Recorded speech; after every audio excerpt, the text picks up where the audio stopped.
And I guess we're live.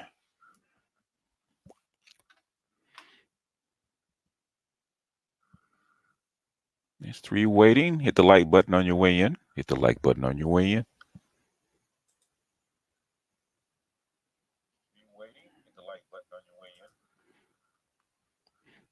So what's up, good people?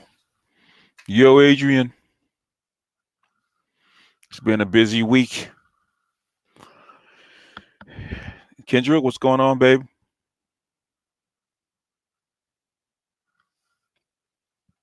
Wolf, what's up? Zimalu, what's up?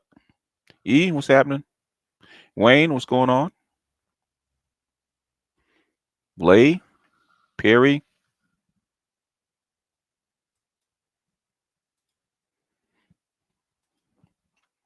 Goshen, Olan, Michael, D Souls,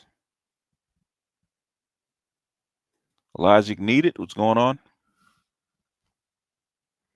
Dexter, what's going on? Kirky, Percival, what's going on? Art, what's up? Did you order that chip? What's going on? AL, hope them wheels are turning. Aquatechy, what's going on?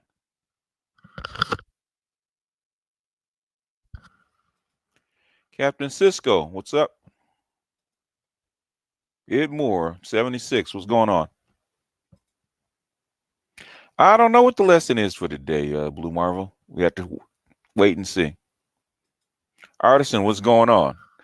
Did you see episode 6 of Watchmen? Skipping Tracks, what's up? Dave Tower, what's up? Big Poke, what's happening?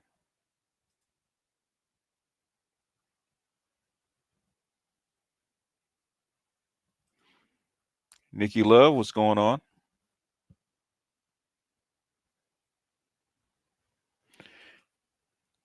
Yep, we sure can. You can brainwash minds, but you can't brainwash biology. That is correct.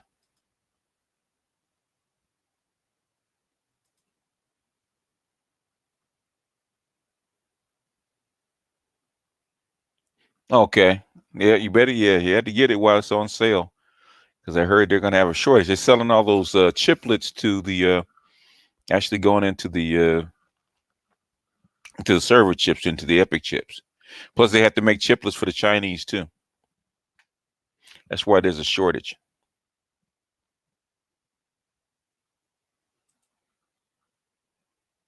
Oh, you've been working on videos. Okay. Yeah, episode 6, man, it's got some very disturbing images. Let's put it that way.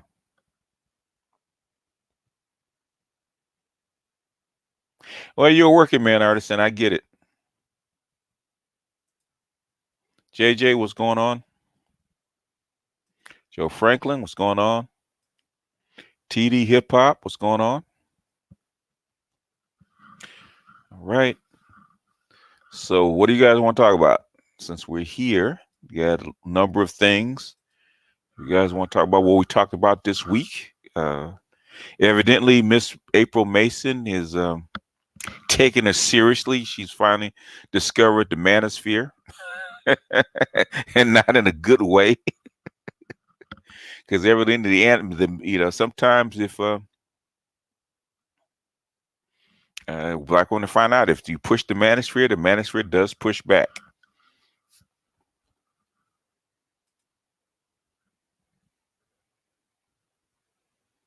Stop with my fear porn. There's some disturbing images in there, though.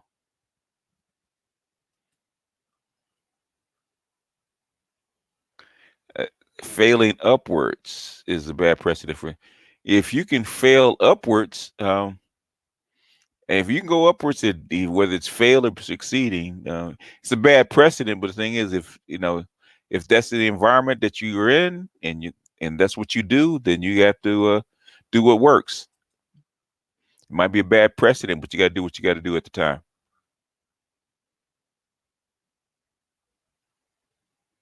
On the on the DC app. Okay.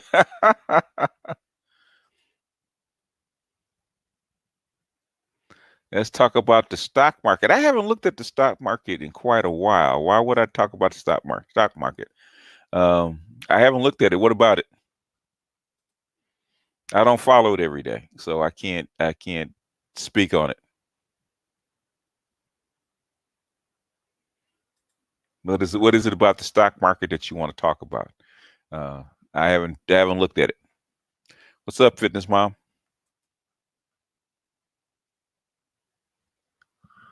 There was a time, man, I look at least 20, 30, maybe 40 charts a day, uh, just on the humbug. But it's one of those things that the skill is still there. It's like riding a bike.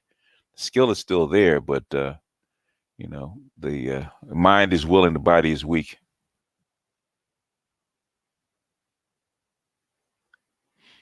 The Basically about episode 6. If you followed it, there has been this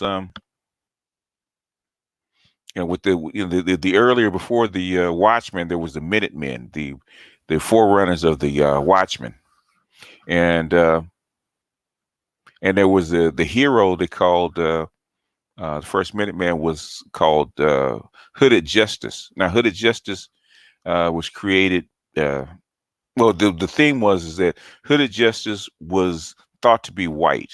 Okay. And the rumor was that Hooded Justice was homosexual. And you have throughout the show, you've been seeing the character Hooded Justice in some gay pornographic, not poses, but in actions. In fact, I think it was Mirror. I forget the guy's name. I think it's Looking Glass, the guy that wore the mirror mask. He was actually in his house looking at some uh, gay porn with Hooded Justice and I forget the dude's name. And so that's a strange thing. The strange thread that's been flowing through it. Um, effeminate black men has been the thread that has gone through all of Watchmen, from the Angela Abar's sister Knight's husband, which is a stay-at-home dad, supportive, playing the wife role, and to this homosexual thing. And now we find out that Hooded Justice is black, is a black hero, and we see his creation story, and then the another so-called Minuteman uh, contacts him uh, with his wife involved, with his at his house, and you could tell when he passes the card there's something. And then the next couple scenes, we see them in the bed together. He's having sex with this blonde-haired, blue-eyed white guy. So it's a disturbing. To me, it was disturbing. Okay, to me, it was disturbing because that is not what I expected. Okay, in a superhero movie, I don't think has there ever been a homosexual scene between two men in a superhero movie that you've seen? I already said you can keep that. I'm just saying. What I'm saying is, what are they trying to say? What are they trying to say? I don't think I've ever seen a homosexual act in a superhero movie, not a gay homosexual act between two men in a superhero movie that I know of, a superhero show that I know of. There might have been comics that have suggested it, but I've never seen it. And to see this on HBO, it's like, what are they trying to push us toward? Yeah, they've been pushing that narrative. Now he's married because he's actually married he's actually still married to his wife. He actually had a child. Well, he had a child because Angela Abar is his granddaughter. So he actually had at least one child.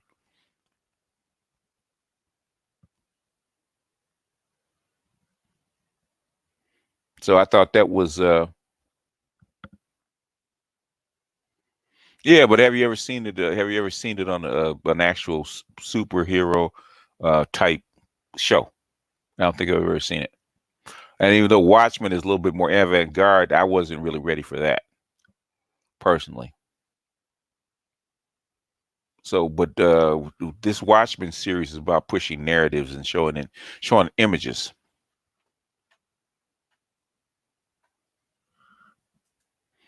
So that's one thing about episode 6 that was disturbing to me.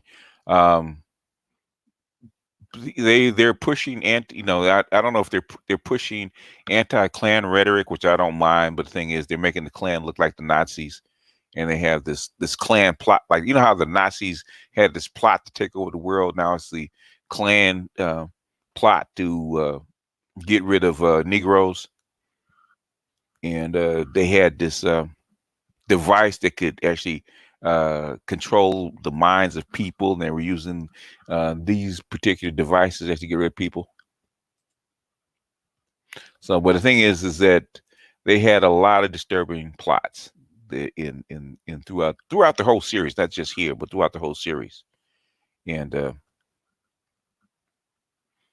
it was kind of different, and since the plot is that the red pills that Angela took were actually ingrained memories. That if you took them, the drug actually allowed you to have the real memories of whoever the pills were created for, because the pills were actually created for Alzheimer's victims. So if they took one, it could actually recapture certain memories, right? So she took the whole bottle and went to a coma, and she's having these she's reliving her grandfather's life, and in certain segments you can tell that it's like homoerotic, because um you can see him interacting with his wife as a woman, as she's a woman living through his body but actually interacting with his wife. So there's this constant homoerotic theme that's going on through this particular episode that's underlying everything else. They're trying to give you the so-called superhero movie, but the thing is they're showing you other themes that don't quite go along with that narrative, and kind of smushed all that in. So it's a different show. And so what are they trying to push?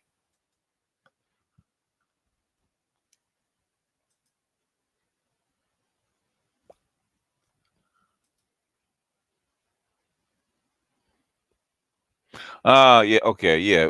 Well, he did, but he's not writing the script. And even in Watchmen, which is Freudian,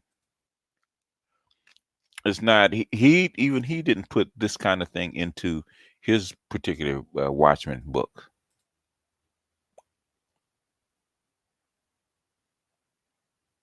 No, they actually didn't have him seeking protection. No, he was a soldier. He was a soldier coming. But the thing is, he was carrying the son. So she was actually had the gun. He wasn't seeking protection from his wife. No, he just came back from World War I. So no, he wasn't looking for his wife to protect him. He was looking for his wife to cover him while he ran to the car. So he handed her the gun. But that could be him passing the torch.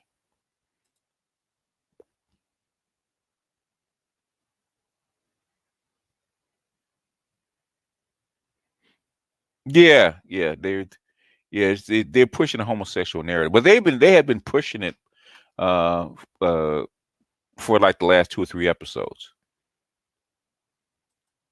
Now, was he? But he was married. He was married to his woman. Was he bi? Was he what? Was he not attracted to women? What? Then the thing is, they push these narratives on you, and they don't really explain them.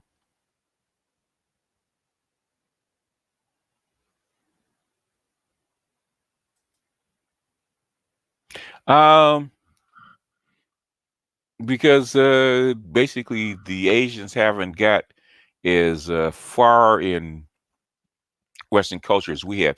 The Asians have their own way of dealing with LGBTQ, and it's not a Western way. They have them, but they have gay people. They have uh, uh, lesbians. You have people that are queer, but things they deal with it in a different way. So that narrative probably wouldn't work with the Asians.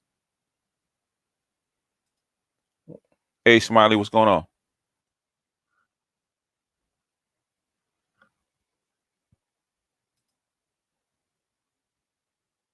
Yeah, they're trying to push a narrative. I haven't seen DC push or any comic, I don't, not to my knowledge, pushing a homosexual narrative. The closest thing that I've ever seen was Marvel when they did the Dora Milaje in a comic book form, and I think it was two lesbians that actually did it, and they made the Dora Milaje lesbians. Yeah, yeah. You saw that him watching that porn, homoerotic porn with Hooded Justice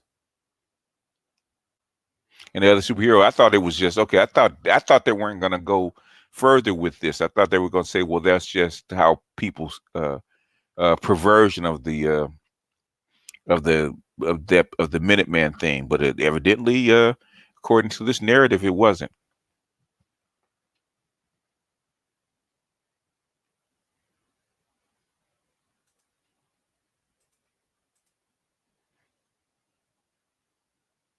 Like they wonder why their comments are losing and heading toward bankruptcy.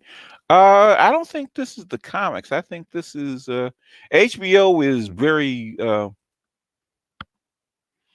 is known for pushing narratives like this. It's not unusual for HBO. I think it's unusual for it to be in a comic book form. Normally, with superheroes, this kind of stuff is hands off. But you notice that DC was pushing the lesbian issue in on Batwoman. I mean, really pushing it hard. But they had also pushed it first with what's his it, Black Lightning, the lesbian superhero.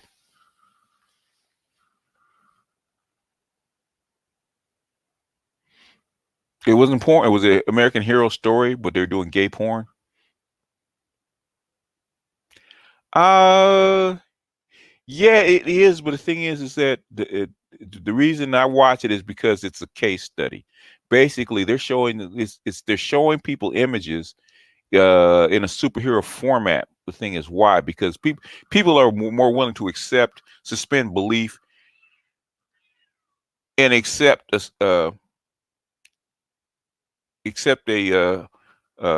in a superhero format, and they're injecting images into people's minds through this thing.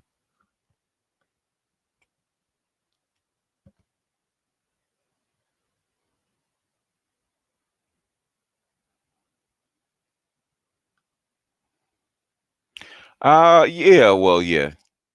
Well, that got to remember that was back in I think it was 40s. Yeah, the black girl was a lesbian. Yep. So they're introducing this kind of stuff through black people. They might be pushed for the limits of the black race, but there's something else. It's more than that. There's something else going on.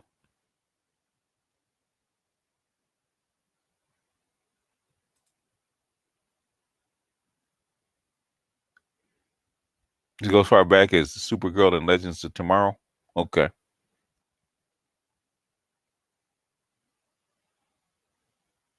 Yeah, what I'm saying is, yeah, in real life, where we're talking about a narrative. I mean, um,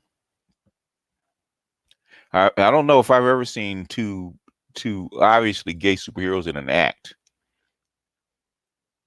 in a sexual act.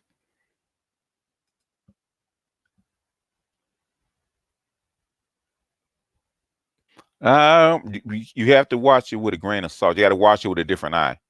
I don't watch it to actually enjoy the plot. That's artisan's job.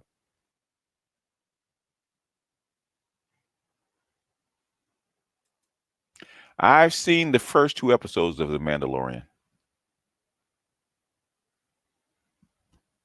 and The Mandalorian is cute. Let's put it that way. It kind of reminds me of the old Star. Like I said, I think Artisan said it reminds you of the old Star Wars. It's more of it's more. I think it's more for kids than it is for adults.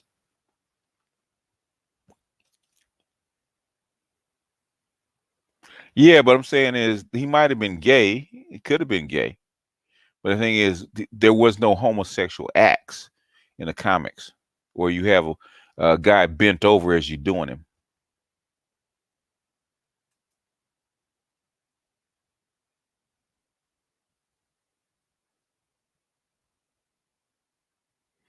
Yeah, no, yeah. I think they using black people as like almost like a gateway drug. I don't know why. It's really interesting. Yeah, yeah. Well, they are giving them the gay treatment. Or behind that strong exterior lies a gay man at heart. Yeah, yeah. I wasn't comfortable with that. If it was just a run in the mill TV show, basically, and a guy bent a guy over. Okay, well, it is what it is, right? Or even a prison film. Okay, it is what it is. You see that in prison films all the time, right? But to see a black superhero and a blonde haired, blue eyed white guy, that's in a hero mask having sex.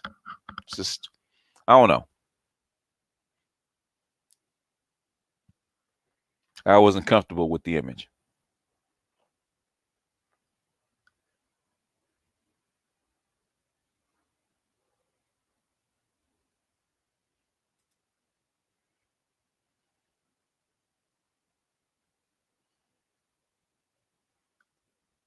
It's not the first time that the government actually promoted homosexuality. You go back to Greece.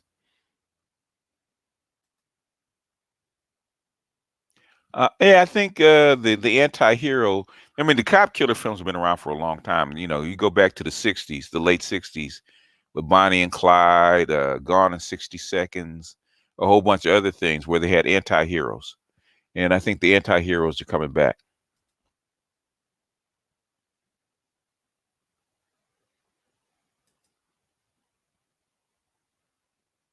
Yeah, yeah. And HBO has this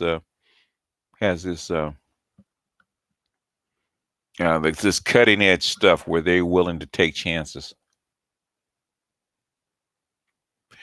Yeah, I mean, we know it's coming. The thing is that it's one thing if you know it's coming. It's another thing when it actually winds up here, and especially in a particular format.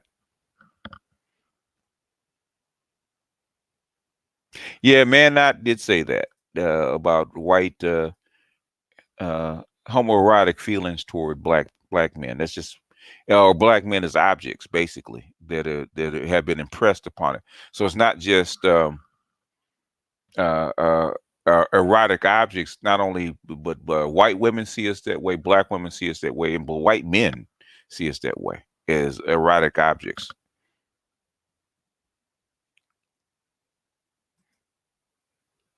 Yeah, well, to actually portray um, a gay man not only as gay but also a man, and it's especially a superhero, a different type of man, a manly man becoming a gay becoming, or actually internally is gay. In other words, well, drum is different. Drum was the introduced that as a homosexual guy trying to in love with a Mandinko slave and trying to buy him. You got homosexually obsessed with drum. But that's been a while.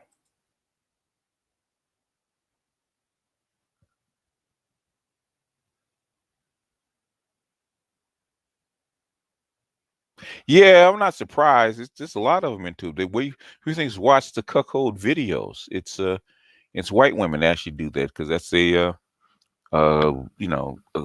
fantasy. And there's a big group going all the way back like 30 years. It's called the Queen of Spades.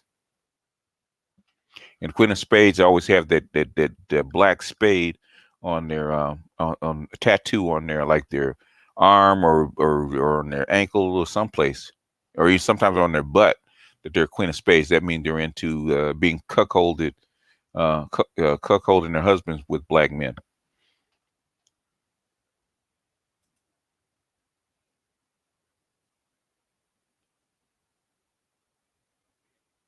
Oh, well, yeah, yeah.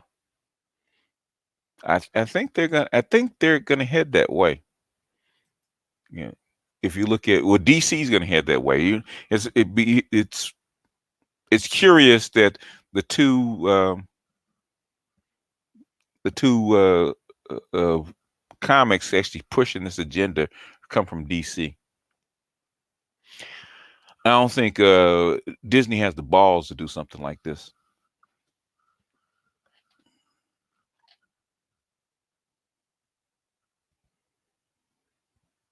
Actually, the yeah. Well, for this show, it is. It's kind of surprising for it to be that in your face.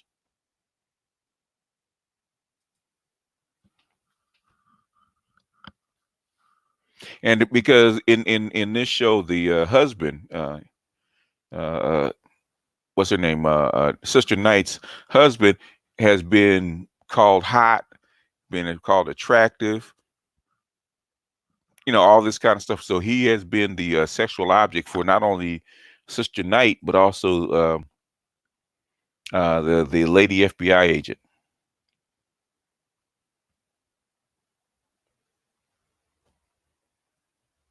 Hey, go hard. What's going on? Yeah. Well, they're all corrupting children. Divergent culture.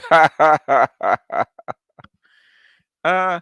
Well, I'm saying there's an agenda here. The thing is that the agenda is being pushed by.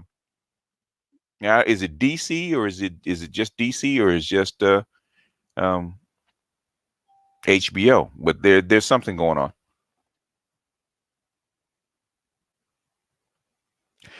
Sister Knight's kids are white or light skinned. They're not light skinned. They're actually white. When her police partner got killed, she adopted his children.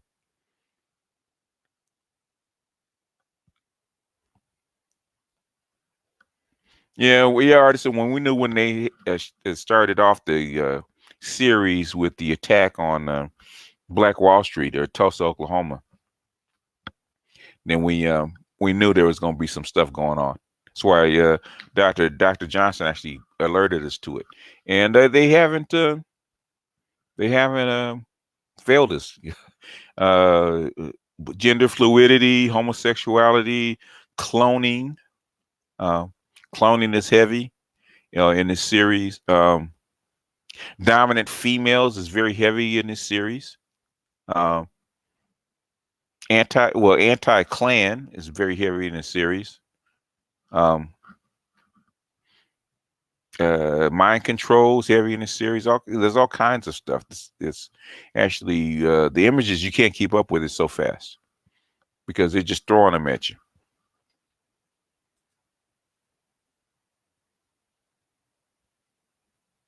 Yeah, the man Dingo Nanny of Milson. Yeah, yep. Especially in Europe, I've heard about that.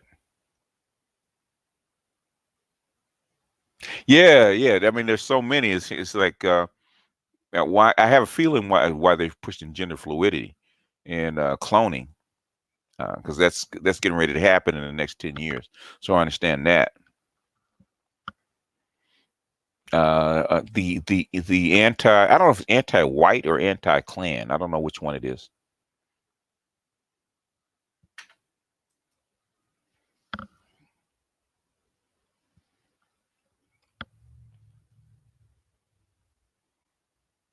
but it's going to be interesting to see.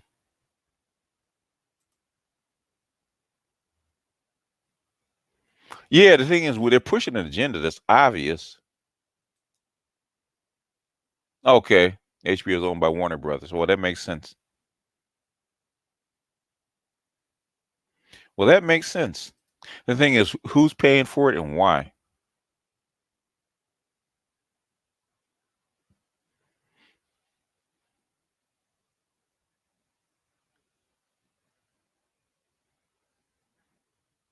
Star Trek when Star Trek rewinds.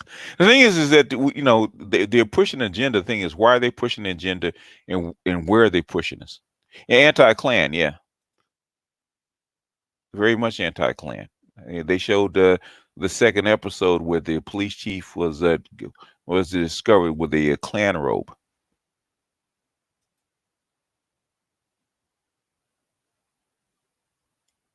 No, actually, the KKK and the Nazis actually before in the 30s, early 30s, they actually got along. They didn't start not getting along until World War II. And in fact, the white people actually recruited people for the Nazi Party in the early 30s.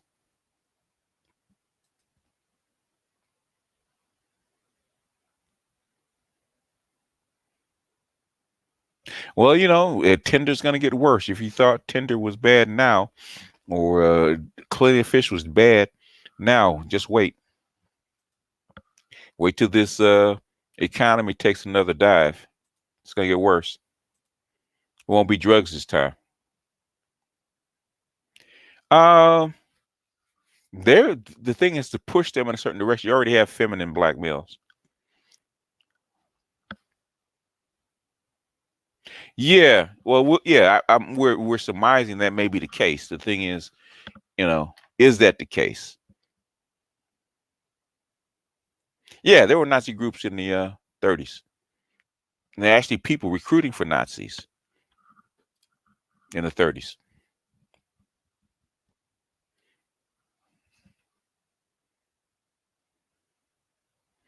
Um,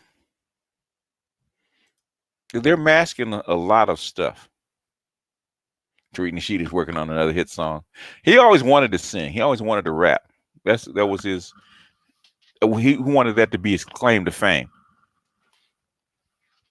He's actually said that. So him doing songs and stuff like that is what he always wanted to do.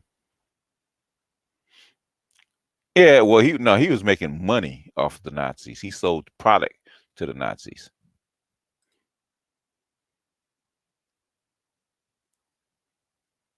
Well, you can do it right now, Erica Williams. Since you're here, why put off for the future what you can do now?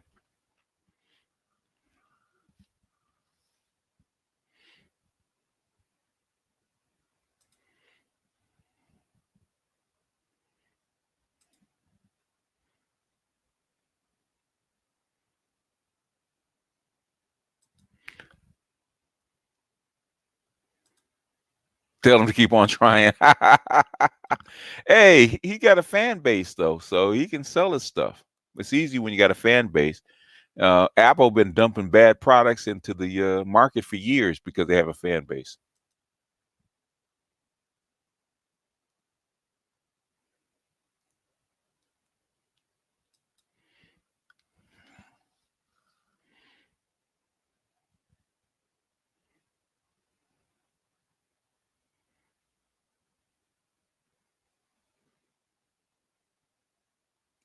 Yeah, it's a different, but you always had a cross purpose.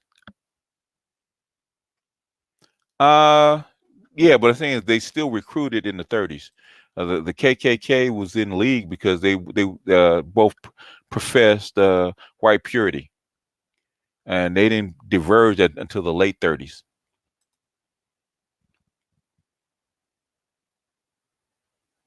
You got to remember that the American populace, a lot of the American immigrants came from Middle Europe. And Middle Europe is basically German.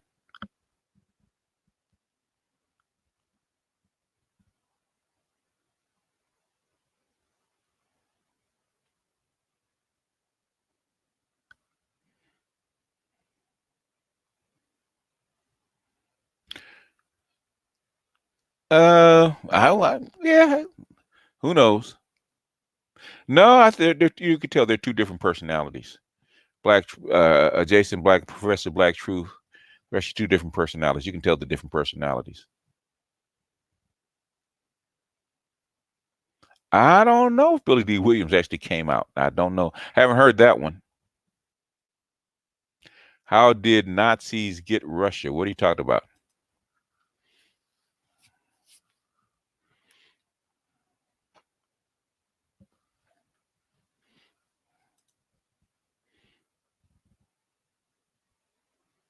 Oh, Superman is Clark Kent. uh,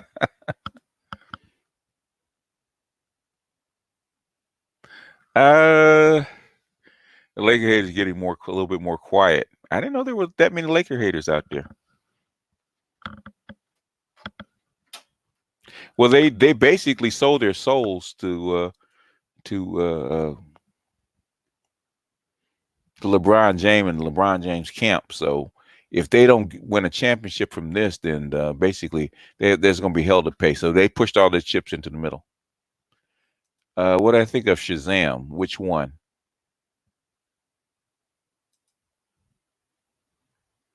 Oh, he did. Okay, I didn't know. I hadn't heard it, so it must have been really really recent.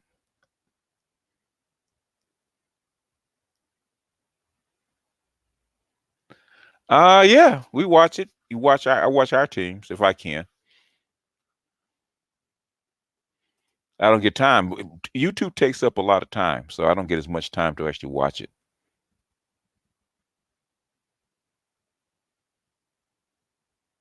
Well, if they pushed all the chips in the middle. If they LeBron is responsible, so if they lose, there's going to be hell to pay.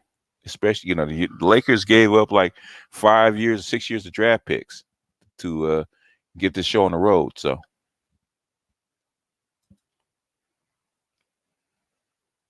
I don't think he has as big a load on him that now as he did then.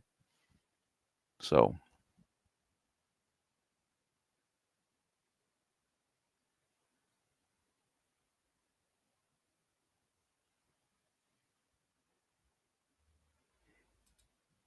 oh, okay. I always, if when I get time, but I have the NBA package, so I can actually watch the reruns.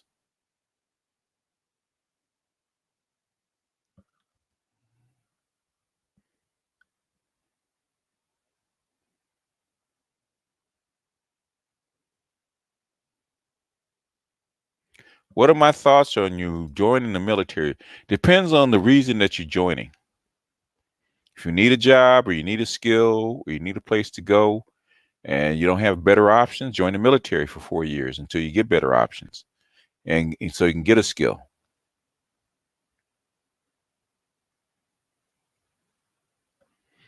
It's like anything else.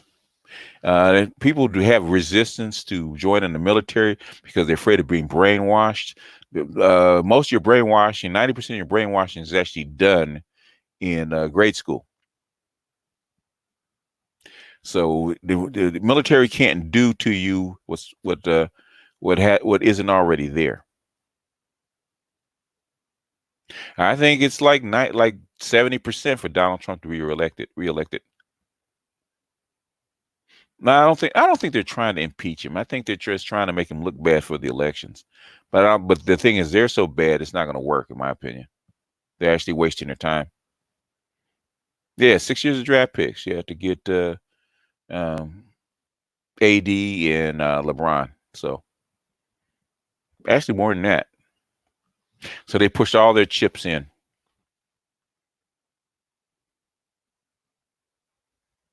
No, if you go in for if you have a plan to go into the military, that's the best way to go. I wouldn't say go to trucking school. What I would say is go into tech, since they need technicians, robotics, programming, all that kind of stuff. That'll come in handy when you get out. When do you think the next downturn will happen? 2020, baby. It's already happening.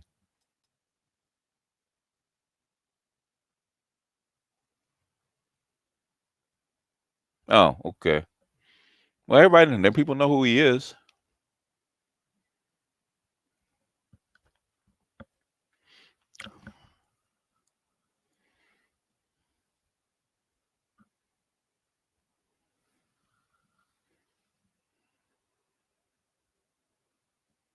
No, what? No, not no president has been ever been kicked out of office. And you're right. It's very difficult.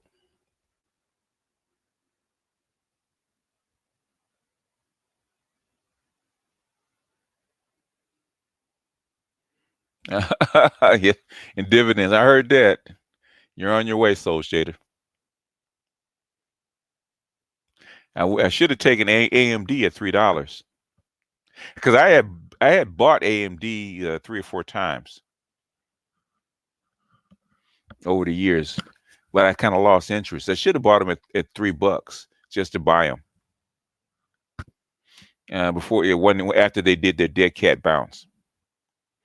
I would say if you need a house, you buy a house. Okay, if you need one, buy a house. But since they're going to drop rates, I would wait till the interest rates drop again because the Chinese are going to stop buying. So buying should be actually I do believe prices have peaked, but it also depends on where you are.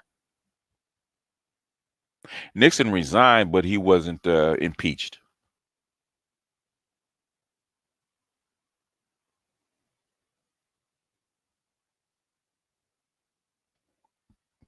Yeah. Oh, decline white shopping. Yeah. Women. Well, women will push things to the limit. For men to get their card declined is embarrassing, so men won't do it.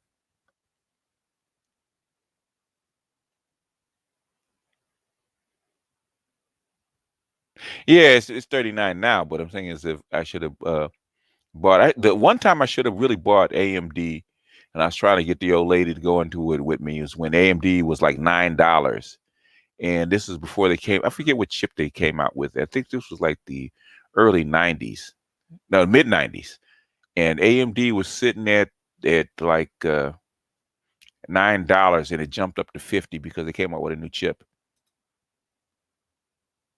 They all do, and not any economists. They all co-sign with the coming recession. Depending on who you talk to, they say we're already in one. If depending on who you talk to, they say we never got out of the old one.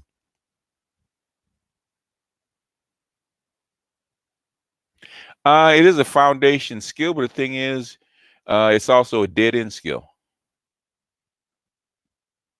in my opinion. You can buy land overseas in Latin America. Go to Johnny Mueller's the expat files. He talks about buying land overseas all the time.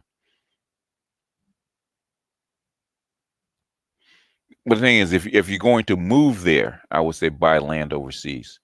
If you want to buy land in America, um, I would say move to the Midwest. The Midwest is very, very cheap because people are moving away. There's places in the Midwest that people don't live anymore. You can buy it dirt cheap.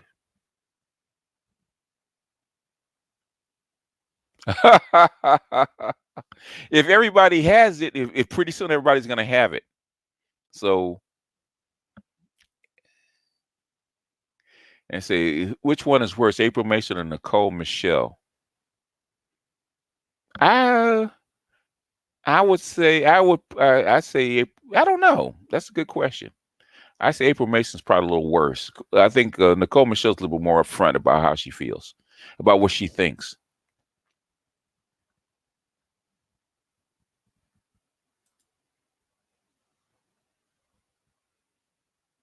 No, there's not going to be. All you have to do is be mid five figures. Okay, if you make $50,000 a year, you can can't call your shot, but you in a pretty good spot. Yeah, well that too. But the thing is, you could buy land in the Midwest for cheap. I mean, I do mean for cheap. You could buy land in Midwest. You could buy.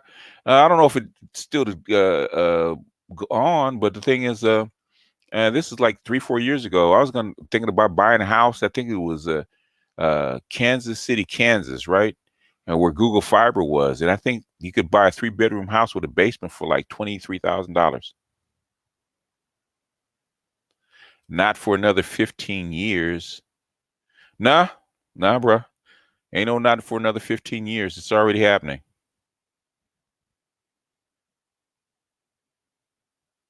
It's already happening. Trucking is a dead end skill.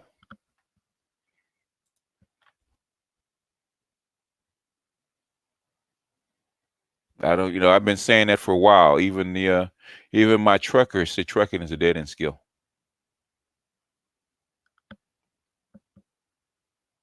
They don't force you to do the census, so nobody has to do the census. You don't have to turn it back in. They're not gonna come look for you. No, I haven't covered that story yet. I don't have any reason to cover that story. I don't care that she's been fired. I don't really do celebrity news. What's up, Officer Faulkner? Officer of the goddamn law. I know later on we'll be talking about April Mason's cousin. So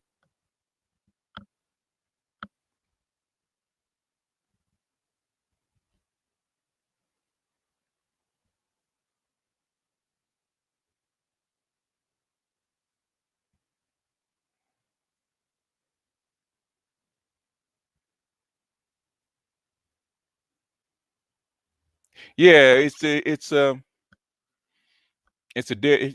and I hate to say it, man.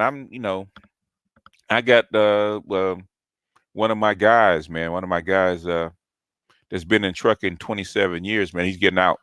He sees it coming. It's a dead end skill. I don't know if it's being released in 2020. I think they're doing it in India. I don't know if they're doing it in the United States. India, I can see. United States, I think they're going to hold it back because if they do that, the birth rate will plummet. But if the thing is, if they're bringing in artificial wombs anyway, then it doesn't matter. Hey, Chief Rocker, what's up, man? Yeah, hoorah!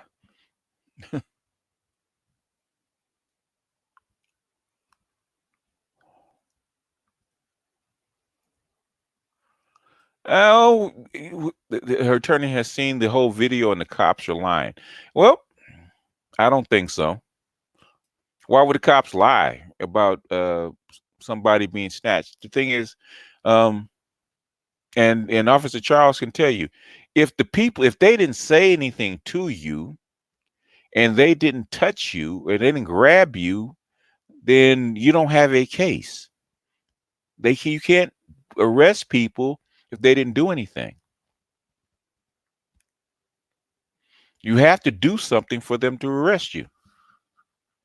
Following somebody around is not an arrestable offense. It's not. Unless you do it like over a period of like maybe days or even weeks. That's stalking. They can do that, but following somebody, they can follow you for blocks and miles. Okay, the cop may ask what you're doing, but the cop can't arrest them for following you. They can't be arrested for it. They have to do something.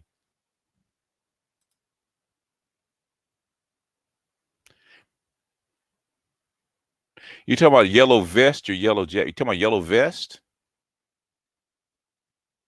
Is that what you're talking about? I don't know what you're talking about, Rudy.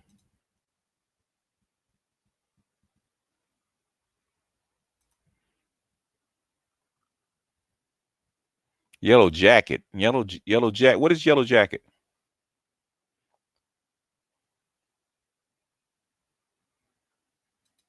Street harassment is not a arrestable offense. There's no law.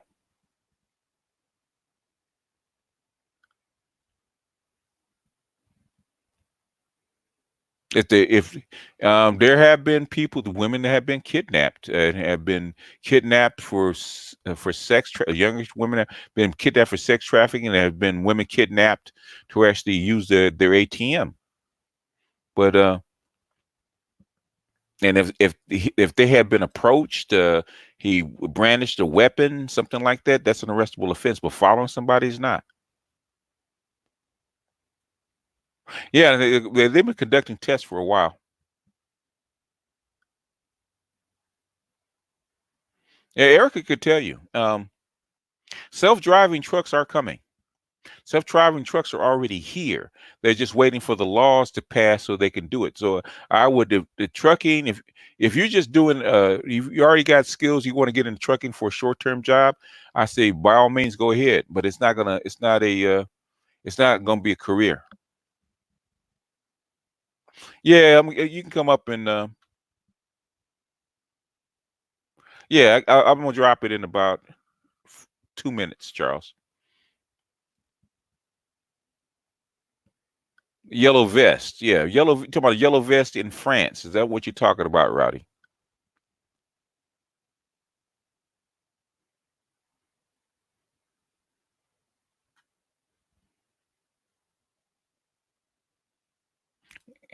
Yeah, you were you're overcome. We got the vapors from that big ass.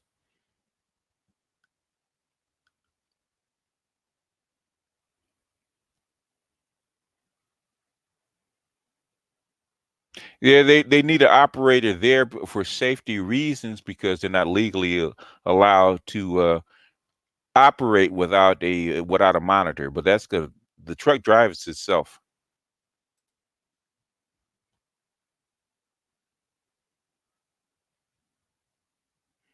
Now, if you want to get a job fixing the trucks, I would say that. But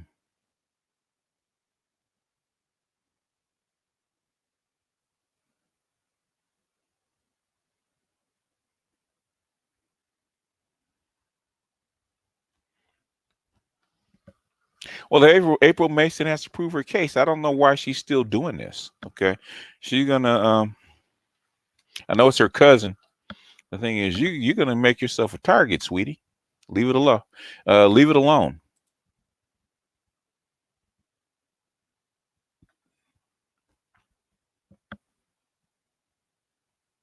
Yeah, yeah. They started running in Nevada.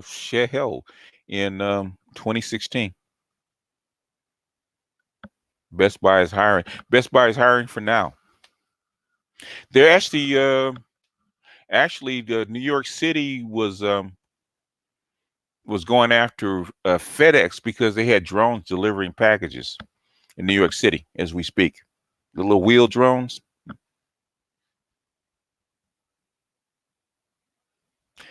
Yeah, the military is a very racist practice, but every what job can you work at where there's white people there's not racism, boss?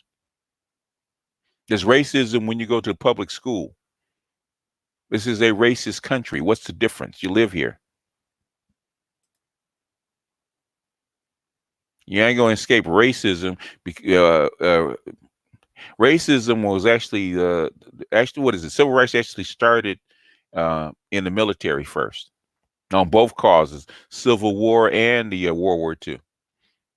You got a better shot in the military because you're under the code of military justice.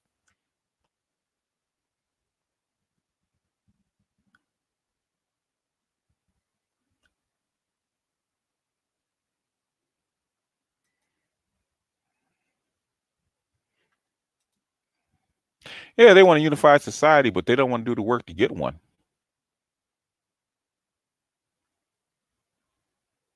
In your truck. Erica Williams can tell you about racism in the trucking industry because you got to have a load.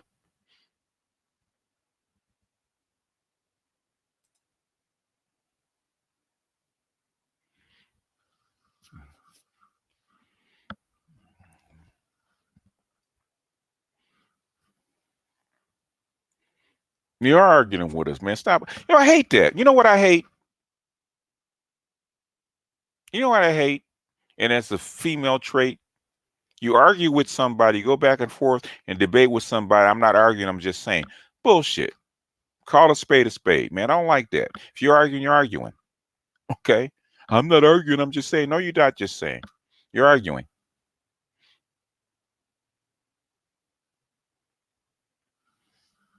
Oh, there's gonna be man. There's so much stuff coming down the pike, man. It's gonna be very, very uneven. But I can tell you, automation never gets worse. I can tell you that. Never, it always gets better. It never gets worse. And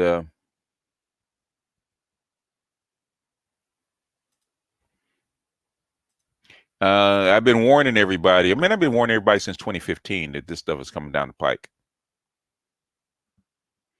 So you can take it. You could take it with a grain of salt, man. You don't have to believe nothing I say. In fact, personally, I always tell you, I've been saying this from day one. I've been telling you from day one. You don't believe what I'm saying. You did a video about separation happening right now. It's gonna happen, but it's not gonna happen the way you think it is. It sometimes it happens overnight. Erica, why don't you come up here if you want to talk about the separation and all that kind of stuff if you can. I don't know if you can. Woo! Woo! I'm here with my tag team partner, Josh the Anvil Hall, right here and shit. All right. What? Oh no. Well, okay. Did you see any of the April Mason's cousins video or any of that part? Oh no, I heard about it. What's she complaining about?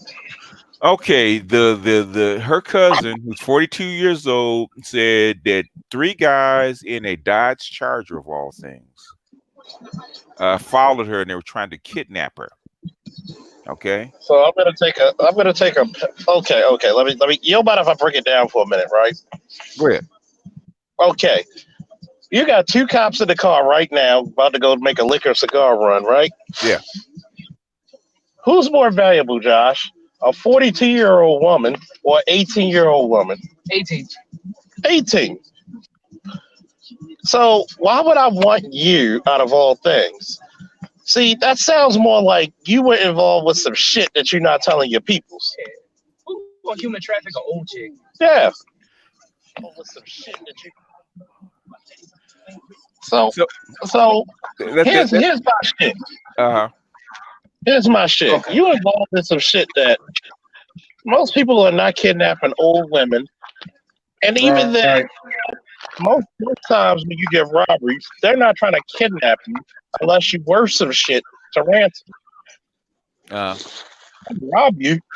They don't even want to rape is even rare because they don't want to get all that charge on them. They'll do a robbery, but you get caught and go to jail for rape, you're gonna get shanked the fuck out of every fucking day. Okay. And I'm looking at it like, what are you doing? And what time of night was this? No, broad daylight. What night? It was mid-noon. It was broad daylight? Yeah. It was broad daylight. They also had video in the store, and they had nobody following her. Also, they had video of the car, and no car was following the Uber. So it sounds like bullshit all day. It sounds like Kentucky bluegrass shit to me.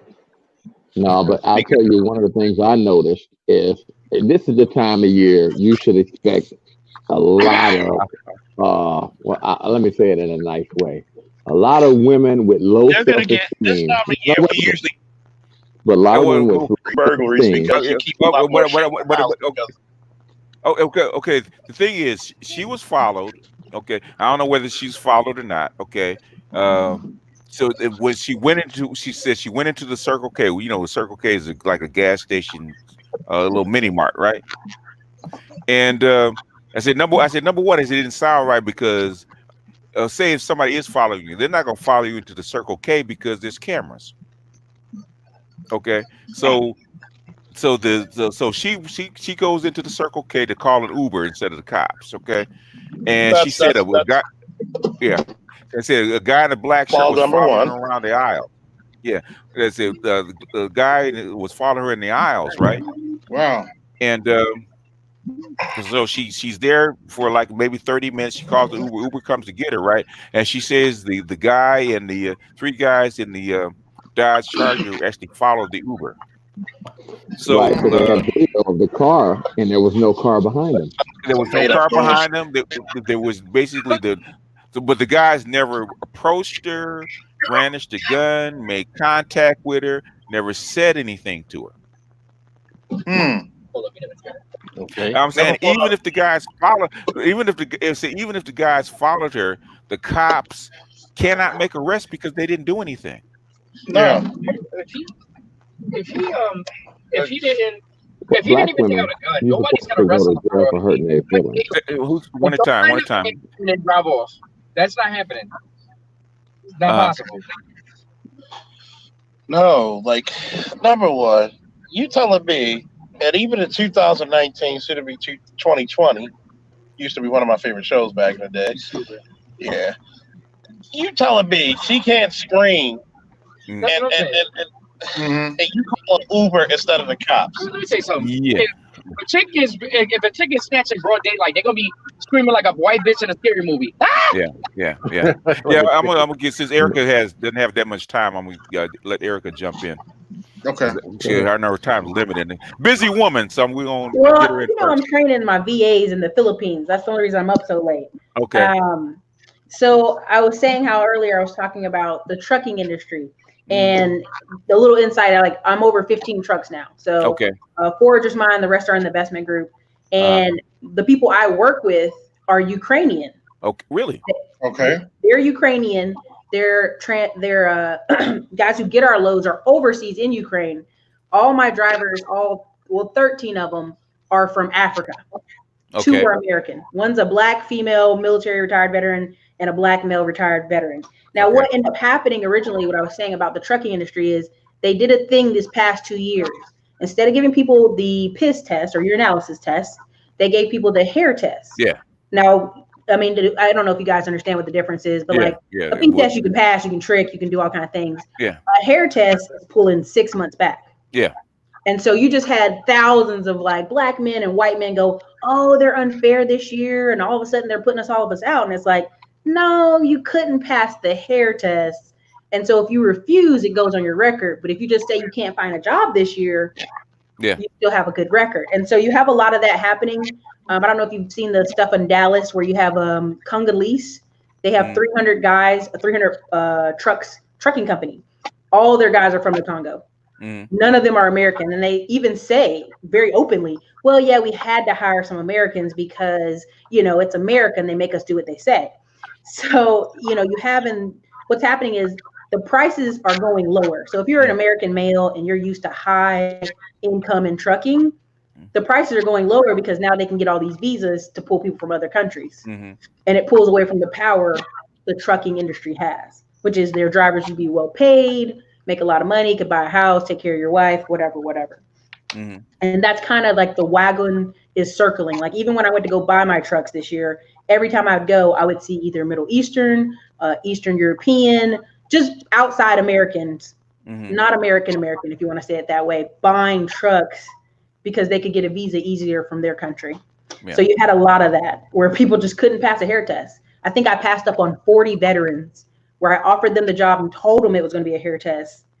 And all of them, I mean, they weren't all black veterans. Some were white veterans, some were black veterans, but none of them could do it. They were all like, oh, sorry, I can't take the job, Miss Williams. Thank you for the offer. Yeah, basically, they're on the way to eliminating jobs, and they need a reason they're bringing automation. Like they're actually going to go to Congress. Look, can't find enough drivers, blah blah blah. Find enough Americans. They're gonna pass that law.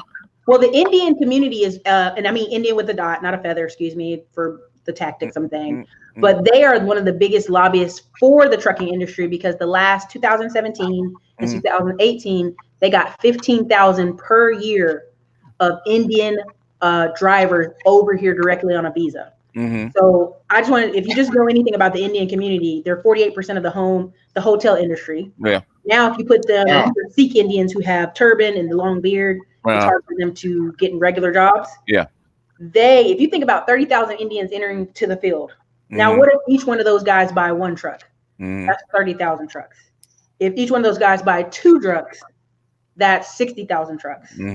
You are no longer in the industry. If you're a black or white man, and I remember hearing some white guys say this, and I thought it was a little bit racist, but then I actually started digging into the articles. I was like, oh my God, they're right. Yeah. There'll be no industry for you if you're a white or black guy. This is the same thing with Uber and Lyft and all that kind of stuff. This is a bridge between now and 2025. Okay. Once those laws are passed, once the technology, 5G actually comes in, because there's already autonomous trucks going from done by the UPS and the Postal Service, right? But their murder rates are too high. Huh? Those trucks are doing that, but every time those trucks are killing people. That's the number one thing. If you ever listen to some of the Congress speeches, every time they've sent out those trucks, they've had a high number of homeless people ran over. high number. So they're like, oh my goodness, we didn't know our trucks ran over homeless people, or they can't appropriately see black people. Apple even did the same thing. And the supercomputers couldn't, the AIs couldn't beat chess masters. You know, it took them 7 years to catch them. Yeah. Now they've caused them, passed them, and now even Go was the last game that humans had an advantage. Okay, they've been beating the hell out of the Go champions for the last 5 years. The automation never gets worse; it gets better. It gets better. I'm going to add on to that point. So, my ex-wife works in a hospital as a human resource director for the VA. There are already robots dispensing medication to patients. Now, what's worse? That a hospital actively implements a robot to dispense medication to patients that might have an error, right? Or a truck that hits a homeless person. The lawsuit is going to be bigger on the hospital. But even though that they still have medication errors, right? That once it implements the fix, it's fixed all the robots. Right, as opposed to, and same for the trucks. Once they implement these fixes, as BGS talks about, I think Rice talks about it as well, because she does. I forgot what. She works for some car manufacturer that does AI. She says every time a human fucks up or tears it up, they just fix it and it gets better and better and better. So you're looking at something to where, how do I put it? I keep saying this, and I think. Like I said, that's my critique of BGS in terms of his timeline. I've always said this, and everybody knows this for the last year, almost a year and a half. They just need an excuse to implement this technology. That's all they need. That's all they need. And this recession is going to be their excuse. Michael, your wife that's working in the hospital, I don't know if you got a chance to read it, but all the research showed the opiate crisis, the reason it hit white people so hard is when they were testing people every step of the way, from the nurse to the staff to the doctor, did not want to prescribe pills, basically pain pills, to Black and Latino people because they assumed they would be drug addicts or sell the pills. So they created their own opiate crisis via racism. I mean, it's like, a robot. I mean, the thing is, it doesn't matter whether they didn't include Black people or white people, or Black people or Latino people. It doesn't matter. At the end of the day, you would dispense opiates, and once that stuff got going and it got out of your control, the thing is, it got out of control. When it's in the hand of the pharmaceuticals, they could actually control it. Once the Chinese started making that stuff and shipping that stuff in, and when I first looked at it, it was 2015, right? And I looked at it and I said, okay, basically, for fentanyl, right? 2 pounds of fentanyl, a kilo of fentanyl will give you like 100,000 doses. Okay, if it's carfentanil, it's like 1 million, like 2 million. So if you think about it, a hit of heroin is like anywhere from $10 to $20. Just say at the high end is $20. At the time, it was $20 a piece. Multiply that by 50,000. That's too much money. That's too big of a profit to keep that out. So basically, you can mix it with other stuff. But the thing is, so basically, you can throw a sack over the fence, a 2 pound sack over the fence, or a backpack over the fence with 4 pounds of the stuff, basically, and you can actually make $20 million off of that. Or just 2 pounds? Damn. Yeah, well, 2 pounds will make you $20 million. Make it $20 million. Yeah. So you can mix it with almost any chemical. It can come in through almost any form. Yeah. And then they'll just dilute it out, whatever it's in, and then it hit the street. Hit the street. It's not stupid, man. So in other words, it costs $2,500 to make a kilo of fentanyl, and a street price, if you go through wholesale, it might go up to like $4,000. So for $4,000, if you titrate that stuff down and put it on the street, you can make $20 million. In fact, there was a raid in Philly, the outskirts of Philly, like maybe a year and a half ago. These cats were making $8 million a month on selling fentanyl. $8 million a month. That's a recipe. Yeah. Well, yeah. That's just a recipe for people taking chances. I remember the cocaine trade. You didn't make that. Most cocaine dealers didn't make that much money in a month. These guys were banging out $8 million a month. And this is just easy money. and they had been around doing it for like 6 months before the police came in, the FBI came in and closed them down. But there's just too much profit. And somebody, hell, how you think Miami got here? They built that city off that shit. Yeah. Well, yeah. Side note, I played Park League basketball with Pablo Escobar's nephew. Oh, really? Yeah, with his nephew, because he used to come. And this is in the early 70s, right? He used to come. His allowance was $100 a week. Okay, in the 70s, and my father didn't make that in a week. As a grown man, but he used to come in with $100 bill and ask all the grown men, "Could you cash it?" So that's just an aside. So I said, hey, if I wanted to go into the cocaine trade, I had to connect. So let me get this straight. They had the opioid crisis happen because they wanted to keep drugs away from Black people. Well, that's part of it. That's a lot of them the market. And instead of them distributing them equally, they started distributing them in places like West Virginia, Tennessee. Yeah. When they started going to Florida, they were aiming for the elderly. When they went to certain states, they were like, it's your doctor's discretion. If you have a surgery and you come up, I remember one time. Well, this is just all open. Everybody knows this. I had a surgery a couple of years ago. When I woke up, they gave me a very mild pain pill, and I was like woozy. And they were like, "Well, at least we know you're not a drug user because." That was like a baby aspirin we just gave you. And I just had major surgery, like cut me open surgery. And they were testing to see if I was tolerant. Yeah, they have to now. They don't want to go to prison. They start sending doctors to prison now. So So I've been on some pain pills after a surgery, and once my prescription ran out, I just never refilled it. Yep. Yeah. So one of the other truths. But I want to get to Erica's other topic. How much time you got, Erica? I got a good 35 minutes. Okay, because you want to talk about you want to talk about separation, right? Yeah. So there's a book by Eugene Robinson. Yeah. Weirdly enough, I met his son. 6 Degrees of Separation. Ended up knowing some financial analysts. Well, you one of those folks. So you in that boule. So. Listen, you go to enough banquets, you'll Well, you're gonna run into them, right? Are you a Jack and Jill kid? I'm not actually. Nope. Really? How'd you escape? No. I tease her all the time. About being. Our family owns some juke joints and commercial size farms in North Carolina. Okay. And we're able through all that to hold on to it. So corner stores, farms, get it. Yeah.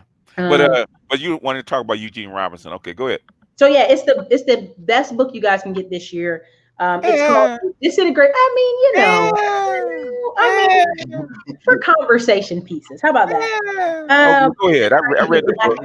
I read the book. I wasn't impressed, but yeah, go ahead. I would say for those of you, look, you read a lot. We read a lot. Me and you read a ton of books. Yeah. Not everybody's going to read a ton of books on these topics. So that might be their first introduction book. How about that? All right. Let's go. I'll go with that. That's a better way to say it. It's kindergarten. Go ahead. So you have the 4 classes, which, it could apply for white people too, but it has the 4 classes. You have the mainstream, you have the large abandoned class, which, I'll describe that in a second. Small transcendent elite, the Oprahs of this world. The 2 emergent groups, which is the mixed race, aka the rise of mulatto, and then the new Black immigrants, right? And so every time I see you guys as Shay, any of y'all, I'm like, that book fits to what you're talking about. The rise of the mulatto. I went to see the Austin Toros game here, which is the D League for the San Antonio Spurs or whatever. And of course, every single player on the team, I kid you not, was a half Black kid, 6'7". You guys can go look up the stats right now if you want to look up. Half Black, tall, athletic, mulatto kid. Yeah. I went to a wedding. Yeah. The husband the groom was half Black, Korean. Went to the girl was half Black, Korean. Just the rise of the mulatto class. And I laughed. I said, these people will self-segregate themselves. I think his name was Taz. I don't want to call anybody's name out because I don't know them. I think I stepped into it and I was like, why is this guy talking so bad about these mulatto kids? Like, they will self-segregate. They don't deal with us anyway. Once you marry a white lady or a white man, your son or daughter is more likely to marry somebody white second time around. I saw Diana Ross hold her grandchild, and the grandchild had blue eyes and blonde hair. It depends on One, it depends on the race of the mother, which has been Very true. That is a lot of studies say that. And if the race of the mother is white, they would tend to marry somebody that's white. If the race of the mother is black, they would tend to marry somebody that's black. I know that because I see it all the time. Mm-hmm. That is part of my theory, which is why you see this promotion of interracial marriage in terms of black men and white women, or black men with any other race of women, right? Okay. It's been okay. You know, I've said this many times, right? Okay. There's three ways to get rid of a class of people. You saw this with the native. If you just want to study how you get rid of an indigenous class or a native class of people, just study Native Americans. What they did to them, what they're doing to us, which is the last step they did to them first, which is basically it was absorb them, huh? Proximity. Oh, yeah, proximity. Yeah. Proximity. What I'm saying is it is the particular type of promotion, right? So you never really see a promotion of white male with a black woman. You always see a promotion of black men with other groups of women, right? So you're starting to see where I think black BWs are giving away the answer in terms of you're going to eliminate our genetics, right? You hear this argument all the time. You're going to wipe out the black race. And I'm like, no, you're not going to wipe out the black race. You're going to wipe out the black American woman's piece to it, but you're not going to wipe out the black males. Please, because like Erica's saying, if you look at some of these kids, especially in Austin, they are a whole bunch of mulattoes. Yeah. Black dad, maybe white, Hispanic, or Asian mother. And you talk to them in terms of their culture, how they were raised, how their interactions with police, or any kind of that, or any kind of discrimination. Them dudes act like you don't know what you're talking about. It's like a foreign world to them. Like, yeah, I may look a little brown, but I get treated like a white kid. My mom was white. You know what I mean? So. What's the football player? What's the football player that plays for Dax Ty McCombs or you have two. You got Dak Prescott that plays for Cowboys. You got McCombs that plays for Kansas City. Yeah. He prime example. I mean, I don't know if you guys know the demographics of Texas. We're the second largest black population in the whole United States, right? As big as our state is, if you look at children under 18, before you have all these people moving here, it's 55% Hispanic. The next biggest block is black. The smallest block is white. Now you think, no, Erica, it's Texas. It's all these white people. Yeah. Every day we have 1,000 families move here. Yeah. And most of them are white from California, Ohio, New York, and Pennsylvania.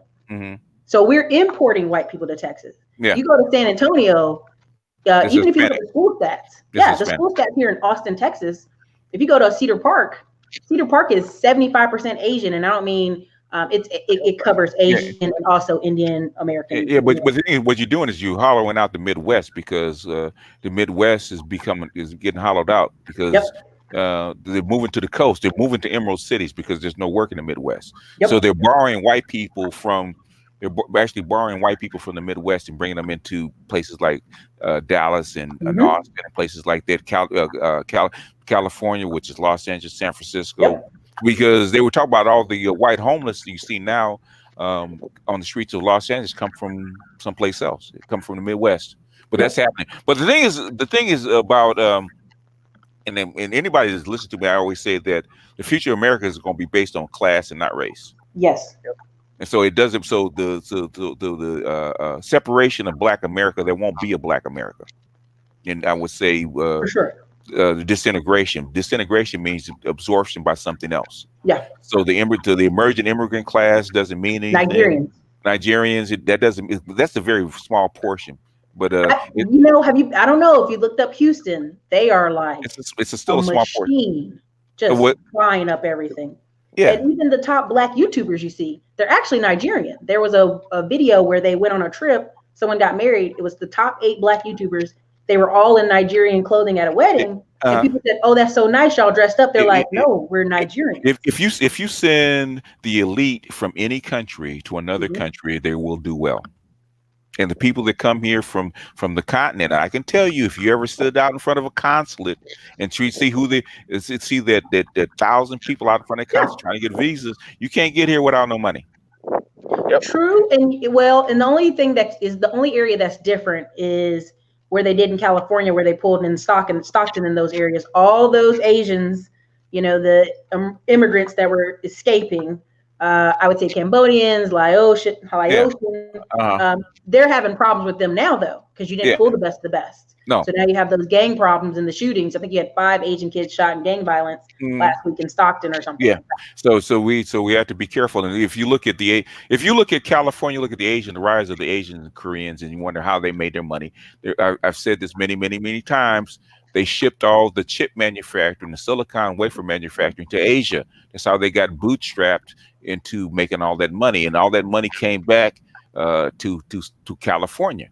To Southern California first with the Taiwanese in the San Gabriel Valley, because at the time in the late 80s, early 90s, you had all these what we call computer shows, right? In the San Gabriel Valley, because all the boards and chips were made in Taiwan. So if you wanted to buy a PC clone, where a PC clone's made in Taiwan, who's going to sell them? Chinese people, right?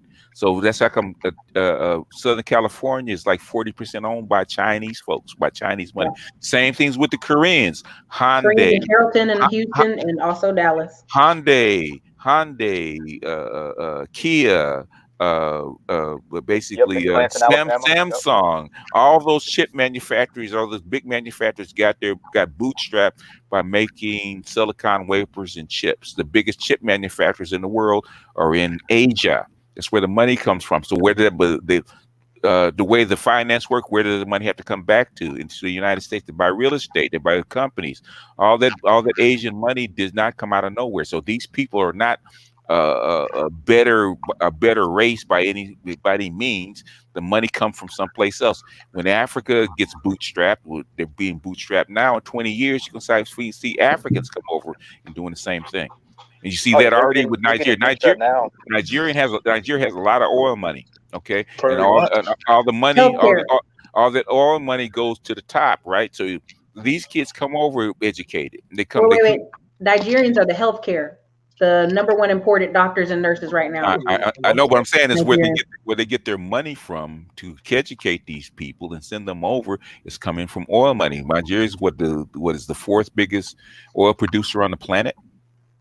Yeah. Where does the money? The money goes to the elite. Yeah. Where do the elite send their kids? They don't send them to African schools. They send them here. They've got money.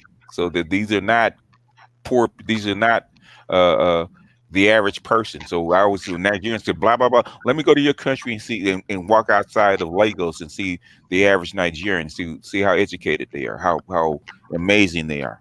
If they shut up, let me walk over there and pop off at the mouth. You got 200. You have almost 200 million Nigerians. You only have a fraction in the United States. Well, you also have Nigeria is that them and Uganda is crazily booming. But Nigeria, if someone gets sick in that country within 75 hours, it will reach 93 hours. Sorry, 93 hours. It will reach the United States and Canada and like 5 other countries because they have a super big hub in Nigeria for the airplanes and also a lot of countries, corporations, you name it. You also Nigerians are some of the biggest drug dealers on the planet. Possible. Oh, ain't no possible. I don't want to travel to Africa this year. I'm like, hold on, don't put me out of it. No, I'm serious. You can look it up. Motherfuckers sell drugs like a little bit. Basically, the South American connection going from the east, the west coast of South America to Brazil to the upper parts of Nigeria and then to Europe. Mm-hmm. They're the biggest traffickers into Europe on the planet. That's like even the Eastern Europeans. If you come in and you're black, they ask you, "Are you a drug dealer?" Because the drug dealers, the importers are black. They are Nigerians coming from the continent. In fact, black people are drug dealers? No. Yeah. But anyway, we'll continue about the separation. Basically, continue with the separation I was talking about was, Michael Dell came out with this thing saying in 2030 he's going to get, half the workforce is going to be black and women, women. Yeah, and all my friends that work at Dell said they're going to pay them less and not treat them as well. So so what? And I thought about it for a minute, but then I realized the only leveling up is going to seriously be business owners. It's going to be high tech, high skill, You're gonna see people, like I was making a comment that if you notice anything in Austin and Westlake and some of these areas, they don't shop at the Whole Foods here. They don't shop at the grocery store. They get their food shopped directly from the farms outside of Austin, directly shipped to their house, dropped off, food, meats, direct purchases. Their kids don't attend the schools here. What about liquor? We actually have a Tito's vodka that's actually made here. We have wineries all around this. We have the second largest winery. Kirky's Nigerian. Kirky's Nigerian. He's saying exactly the same thing I've said. The Igbos are the biggest dope dealers among the black race. People across the planet know differential Nigerians. Yeah. So basically, that was actually reported several times about, especially right after the Libyan War. Amongst the Sahel, they found a C-230 loaded with cocaine that had been wrecked. They said that it's probably a Nigerian connection. They were actually going to fly it in there and then offload and transport the drugs into Europe. Well, you had Charles Schwab, even their boat got stopped, and then that went out of the news real quick, didn't it? Oh yeah. Well, you know what I mean? So I mean, this is they have to equalize things. You can't have white people killing themselves on drugs and black people looking like the innocent party. They have to make black people join the party, because black people are not going to shoot themselves up with that kind of stuff. They have to hide it in stuff like cocaine. So when they start putting that fentanyl and carfentanyl into cocaine, that's when the black deaths start going up. Yeah, and best believe that black people were saying that the medical field didn't allow black people to get opioids. Oh, you finna get yours. Trust me, you're gonna start getting them prescribed. Oh, they already got it, because shit, you're not gonna be able to get it no more. You got to go on the streets when you work as a cop and you see a motherfucker hot shot and that shit. And when Nicole Ali said that I heard about Hillbilly Crank a long time ago. Talk about opioids a long time ago. This is back in the early 90s. But Nicole Ali said that white people are actually biologically predisposed to be addicted to opioids, where black people are not. Same way black people are actually predisposed to be addicted to cocaine and crack. Okay. Well, I was going to say how we medicate the children. I thought it was actually a military front to put crack in communities. Yeah. They found that they came out of Stanford. That was proven way back in Stanford that black people predisposed to crack. This is how we medicate children. We medicate boys on, if you move the numbers around or you move the makeup of the Adderall drugs around, it's methamphetamines. You know what I mean? Like we medicate kids for a long time in America. That's why all of a sudden when they get to 23, they start shooting up people because they have to get the bigger doses. Everything mommy told me is not real. Yeah. But you also have I was saying the traveling while black. I don't know, this past year just cracked me up. I flew first class like 35 flights or whatever, and every time I go to the airport, some white man would stand in front of me like, okay, I'm getting ready to get on the plane. I'd be like, excuse me, are you first class? No, I'm not. Excuse me, bye. Like, and this lady told me at the airport, she's like, this happens every day. She's like, people are like in a zombie state. They don't understand. Like, I don't know. I was on a plane and it was like all these black businessmen were up there and they were really tall. And this woman made a comment, were they basketball players? The stewardess, I hate to say stewardess, but you know what I'm saying. The flight attendant was like, excuse me, ma'am, please go to the back.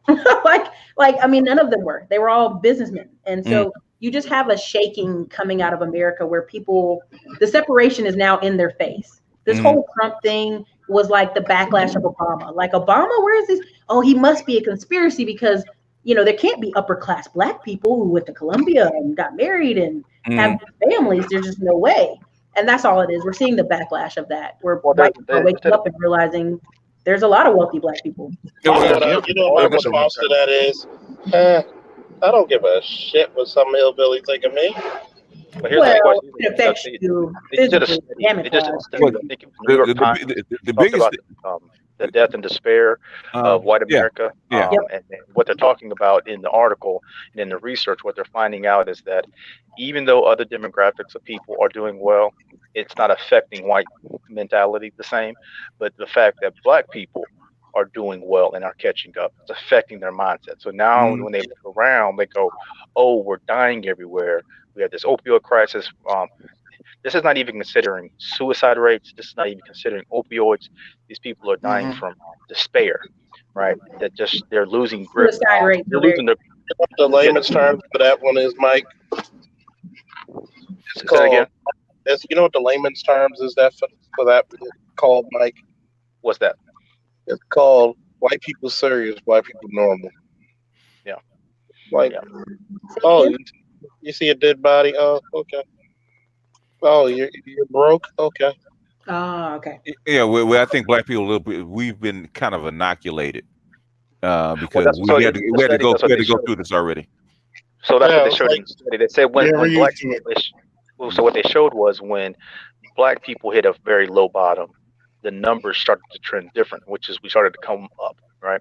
But as they're having to hit rock bottom, they're not coming up. They keep going down. So that's I think it's in the New York Times. Lisa talks about it in her video. She has the article, and I think Phil, the Advice Show guy, talks about it in the article as well. It does a pretty deep analysis on it, but you can go read the article and read the study where it's funny how you'll go to some of these other, like I go to Stephen Amalu's chat sometimes just to see what they're talking about. Okay. And you'll see this stuff where they're like, they're taking over. We got to deal with these people. And we're kind of like, but no one's touching you. Like no one's doing anything to you but yourself. No, right? Like they can't. And basically, what is it? Macron said this. Macron said it. Macron said it a few months ago. Before that, what's his name? Soros said it. Is that the party's over? Basically, you've hit a D cycle. You lose in military power. You lose in financial power. You can't replace your numbers anymore. So you're in a down demographic cycle. Basically, it's over. There's nothing you can do about it. So even Soros said that. Well, they also said that Hispanic numbers are down. They also said Hispanic numbers of births are down, and they're actually trying to do a recount for the black population in America because they don't know if we're really down or up. Well, so, the last count had it at 28% up Hispanic, 25% up Asian, 9% up American Indian, 8% up Black, and 2% white. Yeah, because so that's their shock. They're like 2%, like oh my God, out of all that groups. But you have a high number of Asians being immigrated. You have a high number of Hispanics, coming from other countries, not just Mexico or anything like that. The fertility rate, is the fertility rate, and basically, they've been fighting this idea for the last 40 years, and basically they can't do anything about it. In fact, the fertility rate in the U.S. hit a all-time low in 2018. There's nothing you can do about it. They gotta just die, huh?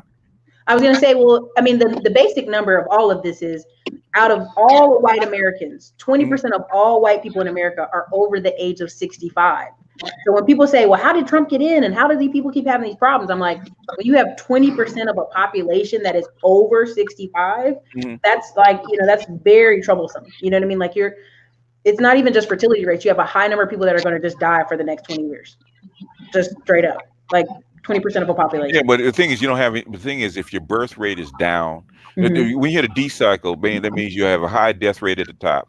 Yep. You have a low birth rate at the bottom. That's a D cycle. That's the recipe for basically extinction, or being taken over. The thing is that would be not so bad if you didn't have other places that have a higher fertility rate. They're getting ready to take over. But it's also funny how you had mentioned this before, and you're starting to see the pattern in terms of a body is a body, right? They just need bodies here, and you start to see how you're importing so many other demographics, from the Middle East, Asia, right? It's funny how those people's complexion are actually mirroring mulatto complexions, right? So, and it was funny because I thought it was like, oh, they want a certain particular group here, and then when you were just like, nah, you just need numbers. Yeah. And that's the whole point of winning a war, the whole point of maintaining a country. Look at Japan right now; their economy is going to collapse because they don't even have enough bodies to even run their economy. So it's interesting once you take the race off of it or the color off of it, and just bodies and number counts. Okay. Now you see why they're acting the way they are. Anything to get these numbers up, fuck it, do it. If these niggas gotta fuck these white girls, let them do it. Shit, we just need some goddamn bodies. You need bodies. I mean, it means taking Mexican kids from the border and sending the parents back and that part was sketchy. Huh? JC is on point. I say this all the time on my channel. Medium age of white people is 43. The medium age of black people is 33. Medium of Hispanics is 30, and mixed race is 19. Yeah. And it's a big factor because when I would come on YouTube, I'm like, why are all black people talking about this particular topic? I'm like, your medium age is in a relationship. That's all they think about is money and relationships.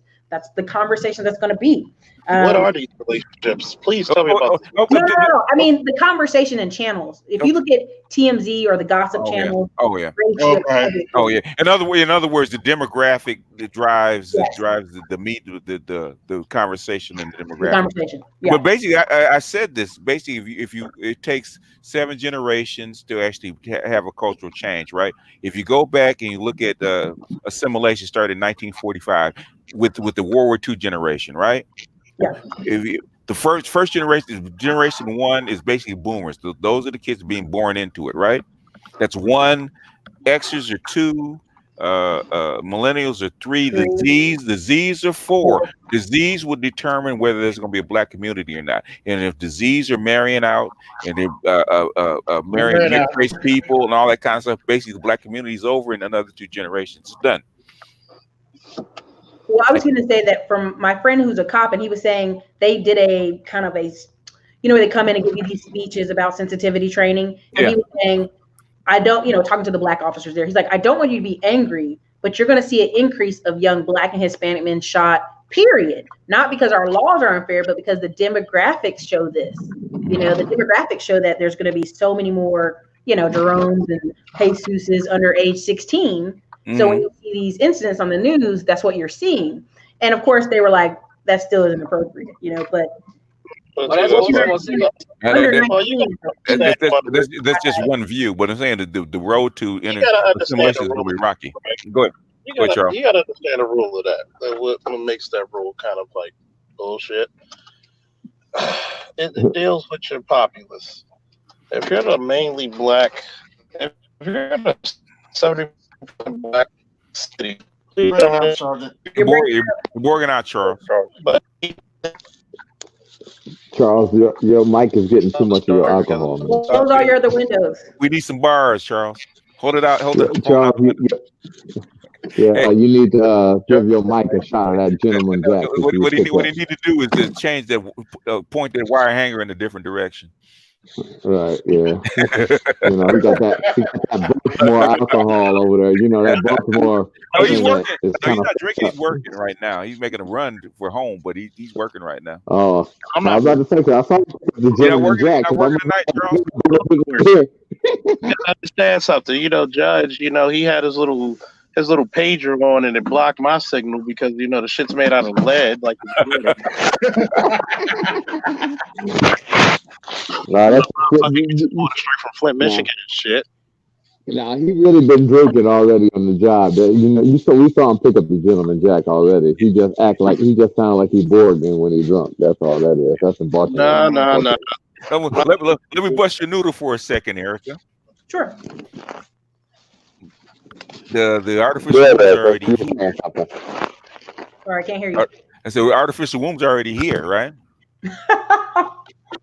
They may be putting them bad boys together left and right. No. It's here. It hasn't been widely distributed, right? But they're already there. So in 10 years, when it becomes actually they're talking about 5 years when it becomes mainstream. They're already talking about it. 5 years when it becomes mainstream. How long do you think it takes before race is irrelevant? Before race is irrelevant? Yes. I think money. If you're saying race is irrelevant as it equates to money, right now what you have is at the fertility clinics are money being spent to have children, right? But who's spending that money, right? That's usually white women over 35, right? We always talk about the wall stuff. Yeah. Like literally my doctor laughed and he's white dude, he's white Jewish guy. He said, I have women come in here, they send over to my office who are 41 to 42, black and Hispanic, because it's a high risk pregnancy.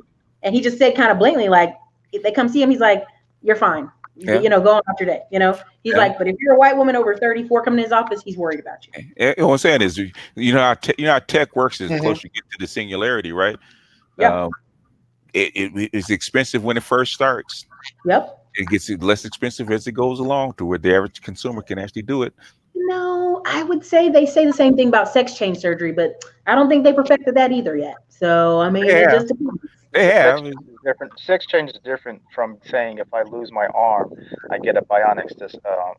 Well, sure, you can get a bionic arm, but a wound? A womb? Like, no. Artificial womb. You don't need the art. Basically, once the baby's born, the womb is free. Okay, you can put. Are you talking about you're going to the Matrix in a jar in a little glass box? Baby? It's actually a bag. It actually looks like a bag. Possible. It's a thick silicone face bag. What they plan on implementing it at is its first implementation is for preemie babies, right? So because their lungs aren't fully developed. So the mother will give birth to this premature child. They'll transplant this baby into this artificial womb that can still give it the same nutrients that the mother gave, and then it allowed the child to develop its lungs a little bit more. And then they'll pull that child out of that bag, and then that child will be a fully fledged human being. They don't want to implement it from the terms of right now. You can already what's the term? Fertilize an egg with sperm. You can do that now. It just needs a place to go.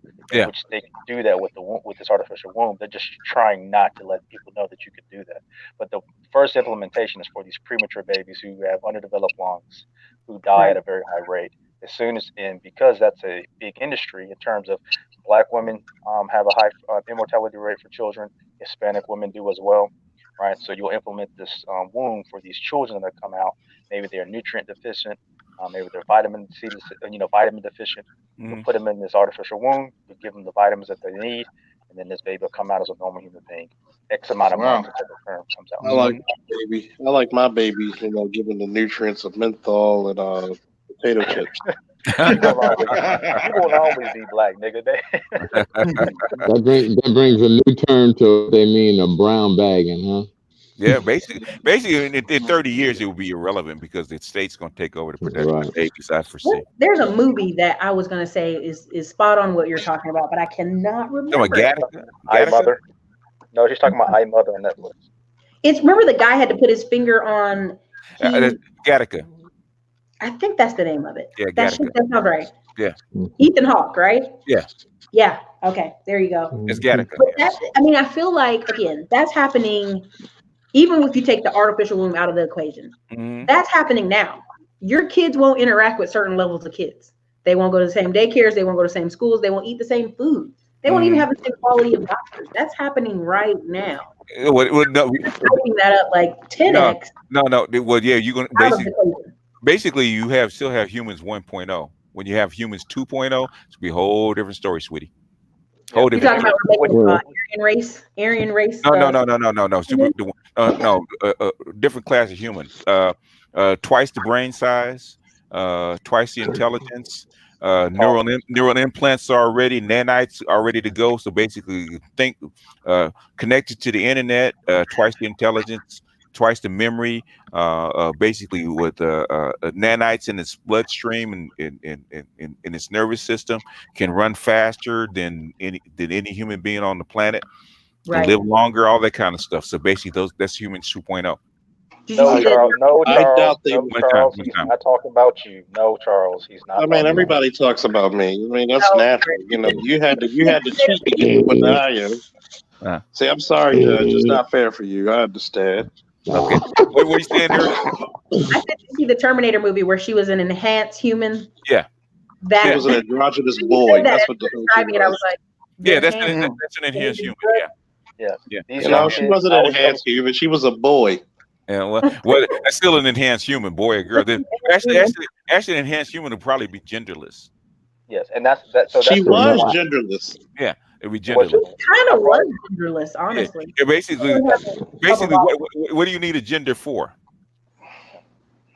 She was a eunuch. Well, here's the question: if they do the artificial womb, that'd be actually good for men because at least you don't have to worry about if you have a child that way because you want a child. At least you know you're gonna get full custody. That'd be fucked up. You get an artificial womb. It's too late for us. Men gonna get a fair shake foot. Like, no, hell no. What artificial womb, bro? Why is that? Because ain't no mama. I don't have to worry about no shit. But I'm saying, but in the UK, they have it outlawed to where men cannot get a surrogate mother to have a child. A married couple can have a surrogate mother, but not a single man, No. unless he decides to go, I guess, to China, and then he can have a surrogate mother have that child for him, and then he can bring that child back. So they probably outlaw some goofy shit like that, kind of like the whole it's not illegal for women to be prostitutes. Well, shit, you done bought food. Okay, once you take reproduction off the table, then the need for women starts to go away. They're gonna make them genderless. Right. Like, wait a minute. What do I need you for again? You keep yagging. You keep bothering me and nagging me. Get the fuck out. Yeah. So yeah. Part of what I'm trying to think of the book, and I'll be back and bring you more of the book. But the book was saying, I know you're talking about Greece and how these women are selling their bodies for little of nothing.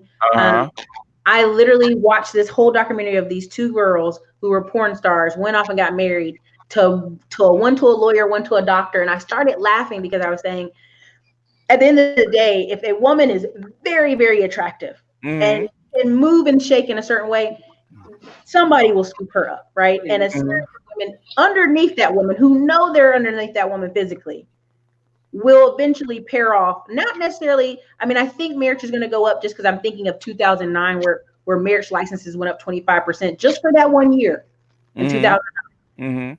Because what people are looking for, what resources, right? They're looking for a way to make it, survive, whatever. And also, as a population gets older, some people are easier prey in different ways. I'm trying to be nice, but what I kind of see happening for the next 5 to 10 years. Don't be nice. I'm trying to basically, Erica is on the conservative side. Very, very conservative side. Well, here's the thing. People will look out for their best interest, right? And if somebody sees, holy crap, here is the lack of resources, here's the cat lady, here's the fire alarm, I'm going to turn it up. Now, I will say, some of y'all, just pictures of Black women have been hilarious and spot on because I can actually point out people from a distance. But I'm actually in my environment. Again, I'm going to just say from my environment, I'm in a wealthier church and a wealthier set of associations. I've generally seen divorced single moms just hop on these tech dudes like vultures, yo. They're like that. I'm trying to give Black women game. For sure. I'm trying to give them game, but Black women are not going to listen because, unfortunately, Black women are our women are the most hard-headed group of women on the planet. They won't listen, and they don't have the swag. I don't rock with them. They're too nerdy. Blah blah blah. I'd rather have the kind of guy I like that already has the bag. I would need a Masters of the Universe that's already finished. I said, go hop on these. Actually, the tech guys got mad at me. Don't point them at us. Well, not just tech. I mean, there's some blue collar guys who own their own company. Like literally, one of the women I was talking about, she was a divorced mom of 4 girls. Got a guy who owned his own business for 11 years. Was she white? Yep, she was half white, half Asian. And I think that that's why. I mean, we talking about Black women here. We ain't talking about. Well, listen, I got another one. But she is a nurse, and she got herself a male nurse, a younger male nurse, and they got married. And I said, now he did not see this woman with 2 kids coming that was older than him. Here's the issue. Here's the difference. Let's call these subjects. One at a time. Here's the difference. I'm saying she put the bedroom game on them so tight. I mean, really, that's really what it is. I'm not gonna lie. I mean, I'm a guy. I know already how we act, and sometimes if that's good enough in there, we'll do some shit we shouldn't do. Well, you know what it is, Dre, because I've dated a few older women, right? You know what it is that most women are not willing to be mentors, right? And the women that are willing to be mentors and mentor a young man and not have that internal need to be for a male leadership, because they have to fight that. That's a hard trick for an older woman to actually do. But the thing is, if she can do it, she can attract a younger man. If she can't, most women can't. Okay. That's always been my question. That's always been my question since I came on here. This has always been my question for BWs. And what Eric is talking about is very real and very true. You don't have to say BWs. Just call them Black women on here, man. I don't care. Women. Okay. So when I'm in Austin, Texas, when I go out to these meetups and I go to these different events, these white women, just like Eric is saying, they hunt. It's a different. It's a different mentality in terms of networking, in terms of like she's saying, they pounce on these dudes. Yeah. These dudes are being bombarded with different chicks in their face all the time, and it's new for them. That's the reason why they kind of being successful. So you're saying what said the white women or Elmer Fudd going out and hunting? What I'm saying is if they find out that brothers in tech or brothers in some high sales position, they're gonna go get them. Same for the Hispanic chicks, they can go get them. That's why I tell sisters, you better emulate the behavior and go get. Oh, I'm not doing that. You better approach me. All right, then fine. Have you ever been to El Paso? I've never been to El Paso. I heard it's highly Hispanic. It's crazy, but anytime the black soldiers get there to El Paso, the Hispanic ladies are like, how do I get you to marry me? Like, it's one of the highest number places of like American black male marrying a legal. It's like they are hunting. Erica, that's the biggest clash right down in Southern California between the Hispanic guys and the black guys, right? It's not that the black guys are actually going out looking for trouble, but the thing is, they know that the Latina women are choosing black guys, right, for a specific reason, and the Hispanic men do not like that shit, man. So they pick fights. They know we're easy to please. The thing is easier to get along with. Easy to please. I mean, think about it. If other women know that, wait a minute, this is a guy right here that will do all this crap for me, and he easy to please. Yeah, go ahead, y'all black women, go ahead and act like a fool, because we'll go ahead and sleep with black men. So you're going to be careful. Say what, Eric? Exceptions to the rule do not make the rule. Listen. Exceptions to the rule do not make the rule invalid. It's a combination of two things. Let her respond. Come on, y'all. That's what I was going to say. I was saying certain classes of black men are quite easy to please. All black men are easy to please. I mean, when you compare apples to apples, right? Say upper class white man in the same class, upper class black man. The black man will always be easy to please. He'll be easier to please. Even the guy even the military guy, the UPS guy, the guy who makes $80K a year, easier to please. Yeah, certain levels. Because we have grown up in the gynocracy. We have been taught to serve, so we still have that bred into us. So naturally, we're going to be more egalitarian, easier to please, more cooperative to our women because that's where we're trained. Sorry, go ahead. No. I'm saying that's not even a question. Everybody knows that black men, the black society as a group. You know, I'm not saying there's always outliers, but as a group, black men as a group, I would say like 95% are way more cooperative than other groups of men. Way more cooperative because we've been trained. We've been trained to be egalitarian toward our women. Our black women run this society as a whole. They do. For sure. I was going to say here, and I'm being careful, but like I'm here in Austin, but if you go out in our outer rings, I'm talking about Round Rock, I'm talking about Georgetown, I'm talking about especially San Antonio. I made a joke when you go to HEB in Georgetown or Round Rock, every woman in there's got a Hispanic husband. And I laugh. I'm talking about black women, white women, you know, literally Hispanic husband in some kind of work tool related kind of outfit who pays for the groceries at the grocery store. And if you ask any HEB employee, they'll tell you these stories countlessly. And same thing in San Antonio. You'll see a lot of black women with Hispanic men. But there is there's a way you're going to have to behave. That's just what it is, right? And people got to know that as they live outside the South Side.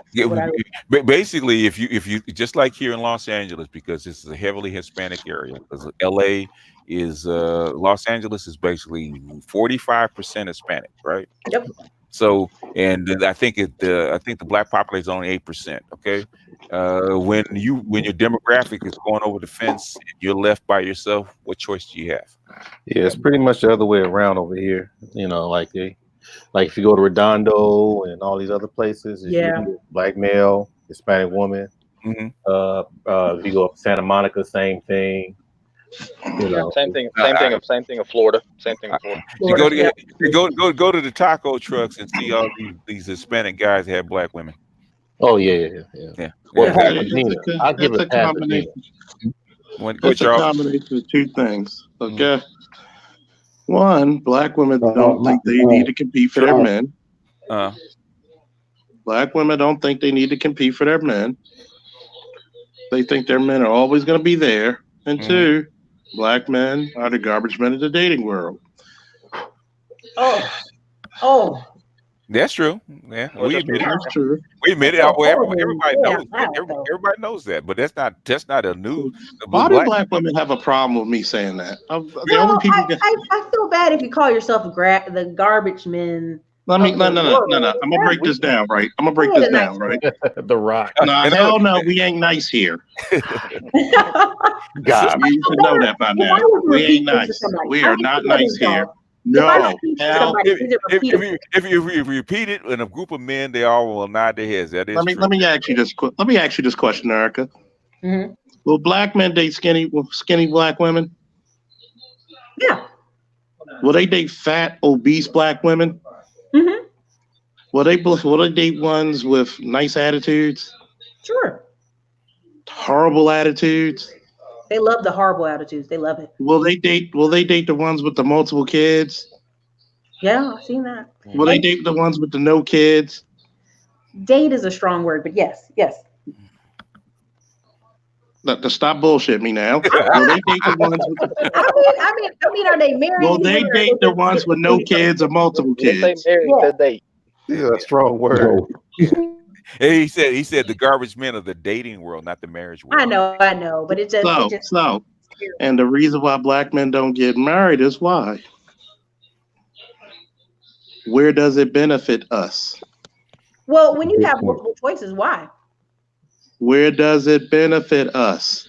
Well, the divorce rate in Black America is between 70 and 80%. So stop picking the goddamn chair, BGS. Where does it benefit us? You're not in the chair, though. Okay. Not in the chair yet, but stop kicking it. Okay. Where does it benefit us? Listen. I have a set of beliefs that I think seriously only apply. Those are beliefs, but they're not. Those are beliefs versus reality. Let's hear Erica's code. Go ahead. Let me bring it out. Give us the code. Yeah. If you look at men who make over a certain amount a year, over $70,000 a year. That's over 10%. Yeah. Yep. Yeah. Those men numbers are getting married are still high, but they're at a different. Not really. Not really. But anyway. What's the rate of marriage in men in the top 10%? What's the rate of marriage up there? Listen. If you want to go through a few studies, I would love it. No, what's give us down top of your head? What's the marriage rate there? Now I'm not gonna do it off the top of my head. I can't do that. Now, I mean, white men or just black men or just I'm talking about black men. Black men in the top 10% of earnings. What is the percentage of marriage? If you can remember, if you can't remember, the last couple of articles I saw. If you divide it out now, black people being married, it's 10 million, 5 million men, 5 million women, and I think out of that 5 million men, an additional 200,000 are over married to like white women. It's like 400. It's like 400,000, but yeah, last study 400,000. Well, it might have been updated, but at the time it was 200. The data. Out of that number, you shave off the top. I think it's the top 15%, or it would equal that money amount. Okay. Because over these figures is only like 1.5 million black men. The thing is that the last study I saw of black men, the top 10% of all black male earners, started at 75,000. Top 10%. Right. Yeah. So anything over 75,000 is top 10%. Yeah. So what are the percentage of those men that are actually wedded? That if you know, you might not know because that's kind of getting into the weeds. That's getting in the weeds, and honestly, and somebody already quoted black demographics.com. Ray Alexander, look at the year they're doing for blackdemographics.com. 2017. 2000. No, 20. It's not 2010 stats. Oh, what I said, 2017 was 2017 stats because basically marriage is fairly easy. You know why? Because it has to come with a piece of paper. So it's very easy to actually count the marriage certificates, like divorce and marriage. You don't need a census for that. Now, yeah, because you have to file. Yeah. Yeah, if you're looking at the rates, I mean, first-time marriages for 28 years old to 32 years old are only 9% of divorces. It's marriages that are under 21 years old that count up for 57% of divorces. Mm-hmm. Yeah, that's the stat. That is the stat. If it's anywhere, even if you've been to community college, the divorce rate is 25%. Now, are those high numbers? 25% from whom? But even Eugene Robinson said, I do believe when I read his book, he said even in the upper classes, the marriage rate for Black people is it might be higher, but the thing is, it's still like I think he says 57% marriage. Yeah. It's higher in the Black community, but again, and we're a micro out of a major. Yeah, you gotta think about it, right? Where do Black men benefit from marriage? Do you mean legacy and family, or do you mean? You want me to tell us something that's tangible. That's white people. I mean, to me, in other words, where do Black people benefit? Where do Black men benefit from marriage? It's a tougher question now, but I would say respectability politics is going to be on my rolled up answer. You can't make legacy with baby mamas, but that's just another conversation. And in the upper class, you need a wife. If you're in the upper class, you need a wife. So the upper class because they have a purpose, but now you got to think upper class people are the exception. Well, you got to remember her demographic that she's talking about. She's not talking about the lower class dudes. I'm not. I'm just talking about the average guy. Yeah, she's not talking about them. She's talking about even the upper class guy. See, this is the problem. Wait. A lot of Black women be looking for the upper class guys, and hell, 90% of them don't even qualify. Can I explain something real quickly? Yeah. So, I've been engaged 3 times. All right. Yeah. So this past year, I was engaged to a judge who was 47 years old, Black man, judge, well accomplished, upper class. He had previous children from his previous marriage. He said, listen, I don't plan on being a guy with 2, 3, 4, 5 kids in my second marriage. Mm-hmm. And there we couldn't agree because that limited me to just 1 child. Mm-hmm.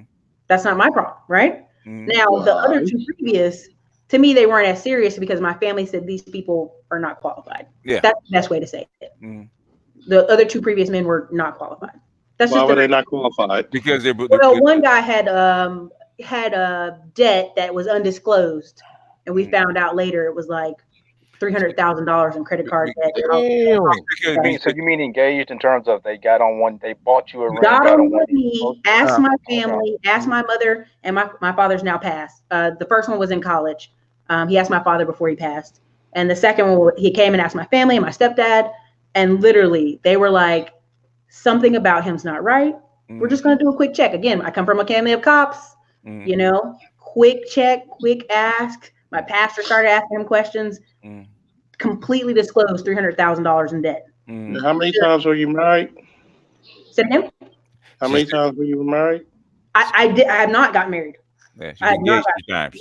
Literally, we have scanned each person, and are you still engaged to the judge, or you're not? No, we're not. I mean, we literally talked about this back and forth for 3 months, and we couldn't come to a consensus. And I was like, we're not going to be dating after I say that's not acceptable. You know what I'm saying? In other words, in the upper classes, it's the only place where courting still goes on. It's a negotiation. I agree with that, but also the study that was released that talks about the age of 35 that Black women are the least married.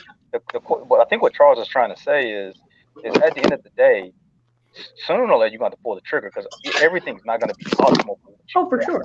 Yeah. Right. So at the end of the day, you got a Black woman that's approaching. She's 33. She's approaching 35, and she's still doing this whole "I'm vetting dudes." Right. At the end of the day, once you meet that precipice, those top echelon dudes are just going to go, "Well, I'll just look younger," because they have the time to wait. You might be able to get an older dude, but the dudes that are your age, which preferably most women want a guy that's around their age, typically they're going to look younger. So.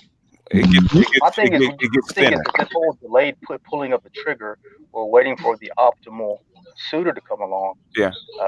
To me, it shows I wouldn't say it's delusional. It's just I understand getting what you want, but it's part of it. And I probably really need to sit down and actually go through this stuff and actually put together all the stuff that I actually learned. There's a huge component. It has something to do with culture and biology, right? The judge was significantly older than me. Yeah. I mean, 47 is, I mean, he was way older than me. No, I agree. I understand. I wouldn't want to have a bunch of kids going towards 50. Let's go back to that question, but what Charles asked, because it seemed like it was kind of hard for you to answer. Why do you why is it hard for so many sisters to really answer that question? Okay, I will do it from the perspective of a person who's had parents be married and my stepmom be married for over 20 years, right? My stepdad. I look at marriage as a family.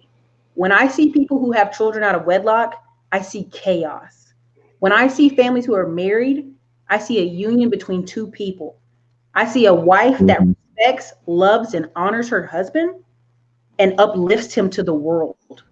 I've seen men go from making $50K a year to $130K a year because that wife was speaking into him that he's capable, he's smart, and he can do it. Now, men may laugh at that and think that's some simp mess, but there's actually really talented, awesome men out there. Say it again? I'm sorry, I was about to. But keep finishing. No, it happens, but not as often. No, see, this is the part that I gotta say about. Judge, you can't talk at the same time somebody's talking. You can't. I can't even finish my train of thought. I gotta go. I'm gonna mute them, Eric. I'm gonna mute them, and then finish your train of thought. Okay, go ahead and finish your train of thought. I got him. I'm gonna be nice as possible. No, go ahead. Don't be nice. Some of the comments and the pushback I hear from people in the manosphere, these are clearly people who don't have married parents. If you haven't seen a house run with just a mother, it's chaos.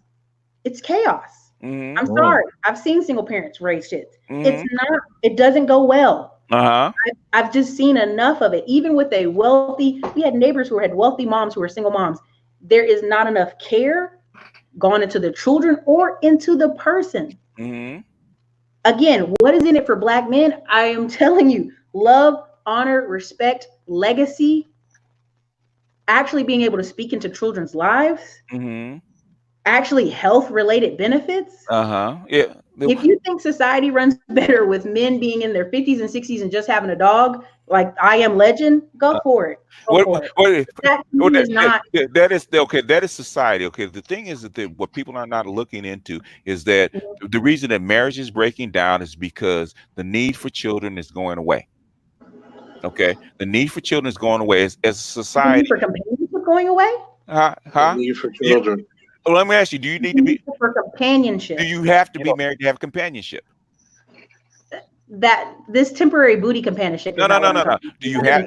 Do you? It does qualify because it's happening all over. Do you mean community companionship? I'm talking about companionship. Period. You can have a companion without being married. Marriage is for children. Always has been. Always has been. Go back and look at the history. Question needs to be asked too. Can I finish my statement, bro? I apologize. Go ahead. Thank you. And if she basically can barely, I don't know what she's working with as far as the speaker. My Logitech's not loud. Okay. If you look at it, if you go back and look at the history of marriage is for children. You go back and look, it's for children, especially monogamous marriage is for children. And the thing is, the single family household that you see now is a creation by Northern Europe, and basically got transplanted all over the world because it fits with the Industrial Revolution, right? Okay. If you go back down south 100 years, right? You can have a single mother on a farm with kids, and you don't see chaos because you're in a different environment. In an urban environment, if you don't have a husband or a father, something like this, it's going to be chaos. Down south, you don't see the same thing because the environment changes. Okay, when the environment changes, the need for the cultural instrument, which is marriage, will go away. That's like a marriage all over the world, not just here. All over the world is declining. Okay, it's not just here. It's not a cultural thing. Okay. Hey, BJS, can I ask a few questions? It can, if you sure can, right after I finish, sir. Oh, that's the part. That's the part I was asking after you. Okay, thank you. Okay. It is a very, very, very trackable phenomenon. And it's not just happening here. The reason that marriage is declining is because you don't need children anymore. As the birth rate goes down, as the fertility rate goes down, and the less children being born, you're going to see less marriage. It is what it is.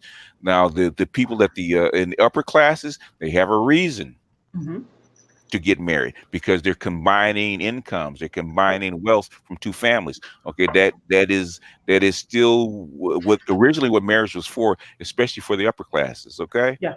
Okay. That's what it's for. But that's how come for the lower classes, it's actually being obliterated. Even for white people, it's being obliterated. Okay. Yep. It's not something that's fun. So all the other stuff like legacy, companionship, sex, all that kind of stuff. Healthy companionship. And I don't mean sex when I say companionship. Companionship is companionship. All that stuff basically on a group scale, a societal scale, doesn't mean anything. Okay. What is the reason for marriage? Especially it's an instrument to actually raise children, has been for 100,000 years. And as soon as children, you can actually see it, as soon as children got out of the stopped being able to work or being in the workforce, you can see the marriage rate start to decline.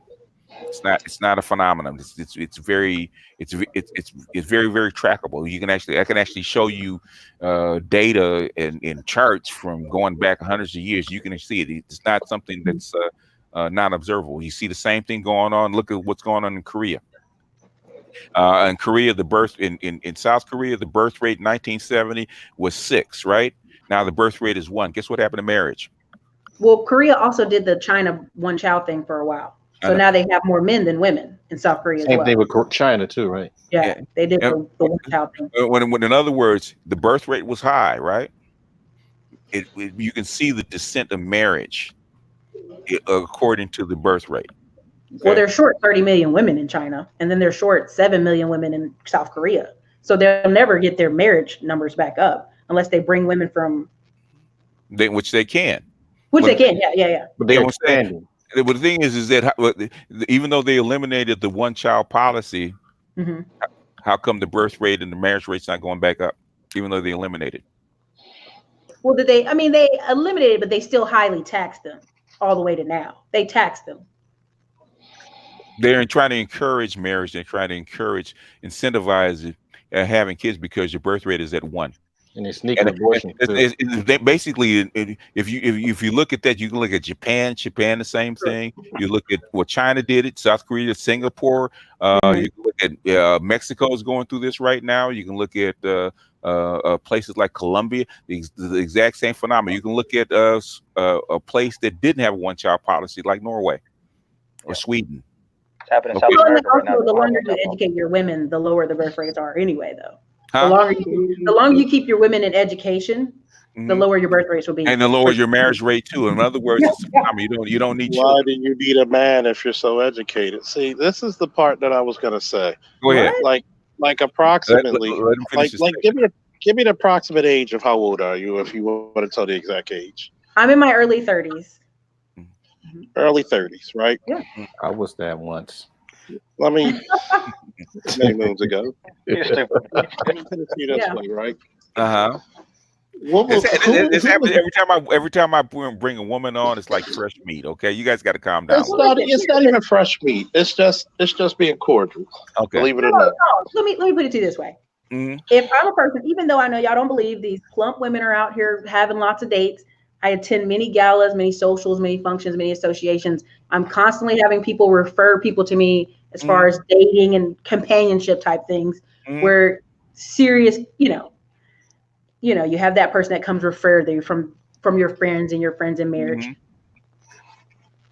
The options to marry a judge who only wanted me to have one kid and spend the rest of the time traveling so he could run for Congress did not make sense. Especially when you have people who are my age, younger men, and some men who are just finishing their engineering type endeavors, asking me out. It did not make sense, numbers wise or anyway, to marry someone that much older. Why do you think he only wanted one child? Well, one at a time. He literally had 4 children and he was divorced. And he really wanted to run for an office here in Texas. So in other words, you couldn't find somebody your own age group? No. I get plenty of options, my own age group. Trust me. Like, it's not that. This was an educated, amazing black man. And let's be honest, black don't crack. This man looked all of his 40s. He did not look 47. I mean, he literally just starting to get the gray hair and the goatee. Super muscled, former military, literally a judge, met him at the Urban League event. Consistent, always prompt with dates, always prompt on events, different things. They went to different, opera, and then we would go to Jazz Fest. It would have been perfect if I had not been limited in that scope, right? And also there were some other side issues where I had to sign over, basically get off YouTube, get off all this social media, kind of delete it, go away. Yeah. Because run for office, that's not, you're not doing any of this. This goes away. Yeah. This goes away. Even if you're talking about a small office, 45 minutes up of Austin, this goes away. Now, while she's here, Charles, to give you a context of Austin. Austin, in terms is a social status. In terms of dating, it's a shit show, right? Yeah. So when I talk about dudes, now it's a shit show for women, but for dudes, it's a eat what you want. It's a buffet. You can have anything here that you want. Yeah, it's a smorgasbord. So for women here dating, they complain, but for dudes here dating, it's just like, oh, it is what it is. So there's no point in being in a serious relationship, right? Dudes that are making, let's say you're between 30 and 35, you see dudes start making money. Dudes are posting up at lounges. These dudes are posting up at football games. You can go to tailgate games and stuff like that. I'm not saying these dudes aren't dating women. I'm not saying these dudes are not. The marriage rates don't reflect that they're actually getting married. We're a very transit city. I mean, we have some of the highest marriages in the county, believe us, Wimberley and all those things, but we're very transient. The average man only stays here 3 to 4 years. Wow. So usually these young ladies I'm talking about, you see hopping on these young men and getting married, they're taking the ticket wherever he goes. You know what I'm saying? There's a lot of, I'm trying to be as nice as possible. I was a part of the church I tell you I go to that's really wealthy. It's full of engineers and tech people. They had a singles group. I mean, I'm just being honest. It's right there in the middle of Arboretum. So somebody would know. We don't.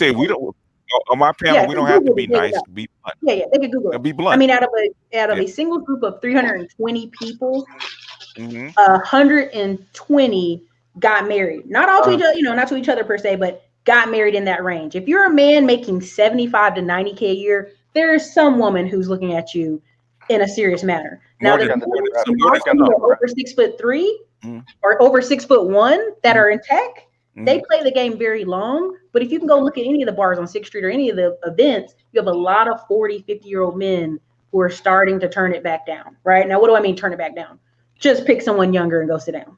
Yeah. There's a lot of that in Austin.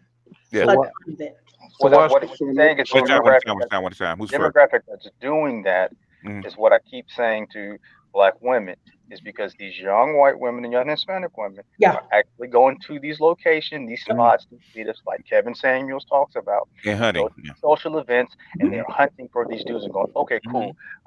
My young pretty ass is finna go get this dude over here who's 40 years old. I know a girl right now who is a RN nurse.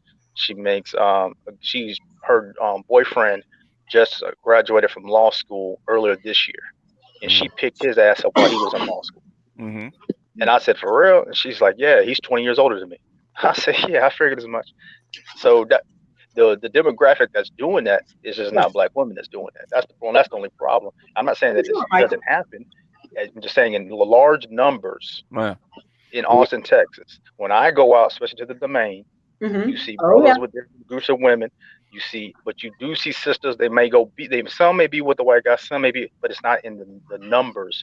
Don't reflect that. That's the only problem.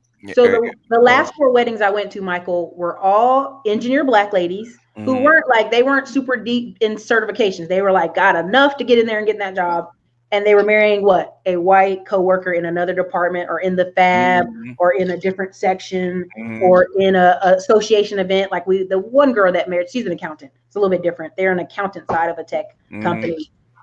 I mean, the associations, the events, the happy hours, put your best clothes on, go. Put your best clothes on, go. You know what I mean? Like it's proximity. It's proximity. And I keep saying that. I know people think like, oh, like Erica, would wait. And I'm like, yes, I can always get better. Always. I have a personal trainer. I'm doing all these things. But literally, even now, with the proximity, because we're in a city where it's more men than women, and then we have a military town 45 minutes away where those didn't come into the city. Yeah. It's still unfortunate. You know, I mean, it's in your favor if you really want. Can I ask this question, Erica? It's in your favor if you want it. Can I ask this question? Sure. Do you see the black women at those events being competitive? The black women that are here in Austin, they're usually from California and not New York. I would say what's the DC? Yeah. Usually in shape. Usually when I join yoga, full of women in yoga, full of women in the kickboxing classes. You have a huge number that are competitive. The ones that are not competitive, to be honest, are the townies, the people who've been here their whole life in Austin. Yeah. They aren't. They don't dress well. They don't. The ones that are coming from someplace else, they already know they got to compete. Yeah. Yeah, unfortunately, the ones who come from big cities definitely do. Yeah, they have. Well, the thing is, at that level, if you're at that level, at that 92 octane level, you have to compete. It is what it is. Unfortunately, there's not enough of them. Yeah. Well, even when you're at events. Go ahead. I'm sorry. No, that's what I wanted to ask. Do you consider Erica 92 octane? Yeah, definitely. Of course. Yeah. I'm not physically in the shape there, but no. What I'm saying is, not 92 octane has nothing to do with physicality. It's social class. That's all it is. 100. The only. Okay. Let's meet. Let me get in real quick. Okay. What I'm saying is, when you look at the social class, the only you guys have been with me since I actually introduced this stuff. The only octane level that has to have looks that's actually has to be at least an 8 is 100 octane, because that is the what I call the baller class. High caliber athlete, high caliber entertainer, high caliber.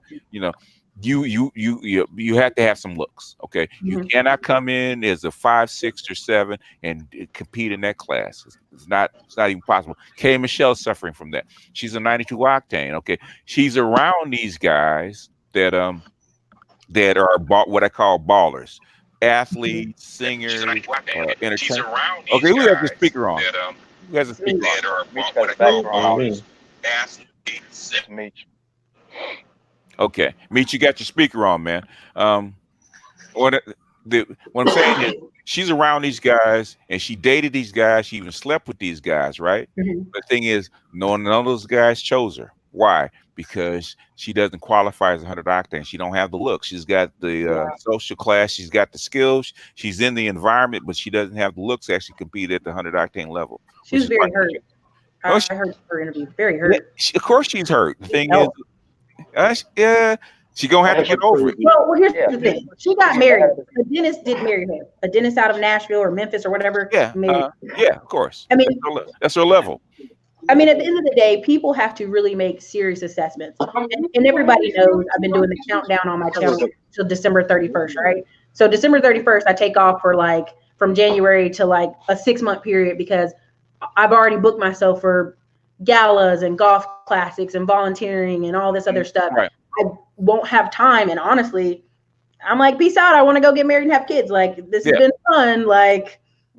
Peace out. Let me ask you a question. Okay. Let me ask, if we add in, let's say what you're saying is true, because I'm not denying that sisters can't win. That's never been my argument for sisters, right? My argument has always been is, once you add in all these, and like you said, you've seen firsthand with the automation coming in, different immigrant groups coming in, working for a cheaper rate, right? All these people, lawyers. I've seen BGS, and I've already seen the AI system for lawyers, for Procter and Gamble, Goldman Sachs are already finna do. It might be contested as too.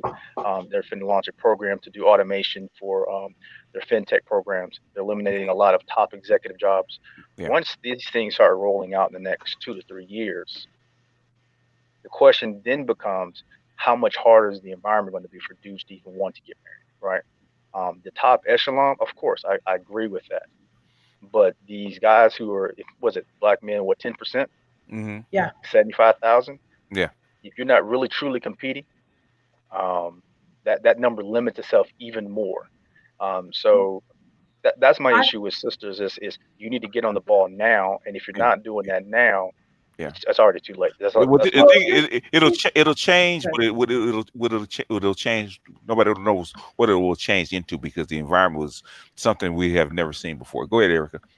I was going to say they're changing, but they're changing too late. Now, I will not lie. I went to 2 weddings and both the women were 39 and the guy was like 42 or whatever. And I was thinking to myself, like, and both the Black women lost a bunch of weight that year. I mean, I'm talking about 70 pounds, looked like a different person. And I was like, oh my God, she looks amazing.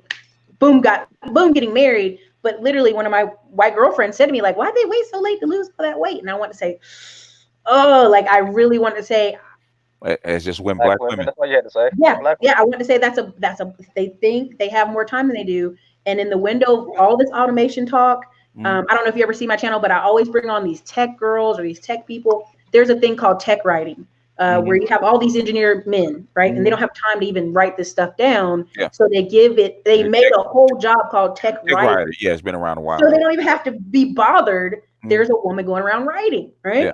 And plus the engineers are lousy writers anyway. There you go, right? And so I'm telling a lot of younger Black women, like, if you look good, you in shape, like you need to be here. I had 2 friends who made $150K a year every day they went to work. Of course, it's full of men, but it was like, hey, how you doing? Hey, how you doing? And this Black girl wasn't even. I mean, she had a big old booty, but she was like, she ended up marrying this nerdy white guy and went on about her life. And it's like, it's proximity. You also have to get out of your house. I mean, honestly, the people who are getting out of their house are going to win. That just is what it is. Yeah, well, but right now, going to events, getting your body right as best as you can. Until the nerds get gamed up, and that's how come because on this channel there's a lot of engineers, there's a lot of programmers that actually follow me, right? That's my demographic, right? They got mad at me. Don't point them at us. Don't give them the code, because then we're gonna get flooded. They already know, right? I'm saying that's where the game is, because a lot of these guys that are engineers and nerds and whatnot, because they haven't been select, they don't know their value. So you better get in while they can learn, because once they learn and the flood starts, you're gonna have a hard time. I got a friend of mine here. She's a model. Just like a friend of mine here. She's a model. She does acting as well. She's 33, and she's trying to get this dude. He's 28, and she's like, this nigga. She's like, I just can't lock his. And it's a white boy. She's like, and she's Hispanic. She's like, I just can't lock his ass down. But this dude is on an upper league trajectory, He's making 6 figures a year at the age of 28, owns his own home here in Austin.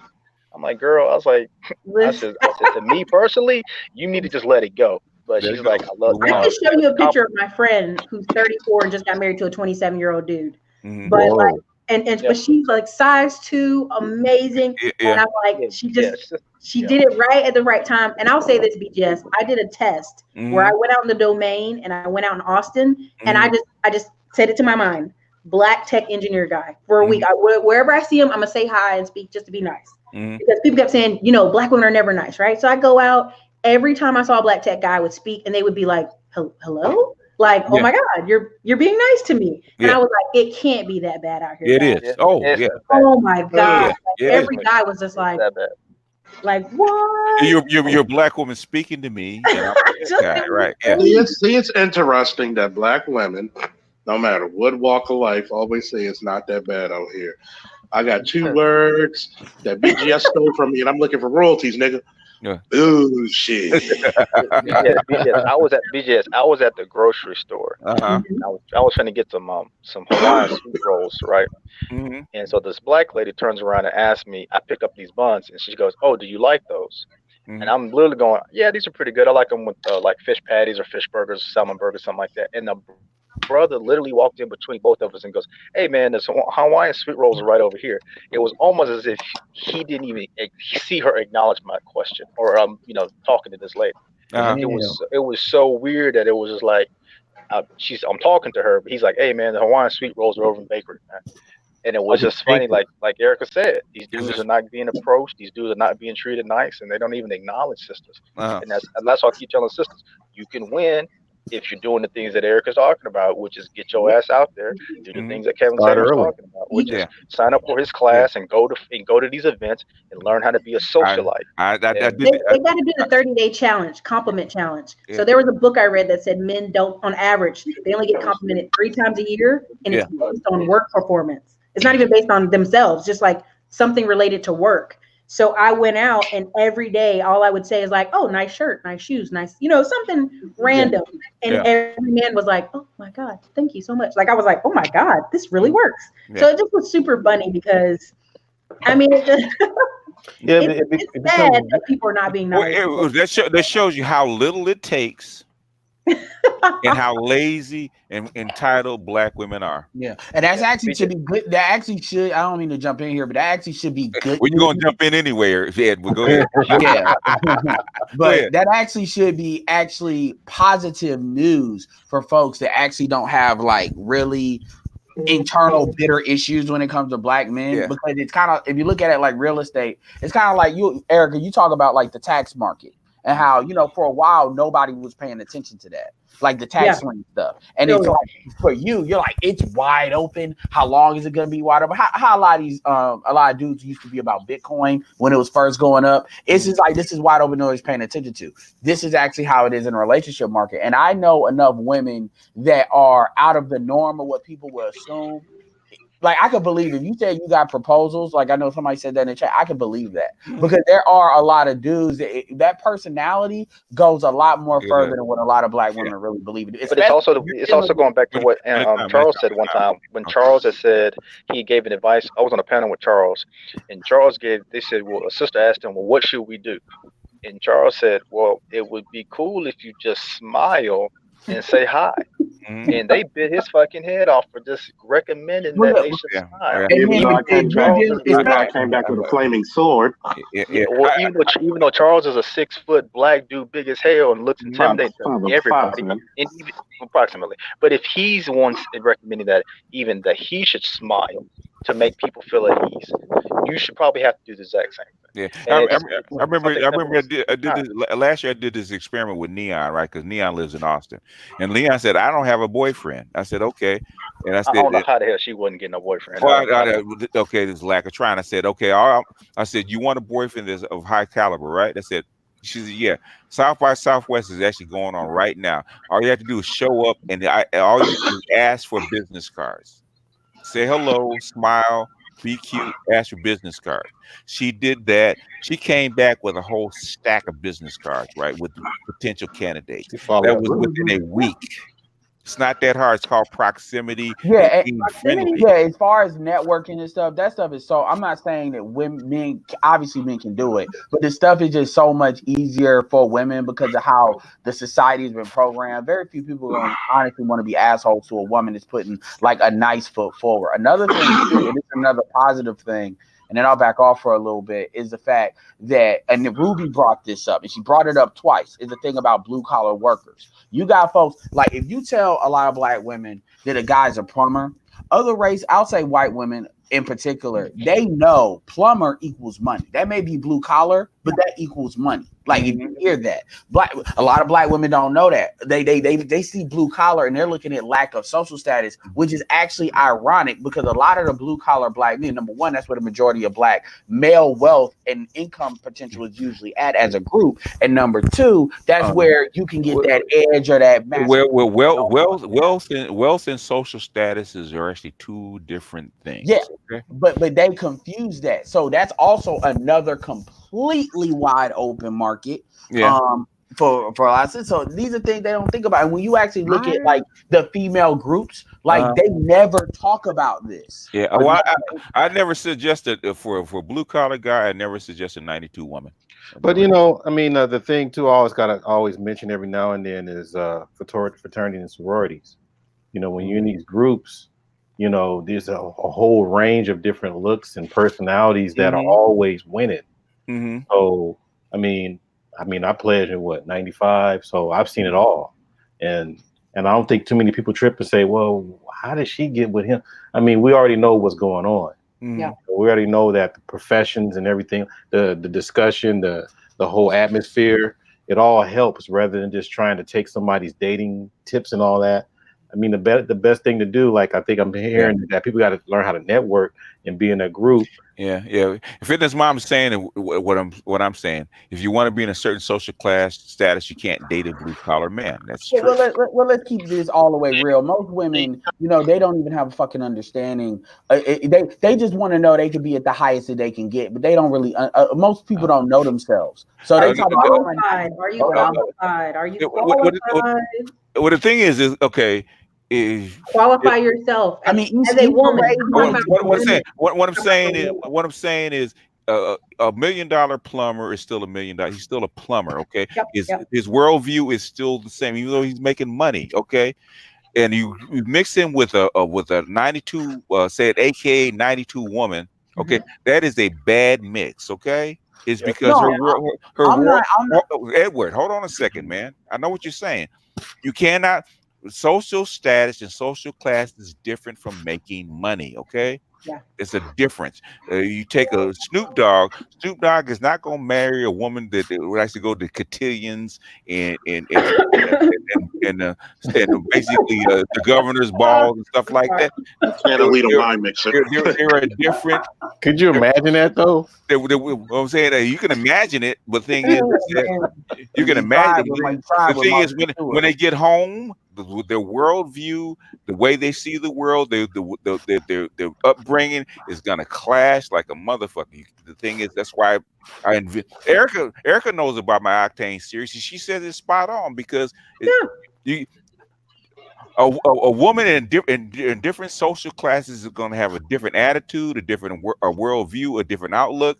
A 92 Octane, she's going to drive you because she wants to be wealthy and she wants to keep on competing because that's in her blood. Okay, so if you're a plumber and you want to stay at home wife, a 92 Octane, that's not her. Okay, that was my issue. That was my issue with Edward, you got to think about it. They're obsessed with titles.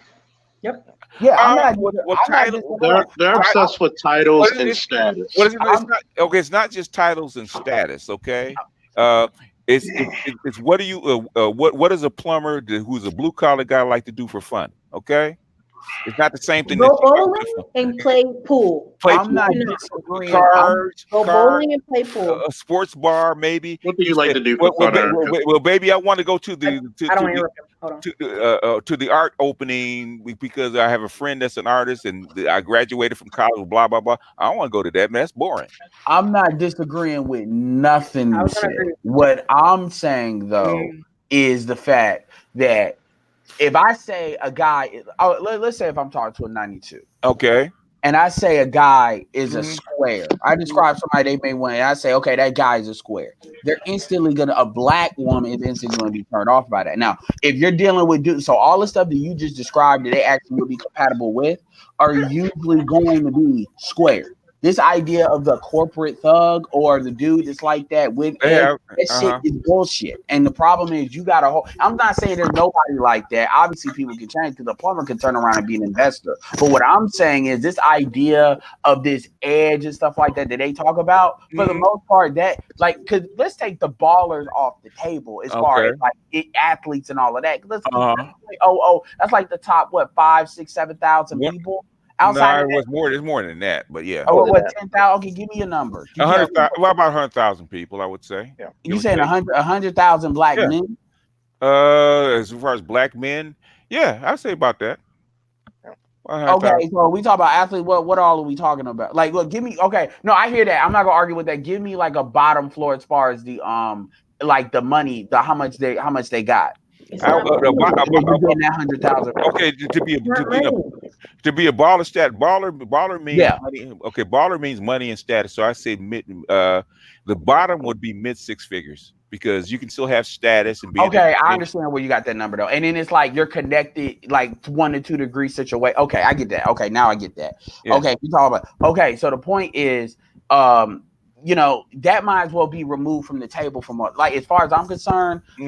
You just said it. Like, if you get to the point. Let me help you real quick. My overall point is, okay, this is my point. My point is society teaches them that these types of people are like these magical people that have this edge and have all of that, when in actuality, a lot of them don't.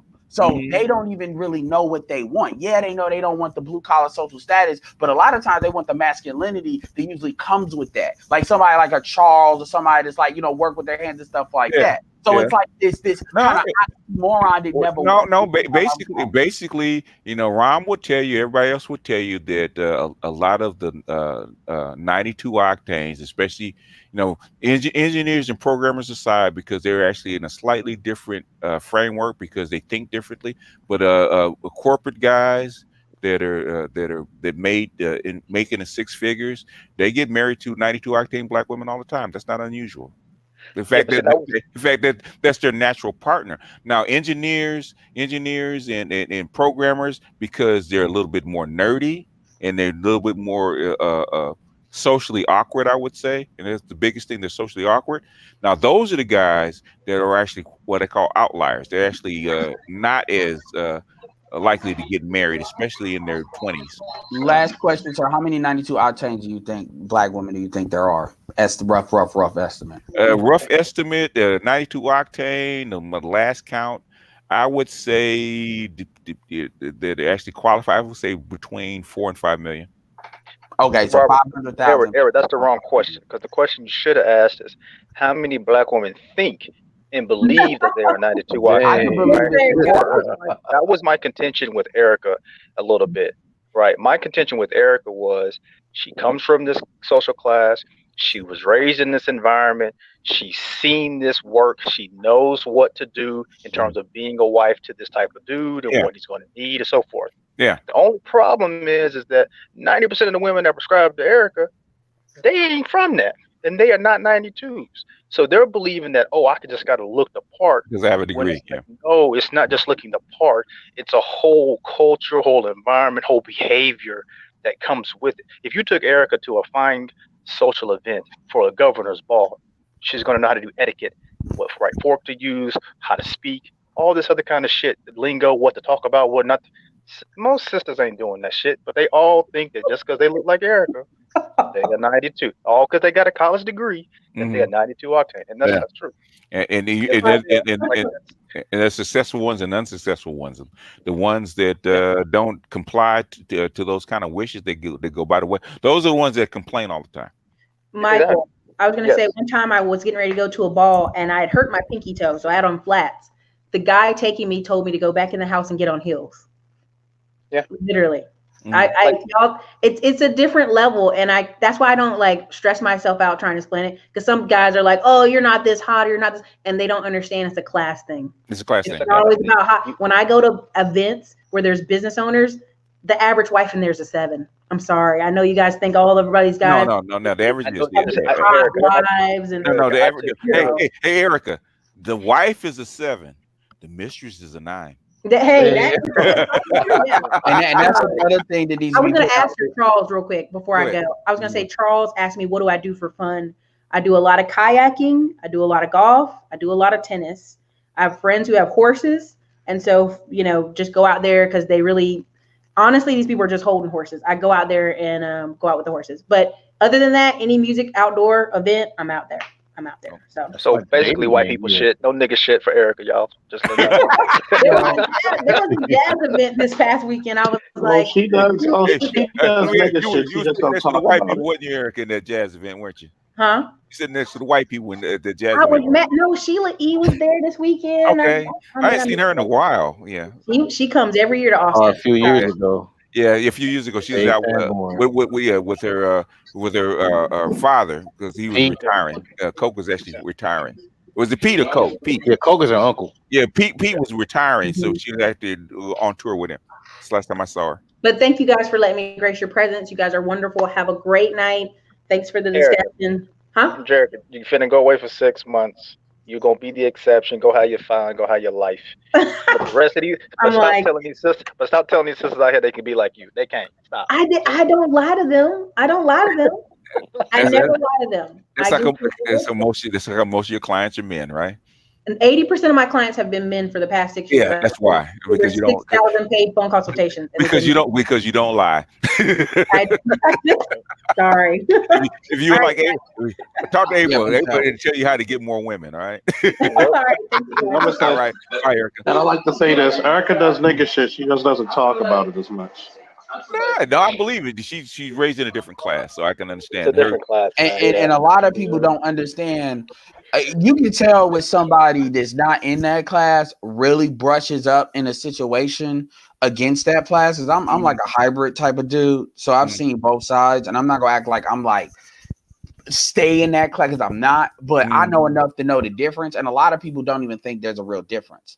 It's almost like you remember that that movie with was it Keanu Reeves? It was about what the fucking DC Constantine, and how hell was really the hell and heaven was the same place. It was just different lenses. So they were being that's how it is when it comes to this class. The stuff is like right in front of you if you know how to see it. And you can tell when people really brush up against that, they get real uncomfortable because they just don't know how to act.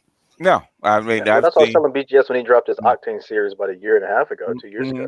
I told him black people ain't gonna like this shit because all black people think they on the same level, and you're not. That's not the way of the world. Actually, there's very few people that don't like the Octane series for whatever reason. Because they don't want to process anything. They rather for it to be automatic. Yeah. So there's very few people that don't like it. I met some that had some pushback, but I would say like 95% of people actually accept it. So they say stuff like, "How dare you make me think?" What I'm saying in terms of the influence and power, right? Like like there's some 85s, like there's some 85s, 87, 89 that I actually think they can do what Erica does, and you're not ever gonna do that shit. Just like that lady, like that dude told her. Go back in there and change them shoes. How y'all think these white boys be acting? These white boys up here are savage when it comes to those events. Don't fucking embarrass me. Walk your ass back in there. Why y'all think these women have to have a baby? They out there losing weight. Dude, I was an Uber driver. And I kid you not. There's times where I would be on this hangout and then I would just turn it off while I was driving somebody. And I would go, and Erica would know this. She knows this place too. It's called the Governor's, not the Governor's Mansion, but it's like the Governor's Country Club. And it's on good. I wish she was still on here. You know exactly. But I picked up them white girls. They would be crying. They would be asking me, like, am I hot? Like, I don't know. Yeah. And like to me, they would be like 8s. They would be like legit 8s and 9s. And I'm talking about not done up, but they would be in here crying. And I'm not talking about with the dude because they would just send away. And I've seen situations where the dude got in there with them, and they would be. It was almost like have you ever seen the one where they do the doughboy? I call it the doughboy when they go out to an event or the ladies show up. And her stomach pudging out just a little bit from that dress, and he poke her. Okay. Yep. He say, "What's this? What's this? Different dress?" Yeah. Man, I'm talking about they're brutal. Yeah. And you're not getting in those high class society events without looking the part, because that's all it's about. It's about looking the part, playing us in the game. And I had this conversation with my daughter, like BGS says, for the 100 Octane women. You know what it is. Stop. He gonna have 2-3 mistresses. Leave it alone, right? But if you can't handle it, it's cool. Just come down a couple notches and get you a regular dude. You know what I mean? But sisters don't want that. All these sisters want to be a 92, right? At the end of the day, what we were talking about, I think it was with BGS panel in terms of the environment, right? The environment is a 92 Octane dude and up has options. It's a human nature. You're going to enact your options, period. So if you know that you're going into an environment where this dude is going to have women thrusted in his face all the time, and you're going to always have to compete. These white women be having babies and be pushing that baby 2 months later in the stroller, losing weight. It's part of the game. Yeah, I mean, the reality is, if you're a woman and you think, the problem is what they think is they can actually get these dudes and they think they got the magic vase to make them monogamous. They really believe that. And these will be women like Issa really thinking that shit. Like they really believe that. And it's like, and you got women like if you want to look at content of the show, like Molly, they not gonna like bust their friend's bubble until they get mad or some shit like that. But the reality is, you got a whole bunch of women that think that this is why when people always talk about, well, why would a man get married? And then they talk about I can help you build and shit like that. Well, they don't understand. If you got people like Erica in your back of your mind on the production side that actually knows what that is for real, and in your head you're juxtaposing that compared with the fuck bullshit they talking, they don't realize how fucking small that shit really looks. What you were describing, people don't understand. She didn't say it, but she was talking about helping to generate wealth in the family. Yeah, that's all it was. Yeah. And most women, when they say that, they're not even talking about that. They're talking about help you because they want to get an outcome out of you. She didn't want to say too much because she would be giving it away. Yeah. I know that's a lost art. That is a lost art in you know, in that was my point. Art was my contention with her is that it is a lost art to hook in, to do that mating ritual, that what's that word, what's the term of your day, or whatever, courting. To do that courting, that courting is a skill set. Fitness mom knows how to court and be courted. You follow me? Erica knows how to court and be courted because she was raised in an environment where her mother taught her those things. You can't just come on YouTube and put up a video and talk about it, and then these black women don't get that shit. They in a house where they mama think they daddy's equal, or they daddy ain't shit, and all this other goofy ass shit. These sisters out here is, like I said before, they believe that they 92s, and then like you said too, they believe they deserve. Well, that's that king and queen bullshit. Because the truth is, man, they see that even when Nicole comes like on, you can hear the eggshells she walks through, you know, to try to talk to women. Because like real talk, if you can tell it's for real when they're just saying what it is unapologetically, and that is what it is. Because it's really like you either take it or you don't, because this is what it's going to take. And I'm not going to lie to you and tell you something you don't want to hear. You're going to have to get in alignment and be able to stay in alignment with what the frame needs to happen to be able to do these dudes. Because these dudes will be able to sniff you out, and they do have options to do so. These are not like, you know, the normal black men, and unless they don't have options. But see, the problem is you can't do that because you're trying, and April has dealt with this too, where you're trying to bridge the gap between what women believe and what they need to know. And black women have always been the most. Nicole even said this. She said that non-black women actually take to her information a lot more than black women. She said that a couple of times. Yeah, because a lot of. Go ahead. I was going to say because black women for 200 years they have had very compliant men, so they're not used to competing. So they won't take the information because they've been successful in their arena up until now. Go ahead. Go ahead, Deacon. Yeah, because basically, because a lot of what Erica's saying, I do agree with. The thing is that what she has to take is that, and it's not necessarily her, but for these women that are delusional and really don't have a real accurate assessment of what their options are, is that dudes. Okay, I'll put it this way: dudes that are in my class. Okay, and that class is. I am a 92. Okay. IT. What? Engineer. Huh? Engineer. Okay. Engineer. Engineer. And most of these women that most of these 49ers that they will never, if they do run across us, like guys like me, they won't even notice us because you guys aren't the other guys that are in the 92 class that are in the business or you know, with that kind of stuff. You can see they carry the traits of a 92, the shoes, the clothes, the car, all that kind of stuff, because that is part of the uniform for those guys in their prospective field. Okay, the reason why I brought on Kevin Samuels, right, is because the engineers, the techies that are 92 octane, right? The guys, you got the education, you got the money, you got the job, all that kind of stuff, right? But what you don't have is the social refinement to actually be noticed by the 92 women. Right. And that's no reason. And so because for your job, have all the accoutrements to go along with the normal Masters of the Universe. You guys don't need. So you guys will walk around in chinos and in J's or whatever, right? Because you don't need you drive a Prius or something like that, right? Right. Because you don't need that stuff for your job. But if you can do the job, you can get the equipment running, or you can do whatever technical thing that they need done. That's all you need. They don't care about you wearing a suit and tie or something like that. They care less. Yeah. I met a dude that was like one of the top JavaScript writers in Austin. Right. They say maybe even the world. Dude looked like a damn hippie bum off the street. Right. Yeah. I'm just like, for real? And he's like, he's like, I don't brag about it. He's like, but I'm pretty good at it. But he looked like he just woke up. Yeah. Some shorts, some flip flops, and a t-shirt, maybe a hoodie and a hat backwards. Yeah. He was like, that's fine. And go ahead. The only ones in the only 92 that actually knows you, at least from my experience, are the ones that actually school with. The only ones I know are the ones you went to school with. Yeah. The average 92 exists.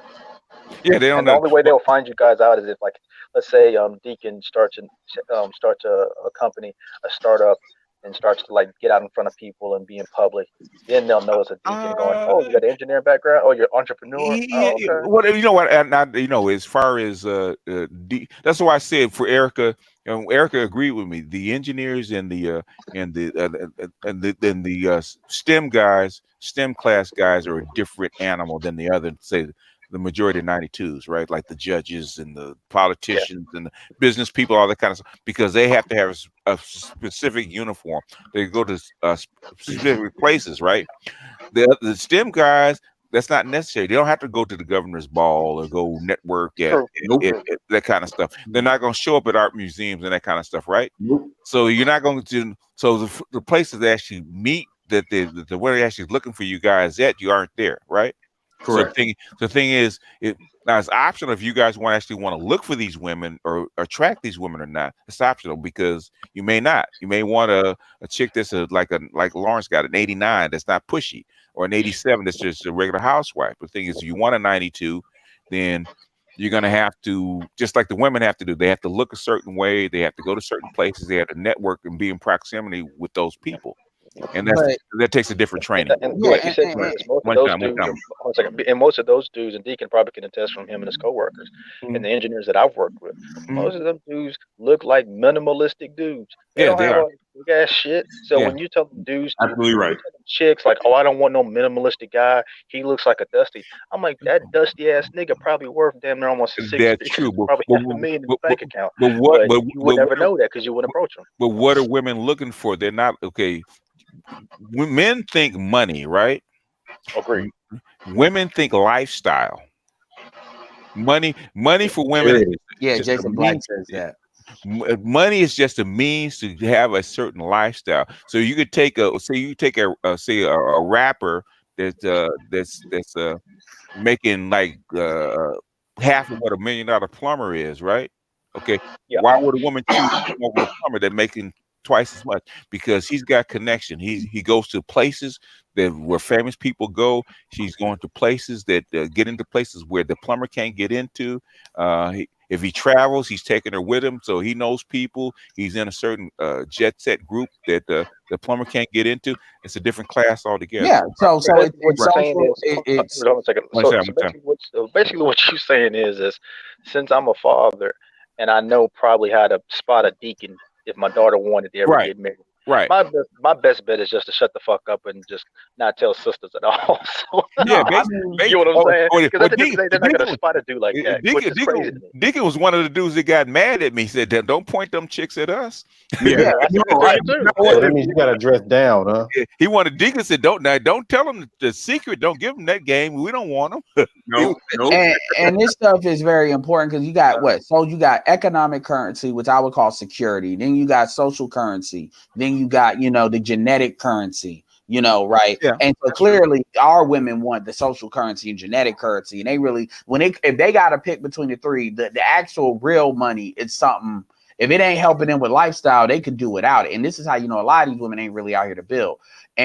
But what they don't understand on the flip side, this is a big reason why you got dudes like Patterson and why these women are always losing out. And they always talk about, well, man got money and then got himself a white girl. No, that's not usually what it is. What it is a certain group of women are recognizing certain things that black women are not seeing. So one person's trash is another person's treasure. But if you don't know, it's almost like you throwing gold in the trash and then you wondering why somebody else is picking it up, because to you it's just a piece of metal. Yeah, you actually speaking everything what I've experienced in my travels, and even when I'm in the U.S. when I'm interacting with people of different social circles. I mean, I when I'm hanging around like with local Brazilians or local Latinas, because obviously being in California, I run into them all the time, and or even just white chicks. I mean, I've dealt with it. I deal with it when I'm in those social settings. Because Deacon is showing up in spots where most brothers ain't, and the only people that really are there are nerdy dudes, engineers, dudes that programming, right? Yeah. So these sisters gonna be like, shit, this nigga got to be making the same amount of money. Fuck it, I'm gonna pull his ass. But the thing is, if you say if Deacon is in at a work function, right, would have a whole bunch of engineers, right? And the woman that's not have not been acclimated to something like that, especially a chick that's like a 9 or a 10. Okay, she's gonna be bored when she gets there, and she's gonna hate going because that's not her crowd, right? So I got something for you, BGS. Glendon Cameron, you said Glenn. I believe it, but you said Glendon Cameron's a 92. But he kind of built his way into being a 92. So, I mean, at the same time, you know, when you look, he's like more like a sales guy, blue collar guy. He converted himself into a 92, an investment, right? Yeah, he's in 92. So when you look at the type of women that he said he's attracted, because he don't date black women. He ain't saying he absolutely excludes black women, but he says literally he's not culturally compatible with them by and large. Yeah. So what would you say with a guy like that that's kind of built himself into like a 92 as far as production level? They can hang in those circles as far as who they're gonna generally look at, because you got a lot of dudes like that are kind of self-made 92s outside of academia or engineering degrees and stuff like that. Okay, they're gonna be with 92s. They're not gonna be 100 octanes because your lifestyle is not compatible with 100 octane. Now he also said he don't date broke women too, by the way. So you have a lot of 92 women that are not broke. Yeah, I know that. Well, I'm not talking about specifically 92s. I'm just talking about women in general, because at the end of the day, the way dudes look at women is mainly via looks. Yes, the class thing comes in, and we're talking about long-term commitment. But if we're talking about and that's another thing a lot of 92s don't understand. Just because you're a 92 on the production side, even if you're a 7, okay, you're still upgradable 7. I mean, most women are not 7s and above. So, you know, you can get some failed 100 octanes that don't want to actually participate in lifestyle. You get a 9 or 10 that it will drop out and drop down to a 92. Those are the ones that say Glendon Cameron gets an 8 or 9, or a 9 or a 10. Basically, those are the ones that didn't want to be in that lifestyle. They were actually more suited to be like a 92 wife. Because if we're talking, and are we talking about like long-term relationships, or are we just talking about fucking? Long-term relationships? Yeah. Okay, because I'll say when it comes to fucking, then okay. I mean, you can. I mean, 80 if an 85 dude pool boy is happens to be catching 100 octane at the right time, like he's cleaning her pool and she's pissed off at her husband, he can get it. Happens all the time.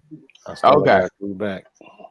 Okay, I didn't even know we were just talking about long-term relationships, because a lot of times, so obviously relationship compatibility is going to matter, but the thing is, the majority, I mean, we're dealing with red pill folks, so a lot of folks ain't even looking to settle down like that. Well, 92 octane is for social status, means for long-term relationship. We're not talking about a game and getting a woman on a particular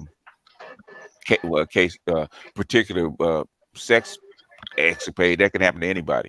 Do you think 92 octanes, a lot of them are even I'm talking about the ones that are like 8s and above, let's say upgradable 7s and above. Do you honestly believe they're saving themselves as far as body counts to even warrant those types of relationships? They're having sex, but the thing is, when they're looking for masters of the universe, they're looking for something long term. The thing is, masters of the universe, especially in the black community, are not that plentiful.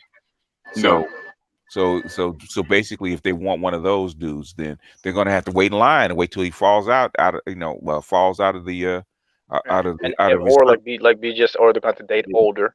But if you get dudes right now, like you said before, the dude with was it Patterson or whatever? Yeah, Patrick Patterson. Yeah. I guarantee you, if we could just go back in time and look how his wife, that bitch hunted that nigga down. Period. Yeah. Right? That she did shit that niggas don't even want. Other females couldn't even imagine being able to do, to pull a man like that. Yeah, you have to. You have to be that way. Yeah. For you to get to a guy like Patrick Patterson, okay, you have to somehow get your way into the 100 octane circle. Exactly. Plus the colleges too. Sometimes you get lucky. See, like your brother's in it, or your father's in it, or something like that. Say your father coach was a assistant basketball coach for a certain team, right? You have the looks. You don't have to screw to get into the circle. You already got kind of like grandfather in. Yeah, like Doc Rivers family. With his daughter, and then Seth Curry. His daughter's not that pretty, but she got grandfathered in. That's all. Yeah, grandfathered in. Yeah.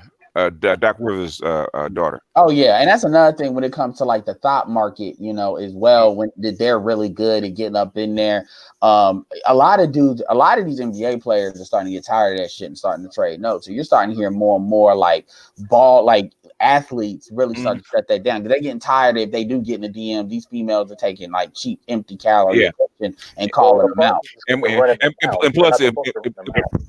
plus, if you show up in one of these blogs with crawling in DMs or some thought, you're gonna get a call from the NBA.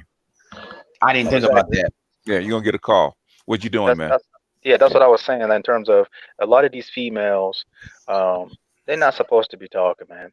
You know your place. You know what you were hired for. You know why you were brought in or accepted. Don't get booted. And most of the chicks that are talking, them the ones that got booted. But for the most part, the women in that lifestyle, they don't talk, man. They're not talking to you. Like, they're not going to tell you about the lifestyle, except for their daughters, and maybe if they're a really super tight close friend that's trying to get into it. But outside of that, they're not talking about that lifestyle, man, and that's the problem. And we ain't even talk about the ones that just ended to get a baby, and dudes like as well, because you look at like dudes like Paul George, where he literally fucking with strippers, and now he got a kid. Yeah, Paul George is fucking a whole bunch of people. He's fucking Paul George is a rogue, man. He's fucking the players, his co-players' wives and shit like that. Yeah. What is his what's his name? Roy Hibbert was dating this white girl that is Roy. College sweetheart, and Paul George fucked her. That's probably why he stopped producing. He did. That's really what happened. Yeah. That's like when Roy got traded. He had to leave, man, because Paul George fucked his wife, his fiance. He's still married. I wouldn't have married that chick though. Yeah, but he an extra fool. I mean, he better the Clippers be happy. Me too. He was saying like 92 men and up. There's not a lot of dudes that have that kind of power, that kind of pull. So, even with the stat of there's more dudes here than women, there ain't a lot of dudes pulling in incomes like that. And them dudes got a smorgasbord of females to play with over here in Austin, Texas. Fitness Mom said her friend placed top 5 in Miss America, and she's a failed 100 octane. So who's she married to, Fitness Mom? A plumber. I mean, we're not even smart enough to import. I don't know if I was a plumber or I was an engineer, and I dated the former Miss America, would I actually marry her? I don't know. I would use her to pull up the chips. Well, that depends. Does she like OE? That's true. Because that's the thing that people don't understand about your Octane series is that it's a social status with it. Yeah, and just because you make a lot of money doesn't mean that you had that social standing. Yeah, but the thing is, if she's a top 5 Miss America, that means she's 100 octane, right? Or potential 100 octane. Yeah. So where she came from is irrelevant because she has the pull, the jack to actually in looks actually pull a baller. The thing is that if she falls out of that class, where does she go? Yeah. That's why I asked. She goes back to where she was supposed to be. Now, Deacon, would you marry a former Miss America contestant? I'd have. There are a lot of variables I have to take into consideration. Such as he's an engineer. Such as I understand. I'm a chemist. So what? Such as well, she can't. Basically, she cannot act if she displays any type of ratchet behavior. I have to take her to the grave. Say she's not ratchet. So she wouldn't be a fail 100. Yeah, she's a fail. In other words, she's got this. She's a 10. Okay, she's a legitimate 10. Say that she went to college. So she got a degree. Would you still marry her? Because you know, dimes belong to everybody. So I'm gonna say, do you want that kind of competition? Hey, Deacon, here's a real question: do you intend on becoming a millionaire? Because really, if not, then it's gonna be too much work for the trouble. As far as I'm concerned, because this is the thing, dudes on me. I'm working on it. Oh, that's the advantage, in my opinion, of black men. Especially, that's the one advantage of black men overall is having low standards. Is black men like a 7 or an 8 would be kind of like a 10 in our minds anyway. Can you imagine a STEM nerd? I mean, no offense. A STEM nerd showing up at an event with his 100 octane wife that's a former Miss America contestant. The kind of competition that will be coming at her. Yeah, and the thing about it is, but see, here's the thing: a lot of dudes are perfectly fine. It depends on what you like. Are you an ass man or breast man? But a lot of dudes are perfectly fine with a chick that's like B plus, and then maybe A, and like the thing that counts, like an ass, and then that programming personality is right. That's another thing. That's another thing too. With what a lot of these sisters don't understand is what you call it talked about what these women be doing. They like infiltrate and get access to some of these dudes. Mm-hmm. Even on a lower scale, if you're like somebody like the engineer and you're like involved in that kind of circle where you it's not as hard to get in those circles, but you know what I'm saying? A lot of times dudes are taken aback if a woman put in that kind of effort, because black men are so used to that kind of effort not being put in. Mm-hmm. The standard is so low. When you overhit it like that, a lot of these dudes, even if you're an average looking chick, a lot of these, like, look at dude from Ghost, stuff like that. You know, they can close out, and a lot of women are starting to realize that shit. They realize that black women really dropped the ball on their men, and if you're willing to go that route and take some of the hits to come along with that, there is very big opportunity there. But it's also too in terms of proximity, like they were talking earlier, right? Mm-hmm. These dudes they always talk about the overly mobile black men marrying out, the top 30%, right? Mm-hmm. But what they're not considering is the 18-year-olds and below who are not considered on the census, who are probably more mixed and intermingled. Mm-hmm. But here's the difference. White women will go where the opportunity is at, so they will come to you if they're motivated, and that's another thing. What I'm saying is they're learning how to mate and learning how to hunt for white women and Hispanic women starts at the age of fucking 5. Yeah. Mm-hmm.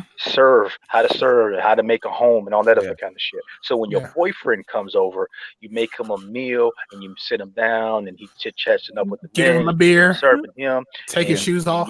Take a shoe, you make them feel good, and you're looking pretty at the same time. It actually starts at 3 because she's mimicking what mama is doing. Mimicking what mama does. Yeah. Let me take daddy's plate. Right. Yeah. So you bring that type in, or they're going to high school with these chicks. So now these brothers are seeing these white chicks. Oh, I'll go get you a bottle of water. Oh, I'll go do this for you right quick. Like my son be telling me, like, yeah, one of the girls wouldn't grab my lunch tray. Tailgate. Mm-hmm. You know what I'm saying? Yeah, so that's what I'm saying.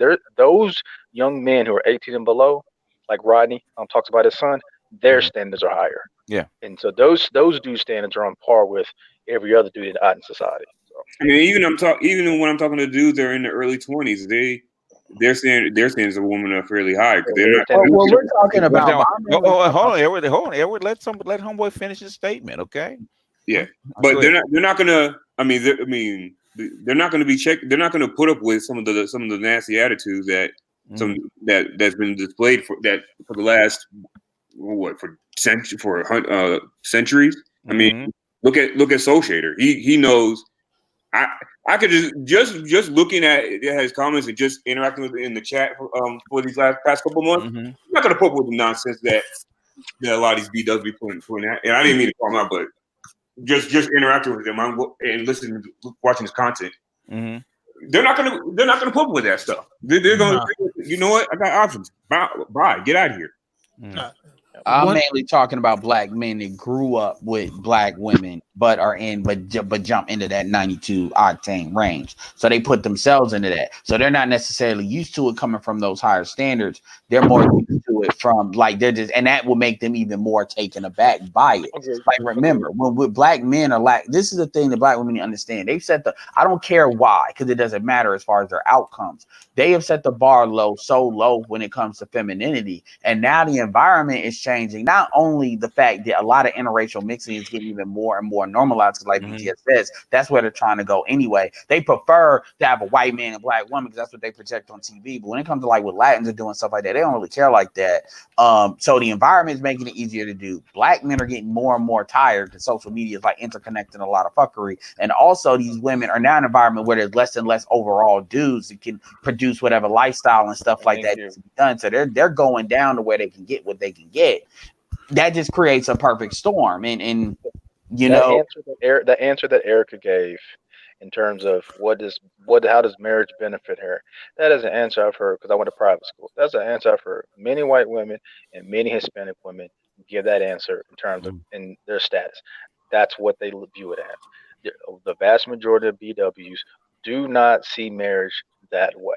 They don't see it the way she sees. But that's just a sad truth about it. And on top of that, like Edward said, there's not a lot of dudes up there. And if I guarantee you, Patterson, Edward, didn't he say somebody's wife was bringing him breakfast in bed or some goofy shit like that? You know what I mean? Black women ain't cooking no black men no breakfast. Yeah, you better get your ass up. Yeah, even at that level, I can guarantee you, LeBron James's wife don't bring him breakfast in bed. Nope.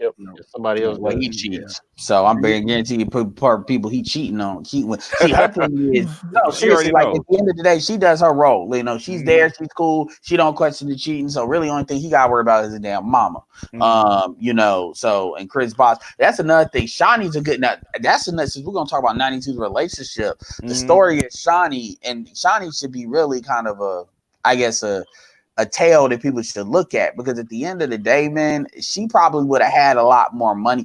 If you compare Shawnee to Jeff Bezos' wife, for example, if Jeff Bezos would have dropped her earlier, it would have been exponentially less money she would have overall gotten.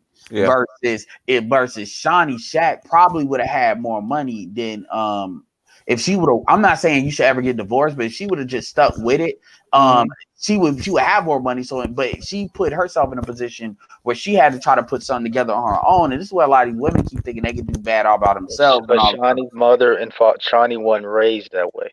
Mackenzie, Jeff Bezos' ex-wife, was raised that way. You go to college, and once you find this dude that's got a supermass potential, you build with this nigga, right? That's number one. That's why y'all don't understand where a buddy of mine asked, he says, Mike, you don't date white women? I said, fuck no. Nah. He was like, why not? You racist? I was like, nope. Y'all just destroy your men in divorce court. That's the reason. That is the reason why most white women go after most of these white dudes the way they do.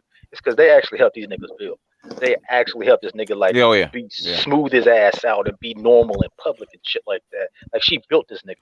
And then all of a sudden you want to. That's why their reaction is different. Yeah, help us put a suit on. There's a different level in terms. So when I say Mackenzie's Jeff Bezos' wife, she served a purpose. She knew what her purpose was. They came to an agreement and said, "Hey, this ain't working for me no more. Let's break this bad boy up." They've been done for 5 years. Huh? They've been done for 5 years. That's what I'm saying. What I'm saying is she probably still had his kids. They probably just finished graduating high school. And she helped him with his business. She helped him with his business, Like right now, I think there's 70%. They still have 70% of their business still together. Like they're on boards together. Like they're not going nowhere. How many Black 92s actually they over put their value? Like they because a lot of folks be thinking they just show up as is and that's all you need to do. And because when you look at a white woman that's a 92, there's gonna be some different shit they're gonna be doing as far as billing people. And what's interesting is Black women tend to know how to do that when they get a white man. You look at Chris. I don't know if Karis is a 92, but when you look at a lot of these stories, she's a 92. Yeah. Okay, when they get these white dudes, they're doing the same shit that like white women will do and building them up at their own expense. But it's with us, they act like they don't know what the fuck that is. Because they think less of you. That's why. No, that's part of it. That's part of it. The other flip side is that a white dude, you're not calling no cops on no white dude that he beat your ass. Not at that level. You're not. You're not getting hit. There's no Billy that's getting a phone call because he punched his wife in the face because she embarrassed him at some fucking social event. That no one's getting tried. Yeah, she tried this shit and see what happened. Yeah. Black women have been conditioned to they have been conditioned to not appreciate black men, and that has been for quite a long time. Hey, I'm not trying to change the subject, but I just want to give this notice. I asked Roger Report about that Queen and Slim movie, and before he went, because he was going to do a review on it, I said, "You know who directed and who wrote that shit, right?" And he said, "No, don't tell me." And then I asked him before I ended my video that I was on. He said, "Yo, that shit had some fuckery in it. They hit all of them so fast. The whole theater was like, what the fuck?" They said like it was like two things that happened where the whole theater collectively said, "What the fuck?" Go ahead. So anyway, there you go. Man, ain't nobody going to really go see it. What happened? What did they do? What happened? I don't know, but he just said it was a. Oh, okay. Oh, you haven't seen it. Okay, I'll take a spoiler. It don't matter to me. Oh, like I said, I don't know. He hasn't seen it, so I mean, I'm get it through unconventional means if I do that because I'm not supporting that shit. But now I heard 21 Bridges was actually really good, by the way. But anyway, back to regular programming. Yeah. My bad. Well, they have a top flight actor. Regardless of what you say about him, he is a good actor. The guy in 21 Bridges. Who? Chadwick Boseman? Yeah, he's a good actor. Yeah, he is. Yeah, he has a certain cadence to his voice. Yeah, man. Yeah, you look at what he played. James Brown, Robinson, James Brown. Yeah, man. So that's the way he older than a lot of people think too. But anyway, yeah, he's like 40 something, man. Yeah, he's 44, 45, something like that. Yeah, I guess BGS. I guess my only contention was stop giving these females out here hope. Hope as far as what? In terms of they can just walk in these social status events and they can make it happen. No, what I'm saying is, okay, with the most black females, the ones that can already know about it, they can already do it. If you can learn it. If you, like I said, I steer him towards Kevin. If you want to go up in status, because Kevin can actually get you the training that you need to actually be able to actually fit in. The reason I actually, which Deacon got mad at me, point him to the black techies is because those dudes are, for lack of better terms, a little bit lower on expectations. Because they haven't been select dudes most of their lives, not because of the little I wouldn't say socially awkward, but socially retarded, because they spend so much time on with the left brain thinking. Video games. Video games, because mathematics. They're functional. They're just a functional creature. Well, but basically, it's pure logic, and they a lot of logic and less about social skills, because the nuances about like reading body language, all that kind of stuff. Whereas I said, whereas the tree dude, he's all about social skills and less about logic. Okay. Yeah. Well, dudes, in my opinion, dudes can learn. If dudes actually sit there and say, okay, social skills is something I need to learn, and there's a lot of great channels, Refusing to Settle. There's a lot of good channels of dudes that were techies that had to learn it. Yeah. That I Will Teach You to Be Rich is another one. Learn social skills. The problem with women, is particularly black women, is it's these added. When I say attitudes, I don't mean like having an attitude problem, but what they think, they can't make that switch like that. So we talk about guys actually. The thing is that if you go to a techie that has been raised by black women, because most of them have been socialized in a black arena, which most of them have, just a little tweak in a black woman's attitude, she can actually get her a techie that's making $150,000 a year. Whereas she goes to a master of the universe, she don't even qualify. She can't even get in the room. That was always my argument: is how do you let something as simple as smiling and being kind to a nigga puts you in the eternal loneliness for the rest of your life. Because that is not how the game is played. When you grow up, basically you sock each other and run. Okay. Yeah, they're rough. Yeah. They're rough. Black women, what they like to do is they hit you and they like talk junk about you. Yeah. But then within their girlfriends, they say, I kind of like him. Yeah. But it's just like Kay Michelle said. They want you to climb this wall of barrier, and once you get above that wall and climb over it, that's when they start being, receptive. Where I'm gonna start laughing. They're not one time. Yeah. Yeah, when they start asking these women, like, what do I do? What do I do? When a lot of this stuff starts collapsing on itself, the women that know, like women like Erica and stuff like that, they know they're gonna be fine. That's why I really don't give a shit about when they always talk about, well, you want this type of black, but no, the black women, they got their mind right and going, it really ain't gonna be that bad, to be honest with you.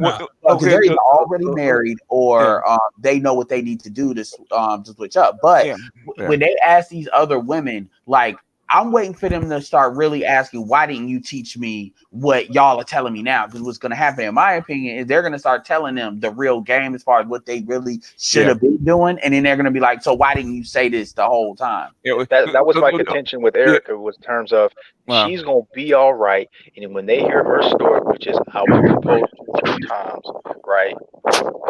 These sisters hear that same story and go, yeah, girl, I had Erica got time. Erica gonna knock this shit down. She's gonna be married off and gonna do her thing. But the vast majority of sisters listen to her story ain't gonna fucking pull that shit off. And they looking at it like because okay, the thing is that Erica is in that social class. All her girlfriends are in that social class. Okay, most chicks that are 92 that don't come from that particular social class have a hard time. The thing is, they don't have the surrounding support system to actually move up like that. Like Erica was raised in that, right? She went to private school. She went all of that stuff. So basically, she's got 20-year track record of being in that particular class, and all her friends are in that class. So she's gonna be fine. For a woman that needs to move up into that, that's a what I call a climber. 92 climber, which most black women are. They're 92 climbers, right? They're coming from a lower social economic class to a higher one. And if you think about it, I've been noticing, the way she was talking. She's not desperate, and she knows she has options, and she can pick whatever she really wants. Yeah, she's not gonna get whatever she wants, but the thing is, she's gonna get a guy in that particular class. She's gonna get close to it. She's not gonna get she's not gonna get what she wants. Okay, let's not get it twisted. Okay, but she's gonna, but it ain't gonna be no. Oh, I had one option, I had to take it, and then that's it. I want some Kay Michelle bullshit. She ain't gonna get that 6'3" master of the universe with swag and all that kind of stuff. She ain't gonna get that kind of guy. Well, I'm I people take what I'm saying out of context, but I'm just talking about as far as her having, like more options than the average person. Oh yeah. Because she talked about, because I'm hearing when she's talking about the judge. Yeah. Most people would jump at that. But she was like, she said, the one child. One time. It was about the one child, and then, but at the same time, the dude had like super status here.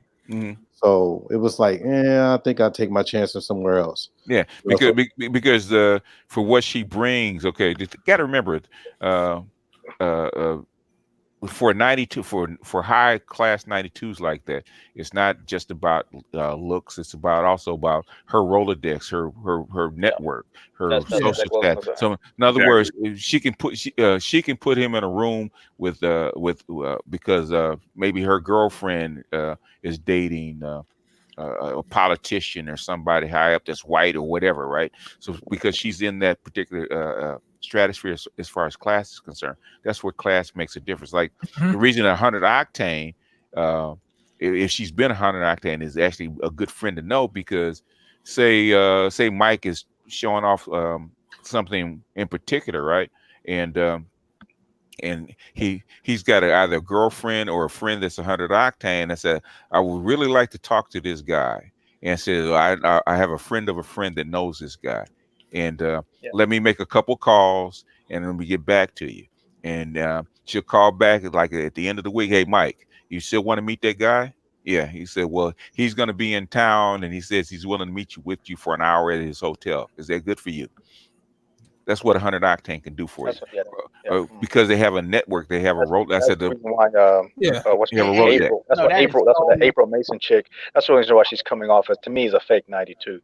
In terms of her Rolodex is not deep. If you and a nigga at your house, you know how many cops. Erica know cops. She got cops in her family. She probably could have her uncle call and be like, "Hey, I'm having some problems in Austin, Texas. Can you reach out over here and have one of these cops come by my apartment?" That's influence and power. Whether it's a 92 or whatever, relationship wealth. If you look at quality of life, you look at health, money and time is obviously wealth. But if you look at the deep your Rolodex is, that's relationship. And quite frankly, that's the big, regardless if you're 92, that's what they specialize in, or they're supposed to. That's really where their scoreboard is really supposed to be kept. Because remember, they're starting to say that who you know is actually a bigger engagement of your wealth than your degree, by the way. That's how you know Eric is a true 92. Because of she always goes, well, I can't talk about that. I only can say this much because it's a lifestyle. It's a group. You either in it or you're not. So you can't just too much. When she says her thing about marriage and what she brings to the table, she got a whole lot more that she brings to the table. But here's the key thing: some other black woman on the street, dog. And here's the key thing too: you gotta understand, a lot of Erica's baked in the cake. So taking her off the table with this, what a lot of folks gotta understand: you have to have a healthy respect. You have to know how to look at what value is. That's true for real estate. That's true for obviously when you're looking at code and stuff like that in order to build programs. So you gotta be, when it comes to networking, you have to know what the potential opportunities is and stuff like that. And this is where a lot of black women fall short more than anything is they allow this bitterness. They don't even know what the fuck. They get it passed down. And they allow this bitterness to basically corrupt their mind's eye when it comes to seeing value in people. So, and when I say value, what I'm talking about, especially in their men, is there's got to be some reciprocation. It can't be, I want a friend zone to dude, and it's just going to be a one-way street. Even if you're not fucking the dude, there is still, and see, this is what I understood what Clutch was saying. Black men need, if anything else, they need respect. And the problem is you don't have to fuck a man to give him respect. But the problem is black women by default don't really respect anybody that they're not fucking or getting direct benefits from. You can always tell how a black woman feels about, you can tell how any woman feels about a group of men, how they treat the men that they're not sexually attracted to. And when you look at how black women treat white men, even if they're not sexually attracted to them, it's on a completely different scale. It's not just white men, it's a lot of different types of men versus how they by default try to treat us. And then they wonder why we want to operate with them on a pay-as-you-go program because we don't have that healthy level of respect. And this is why it fucks up their relationship abilities as far as networking and stuff. Yeah, that's like true. I wasn't being mean to her. I was just my contention was to stop giving these females false hope. In terms of in our comment section, these chicks is like, yes, girl. Hold on a second. You got the secrets. These guys ain't got the secrets. Erica, go ahead and kick him, baby. If you timed him out for talking about you, go ahead and kick him. Don't even time him out no more. Go ahead and kick him. He's been reckless anyway. Go ahead and kick Rogue. Well, let's be clear here. And this idea of what you got to look like to be married, especially in the black community. I mean, I know plenty of people that they got motherfuckers that are like nurses, like, they got all their certifications and stuff. They make 70, 80. We talk about in the South where I'm at, where that stuff can actually go somewhere, 70, 80,000. And they're perfectly fine. They may work at the job with me, but they already talk about how they not always, but they you could tell by how they act. If they just quit and get another job, they know they're going to be all right. So they work because they want to. Not necessarily because they have to. They want to get out the house, So this idea is just one thing about being a 92 is, especially if you're black. Like I don't even know why people even aim for that like that, because it's like you're chasing. It's like you're never gonna be satisfied unless you hit that lottery ticket, and very few of them are gonna hit that shit. Especially the climbers. It's one thing if you're baked in the cake, because there's just certain things. There's certain things you're going to see if you grow up in that environment that you're not going to see if you're a climber necessarily. Most climbers are just not going to see. So it's a different situation. When you're a climber, that's just constant stress, in my opinion. Sometimes it boils down to your work ethic. Because it's work ethic, but it's also like let's take Kevin Samuels for a second, because he did a live stream about these sisters being broke, not trying to get to Erica's level, right? It's a conscious, same way you put your money behind getting a new car, getting a weave or whatever. These sisters, same for brothers. You have to put your money where your mouth is and invest in yourself if you're trying to get to that level, because there's so much information to learn, especially if you're late to the game. If you want, like, especially like one of the ladies, I think her name was Alice yesterday, talked about how we need to get these young girls into etiquette classes. I have my daughter in etiquette class. You follow me? So she can learn if that's what you want. I'll start you on this process. We'll start at a very young age, so you'll start learning how to conduct yourself in public and how to behave yourself. She's just naturally a feminine little girl, so it's for her. It's just built in. But there's things that you have to learn, and money has to be invested. If you don't have a mother like Erica's mom, if you don't have a mama like Erica's mama who taught her how to do that shit since Erica was probably 3, right? So that's the shit that I'm talking about in terms of when I see women comment on her post. I'm not knocking Erica for it. I'm just saying, put the caveat in, like, yo, sis, if you even wanted to do the work in terms of going to get a guy like Kevin Samuels, putting the money up and taking 1 year off and just investing heavily in yourself, it's going to pay off. That's all it's going to do. I get what you're saying, though, but to me, that's like, I get what you're saying, but I understand why she doesn't do that as well. I mean, here's the reality, too. And I just gotta, I don't mean to be vulgar, but fuck it. You're not gonna suck your dick your way into it too. Because that's another thing that a lot of these females think that they can do. I did something, and shout out to not Kevin, but Rom, because it's Rom and you too. It's like he did a video on this concept. You cannot, because I brought it up, and I'm not saying he didn't know it, but I brought it up. There is a difference between femininity and Erica says she can't crush these women's hopes. Yes, you can, Erica. You need to stop. Listen, I was straight. Listen, man, I was straight high with Erica. Hold on a second. I was straight high with Erica for about a good month, man. I'm like, why in the hell is she making this video about the brothers? We know majority of men ain't shit. We get that. But why these women talking about, yes, girl, yes, these men are bums, these dusty niggas? And I'm like, bitch, y'all can't even be on her level. Like, there's a difference between femininity and over-sexualization. And black women don't know. There's a difference between femininity and over-sexualization. The problem with a lot of these 92 Octane climbers, and I'm gonna tell you, y'all, they need to when you hear people use terms like sophisticlatchy, they got this thing where it's like they want their foot in the fucking like those, that's gonna filter them out too, because are you a climber or are you one of these, like what a chick said on Living Single? She said she's 1 generation out the goddamn projects or 2 generations. You gotta let that shit go. Well, it had to be 1 generation, 2 generations. She taught her daughter to actually fit in. So go ahead, Deacon. You want to jump in?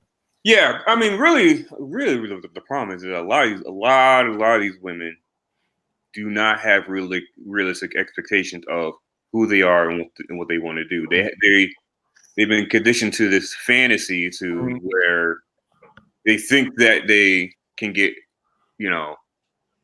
whatever, and I'm just sitting here just going, you are going to be sadly disappointed. Well, until they can't, right? Yeah, and that's what drives me nuts, because I'm going, when I run into these women, I'm just going, do you realize that you're talking to the type of dude that you're looking for? I don't think they do. The thing is that, okay, Deacon, this is why I brought Kevin on, right? Because you guys are like, you ever see a rough diamond? Right. Before it's polished and cut and polished. Okay. It looks like almost like quartz, right? Because it's ugly, it's dull, it doesn't shine, there's nothing to it, right? It looks like a regular rock, right? Right. Because it hasn't been polished. Okay, that's you guys.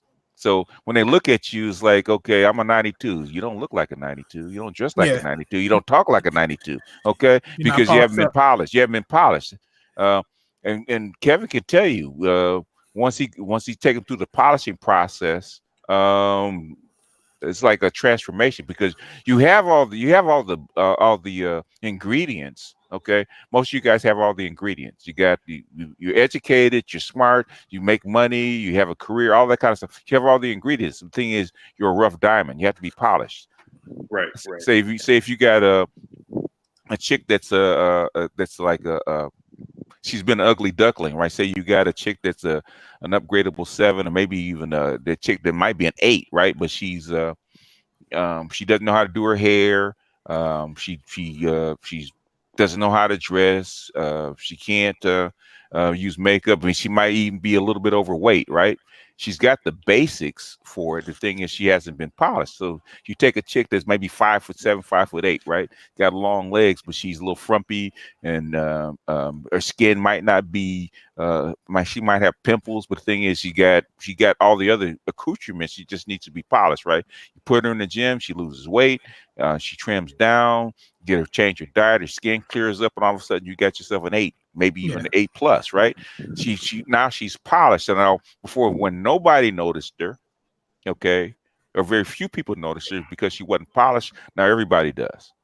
It's an image problem. Yeah, it's an image problem. I know a chick. I know a white chick. And she said this in terms of, she was saying it's easier to build a man in terms of polishing his ass than it is for just some like a female who hasn't been taught how to be to do that, right? So when I say that so like BGS made a good point, which I found out the hard way, which is true, which is when an 8 and 9 is pursuing you because she don't want to be in that high octane level no more, right?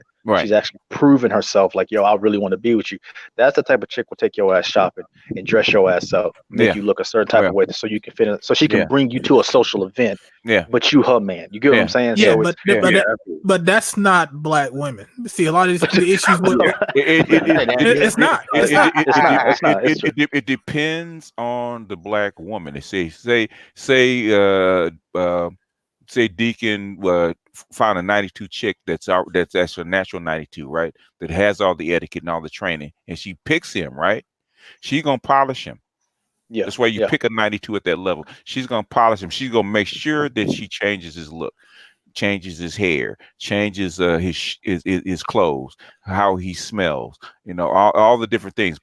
Put him in a gym if necessary, right? I knew it. She's gonna polish him. Yeah, I know a chick. She had. I knew a chick. She had. Her ex-husband was a engineer, and I said, "Why'd you marry this dude? Like, to me, y'all don't seem compatible. Like, I don't know what. To me, y'all just seem off, right?" And she's like, "Nah, I knew he was super highly intelligent. The dude had a background in engineering, but he never got a degree in it, and but he was just really good with computers and stuff like that." And he did some stuff out in the oil field, and picking up sensors, how to put. I mean, the dude was brilliant, and was on the process of starting their own company. And she's like, "Man, we was living in a one-room shack, basically one-room apartment, where we had to like step sideways just to walk into the kitchen." And she says we went from that to a big ass house. But she's like, I said, low key, you built them? She's like, yeah, I built them. Yeah. She said that's what pissed me off the most. She's like, I built that nigga. On that note too, at some point. Don't you think that sometimes, well, actually not think, but doesn't it happen where after this guy has been built up or whatever, all of a sudden he's getting more attention? Oh yeah. Well, that's their biggest fear. So that's the reason why they want marriage, which is the big ass gun to your head. Yeah. So or they sabotage you. Yeah. Well, black women will sabotage you if you're going past them. She'll bring you up to her level. A black woman won't let you go past them. White woman will let you go past them because that's what she wants. Because she knows you're going to get half. Yeah, she's going to get half. That's true.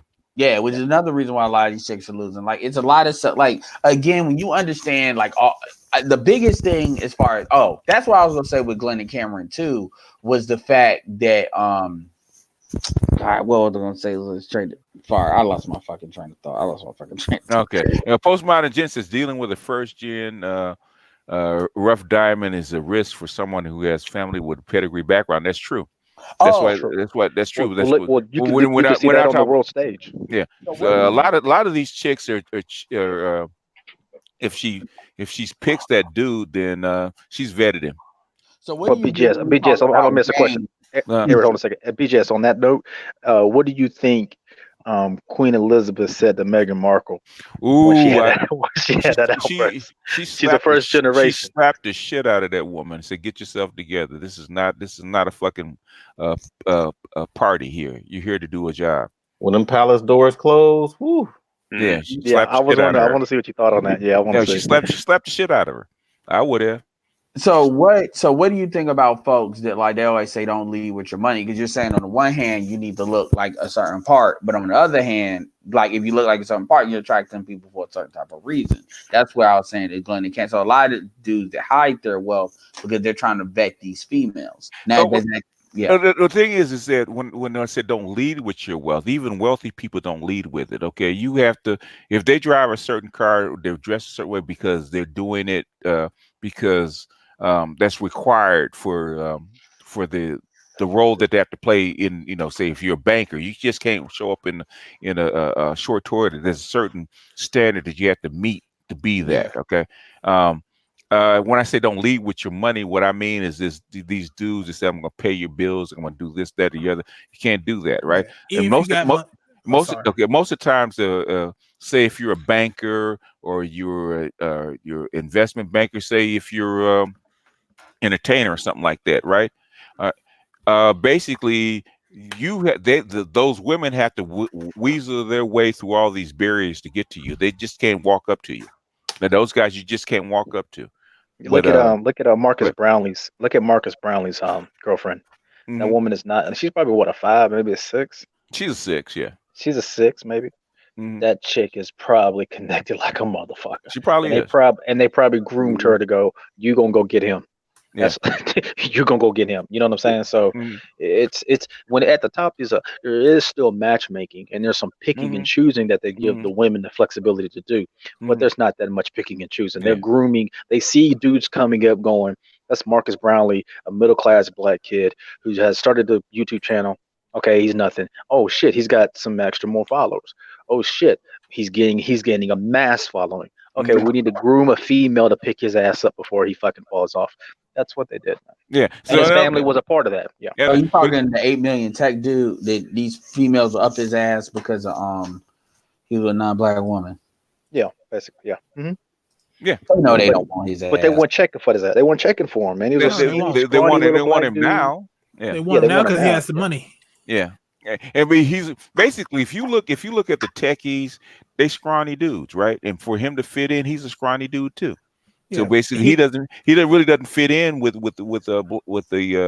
the ideal black man as far as looks is concerned. Oh yeah, and this is true for even a lot of the dudes in the not all the dudes in the community, but a lot of the heavy hitters, black dudes, like they all were either white or not Asian. And it's like this is why cultural compatibility is so important. Women always try to act like that shit don't matter. It's all about no, it's not, and y'all know it's all because what y'all call lame is not that they're lame because they're actually lame. They may be lame in the black market, but they're incompatible. Yeah, they're not. They're like what I call the outlier black men. Yeah, well, outlier for the black community. Yeah, but also here's the crazy part, Edward, on what you're saying is that's what one chick was saying. She's like, oh well, y'all gonna erase the black community, and these women only want you for your money, and you're just a fetish of them. I said, but even as a fetish, that female will do what I tell her to do. And that female will lose weight for me, and that female will be nice to me, even as a fetish. Okay. So if you're a so-called educated lame, you're a tech dude, right? And you don't fit the normal black female standard, and if a black female decides to marry you, what's she marrying you for? Yeah, because the question she's marrying you for your money. Yeah, absolutely, and that's because there's also this too, where the sisters are losing, and now that their argument. Talking point literally is because we're losing the fight, we need y'all to stay where you at until we learn how to date and learn how to be competitive with y'all. It's like sisters are literally asking black men to put your life on hold for us to catch up. This and is what no one's going to do that. This is what we have to do. This is what we got to stop doing. I'm one of the main ones to do it. Most of the shit they say we need to start dismissing before it even comes to court. Because a lot of that shit is some childish hater ass shit. This is what the absolute truth is. Everything that they say what a white woman to do or what somebody that's not ADOS, if you go and you import will do if they are black, is shit they really thinking. They're projecting. Because all that shit that they say as far as they're using fetish, black women, African American women fetishize black men as a group as much, if not a little bit more than anybody else, actually. So all that shit they're saying is bullshit. The shit, they got diseases, they got this. All that shit is basically cut back, because I feel insecure. They don't even give a fuck about you. They just feel insecure. It's one thing if it's a Tyrese. All right, fine. I guess that's the idea that they like. But if it's like a dude like Donald Glover, I'm like, what the fuck he's supposed to do? But I'm gonna tell you what they expect. Dude, they clowned him and said the boy was musty. I'm short. I'm short. This is what they expect me to do as a short black man. They expect me to get. This is from the city and shit. They expect me to get with a homely black up fat, and I've seen them try to match make me like that. So I know that's what they really thinking. That's actually what they want you to do. They will never say that, because that would actually make you just leap with both legs blindfold. But that's really what they expect you to do. They expect you to know your place, which is nothing, as Rick and Morty would say, and basically get with one of these like 4s and 3s. That's what they expect you to do. Well, according to the SYSBN brothers, they say, "Hey, look, I got my options. I got options. I got this passport stamp. Bye." Oh yeah, this is supposed dude. to I just had a homeboy come back from Thailand. Trust me. When he says that women in other cultures have a personality, they have one for a reason, because prostitution is legal there, and so the women understand that these niggas should just go get some pussy down the street. Yeah. So, but when you're having a conversation with them, it's an actual conversation. It's not this nigga, you got to jump through my games, because in the back of her mind, nigga, you could just get up and go get whatever you want down the street. So they had to learn how to develop some skills, social skills. These females in the West, they don't have no social skills, man. They don't. You can't even talk to them. Not all of them. You know what I'm saying? So. Well, also these you gotta chicks realize are off base, like man. Thailand, they don't have access to all these like things that, it's just like industrial post-industrialization and stuff like that. They don't have they have less restrictions, and stuff is more about class and stuff. So they got to use they gotta work with what they have and maximize it. Versus black women black women have one of the best positions they can have, minus a couple of things. They have the greatest freedom of movement within their men of any woman. That includes white women. So, but they don't understand that. And by the way, white women are kind of low key jealous of that and trying to replicate that. It's not gonna work. Yeah. Appreciate the Cash App, Mogul Maze. Well, that was my theory, Edward, earlier, in terms of the push of the homosexuality of the black men, right? Because now you're hearing black women say, "Oh, well, you niggas is just gay down low," which is not true, right? And they're saying, "Oh, you gonna breed out the black race," right? This is what I find. This is what I find interesting and funny. In terms of, I think they might have shown their hand in terms of this breeding out the black race. I believe they are trying to bleed out the black race, but a specific group of the black race, right? If you look at children en masse who have a black father, a non-black mother, and then you have the other option of a white man with a black woman, they both make mulatto children. But if you talk to those children, them mulatto children that had a black father and a white mama, they act and conduct themselves totally different, from my experience. Now, part of it's anecdotal, but from my experience. Well, that's what you see on TV. I can understand that, 'cause that's what you see on TV all the time. They mainly only show black women with white men, if they're going to show that, because for them that's their way of fitting. They're going to say that's just their way of checking some check boxes, and the same thing with the gay stuff. So it is what it is. But at the end of the day, again, we actually interpret what they say like it's some logical shit. They're just throwing shit at the mud. That's all they're doing. Well, the only reason you're checking it is because white women are taking black women talking points and putting it in their community. That's the reason why all this feminism shit warped. It's mutated in their community, and these white boys are like, "Nah, we ain't finna do this shit." But the difference is, because at the end of the day, if you think about it, white dudes marry Asian women by and large, and Hispanic women by and large. But you'll never hear white women talking shitty about that. Well, because feminism is something you can put. A political ideology is something you can kind of put on and take off. This is why motherfuckers don't have a problem switching from Republican to Democrat at a moment's notice. But the difference with sisters, and this is why I keep telling these motherfuckers they're non-black, they don't understand, is when you are brought up in a gynocracy or matriarchy, it's more baked in the cake because it's a cultural thing. So it's embedded in a deep root. So as soon as feminism stops being convenient for white women, they won't completely drop it off, but they'll dial it back real quick. You already see Sheryl Sandberg and stuff talking about that, saying y'all need to go back to two. Dude, they had one article. They had an article in Psychology, I think it's psychology.com or Psychology Today, talking about these white women. Even the older white men are saying, "Yo, we pushed this shit way too far. These boys are way too feminized. These boys are not even," and they're talking about their men. These boys are not even producing as if it was 40 years ago, right? We made a mistake somewhere. So now you're hearing white women, they're even speaking up more about it and saying, nah, we finna roll this bitch back. No, because they realize these Asians are coming and these Asians don't give a fuck. That's another thing because Asians are the Muslims. Asians are that too in Europe. That's another problem. Changing. The part of it is that the white women don't want the guys that they're producing. So they roll it back. That's because a lot of white women are fucking like, don't let them fool you. You know, they'll fuck black men too because they're on the down low. But no, not even on the down low in Europe. It's open now. It's open now. Open. And by the way, that's why shout out to Mr. Research. He talked about how like they weren't talking about community and La Familia in France and look at where they are in France as far as like, you know, being bred out. So some of that stuff they're saying is true, but you gotta understand, women are not saying that because they give a fuck. That's that jealousy. You shouldn't do it because I can't do it, and I can't do it because of the reputation. Because let's be honest, black women have contributed to their fucked up reputation. BJs, what do you think has contributed more to a fucked up black female reputation? Black women themselves embracing a white supremacy. Okay, I said what? What do you think have contributed to black women's fucked up reputation as far as their womanhood more? White supremacy or themselves? Themselves.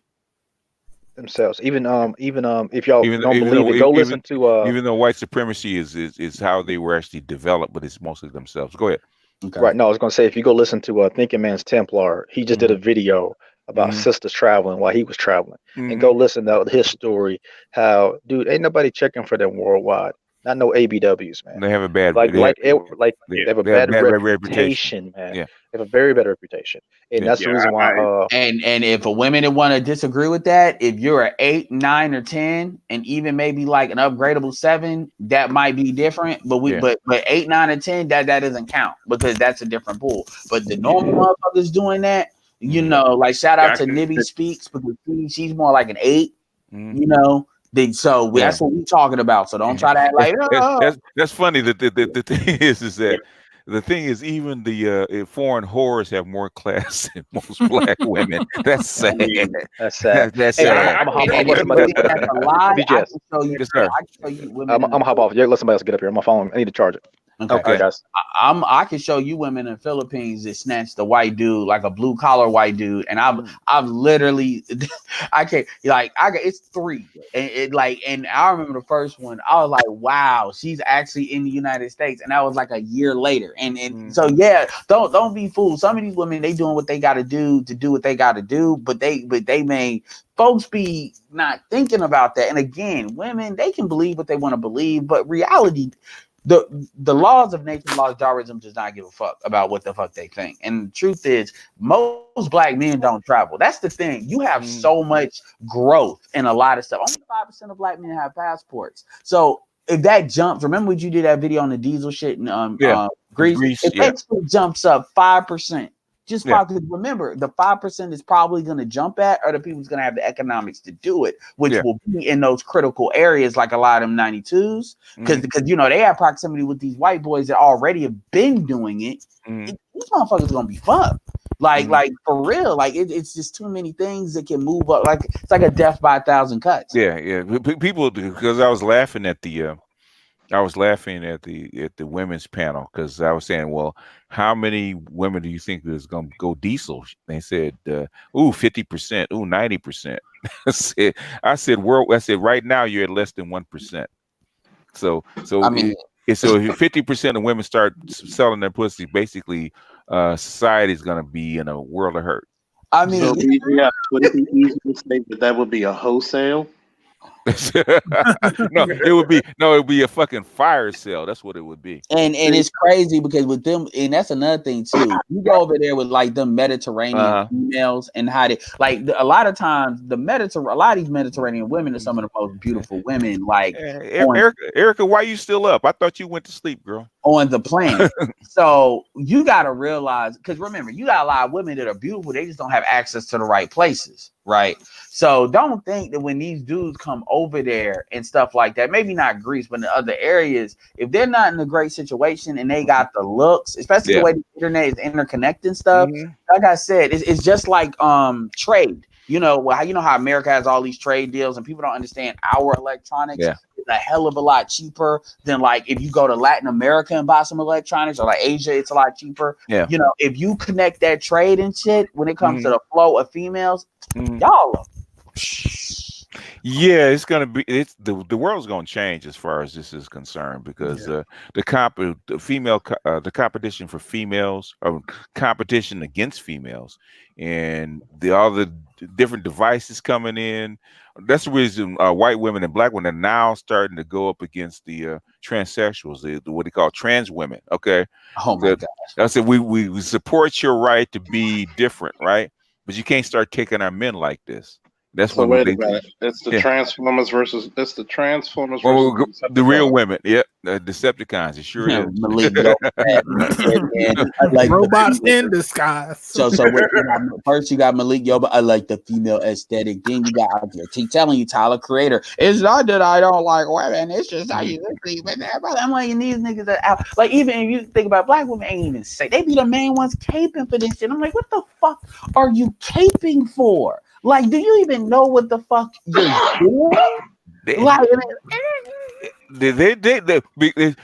don't know. They're following their training. This is feminist training. Yeah. They don't know. They were trained to open Pandora's box. Yeah, they're trained. Yeah, they're on automatic. They don't even know. Oh wow. A lot of that's why I tease millennials a lot when they start talking, right? And I'm not a feminist. Well, they keep on talking. I said, that you were taught by a feminist. I said, that you're taught by a feminist. You go back and look at the literature. That's what's at the programming that they put in you. And a lot of guys, or what we call soft, soy boys, whatever, they were actually designed to be this way because they've been ever since they were.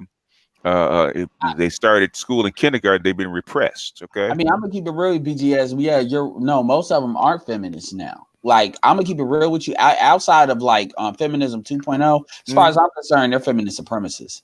Like, it's not even. It's like talking to if you talk to some of these women now, and you especially like black women, really, if you really separate it, it's kind of like talking to what's that dude's name? Something Taylor, Jared Taylor. Yeah, they're not gonna be like overt in your ad, like Richard Spencer, like fuck these niggas, and they're not gonna do that. But you have a conversation with them for 30 minutes, you be like, they talking in soft voices, but they white privilege exists and we need more of it. And I mean, I understand slavery, but if you all want to leave, we'll put you in Africa and not give you shit. But we'll and that's how a lot of women talk. It's like when you let them talk the shit they say. Yeah. It's like, do you realize how gynocratic that shit sounds? What the fuck? It's normal to them because that is the environment they were raised in. That's normal to them. Well, good sir, BGS. I am so offended that I will ask you to meet me outside where I can show you the meanest stress card ever. Oh, there's two things about you, Charles. Okay, you big as fuck, you strong as fuck, you made out of iron, and plus you have weapons. So unless I have a 50 caliber and I'm like a mile and a half away, no sir.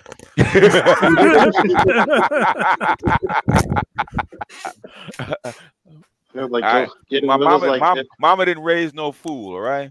What was the old saying about me and my boy was working out after the shift, right? This one chick. I mean, you will love her. She's like 24, dark, and she's built like a track runner mixed with a fucking King magazine model, and she's a cop. And it was like, what did she get a degree in? Kinesiology or some shit? Like, okay, yeah, that's a pretty good field, yeah.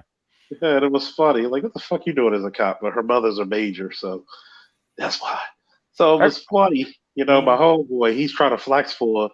He's like, yeah, let me show you what your traps look like. She like, forget your biceps. Let me see what your traps look like. I said, well, my shit look like my shirt was still on a goddamn hanger. So she looked to touch my arm, and she was like, what the fuck is this? Like, it doesn't even feel human. I know you said because it's not. and my smoothest voice ever, of course. Yes. Let me, and I forgot to tell everybody when I came on. Woo, and cheers. I remember the first time you cammed up, man, when you first came on the screen. I said, what the fuck? I said, you're a motherfucking wall, man. You're not human. Look at your big ass. I got that from my grandmother one time. Like, she didn't see me about a year or two. She's like, "What the fuck they feed you? Steroids and horse meat?"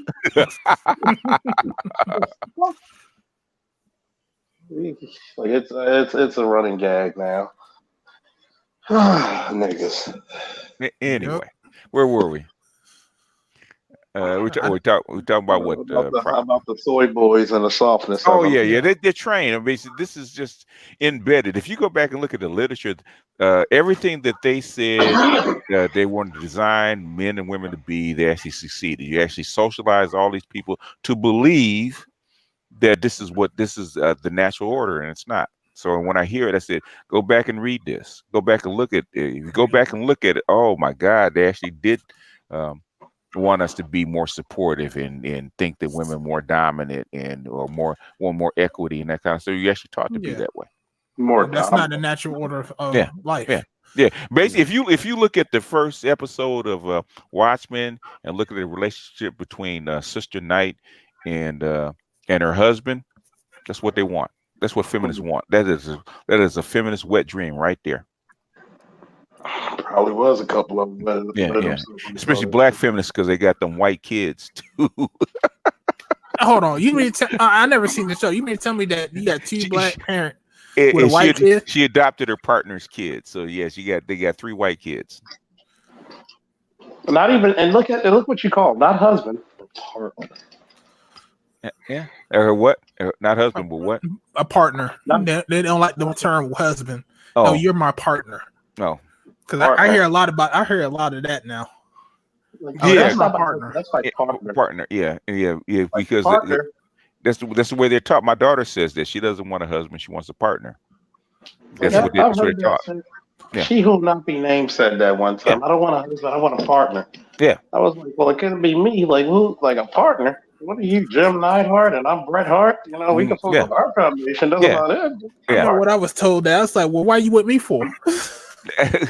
they because they want a supportive male. That's what they're taught to look for. Shit. Yeah. They want equity. They want equity in their marriage. Yeah, with the changing environment, I will be very disappointed. A lot of them will be very. Well, they'll have to adjust to the environment. Yeah. That's what human beings do best, don't they? Right. They're already starting. Yeah. But you know, it's so fucked up. They're not even attracted to those type of guys. They're already starting. to. It's going to take a minute. You have 20, 30 years of feminist training. It takes a while to actually get unbrainwashed, but they're already starting to do it. Okay, I'll cook your food. Okay, I'll wash your clothes. Okay, I'll keep my fucking mouth shut. You know. Okay. You know, to be nice about it, BGS. I'm an okay man myself. Okay, you crazy as fuck. Okay, get the fuck out of my house. Okay, you leave me the fuck alone. Shut the fuck up. Okay. That's called liking good pussy. That's what that's called. The craziest thing that I've ever heard out of a guy's mouth is that his wife and kids have ate, but then he has to go and get some fast food somewhere. Yeah. Well, he's what we call, in a sense, a cuck. Because I know at least about 8 guys that's like that. It's like, yeah, my kids, my wife. Guys, how you meet 8 guys that cucks like that? This is what's happening. I'm like looking at these guys like, your wife didn't make a food for you. Are they white or are they black? Both. Is it generational? One guy's a Gen X. The rest of the guys are millennials. Yeah, they're cucks. Because it's like, okay, what is she doing? She just cooked my food and she just told me I need to go pick something up to eat because we already ate. I'm like, what the fuck? They're cucks. Okay. I said, hey, no damn way I'm gonna marry a damn woman that's not gonna at least put something in a damn pot for me. Those are his kids, right? Yeah. They're afraid to get divorced. Which one is him or her though? What are you talking about? Afraid to get divorced. What do you think? Him or her? Him. He's afraid to get divorced. But he just accepts it. He just like, if she's not gonna cook, why come home? Go out and have a good time. Eat while you're out. Get a second job. Get a second woman. Shit. That's what I would do. But like you said, you wasn't socialized in this environment that we're in. Oh, These guys were, and so they're accepting of it. Like Richard Pryor from Which Way Is Up. I just go that route. So yeah, like I would never accept that. I'm like, nah, fuck that. I would have an argument with my damn girl every single day. Like, why the fuck you cook and don't even have nothing for me to eat? Well, the kids want something extra. We'll cook more. Basically, okay, when you don't need groceries, then if I can't eat. Yeah. It's almost like they're existing in spite of a man's existence. Yeah. Okay, fine. You don't have to cook. I cut down on the grocery bill. But you're being sensitive. Fuck sensitive. Yeah, it's just like with my old ex. Like, you know, I like to cook, so I cook. But when I see how these females are raising their kids, they don't cook. They don't sit the kids at the table. Most of the time, their kids be in their room and they're be in their room. That's why I wanted to talk about. It's because their mom did it to them. They allowed their mom. They were allowed to not. When the TV generation actually came up, that's what had started happening. Whereas mom, you didn't sit at the table, you sat in front of the TV when you ate. Yeah, because I noticed a lot of people during. I went to 3 different Thanksgivings. A lot of people didn't sit at the table. They took plates and went in different rooms. Yeah, even outside. You know, they didn't really have this one. You know, like soul food. You didn't have the big giant family gathering at the banquet table. I did not grow up that way. That's why when I look at these people now, I'm just looking at like, what is wrong with y'all? Oh, kids on the phones too. Kids on the phones, y'all not everybody sitting at the table talking to each other, conversing. Even if you had like a kid's place with a table. Only time, I think the biggest group is the people that were watching the football games. You know, Rowdy, civilization collapse has very little to do with the woman. Has more to do with the environment. And the timing. There's a cycle that all civilizations actually go through. Don't read the regular bullshit. Go ahead and read Quigley's book, The Evolution of Civilization. There's certain steps that every civilization has to go through before it falls. Has very little to do with the women. The women are symptoms. They're not causes. What up, Rodney? What's happening? What's up, Rod? Hey, did you get my emails? Oh, let me go check, man. Oh yeah, I did. I looked at that XP. Yeah. I sent you some emails about drawing and stuff about digital drawing. Yeah, I'm about to get that book too that you sent me. Okay. And going back to Erica when she talked about the mulatto class, I think George Macon has a whole thing on that. You know, with the president, athletes, all kinds of things on there's a big separation and how there's a war between the white male and the white female as far as control of the mulatto class versus the leftover. Yeah, I actually did a video called the Rise of Mulatto Supermen, and I actually talked about that mulatto class, the new mulatto class actually rising up. So that is not unusual because it has to rise if you want people to mix. What's going to happen? You have what they call a mulatto class, which is going to be the dominant class eventually. And you probably know a lot about this. I was doing some work for this sister, and it was about her high school reunion in Louisiana. I forgot what part, but the schools were separated based on light-skinned black people and dark-skinned black people. Okay, that should be way back, Jesus. And I'm like, damn. You know? So that tripped me out because it's almost like Grambling and Southern. Yeah. Basically, what if you go back in history, the reason that there's a separation between the mulatto class or the black bourgeoisie is because the mulatto class were actually descendants of slave owners. Right. So naturally, them having white skin meant they were partly European. So basically, even though they didn't want them in the white population, they had to make allowances for them. They actually were better educated. They were actually allowed to own businesses and stuff like that, and they were actually promoted and given different contracts than what we call the regular slave class. So even though we're mixed, that's like after 1890, the mulatto class got upset because they weren't accepted. in the white class. They got booted back down to the regular slave class. So they became part of the slave class, which is why they like Du Bois always pushed for integration, so that the mulatto class could actually take what they thought was their rightful place. So we still carry that. We still carry that history with us. So we talk about light skin, dark skin, and that kind of stuff. We still carry that with us because the light skinned people used to be part of the mulatto class. Very few people were actually light skinned back then.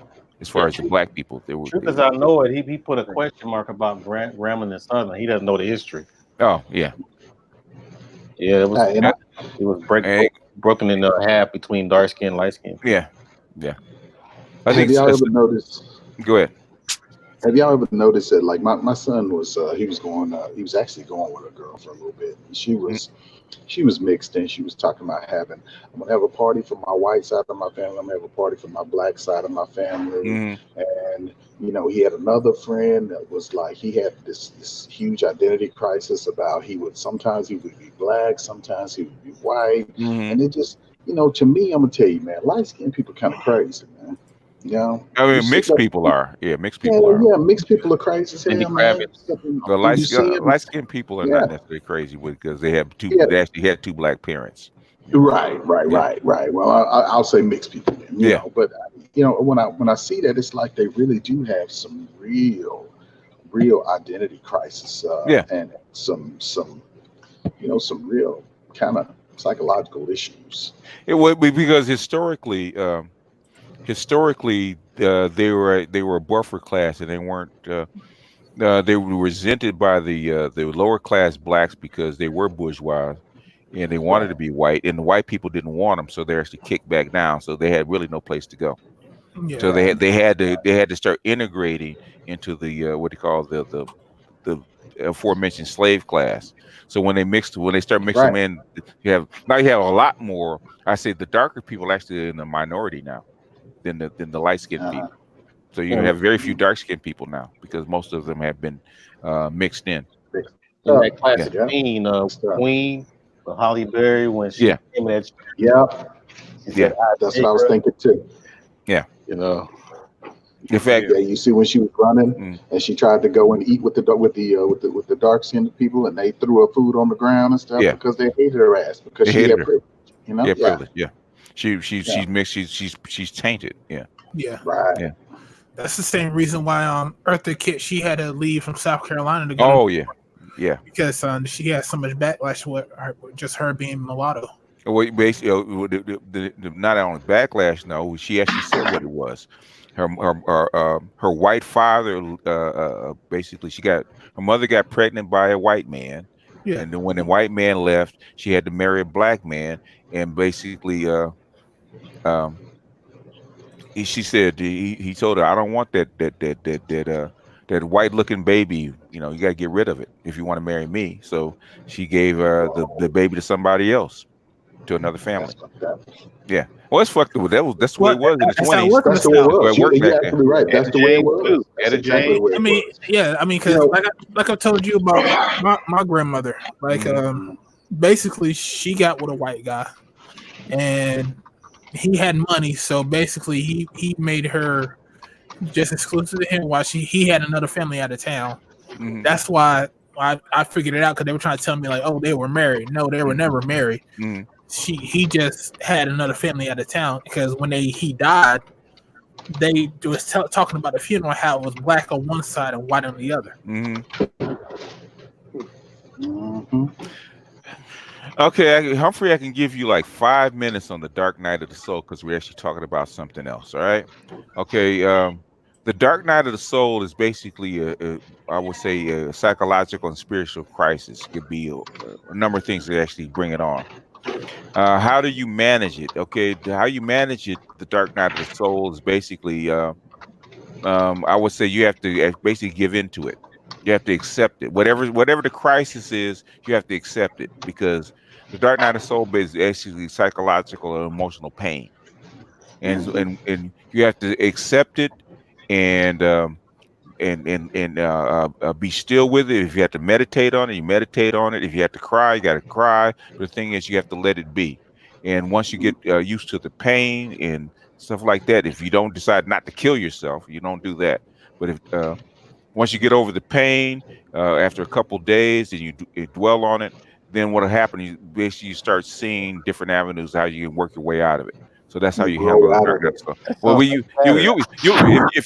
you survive it, the dark night of the soul, if you survive it and actually sit with it and accept the pain of it, and don't try to push it away. A lot of people try to push it away. You try to push it away, it's not going anywhere. Those things just extends the time period. If you just do that and sit with it and accept the pain, and actually look at it for what it is, then you'll start figuring out, okay, it's bad, but it could be worse. Okay, now how can I work out of this? And that's how you accept it. But that's how you wear a dark night of the soul. In so many ways, you kind of like said it and said the "thank you for letting me be myself" lyrics in another way, though. Staring at the devil, you know. There's a lot of things. Yeah, there's a lot of people talk about what it's done. Yeah, I be getting arrested. Yeah, it's the same stuff. Is that a case of don't pray for lighter loads, pray for a stronger back? Strong back, yeah. Yeah, and some people, and hopefully, if you go through it and you go through it properly, you have a spiritual awakening. And I think that's what a lot of us, I think men go through things that way.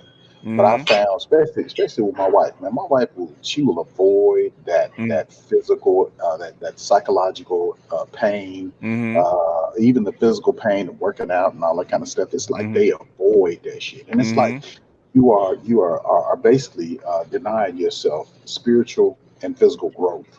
Where anybody who's ever been in the military, look, that's the trial of pain that you go through. I'd look at it like Conan, the Conan movie, The Wheel of Pain. You know what? You walk around that motherfucker enough times, and you will grow from it. You know what I'm saying? You get stronger. You will get stronger. If it don't kill you, it will definitely make you stronger. Yeah, it's just like people who sit up here and they're afraid to take risks. They're afraid to do things because they don't want to fail, but that's what it's about too. You got to learn how to fail. I'm going through that very same thing right now with my son, man. But what's crazy? Like the premise that a lot of our people usually say is, if I never heard of it, it must not be true. Okay. If I don't like it, it must not be true. If something like that, there's always some excuse not to go through the things that they need to go through to get through the experience. Okay. The Dark Night of the Soul, if you can find somebody that's gone through the process, then they can guide you. But if you can't, you got to tough it out. It's like kicking the heroin or something like that. You got to go through the shakes.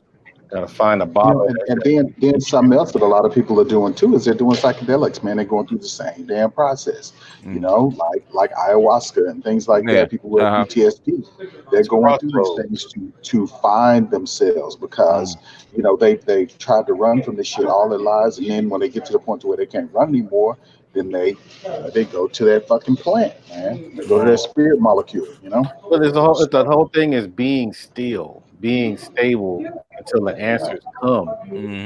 People just don't know how to be still. They think they can be the loudest one in the room, or they can out talk someone that knows more than them, and think they got all the cover up. Yeah, people cover up. They cover up, and if you look at it, it's just layers and layers of bullshit. That after you look at them for a little while, you see it just strips itself away. It strips itself away, and you start seeing who that real person is, man. But they don't want you to ever see who they really are. The persona. But it's patience. You gotta learn how to have some patience. The mask. Yeah, Art, I agree, because one thing they teach you too, the way you go through life, right? They put you in public school or private school, but you go through school and they teach you need to learn something. You got to learn something every day. You want to learn something new. You got to have new experiences, and that's intelligence. But the wisdom is learning to take stuff out and doing less every day, learning less every day, and kind of sticking with what you know to be true. And that aspect kind of gets lost in life for a lot of people. We don't really get taught that in the West. No, because you're taught to be plugged into a machine. That's right. Not be a whole human being. That's right. And then their whole unlearning. Their whole teaching method, y'all, is basically not to teach you to actually think. It's actually to keep you inside of the box. I equate it to the white rat syndrome. They put your ass in a box, and you only have one or two ways to solve a problem. But that's not the way it is. It's like, critical thinking. They don't teach us critical thinking. They don't teach us how to work out a problem. Let me tell you, even as a nurse, man, we have to track a disease process. You know how many motherfuckers cannot track a disease process? On the most basic level. They've dumbed it completely down. Yeah.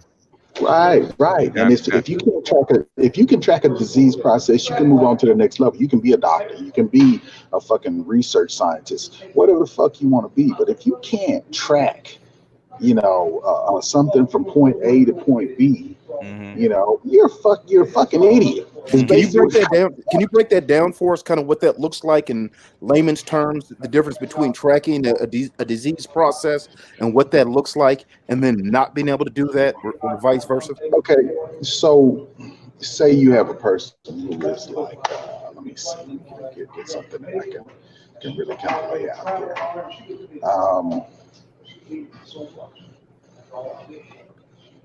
Let me find something that is good. Okay, say if you've got a person who's an old person who basically is having they're having some issues with behavioral changes, and immediately, the first thing that people go to is them having a UTI.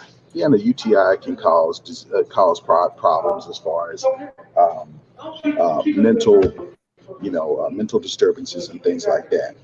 But other things can cause it too. You have to basically track down.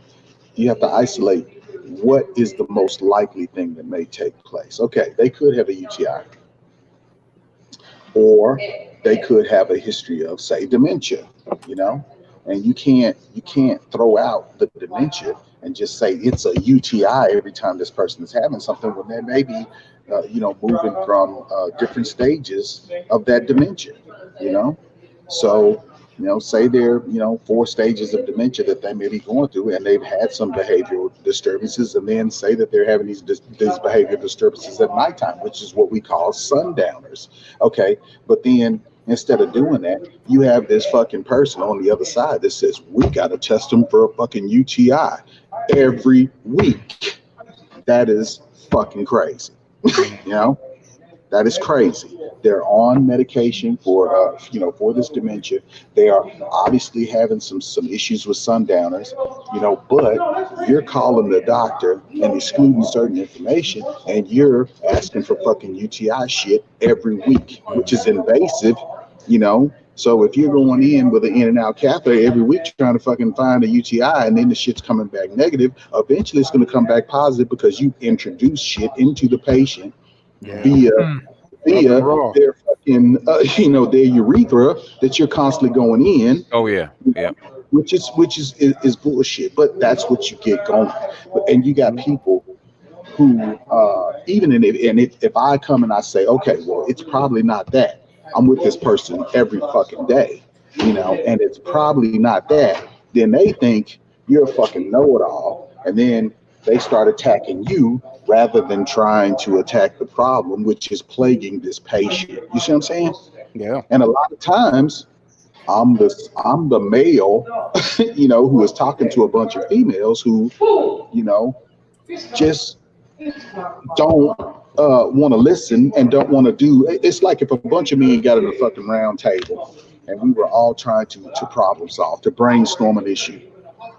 we don't have ego problems with each other. We don't go, well, fuck, Charles is bigger than me. Fuck that shit. I'm not gonna listen to him, you know, or BGS is smarter than me. He's got the fucking stats. Fuck BGS. I don't, you know, it's none of that shit. We don't do that. We don't look at all of that extra bullshit. We are trying to solve the problem. You see what I'm saying? Yeah. It's I like to be the smart one though. I like to be the smart one. Yeah, you kind of smart because you can lift mail. So you know, I ain't fuck, you know. But, you know, but that's the shit I'm talking about. It's like when you see people brainstorm, when you say guys brainstorm and get together like that, that's just like I said, okay. I said, hell yeah, critical thinking is, Mike. You're absolutely right, man. But the deal is that they can't, for some reason, and this is what I'm seeing, man. I've been around this shit for about 20 years, I'm gonna tell you.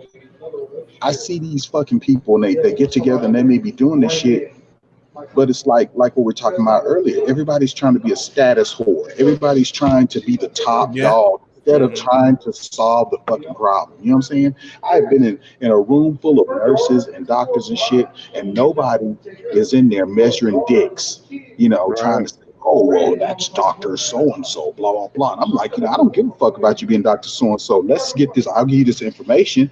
You know, I've gathered this information, and here it is. And you know what he's going to say? Well, what do you think, Rodney? And I'm going to say, well, this is what I think. You know, I don't think that it's this, you know, because of, you know, blah, blah, blah. And I lay out my information. And then he'll say, oh, okay, then let's do it. And I'm going to tell you, I just, man, at another job I was on, these fuckers were doing that very same thing. And I talked to the doctor and I said, look, I don't think that this is, you know, this is the case. I just don't think that's what it is. He said, well, what do you think it is?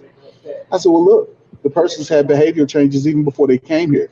And, you know, so why are we testing for a UTI now? You know, the person was screened before the person even was transferred here. So that obviously rules that out. So I'm thinking that this person is having behavioral changes because that is a part of her diagnosis. And sure as shit, I looked in there and the lady's got psychotic episodes, all kinds of other fucking shit going on, you know. But then what are the ladies saying? Let's test her for a UTI. It's gotta be a UTI. Well, okay. Well, does she have any kind of low grade temperature changes? Does she have anything that's indicative of a fucking UTI? You know. And then I sit there, and I'm sorry, I'm getting older. So my patience is gone, huh? Absolutely, and I can't fix my face. It's like, and another thing about black women, when you look at black women can't fix their face. I tell them all the time, baby, sweetie, fix your face, fix your face. You looking like this is just bullshit. I mean, their whole face is like this is bullshit, you know. And you know, when we're younger, you know, you gotta have a poker face. You gotta sit there. You gotta be blank. You gotta, you know, listen to that information. And you can say in your head this bullshit, but you can't be frowned up looking at a motherfucker like, God damn, do you hear this shit? You know, but they do it. You end up slowly burning bridges doing that. Yeah, you're absolutely right. So, you know, I have to tell my female friends that, you know, when we're at work and stuff, you know, but like I say, when you got people who are sitting up trying to override you, saying dumb shit, and then when you sit up and you lay it out and go, okay, well, let's exclude the things that you think are going on here. Okay, no low grade temperature, you know, no evidence of fucking UTI, no smell of urine, you know, all the things that are going to be indicative of UTI, this lady doesn't have. But she has all this shit over here that's behavioral history, you know, and medical history is so important. But I'm finding more and more people that don't give a fuck about medical history. So it's like, I hope this is not an indication. You work at a hospital? I know, really. Yeah, look, I work all over the fucking place, man. I'm gonna tell you, it's fucking crazy. And then when they sit up and they look at my resume, they find ways to try to make me dumb instead of utilizing me as a resource. You know what I'm saying? You've been working as a nurse for over 20 years, right? Fuck yeah. And look here, I was a combat medic before that, dog. Oh man. Oh, you were in combat. Oh man. Yeah, I was a combat medic with the Marine Corps before that. So I am no stranger to trauma or to critical thinking in harsh situations. Yeah. You know?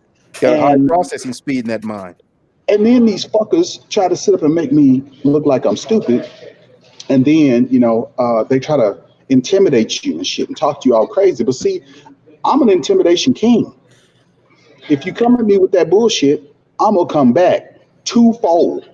How do you do it? But it just depends on how they come. If they come like they, if you come at me like you're a dick wielder, I'm gonna come at you like I'm a bigger dick wielder. And the thing is that you don't really know what it's like to wield a dick. I do. Yeah. So when they come at me with that, man, that's when I start dismantling their asses. You know what I mean? Because this is not about my ability to do my job or any of that bullshit. You just don't like me. You don't like me because you don't have what I have. Now we can sit up here and we can measure dicks all day long, or we can do what's best for the patient. And that's the way I handle that. Yes, sir.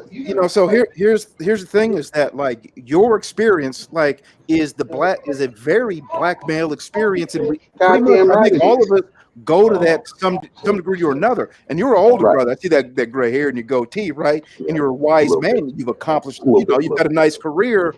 And to the younger brothers, I just want you to hear what Rodney's talking about, because what's going to happen as a young black man, you know things, you understand things that other people don't understand, and then what's worse is they don't believe that you could actually understand what you do understand, and these motherfuckers will try to talk you out of what you understand. Like, you can't know that, you don't know this, that can't be true, and don't let that happen. Like Rodney he's telling you exactly, man, pull your dick out, pull out that big black dick, slap it on the table and say, look, motherfucker, I do know what I'm talking about, and I'm going to tell you why. Don't let them push you off your square. That's right. And see, here's the issue now. You got all these women, and this is a euphemism now, but they're all out here pulling their strap-ons out, in a room full of guys who have real dicks. I mean, you can't even, you don't know how to even drive that motherfucker. You know what I'm saying? You don't know anything about that. It's just something attached to you. This has been with me my entire fucking life. Okay. So, I can't explain to you how to wield a dick, so you wouldn't even be able to understand it. So the deal is why don't you stay in your fucking lane? Stay in your lane. Look, I don't understand where it came in. And I'm sure, BGS, we talked about this a little bit, but it's like, why is it that when you come into a situation, and look, Chuck, you probably didn't come across this too. Why is it that female cops, when they come in, they try to act like dudes? I'm gonna tell you what happens. Don't act like a fucking dude. That's what happens. This would usually happen. Yeah, Charles, how does that happen? They usually walk into a situation trying to hold their balls up, which are non-existent, and then they want you to come settle it down because they fighting a guy who's 6'4", 300 pounds of muscle. Oh, he's angry. Can you help? Nigga, you made him angry. Nah, fuck you that. Calm him down. That's right. Fuck that. How about you Black Widow that shit? Black Widow that shit. The same motherfuckers that I gotta fight on the street, you should be able to say, oh, but you want equality, motherfucker, huh? Right. And see, Charles, I got a question. Have you heard of Occam's razor before? Yes. Yeah, because you always talk about, I've heard you say it a lot of different times, talking about how come black people always try to come up with some complicated answer, the most twisted answer, to something where the real answer is probably very simple. And I didn't hear about Occam's razor until maybe like 2 or 3 years ago. I don't remember what I was reading, but when I hear you talk about that, I'm like, that's Occam's razor that Officer Charles is talking about. Well, I was talking to a cop today, this morning I was talking to a cop, and I was asking him about that logic process, and he goes, no, I understand that. Like, as a cop, that's kind of what we do, but I've never heard of that phrase before. So I was wondering if they taught that in the police academy or not, because he's older than you. He's an old retired cop. Oh, God, I don't even want to tell you what they teach motherfuckers in the academy. From what I'm hearing, they're not even doing PT anymore. Damn. Just give you the driving test and a gun, huh? A few minutes at the range. Dude. Like in front for destruction, because people ask me, do you think women should be cops? What society do you let the weakest fight the battles? Dude. People be like, well, that's sexist. Well, you got to look at it this way. A lot of supervisors are simps because they try to use that rank to get favors from females. Then they can't. Then they're always up front and unmanageable. Even though my lieutenant has been caught up a couple of times for sexual harassment, but you didn't hear that from me.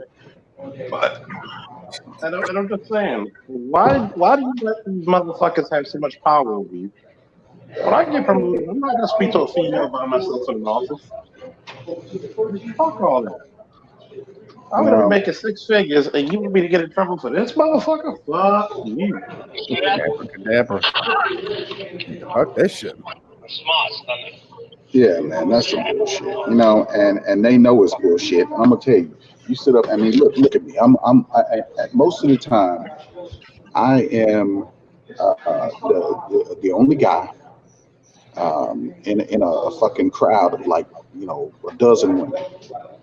You know, if I'm nice to one and not all of them, then there's a fucking issue. If I'm fucking one and I didn't choose one of the other ones, it's a fucking problem. If I ignore them all, it's a fucking problem. You know what I mean? If I just come to work and just be professional, it's a fucking problem. That's why I don't understand this Me Too shit. I don't understand it, but I can tell you this right now: the ones that ain't getting fucked are the ones that's making the goddamn making up all the problems.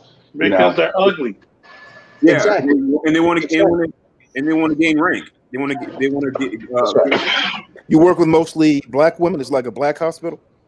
I work with black women. I work with white women. I'm gonna tell you what I've come across too is that when you're a dude, you know, and you know you somewhat nice looking, you know, they all try to get you to do their work for them and shit. Oh, Ronnie, would you do my dressings? Ronnie, would you come and check on this? Would you confirm this for me? Would you, motherfucker? Look, that's why there's fucking 4 of us. We all have nurses. We all have our own patients. So go fuck with your patients, and I'm gonna go fuck with mine. You know what I mean? And is it true, Rodney, that just like in police work, them motherfuckers try to get you to do that work, and lazy motherfuckers? Oh yeah, it is. It's very true, man. They try to do that, but then they get mad because, like, if you look it up, you know, male nurses make a little bit more than female nurses. You know, and the reason for that is because we wear ourselves out, you know, physically. Not when I come to work, God damn it, I do everything. I'm the nurse. I'm the fucking fix it guy. I fix beds and shit. I fix electrical shit. I fix whatever the fuck is going on. I'm supposed to know how to fucking do it. You know. And it's ridiculous. And you know, when I used to be on like code teams and stuff, it's usually me and maybe another guy, maybe the respiratory tech or whatever, be a guy and shit. And guess what? We're the motherfuckers that's sitting up there, you know, doing compressions on people forever. You know. And then you got you fatigue the fuck out of you right there. Michael said, "Stop stitching on medical holes." Questions will fatigue the fuck out of you. Yeah, so you know, but like I say, it's a trip. You know, they say that we should get equal pay and we should do this. Yeah, man, fuck that, man. Look here. They try to say that shit. You guys union at your hospital? Is the hospital union? Fuck no, man. Man, I'm in Arkansas, man. These motherfuckers they don't believe in that shit down here. They believe in you being a wage whore. Yeah, it's right to work state, right? That's right, right to work state. And I'm gonna tell you, and that's some deceptive ass fucking nomenclature for the fucking legislation. It's not right to work. It's right to get fucked over. Right. That's what it is. You end up making less money. That's right. You come here, and then what they tell you, especially one of the hospitals here, they said, we feel like we can address your needs a lot better than any union. And at the other side of their mouth, they say, if we even know that you're associating with the union, we're going to terminate our relationship with you. You know, what the fuck? Ain't this America? I can't talk to nobody? You know what I'm saying? Yeah, man. Yeah. It is America. America's been like that a lot longer than it's been not. Man, and that's what I've been trying to tell my son, man. He run around here with a fucked up haircut and shit. And you know, he called his mom and shit. He was all crying and shit. And, you know, had his mom all crying, talking about, I feel like I'm not wanted here and shit. Why? Because I'm trying to make you do some shit. And then his little old girlfriend called him, man. Beautiful girlfriend, swimmer, you know, palm colored, you know, and she's like, well, I guess it's true what they say about these white women. They cater to them and all this. Because I'm gonna tell you, man, if I told my son to do some shit, that motherfucker will fight me tooth and nail just so he could go see her ass. I mean, it's just like there is nothing in the world that would keep him from going and doing some shit for her. So my wife has a real issue with it. She's just like, oh man, there's some bullshit, blah blah. And I said, well, he with that type of woman because of the bullshit that you show him. You show him, and this takes me back to like what Michelle, man. Who was it? Michelle and her son. Well, this kind of takes me back to one of the little deals that one of the other guys was talking about on this channel. He's like, man, I hear all these folks, and I love old boys channel and shit. The nerve of you niggas, that moment, So I was listening to this channel. He's talking about how us married guys and shit. We talk about the women and all that shit. I'm gonna tell you, look, man, I done been with my wife damn near 30 years. I'm gonna tell you, I have not met a more fucked up woman than my wife. I'll be honest with you. I mean, some of these women, they try to hide, conceal their bullshit. My wife showed her entire ass. So my effort in trying to tell you about this and tell you young cats is to save yourself. You know what I'm saying? I'm already on fire. I'm just trying to get y'all to say yourself. And that's what they don't understand. And he's like, well, man, fuck that, y'all listen to these niggas that go home to a woman and all that shit. Hey, I can understand. If my wife left me right now, I would be a motherfucker alone. I would have a dog. A house, and a fucking computer, and I'll be talking to you, motherfucker. Well, Erica had to sell it to sell marriage. Okay, she had to sell it. Yeah, man, fuck that, man. I'm telling you, fuck that shit. Hey, she never did answer Charles' question, which was, what do we get out of it? What do we get out of it? You know what you get out of it, Charles? You get to beg. You get to beg for pussy. You get to argue every day. She did answer it. She did answer, but that's not what he was looking for. She said legacy. She said inspiration to make more money. There's a whole bunch of other things.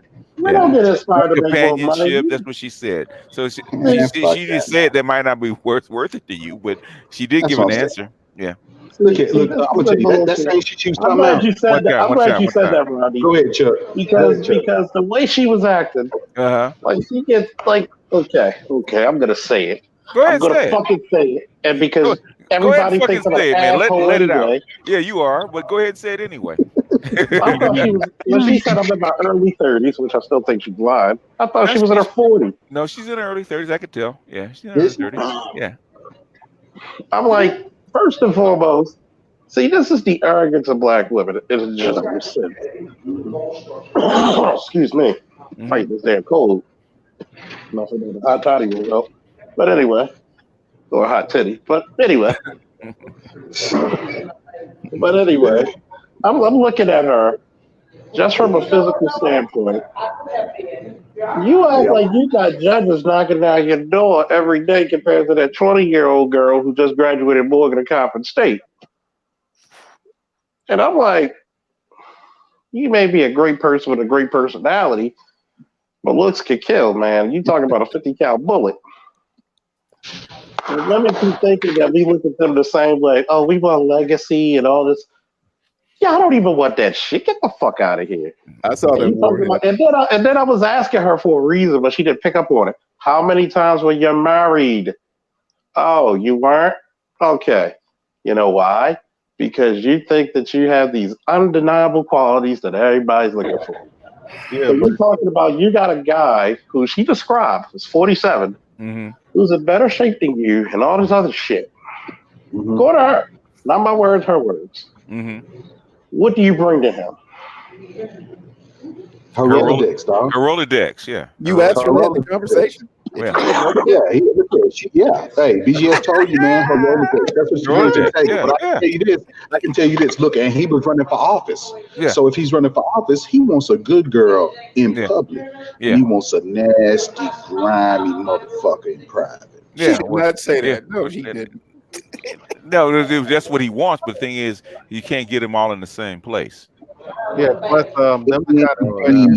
I think she would have been more comfortable if she'd be able to answer that. I did tell her. She said I went to the events, and most of these guys, when I go to their wives are 6s and 7s. Yeah, I said, but Erica, the mistress is a 9. She said, That's good right. point. She said, good point. Yeah. That's right.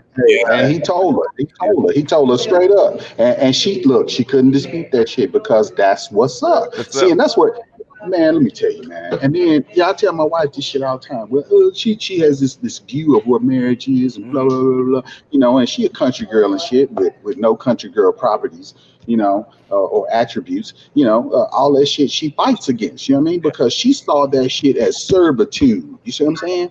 So, when you out here, and I'm a prime, a real, defender of you. Basically, you got to vet these chicks, man. You can't just sit up and be out here and take their first. They gonna lead with. Say that again, Roddy, man. We got to vet these chicks. Say it again. Say it again. You got to see when Roddy says it. When Roddy says it, he's not the bad guy. When I said it, I'm the fucking worst person in the world. No, you ain't, Chuck. No, you ain't. Because you're an asshole, Charles. Yeah. But it's part of my charm, goddamn it. I didn't say it wasn't. That's true. You got to vet. And if you don't vet these chicks, man, hey, you deserve what the fuck you get. You deserve what you get, man. Yeah, you got to vet. Because they gonna come with bullshit, man. It's like dudes, man. Come on, when you go and you fix to go date and shit, you gonna put on some clean drawers. You gonna put on some nice socks. You gonna make sure your feet ain't stinking and shit. You gonna do all that shit, and then you gonna go out there. You gonna put your best foot forward. She do the same shit, but she ain't gonna come to you. You gotta sit there and you gotta be able to wait her out till she shows her whole ass to you. If you don't wait that out, man, and you go with all the shit that she does, see what people don't talk about on here is that they will do all that good shit, and then they'll get you married, and fucking 6 months, a year, all that shit stops. All that shit stops. Honeymoon process is over. That's buddy, and then during that time, she trying to get you to put a kid in her ass. Yeah. So that once you put a kid in her ass, you are hooked. Yeah. And then what you start doing is, as a man, you start thinking logically. God damn, if I leave this, do nothing. It's gonna cost. It's gonna cost. Yeah, the Johnny Taylor said, cheaper to keep her. And absolutely. And see, that's the thing that that kills me about some of the guys that shit on some of us guys that are married or that are in relationships. We have information to share in the red pill environment as well, because look, we have been trapped. If a motherfucker is laying over there blown up from a landmine and he tell you don't come this way, if you come this way, you a goddamn fool. So you better listen to us. Yeah, that's true, man. A lot of people don't listen to people that have made mistakes. They think they got all the answers and all the magic pills. Right. You're married? Are you married, Art? You're married, aren't you? Sure. It's my second one. Your second one, yeah. I married on my first wife. I love it, man. I got married when I was 40, 41. I love being married. But me and my wife, we've been together for 10 years, and we just kind of made it. We just made it work. But to these young guys, man, I'm telling you, man, Rodney is right. First of all, you gotta vet these hoes. You gotta vet these hoes, and you gotta be hard on these hoes. You have to be hard. You gotta be willing to let them fucking bitches know exactly where you stand, what you take, what you don't take, and you're willing to leave that pussy on the motherfucking table. Some good pussy too. You're willing to leave that pussy on the table, and you will walk and take no bullshit. And what I see from black men, I grew up in Oregon. Now, this is the thing. I grew up around black women. I had 3 black moms. I got 2 black sisters that grew up around black women. And I also went to school with a whole lot of white girls.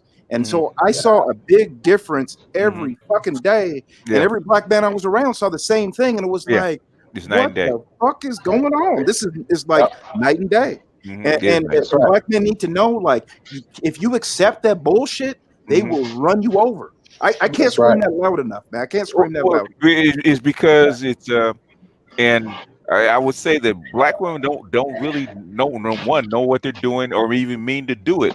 It's just part of the culture, and that it is what it is. So black men have to know that it's part of the culture. Okay, if you want to put up with this is what you're gonna have to put up with. Like they always say, like 95% of black women. It is what it is. It's baked in. Yeah, it is. Boy that I was talking about is C Boogie, man. C Boogie, I was watching his last, his last little channel. You know, he was talking about a bunch of us that say, he said, y'all telling these motherfuckers to give up on women and shit, but then you going to land up with your woman. Yeah, but come on, man. You got to listen to some of them stories. I love C Boogie, but sometimes C Boogie be going off the fucking rails, man. Right, man. He be and look, man. Go off the rails. I be scratching my head. What the fuck are you talking about, C Boogie? Because he done came up on a motherfucker that changed his mind for a short time, probably. He done got that snapper or that blow job. That's right. That's what he said. He said, shit. He said, man, y'all motherfuckers talking about being female-less, man. Fuck that. Yeah. Oh yeah. I can't never see being without female companionship. It's not about being without female companionship. It's about being without female bullshit. Well, C Boogie's not even 30 yet, is he? That's what I said, man. And then when he said that later on in the broadcast, I was like, oh, dog, you need to live a little bit. You need to live a little bit. Yeah. You ain't seen a fraction of the hoes that you need to see yet. No. The greatest advice my father told me about women. He said, show me a bad bitch and I'll show you a nigga singing her shit. Yeah. Yeah, shit. Yeah, I've been that man more times than I can count. I'm gonna tell you, man, that's what my dad told me. Go ahead, That's what my dad told me, Chuck. My dad told me you can't be a pussy freak all your life. You won't be. I remember it was like funny as shit, man. He said you can't, man. Yeah, you can't. It was funny. But some niggas die trying, You sure right. You sure right. Some do. Some do. They go in the firing squad many times and get shot. I was listening to Bill Burr, the stand-up comedian, and he said something, man. And I was like, that's the motherfucking truth. He says, you don't want to be no 50-year-old man who's never been married, who doesn't have kids, because you're going to end up being a weirdo and you're going to do shit and think shit that you ain't supposed to do, that you're not supposed to do. And I got a homeboy like this. He's in his 50s. He barely just had his first kid. His kid's younger than mine. Okay. And he's never been married. And he's talking about, he goes, yo, Truth, I'm going to the club tonight. I got to shave my head. And let me show you my ex-girlfriend. She was a doctor. She's making $300,000 a year. He's showing me pictures of his ex-girlfriend, talking about shaving his head. He's going to the nightclub at 50 years old, 52. And I'm thinking, like, that's what happens if you don't settle down with a woman. You don't have kids and start a family, man. You could turn into one of these weirdos out here. You don't want a life like that. But the thing is, if he might be a weirdo, but he's happy. Who cares? That's right. And that's what I'm saying. The problem is this. This is the key problem. The truth. That's not what you want. But the thing is he having a good time at 52? Yeah, give it up, man. I don't know. I'm asking you. I don't think he is. He don't seem happy. What do you mean he don't seem happy? What do you mean? What do you mean by saying he's like, come over to my house. We're gonna drink some Crown Royal. No, it was like we're gonna drink some Tigran and some Crown Royal and talk sports. Yeah. Hold on. What's wrong with that, dog? Stop the chat. Stop the goddamn show. Stop the goddamn show. Wait a minute. Flag on the play, 15-yard penalty. Okay. Restart first down. Okay. So your boy still at 50-something years old still pull 20-year-old chicks. Yeah, he can. He does. Yeah. Well, okay, if I go to the house and talk sports and drink Crown Royal Apple. The thing is, though, he can't be showing me pictures of his ex-girlfriend, though. You can't do that. Why? You can't do that. Of his ex-girlfriend. He goes, this is my ex-girlfriend. Why? Okay. On everybody, on three. You should have some shame. You gotta have some shame. 1, 2, 3.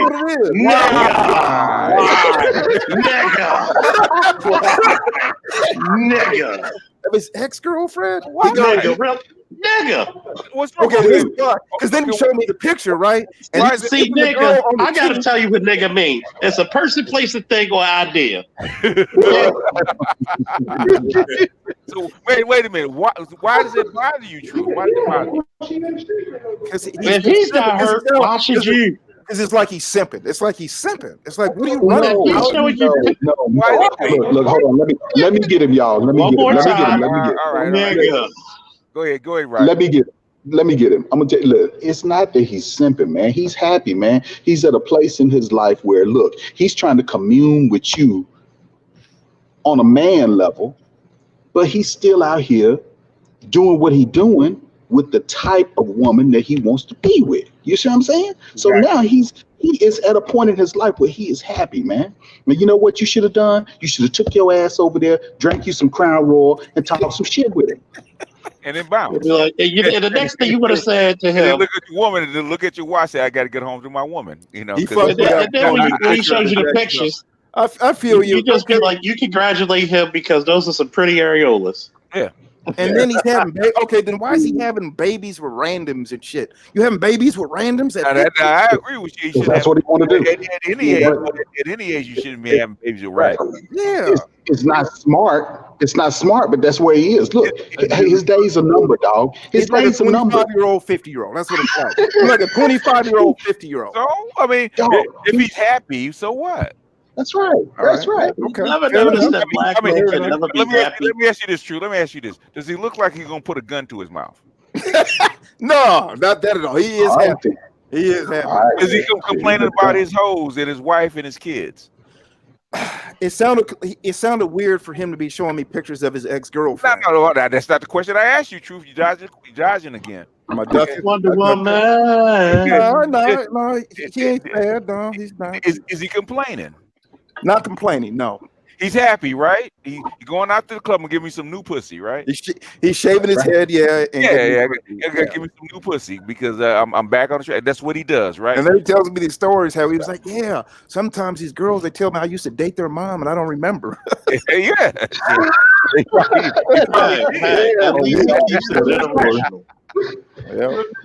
look, Truth. He's just doing what all bulls do, dog. He's showing his horns. Look at my horns, man. They big as a motherfucker, man. Look at them, dog.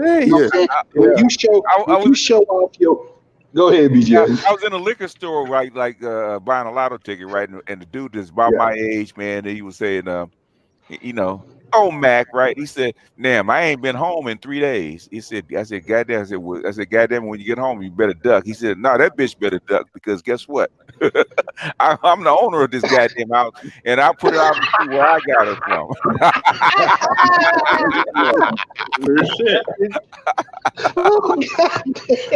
He's happy. Boy. My man said that with a Dolomite flare. Yeah. Boy, didn't he? Yeah, he be happy, brother, man. Be happy. Wait a minute. Truth. What up? Of all the fuckery and niggatry that I've heard, you gonna complain about what me and my boys do for fun? No. Hey, look at this chick. God damn it. How old are you? How old are you though? How old are you? 37. Nah, so you good. You good then. You good. What difference does it make? If I can still do that at 50 something, bad motherfucker. Because let me put it through this way. Some motherfuckers can be 50 and look damn near 80. They look like the whole world just beat them up and call them a nigga. You know what? I met him at a bar one time, and he was like, he was down there with a white girl, right? And the white girl had booty. He goes, Truth, come on over here, man. He took my hand and put it on the girl's ass. You know? Yeah, he's having a good time. He was having a good time. He was having a good time. Man, that's so I ain't gonna hate on that. But he sounds like my spirit animal. That's right, man, but you can't be talking about your ex-girlfriend. He sounded like he was in love with her, though. He was like, she's a conqueror. He's in love with her. You gotta understand how men get over certain bitches, man. Yeah. That's all my fiance. I still love her to death. My girl in Vegas, I still love her to death. A couple others, I still love her to death. The thing is, I'm not with him no more. Just because I'm not with him, don't mean I still don't love him. We just right. it didn't work out. Just move on. That's all. That's true. I've been heartbroken. This is a lot nicer soul than me. Fuck that bitch. Well, he got a party coming up, man, this month, so I'm gonna go to the party. If he brings up his ex-girlfriend again like he was doing, I'm gonna have to clown him in his own house, though, man. He can't be doing True. You got to support him, dog. What is wrong with him bringing up his ex-girlfriend, Truth? Because it's the way he was like this. Because he took the picture of this girl and he's kissing her on the cheek. Now look at this at the picture, and she's looking at the camera like, "Nigga, why are you kissing me like this?" And just look like it's such like he's sipping in the picture so bad. And he goes, "She makes $300,000 a year, and she's overseas right now, vacationing while doctors work at her practice." But I'm like, "But this is your ex-girlfriend, and we've heard this before. We heard this before." Yeah, like you need your own woman. You need like a woman for you now. That's why he headed back out to the club to get him one. Man, that's why he's doing. He's gonna do a re-up. That's true. Yeah, that's true. That's true. All right. Okay. Yeah. So I don't know about him sipping. I don't see it that way. I just see him checking out what's out there, and he's at a point in his life to where he can go out there and he can have both. You know what I'm saying? How do you feel a woman that makes $300,000 a year? When she dumps you, and then you're telling your homeboys about how great she is and how much you like her, but she's overseas vacationing somewhere else without you. Yeah, it was sad. She might have been good though. She might have had some good qualities. And that's just you getting over a breakup. It's not simping. Yeah, it's been like 2 years. It's been like 2 years though. I thought he was over. But he wasn't over. Yeah, well, simping will be flying out there and begging to have her back. Yeah. Okay, now let me tell you something else too that fucked me up. This is all at one barbecue where he said this. It was cracking up on the inside. He was drunk. He was drunk, huh? Yeah, he was kind of drunk. So then there's this other dude, this other black dude. He was there with his girl, right? And he was like, "Yeah, I'm trying to get my girl to watch The Real Housewives or Love and Hip Hop, and she don't want to watch it. I'm trying to get her to watch Love and Hip Hop." And I'm like, "Damn, you niggas is stripping out here. Serious? You want your woman to watch this?" And you see what I'm saying? So maybe I'm tying this all together. Like maybe I shouldn't be fucking with you niggas then, because that ain't my speed. I don't want my girl hearing that shit. You absolutely right on that. Well, you should be messing with dudes like that, man. You should mess with the old retiring married dudes that don't do that shit, man. Yeah, you're supposed to give up that crowd. Tell you right now. Give up that crowd if you get married. Bother you that much? You're supposed to mess with any motherfucker that wants their woman to watch that reality TV shit, he crazy. So you need to move as far as you can away from that motherfucker. You need to get away from that dude, because I'm gonna tell you, look, that shit there is poison for the mind. Look, man, my wife watched all of that shit, man, and I'm gonna tell you, she says it is entertaining and shit, but you know what? If you watch that bullshit and you don't have no bad feelings about it, and you sit up and you laughing at that shit, I'm gonna tell you, man, and you are some kind of fucking ill feeling fucking vampire and shit, because that's chaos, man. That's chaos, and you feed off of that chaos, man. People sitting up fighting. You got women in sequence dresses and shit, talking all crazy and shit, and then people think that that's how they supposed to live. I think that shit is causing irreparable damage to us. It's basically reinforcing bulldog behavior. That's what absolutely. Patrick talk about. That you damn right, and that's what after I watched your broadcast on that, man.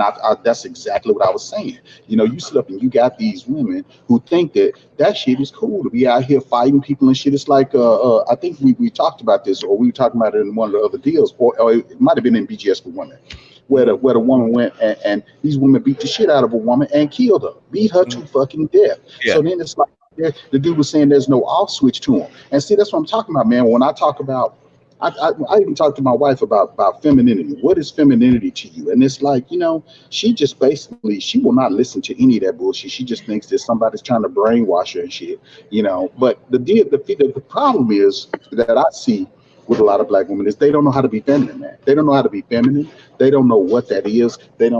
Whatever they're doing as far as dressing and all this shit. We asked a question in one of the groups I was in on Facebook, and I said, well, okay. Do you dress for your man or do you dress for yourself? all of them were saying they dress for themselves. You know, you ask the same question to a Latin chick or whatever, they're gonna dress for their man. They're gonna do what their man likes because they want their man to fucking stay. But then it's just like y'all was saying earlier. You know, black women feel like, you know what, you can take it or leave it, motherfucker. You know, and they really act like we can't leave it. My wife has actually said that a black dude that deal with a white woman is a weak dude because he can't deal with a black woman. I said, you know what, that's some bullshit. So you get a trans Shih Tzu rather than a pit bull, right? That's right. That's right. You can't handle a pit bull, of course not. And then they say that, but then at the exact same time they say, "Oh well, Becky just wants you for your money. She's just gonna use you and rape you for your money and divorce you and take half anyways." So it's like she weak on one half, but then she's a monster on the other. That's right. So they all bring up all of this bullshit, and then it's like even if you say you want certain kind of sex and shit, what's the first thing they say? You gonna get AIDS, you know? So you know, so then it's like, you know, they want whatever it is, they will throw gas on it and throw a match on that shit. If you like it, they will fuck it up for you. I'm telling you, they will fuck it up for you. I call them dream killers, man. Dream killers. Dream killers, dog. If you say, shit, man, I can get this house, blah, blah. Well, what if you lose your job, nigga? You know, it's like, matter of fact, it goes even worse than that, Rodney. You know what? I'm going to take this next breath. What if you die? Nigga. You really want to breathe, nigga? But I mean, other folks don't have to breathe. You know, it's a white man to breathe for his woman. Yeah, man, they shit on everything, and then it's like, you know, you know, okay, if you need some money, shit, just ask me. Why the fuck should I have to ask you for some money? You should just give it to me. Oh yeah. Nah, bitch, you should ask me for some money. Let me run this for somebody, guys. Give me some counsel on this too, man, because this is some real shit right here, a real fucking story right here. So now I got my daughter, right? I got my daughter. Now I got three moms. I got my mom, I got my first stepmom, and then I got my second stepmom. So I got three moms. And my first mom was married to a white woman. She was like wait. Your first mom. My mom was married to a white woman. So how did you come about? Well, she was married to my dad first, but then she divorced him. She said, right, and then she married a white woman before gay marriage and all that shit. Yeah. So then my dad remarried, and she married a black woman, and then he divorced her and then married another woman, right? So then now I got married and I got my daughter, and so now what I got, like, so put it this way, my sister, she goes, you know, Truth, you know, the way I was raised. Never to even be around men. I went to all girls school, and I went out. You remember when I went to the park and met that dude? Mom went bananas on me, and then so she's like got this terrible relation. She's 30, owns a house, master's degree, good job, good career, but can't keep a man. And she goes, you know, I go to counseling because when I get a man, just like what y'all talking about, she goes, yeah, I treat him like shit for about a year, and if he puts up with me for a year, then I'll act normal. But it never worked because then, you know, it's all fucked up. Shit, the thing, they don't never act normal. They treat you like shit for a year. Dog. Then they say, okay, I got one. He can put up with me. Exactly. Dog, that year is forever. So here's the thing, though. So here's the thing. So her mom is, she don't come out and say it, but you know how when people talk, they tell you what they want to do, but they don't come out and say it directly. It's just bullshit they say. Basically, she wants to teach my daughter how to hate men and how to like be defiant and obstinate and recalcitrant and ignorant towards black men. I know that's what she wants to do.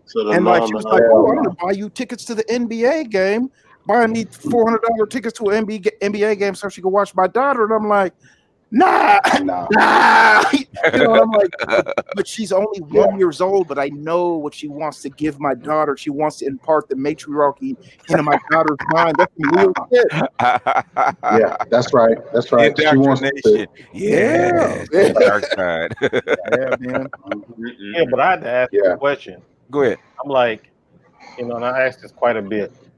Are black men supposed to be happy, period? No. Hell no. Yes, you are. You boss. We's a happy slave. Yo, anything you That's say, right. boss. That's right. We sick. Have you ever seen a sad shovel? We That's right. all we need protection. Okay, we give you protection. Yes, I'm a happy slave, boss. I'm loyal. That's right. That's right. That's like BJ said on that other chick, what the other chick talking about. Oh, black men supposed to come out here and protect us. Bitch, no, we protect the woman we with. We don't protect all of y'all ass. No. Because every time we break down some of the things that we like, there's always someone trying to shame you or talk you off the ledge or whatever it is. I'm like, where are these people coming from? It's reverse psychology, dog. They tell you, well, why do you think that you should be able to have sex, multiple times a week? Why do you think that you should have that type of shit? Why do you think that we should dress sexy? Why do you think that you should be accommodated? Why the fuck do you think that? You know what my answer is? Deep. They do say that. They do say that. I don't want Play-Doh poking through the holes of the lingerie. Two, I want sex a lot of times just so I can actually stand your ass. It's the only time of the day you got something in your mouth so you can't talk. Yeah. So man, they can't be nice, man. They can't be nice, man. It's like, okay, evil, just be nice. Just be nice. All you have to do is let's just go here. Type of motherfuckers will sleep with their fist balled up. No, if I treat you nice, you actually gonna like it. Then I'm gonna have to be nice to you all the time. Right. It's like sugar. God, they sleep with their fist balled up. Yeah. It's like sugar. Yeah, it's like sugar. It's like, nah, I can't give you too much of the sugar. No, I can't give you none of that sugar. But then they wonder why nobody's marrying them. Why do I want to protect us? Because man, what does a pit bull need to be protected? That's what I'm saying. And then, it's like, I think BJ said this too, because it's like she's coming off like she's a nice, sweet chick and all that shit. But you know what? Y'all don't give a fuck about men's issues, none of that type of shit. And I'm going to tell you, I finished off Old Boy's book, man, after you start talking about it. I actually finished off Old Boy's book. I think it was Curry. Oh, man, not? Yeah.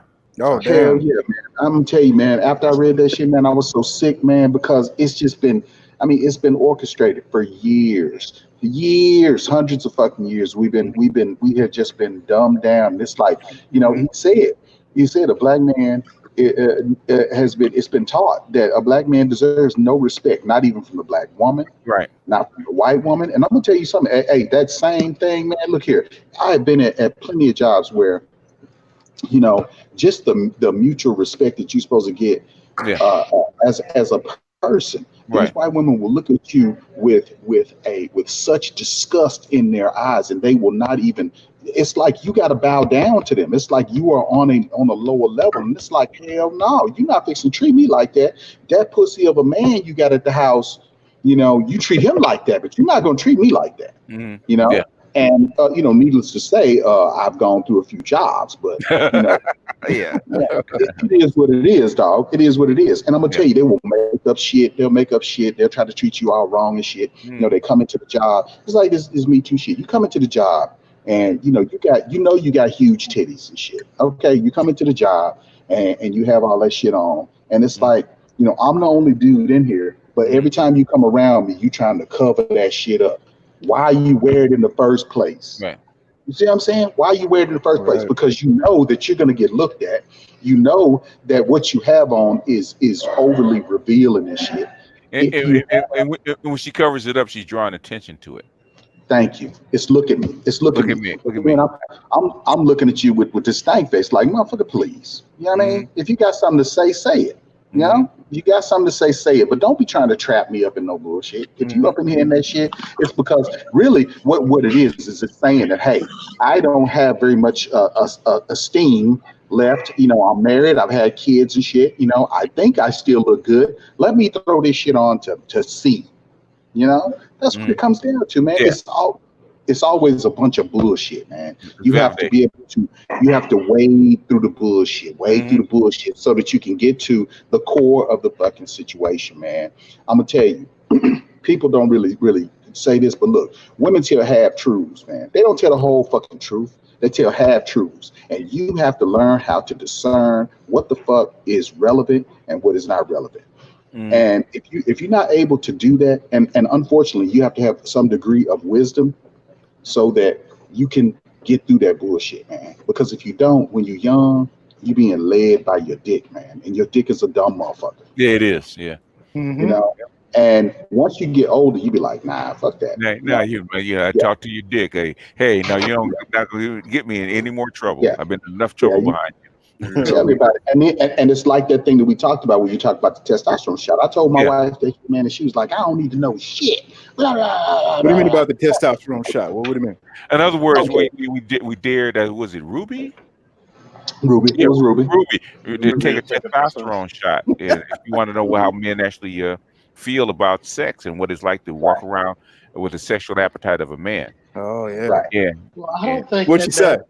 And she said she would try it, but I doubt that she will. Yeah, we haven't heard anything else. Dangerous? That sounds dangerous. No, it's not. No. It's not They won't dangerous. fuck with your hormones. You'd be all right. No, it's not going to be to the level of a man's testosterone. Yeah, it's dosages. It's dosages. Yeah. Okay. I mean, you might turn green and you might have a little bit of rage and you're awfully strong. It'll turn facial hair. You'd be all right though. Nah, we haven't heard anything else on it, but she didn't believe that it would cause certain physiological changes. But I can tell you that it sure the fuck does. And hey, I would enjoy seeing that happen to him. Part of that too, what you want to do with women, man, is you got to tap into their dark side. I think that really helped me with women, because I just look at women like, look, I know you ain't shit underneath all that beauty and your degrees and all your education. I know you're a dog like I'm a dog. I know you want to fuck. I know you cheat. I know you lie. I don't trust your ass at all. And if you can let a woman know, but like if you're just like an asshole to a chick, then she ain't gonna want to fuck with you. So you got to articulate the way. It depends on the chick. It depends Nah, on not the chick. necessarily. But the key is to she's got to feel safe enough to be honest about exactly what she's a fucking about. And if you could get her to be honest about that, then maybe you got a chance at least making something work. Because then she could be like, well, I want to see other guys. I want to see other men. Then you go, oh, cool, but I ain't fucking with you no more. And walk away instead of that's their fear. You tell go see them other dudes to just clean up before you get back here. Whatever you're willing to deal with, right? If you can deal with it, you can deal with it. If you can't, you can't. The thing is, she actually won't do it then because she think, well, yeah, I'm just another hoe to you. Basically, yeah, you are. Trap. Yeah, it's a trap. Right. They come up thinking that it's a trap, man. I'm gonna tell you, look, my wife is like that, man. I'm gonna tell you, I said, look, we've been together for fucking forever. There's nothing that you can tell me that's gonna change my viewpoint about you, whatever. I said, just go on, tell me what it is that you need to be happy. You know what I'm saying? What is it?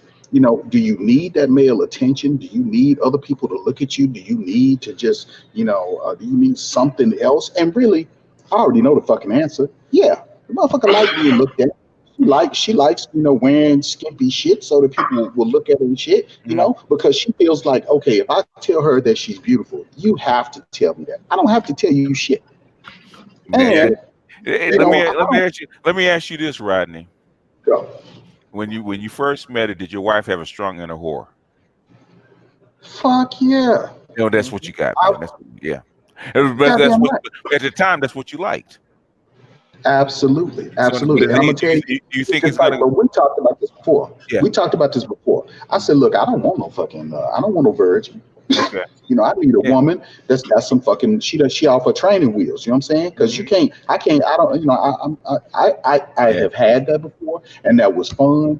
But I need a woman that's that's gonna be about my speed and that's gonna fucking be able to pace me. You know what I mean? It's kind of like the Flash and Kid Flash. You know what I'm saying? We got to be able to run side by side. You know what I'm saying? So and I thought that's what that was gonna be. But she went through this period of I guess enlightenment in her fucking case to where once she had a kid, then it's like, oh, I'm a mother now. I can't do those nasty things because I'm a mother now. I can't do that. And Lord forbid if the kid hears us, so it's like, that's bullshit. And I'm like, come on, man. Does she still wear skimpy stuff and show her, basically get Hell yeah. Yes. But Anyway. it's like, yeah, you know, we already talked about that. In other words, she becomes a mother, you become the father. She can't do the nasty stuff with you because you're a father now. She can't look at you the same way. See that shit there? That's wisdom, y'all. See, that's the shit that's the shit that you get from us, from the people who are in relationships, who have been with these women. That's the thing that young cats can benefit from. See, that's learning to discern between that bullshit. It's like when this is game. Soak this up, y'all. Soak this up. And so now, you know, depending on what you believe, I'm not saying that, you know, your woman's gonna go out and cheat. She gonna do all the nasty stuff that she can't do with you because you're a father now. She's gonna do with him. Oh, buddy, I done already peep game. Hey, you can't run no bullshit by me. Shit. So like my dad has said, bullshit ain't nothing but chewed up grass. Yeah, a lot of guys do that. The Madonna whore thing works the same way for women as it does for men. A lot of guys do the same thing after the woman has. He don't want to introduce certain things into his household because he got kids, right? So he'll go out and he ain't gonna ask his wife to do anal sex, even though she may or may not. But guess what? When I go on the street, that little hole that I've been spying for the last month or so, I'm gonna fuck her in the ass. Okay. That's right. That's right. I'm gonna do all that. Hey, drill down on the reverse Madonna horror complex, because I've never heard about that in reverse. Oh, it happens all the time. Same thing. Happens, yeah. Same thing. You know, same thing. Like a lot of women do that. They do all that nasty, freaky shit because you a boyfriend and girlfriend. When you get married, they still might do it once they have the kid. Then you're a father. Yeah, that's right. That's what I'm at now. I have a family, and I have a family to protect. So I can't do that nasty, freaky shit with you because I know you're gonna keep wanting to do this nasty, freaky shit. And I don't want my kid to see it. But guess what I'm gonna do? I'm gonna get my my good time Charlie, and I'm gonna meet him for an hour or an hour and a half at the Fleabag Motel, and I'm gonna get all my wild, nasty, freaky shit out once a week, right? And I'll go back home and be the perfect mother and wife. Right. And buddy, he just spelled the shit out for you. Give you a good hand.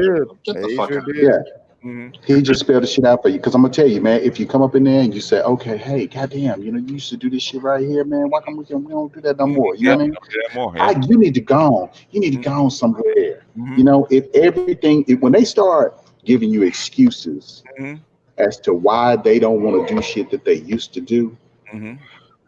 Dog, you might as well go and get you a motherfucking private investigator or whatever case you may, you need, so that you can go on, catch up in her bullshit, because she fucking somebody. I can just tell you that right now. Because it's like we talked about this once before, where we said, well, they said, well, do women like to have sex as much as as men do? Fuck yeah, they do. But see, they sneaky about it because their whole deal is, see, a man don't give a fuck what it look like when he out there fucking. But women, they have to. It's like they fuck with their pinky out. You know what I'm saying? It's I've got to do this in a way that is gonna look really, really, elegant and shit. And then I'm gonna go home and act like I didn't do the shit at all. That's how they do shit, dog. But see, we don't do that. Yeah, they fuck with their pinky out. They try to pull like they fucking elegant. They try to pull that elegant shit off. Yeah, you be like, wait a minute, you fucking that nigga. Prince, you ain't shit, man. You ain't shit. But see, that's what we tell them though. We tell them straight up. Real motherfuckers tell them, look, bitch, don't be coming to me with that bullshit. I already know you a hoe, so let's hold together. You know what I'm saying? I'm not gonna judge you, but see, they don't believe the shit, man. I'm gonna tell you, when you put a girl in a situation, you put a woman in a situation, you tell her, look, you don't have to lie. You don't have to lie. All you gotta do is just tell her. And we gonna do that shit. You know what I'm saying? They will never, ever, ever tell the truth. No, they ain't gonna tell the truth. Because grandma and mama told them never, ever tell a man everything. You always keep something from your man. But then guess what? See, my wife got this problem too. She want to beat my damn son into a smoldering heat because he lied to her about some shit. I said, he lied to you because he know you can't handle the truth. Why you don't come in here? You don't lie to me. I said, nigga, you lie. You lie all the time. And then she said, That's not the point. Yeah, because it's not the point. It's not how I feel. That's not the point. That's not the point. Exactly. And I'm gonna tell you, okay, I got another story for y'all. Okay, my sister. I'm talking to my sister, and she's in the working out and shit. But when I was in the working out, I was bodybuilding and shit. She said, who would want to look like that? That's just nasty, blah blah. So now she's all working out and shit. And she's talking about all this natural shit and how people shouldn't use any kind of performance enhancing drugs and all this shit and how bullshit. Hey, listen, here it is, Chuck. Because I know you're gonna appreciate this. She started telling me about good genetics. I said, you don't know what the fuck you're talking about. I said, good genetics is code word for I'm taking steroids. Okay, so and all these people that you look up to are taking steroids. And then she was like, look, I said, I can show you evidence. I can show you all of this stuff and show you that this stuff works. And that's why people do it. She said, I don't give a shit about any of that. I just feel. I said, well, what are your feelings based off of? Are your feelings based off of evidence or are they just based off of bullshit? Man, she hung the phone up, dog. Hung the phone up. You know what I'm saying? Because they go off of their feelings. I feel that's nasty. I feel I shouldn't do that. I feel that a woman should not have to do this and do that. Okay, well, motherfucker, you can feel that way all day long. But guess what? The math and the science does not fucking correlate with what you're talking about. Come on, Rodney. Usually when they say that, Rodney, what I feel and what I don't feel is your mouth on my dick. That's a different story. Exactly. Yeah. And then they it's when you tell them, you say, okay, well, if you're not doing this and you're not doing that, but the other person over here is willing to do this and do that, I mean, shit. Why would that person not move over to the other person that is providing what that person needs in order to be happy? You's a weak bitch if you go over there and talk with that motherfucker. You's just a weak bitch. You should sit here and do without. Man, fuck that, man. You're going to be a lonely bitch because I'm going. That's what I'm saying, man. I mean, that's why I say, that is fucking psychosis, man. And you hear that shit from black women all the time. You have to take my shit. You have to take my shit. And I'm like, nah, I don't really have to take your shit. Really, I don't even wanna fuck with you anymore. And then it's like, you giving up on the black woman. Oh, fuck you. You gave up on us. You don't want to do what you're supposed to do.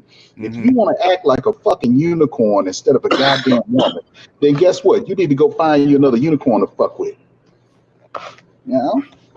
It's just bullshit, man. It's bullshit. And I understand people are sitting up getting all upset because I know BGS is getting tired of all this relationship shit, and we be wanting to talk about it. No, we don't have to talk about anything else, man. This black men need it. What people fail to realize, okay, Saturday night is for you guys. I know a lot of people complaining that I want to talk about other shit. I said Saturday night's for you guys to talk about whatever that you guys want to talk about. If it's pussy for 8 hours, guess what? It's pussy for 8 hours, right? Well, y'all talk about pussy for 8 hours. Pussy that some people get in their lifetime. That's what they want to talk about. So that's pussy for 8 hours. Right. I was just saying, and we don't want to. We are trying to problem solve, and the problem is that we sit up here, if we in women's groups or if we in men's groups, and we sit up here and we're talking, and then that's why I say about C Boogie, man. We need to get him up in here sometime. Janelle is actually saying, I'm sorry, but the man that with the hat needs to spend 2 or 3 days away from home a week. In other words, you need you need some side pussy. That's what she's trying to say. Oh, baby, I stay away from the home a lot more than that. I stay away from home a lot more than that. She said you need some side pussy. Are you still together with your wife because the kids or? They're old enough to go to college soon, or what's going on? Your kid's like 18, 19 years old, right? Oh, yeah. He's I'm really trying to give him a good view of what family is supposed to be like. But I don't think I'm doing a good job of that shit. It is what it is.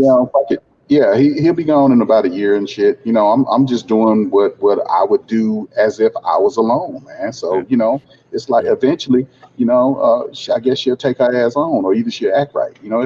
That's kind of what I'm stuck with right now. Yeah. But you know, but I'm not fixing to sit up and spend all my motherfucking time arguing and shit, you know, and then, you know, I'm like, well, you know, either she's with it or she's not. It is what it is. That's what I'm saying, man. And then, I'm not gonna lie. I'm tired of lying and all that other bullshit, you know. And then I tell people, you know, when people lie to you, they lie to protect you because they know your ass can't handle it. Is what it comes down to, man. So, you know, but you know, I know these women understand this shit, BGS. I know they do, man. But they act like they pretend like they don't. They gotta represent, man. They gotta represent. You know, and then I don't care how grimy the motherfucking woman is, they will sit up and they will come and support these women. Like old girl, you know, we talking about old girl talking about, look, my cousin, you know, she got fucking, you know, chased down and all that type of bullshit. It's like, well, okay, well, what did she do?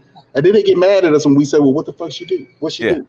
Or if a woman, she ain't that kind of shit. Nothing. And if a woman got an ass beat. Yeah, I got 2 daughters that I would kill for, right? Damn right. If the shit don't sound right, I said, okay, what the fuck did you do? Goddamn my right. first question, okay? Because I said, so somebody a random. I remember one. I probably shouldn't tell this story, but anyway, one time my daughter was at a boyfriend's house, right? And she didn't call me, but when my ex called me, says your daughter just got beat up, right? I said, well, who beat her up? I said, goddamn, who beat her up? Getting ready to go get your gun and all that kind of shit. Who beat her up? Well, 2 women beat her up. Okay. I said, wait a minute, 2 women beat her up. I said, how they beat her up? I said, she was getting into she's going to her car in the garage, and 2 women walked up on her and started to fight with her. I said, that doesn't quite sound right. Don't sound right. I said, okay, so 2 women just random passing by, saw my daughter getting into her car in the garage, and they walked up on her and getting ready to beat her up. I said, that doesn't sound right. Did they rob her? No. I said, okay. I said, put her on the phone.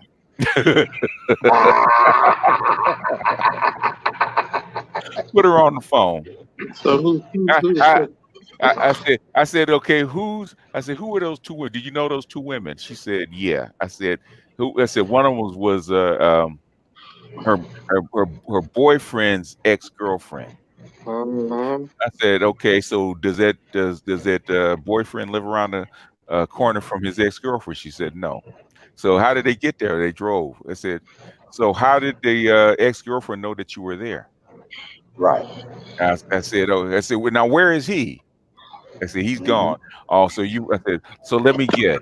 You went through his phone, found the number. And you called. And you called. Okay, while he was away. Well, yeah, but he said that she didn't know where he lived. I said, and you believed him.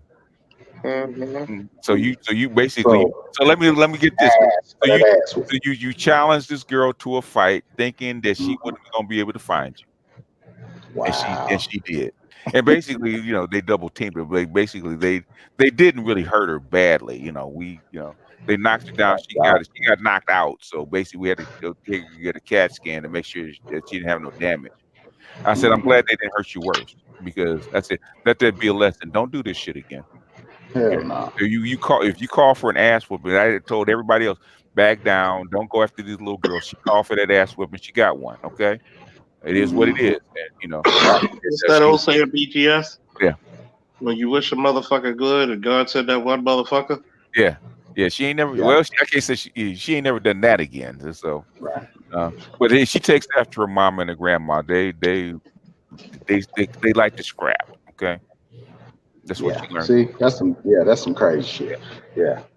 You know, it's like, you know, go ahead. Even when my wife was in college, man, you know, she I came up there when I kind of first met her and shit. And, you know, it was this fine ass chick. I was kind of hollering at and shit.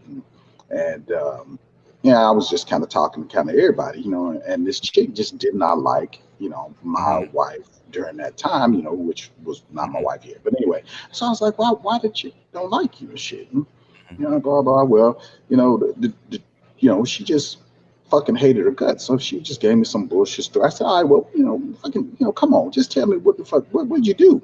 You know, why I had done something. I said, all right, motherfucker, tell me what you did. You know, I mean, I'm nobody. Just tell me what the fuck you did. You know, so she tells me that basically the chick didn't like her, And you know, she just kind of got on her nerves, so she went and fucked her boyfriend. So I said, you just went out of nowhere, just went and fucked her boyfriend. Shit like that happens, you know.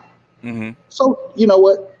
Thinking back in retrospect, that should have told me she had some grimy ass tendencies, man. Yeah, But well, it kind of turned me on though. yeah, I know it did. You know, that turned the little man on. It was a big twin. That's all I hear. Because you know, I got a good hoe. Boy, I was like, shit, boy. Yeah, And you know what? Yeah. Boy, and she had all the trappings, as we say. You know what I'm saying? She was a bad motherfucker, man. She's still a bad motherfucker. But see, that's how she get over and shit. See, she, you know, when they try to do these things to manipulate you, man. Yeah, you know, but she talking to the little man. Little man said, you know, okay. That's right. That's right. Yeah. No, the little man was saying, "I'm next." Yeah. I hear, oh, this pussy gonna be some good pussy here. That's No, what he said. it's kind of like with women, you know, if two women come in with the same outfit on, they be mad as fucking each other. But you know what?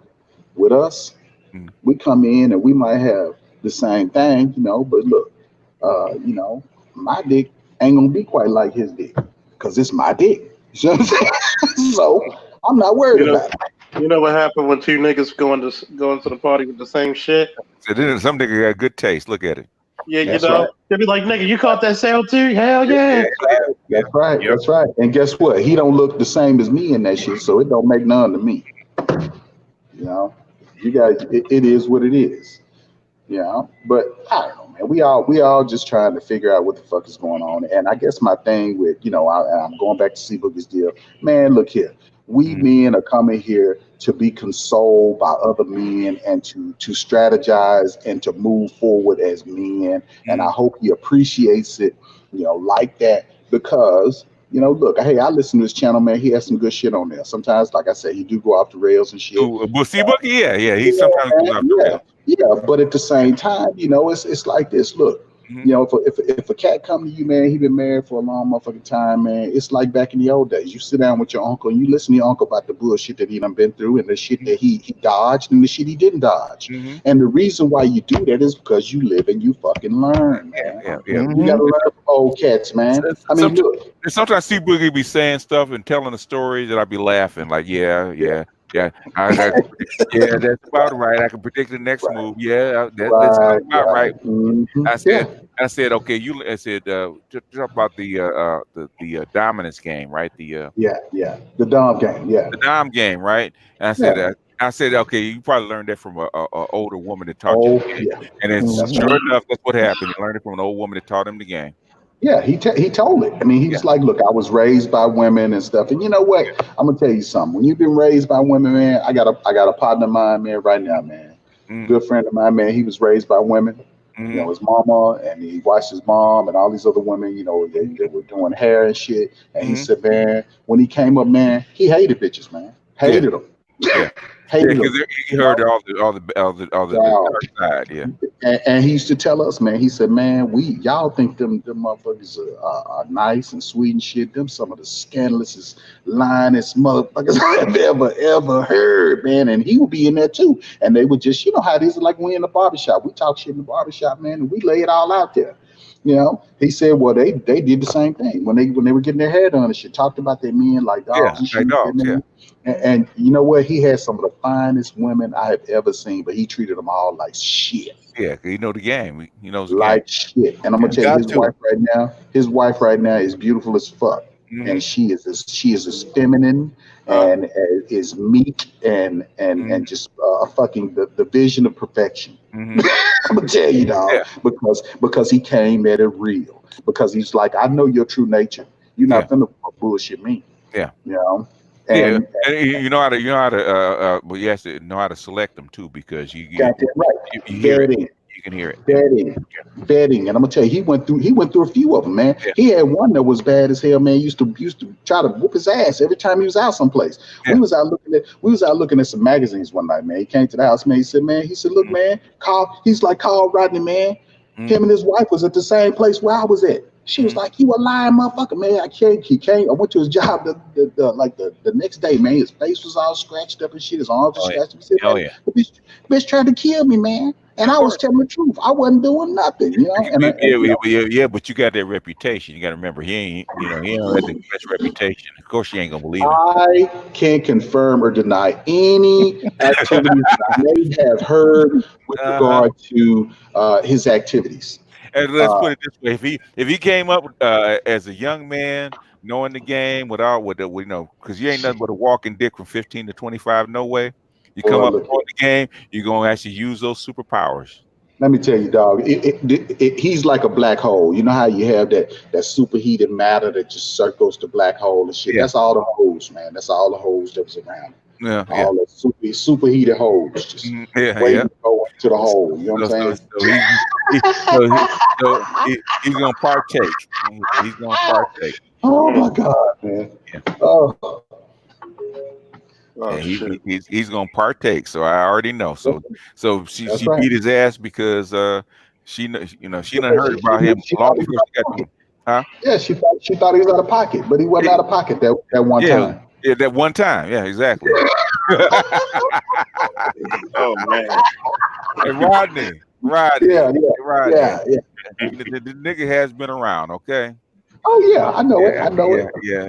Well, you said that one. Now, baby, we're for real this time. Yeah. That's my ace, man. I'm telling you, I look up to that dude, man. Yeah, he knows the game. Oh boy, but it all goes back. You got to vet them, y'all. You got to vet them. And the one thing I can tell these young cats, man, is you got to vet them. You got to vet them, and then I'm gonna tell you some good shit from BGS. You got to fucking read. Yeah. You gotta what? Say that again. You gotta read. You gotta read. Yeah, you gotta read. You gotta be smarter than them women. Well, I gotta read, nigga. What you got? Oh my God! I actually went on a panel with a nigga said, "Why do I gotta read?" I was like, was it a millennial? You know what? I think wonders why he's a dishwasher at 32 years old. Oh yeah, he's a millennial. Yeah. I told my son, man. I told my son. I said, "Look, man, you gonna have to get on some of these men's panels, man, so you can understand." Man, look at let me give you this. His girlfriend. She said, "I need all of your social media, passwords and all of that shit." And I said, "Okay." I said, "So what did you do?" He said, "I gave them to her." I said, "What?" He said, it's about trust, Daddy. I said, what? What? Get the fuck out of here. He been feminized. Oh yeah. So then I said, okay. He said, well, she would leave me if I didn't give her the social media, access. Okay, so I said, all right, well, I'm gonna wait. Let me hear the whole story. So okay. She left him. She said she saw some questionable shit on his social media accounts. I said, well, what the fuck was on there? Was it some naked shit on there? Was it you saying something to another woman or something? He said, no, somebody just basically tried to contact me. And I guess he saw some Egyptian chick, man, that he was kind of talking to or whatever. Okay. But it wasn't it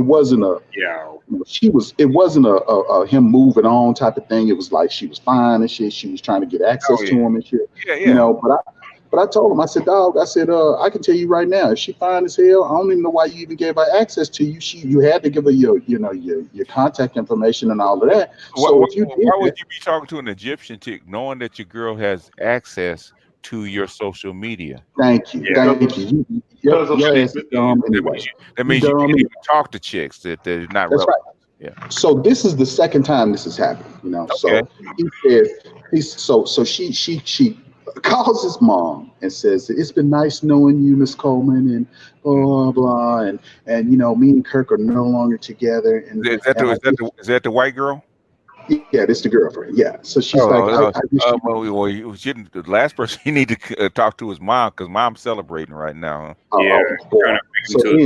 So then, mom is telling me about the shit, but then she says, "Don't tell him anything about it." I'm like, okay, yeah, all right. So what was on there? She didn't know what was on there. But anyway, by the time we fucking talked about it, I got all the information. So the girl told him basically that she was done with it. Mm-hmm. So the motherfucker was sitting up talking to his mom, talking about how he was all devastated and shit. I said, man, you crazy as fuck. I said, one, you done gave her access to your fucking social media. And he was like, well, what would you have done? I said, okay, I'm going to tell you what I would have done. I'm going to break the whole motherfucking scenario down.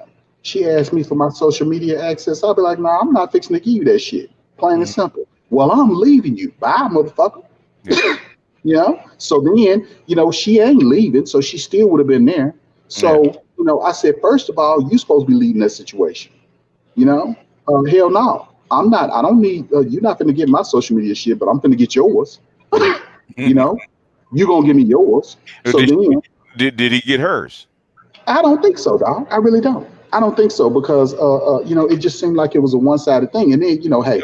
I would have asked him, one question, bro. One question only. Yeah. How good was the pussy? Oh, I already know. I already know it was probably excellent. It was probably excellent. Okay. Well, I said that's the problem. See, you got it to the pussy, so you got swept away. That's why you did all this stupid shit. That's right. And then you get this. Then get this. So then she comes back later on, and he tells her that it was nothing. So then they get back together, and then it's like as if nothing happened. So then the motherfucker, like he is breaking his ass to get to her, to go to the house. She came by the house and spent a little time with him and shit. And then he's like, one day I just told him the other day, I said, look, man, I said, it's raining, you can't go over there, man. Look, the weather's bad and shit. So then I let him drive my truck. Now my truck is like 6,000 fucking pounds. I'm driving a 2000 Excursion. And he's like, well, Daddy gave me the truck, which is not as safe as the car and shit, and blah blah. He doesn't care about me. I feel just unwanted in this deal. So then his mom calls me talking about how we done fucked up some kind of way, and we're not making him feel wanted. I said, man, you better gone on with that weak ass shit you talking about. I said, look, I'm the parent. I'm not supposed to be his goddamn friend. Where the hell he learned to talk like that at? Basically, they're feminizing these boys like that. He's talking like that. There you go. He's talking exactly. Let me talk to him for 10 minutes. Oh, buddy. I'm gonna get his ass on here. He needs to be bitch slapped, man. God damn. Yeah. I told him, I'm gonna hold a boot camp. Yeah. I'm gonna hold a boot camp. He needs red pill boot camp, man. Right. Now, after daddy bad slaps him, pimp slaps him a couple times. Yeah. Get yourself together. And I bet you the white girl, one of those plain Jane looking motherfuckers, isn't she? Nah, man, she a bad motherfucker, man. She looked like an Olympic athlete, dog. Oh man, I never felt attracted. She bad. Look, she bad as fuck. They don't look like Mary Kate National to me. So let me ask you a question: does your son feel like she's above his station? I don't. You know what? I can't. In a word, yes, because he's a simp in this situation. Yes, he does. Yeah. In other words, he thinks that she's out of his league. But he can get chicks better than her. Yeah. Well, maybe not. Maybe I don't know. But he can, because I'm gonna tell you, every single one of the ones that he done been with, bad as fuck, man. I'm telling you, they so bad, man. I showed them to my cousin. He said, God damn. He said, I need to be hanging out with my fucking with cousin here. I need to go find me some young gals look like this. I said, boy, you need to stay your ass where you at. Well, you mess around, catch a charge. Hey, Rodney, this is what you need to do, man. Every time he talks like shit, he said, man, when you gonna stop simping? Yep. I'm not simping, Dad. Does he know what simping means? I talked to my sister about that, and I said, man, it sounds like your boyfriend is a simp. She goes, what's a simp? I said, you don't know what a simp is? She goes, no, that's for old people. I mean, that's exactly what it is. When you sitting up and you letting somebody roll all over you and shit, and basically she running the relationship. I said, man, damn. What the fuck is going on? Well, that's normal for a young man, though, isn't it? That happens to young man. When she broke up with him, that was a shit test to see if he would roll over. Yeah, absolutely. And you know what I told him? I said, man, you better not call her. You better not call her not one time. I said, and you better not try to go over there. Nothing. I said, you sit still. That's what you do. Mm. And what did he do? Constantly calling. As soon as he get out of my sight, he called. Rodney, he got to work his way through it. I know. So I done took my hands off of him. I said, dog, I said, I'm gonna tell you right now. This is the last thing I'm gonna tell you about it. You in for a world of hurt. Yeah. Go ahead and let him crash. Okay. Is he an only child? Yep. Yeah, that's part of it. That's part of it. He has no older cousins. And he's got a dominant mother, so he's used to being told what to do by black women. So now it has a white girl that's acting like a black woman. And then on top of that, does he have any friends? A lot of friends. Oh yeah, he got a lot of friends, man. You know, he's a football player, man. Pretty good football player. You know, so he's an athlete. It's worse than I thought. So he's been around. There's a prescription. Give your son, give your son 1,000 cc's to man the fuck up. Yeah, he need that. He need a foot in his ass. That's what he needs. And he needs to be around friends that will check him to keep him from simping anymore. Dog, he had one of his friends was talking shit about the girl, trying to get him to leave the girl alone. But you can't listen to that because sometimes I'm in love. And sometimes them cats be trying to get you away from something that may be good. So I said, dude, if you can't make a decision on your own about where she is and what's up with her, now I'm gonna tell you, she caters to him and she does a lot of things, but she's a snoop, man. I'm gonna tell you, you can't. If you a snoop, I'm gonna make sure you find some shit. I'm gonna tell you, man, if my wife says she want to go through my phone, I'll be like, all right, here it is. Here it is. It's about 15 million bitches up in there. So, if you got a problem with that, I'm gonna let you go through about 10% of them, and then you can get your shit and get the fuck about it. Hey guys, I got to run, but thanks for having me on, man. This was Truth. funny, I joined your channel too, man. I look forward to seeing your content, bro. Yeah, we were busting Truth's balls tonight, though. But hey, I enjoyed it. I appreciate it, fam. I'll be back. All right. All right. Peace out. Later. Yeah, but BGS, you had some good content though, man. You had some real good content this last go through. Especially, I really enjoyed it. Y'all like to see me go off, man. I do, man. I love your rants, man. Your rants are boss, man. I'm telling you. Especially when your rants give me substance. That's right. Yeah, they give me the blood that I need. That's why I always pray and say, "Forgive me for subs for I have not ranted in a week." And then you start out slow. Hey Chuck, he start off slow, and then he ramps up, and then he start hollering. That's how you know it's gonna be a good one. Yeah, then he start hollering and shit, and then he go. And on that note, I'm finna go. I wish I could give rants as good as that one, man. Man, I need a good old fashioned shit talking. Well, I only rant or ramble when I feel a need, but that shit when about what's her name, April Mason. I don't know the girl. That rant. I said, okay, I feel a rant coming on. I said I couldn't sleep. I feel an old gospel rant. Yeah, I feel an old rant.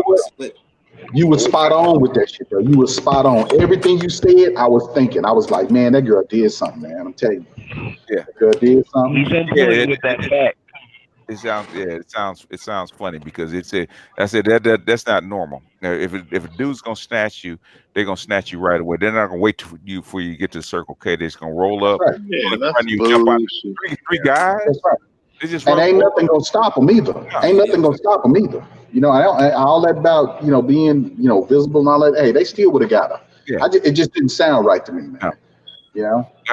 If they were trying to intimidate her by following her around, I said that sounds more like it. You did something. They're trying to get you to either shut up or you owe some money. They're trying to intimidate you. She probably owe them some money. That's what it sounds like. Mm-hmm. Yeah, there's more to the story. Mm-hmm. Yeah, it just it make no sense. Every Negro knows simple fact. Every Negro knows simple fact and math. If it don't make simple math for a Negro, it don't make sense to the basic Negro. That's why she was wrong. I'm gonna tell you what. I wish I could speak to Miss Mason and tell her how much full of shit that statement was. Mm-hmm. Oh yeah. And I could disprove it once. And she tried to say why black men don't protect them or some shit. I'm like, look, number one, if you jumping up in a motherfucker's face, do you know how many ex-girlfriends said they were gonna whoop my ass just out front, like they could just beat me in a fight? And I just look at him, and it was like, And it is funny too. By the way, Shorty's son actually apologized. Oh, did she? My mic's working. Yeah, he apologized. He's like, "Thank you for not kicking my ass as hard as you could." Okay. Oh, did you hit him or what? Allegedly, I was about to hit him, but a chokehold make you remember me. Oh yeah. That will do it. Yeah. Can anybody hear me? We can hear you. Yeah. Okay. Good. Charles. Yeah. Charles. Yes. Can you hear me? Yeah. Look. I'm online right now, and I'm wishing you don't kick my ass online. Now, in person, I want to fuck with you. That's it. What? He's giving us props. In other words, I can talk shit as long as there's some distance between me and him. That's what he said. That's right. Yeah. It's funny because I just looked at the kid. I'm like, yeah, I almost got 20 years on you. And you really think you know fighting? Okay, I'll show you what fighting is all about. When I play with your joint locks and your throat. Headlock. Hey, Charles, remember that headlock from Baby Boy? Oh yeah. Yes, I do. Fuck out of he didn't learn his lesson until he got knocked through that glass table. I said, okay, that was it. That was it. Yeah. I don't want to know if goddamn Charles is wearing goddamn right guard, Old Spice, or just Pure underneath that armpit, and that nigga lives in 350. I'm not fucking with him. Leave me alone. My skinny ass is going to be legal until I'm dead. Thank you, sir, for being an officer of the law, and that's all I got to say. No shortchange. 350. We better add 100 pounds to that 450. Then I got about 24 more to that. Yeah. Don't shortchange, brother. I am 150. You added 200 pounds to the 150 I ain't got. Math, let me shut the fuck up. 150 ain't shit. You get slung all around, dog. Yeah. Why I don't fuck with you, Charles? Why I don't fuck with you? You see, math equal weight equal you tossing my ass that fucking far is something I don't want no mathematics. Yeah. Well, you be saying compliment, right? You be saying the prayers. He's grabbing you. Please don't hurt me too much. Yeah. Don't kill me. Prayer, BTS. You said prayer. Yeah, you praying. I prayed before that motherfucker grabbed me. It's over now. It's over. The prayer didn't work. Like Richard Pryor said, we had that heart attack, and basically God grabbed his heart and squeezed it. He was saying, "Don't kill me! Don't kill me! Don't kill me! Don't kill me!" Charles grabbed the whole body. He ain't fucking with your heart. He grabbing your whole body. There ain't no heart involved. He broke your body. Y'all niggas are worse than she who will not be named. I remember we were the detail, right? Now, it was like a bunch of rookie officers there. And I'm chilling, doing what I'm usually doing, probably on Facebook and smoking a cigar or some shit. And she like, yeah, this motherfucker here, he breaking people's arms. So the rookie's like, is it true? Because they said the same shit in the academy. Was it true that you broke this guy's arm, both his arms? Okay, you break one guy's arm, and they claim and they pretty much blackmail you all the time. Okay. And you're a fucking legend. It's funny because I had a couple of rookies come out there. Is it true that you did this? I don't know. Like, what did they tell you? I don't know. Like shit, I'm trying to buy my goddamn business and get paid. Charles, I'm sorry. You're naturally built to look like you break shit. So people are always going to ask you that. It's just what you do, ain't it? I don't know. Sometimes we can be a riveting conversation about it. Well, for a nigga that can't find shirts, you don't mess with them kind of guys, okay? And cotton grows every day, and they can't build a shirt for your ass, Charles. Cotton grow every day. What's the old saying? My ancestors had to pick cotton so they could get a shirt.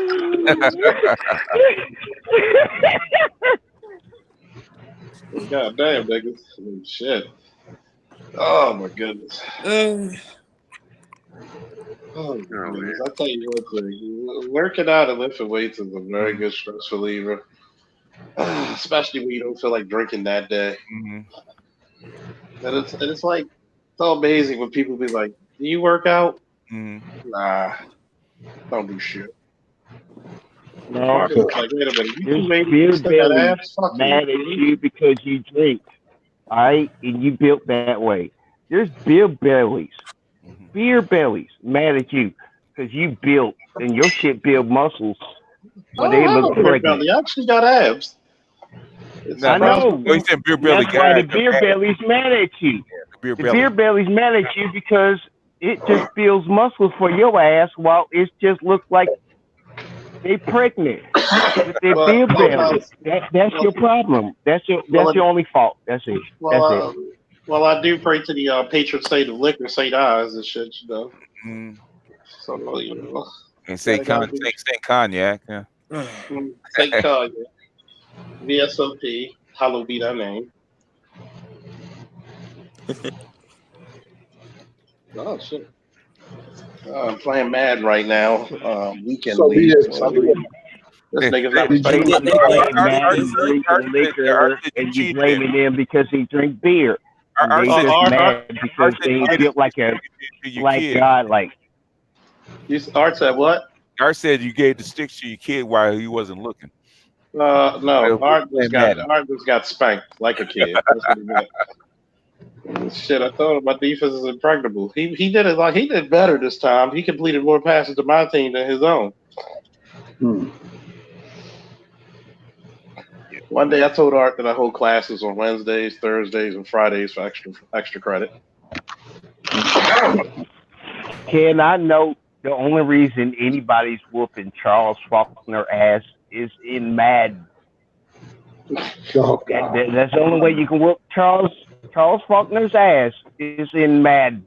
Don't fuck with him any other damn real world way. Don't fuck with him. But in Madden, kick his ass. Go ahead, son. Do that work, son. I'm not the baddest motherfucker. Like I ain't Chuck Norris or something. You know, just shit. Hey. If it ain't about Madden, I'm not gonna punch you. That's my only compliment I could give you. That's it. Oh, that's great. Never like to be punched that much. You know, you got my man Rodney up there. I don't think he want to give me stitches. You know. Never like to be punched that much. Oh shit. Madden don't hurt when you hit him, Charles. Madden don't hurt. You hit me real life, that hurt. When you leave about $200 on a bet. Fuck with you, Madden. All my shit talking's Madden online. I'm about to break your ass. Right. You on the clock? No, sir. I'm not fucking with you. Fuck Madden. You'd be surprised. What you surprised at some of the shit talking that we get on duty, man. I mean, some of it is like the funniest shit, and I have to give him kudos because it's creative. Like we had this one muscle-bound fentanyl guy. Like for some reason, the more fentanyl he takes, the more cut he get, and he's like 50, 60 years old. And it's like he's talking to us, and he's screaming, "Some guy's trying to kill me! They come through my window." He looked like Popeye and all this shit. And he's shirtless, and it's like 32 degrees, by the way. And he's walking outside of his apartment. And then he talks to my partner, the one who I told you, the kinesia. And it was funny. He was like, "Hey, by the way, give me your number, sweetheart. You kind of cute." He was just laughing because he's just. And then he's like that one cantankerous guy that you see on like Family Guy, like just mad at the whole world for some shit.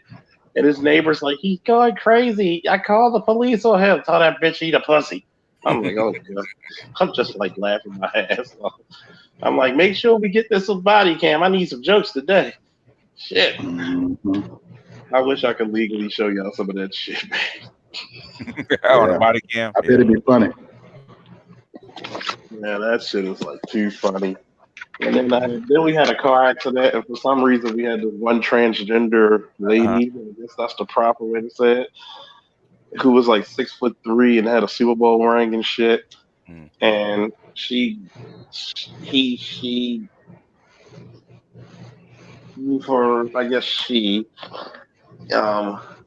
she was walking down and this weird ass guy was following her. I ain't gonna lie, the motherfucker looked like he got a bee beard. That's how nappy his shit was.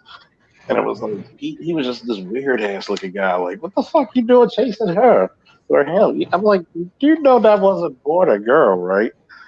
And she was like, and then he's like, no, I ain't following her. I said, you know why I believe her? Why? Because you're here. Why you here? He was like, but that doesn't mean nothing. So I guess the transgender, trans American, or transformed, whatever the fuck you want to call them, I don't know. I guess she punched him, and I'm looking at the hands, and I'm like, damn, you got like these fucking Hulk Hogan ass hands. Like you punched him. I'm like, I didn't charge her with assault or anything because like the guy looked like he was a creep and probably deserved to get hit. So it was like, you're like 6'3", and you're like, I can see the size of your ring finger. Look like you slapped fucking headlights back into place or some shit. He's like, yeah, but she owes me some money. I'm like, oh god, please don't say nothing about prostitution. The cameras are still rolling. Oh god. Boy, the shit that we are subjected to nowadays is just ridiculous. I'm sorry, man. I had to like multi-mute myself because you are the arresting, and I work in correction. And man, I know you had to drop them off, and boy, I know what you're talking about. My lungs hurt. I need to breathe, but I had to give you your props on the truth you telling. That is real. What you drinking, dog? What you drinking? Shit. Because that shit got to be good. Freedom I made. I got to give me some of that. Charles, I'm drinking the freedom I made and the liquor I can buy free, just like you, except without the damn brand of cigar. I ain't got up to that level yet, but I'm close. Oh, you wasted as fuck, man. Yeah, give me. No, not wasted. Not wasted because I'm actually having a common sense conversation with you, and I'm using my big words. Yeah, I am. All right. Look. You never gonna get a 911 call on me. So this is discussion for lesser than us. Don't waste your time on me. Thank God nobody ever heard Now, Charles, you are alpha and a god crushing. All right. Don't take it back. We gonna get on to another subject. We're gonna go on to another subject. Yeah. No, there ain't no subject on all right. We're gonna go to subject. I'm just like, man, I feel like the goddamn eHarmony. Yeah. Hey, Charles, you flow on your level, I flow on mine. All right. I'm not pissing in your yard. All right. Let's go on to something else. Yeah. I'm trying to be cordial. Am I being punked here? No. Yeah. No, I think no. It's just he's just holiday cheer. That's all. Yeah. Yeah. Gotta get that holiday cheer. Yeah. Drinking some eggnog there. Anyway, I forgot what we're talking about. Now we got to restart the conversation. We was talking about April Mason, and then we had Crimson Cure on here trying to get a little clarification on April Mason. She can come on in if she wants. Yeah, bring her in. Yeah, she come on in if you want to ask. We could. I don't want to feel socially awkward anymore. I was like, damn, there's a whole lot of Charles love going on here. Yeah. He's I'm used to the love, but he's an admirer. I do admire the love, but most of my love comes from the opposite sex. Charles, I'd love to rub cocoa butter on your arms, dog. I don't think it was that bad. I think he's just drunk. He's just No, just drunk, not game It was drunk. close. But the funniest part, but there's a funny story about that shit actually happened. Janelle Santos says man crush vibes.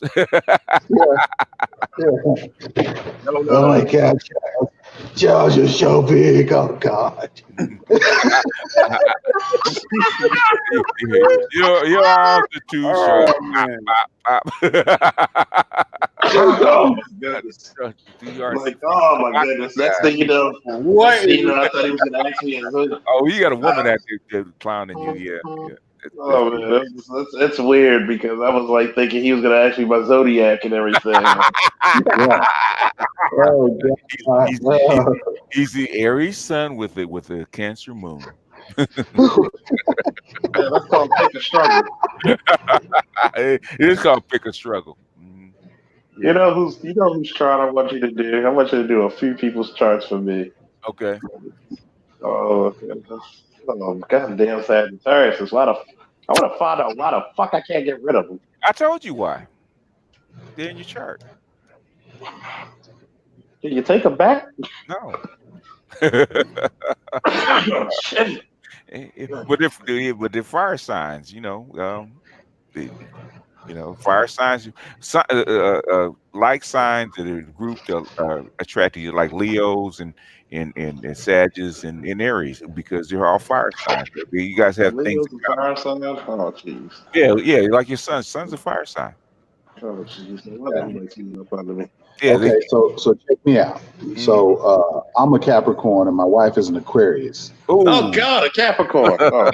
I said it out loud. I'm sorry. Well, you Capricorn men, for whatever reason, or they're stricter. Capricorn women are bossy, but Capricorn men are really are a little bit more of a taskmaster, especially with their women. Okay, and women have to be just so. Okay, in other words, whatever I like, Capricorn man will spell out exactly what he likes in a woman, and exactly what he wants out of a woman. So basically, with a Capricorn man, from what I've noticed, they're really particular about their relationships. They actually. It's almost like they like the relationship is like bullet points. Okay, I want this, I want this, I want this, I want this, I want this, I want this, I want this. I don't want that shit. I told you I don't want that shit out of you. I want this. See all these bullet points they have over here? This is what I want. I don't want that shit. Okay, that's the Capricorn man. And then there's a little wiggle room, but not much for a Capricorn man. That's my opinion. I know, from what I've seen as far as relationships concerned. That's right. Okay, now break down the Aquarius. Aquarius is number one. Aquarius is actually more in their head. Aquarian women are actually kind of weird, but because they're in their heads, they're in the clouds. They like these hippies. They're like hippies. Yeah, they're all they like way out ideas. Oh, you talking about Aquarius? Aquarius. Now, how does an a Capricorn man get with an Aquarian woman? That's because those two things don't match. She was fine as fuck, dog. Yeah, that's about it. Okay, that's it. Yeah, like my son's best friend is Aquarius, man.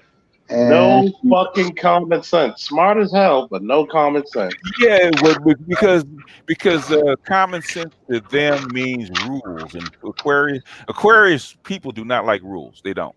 They like this is what I mean. No common sense. I mean, they don't like to be bound by rules. Yeah, I like telling him dump the mop water out outside, right? He would actually dump the mop water out outside, come back in the house. Did you forget something?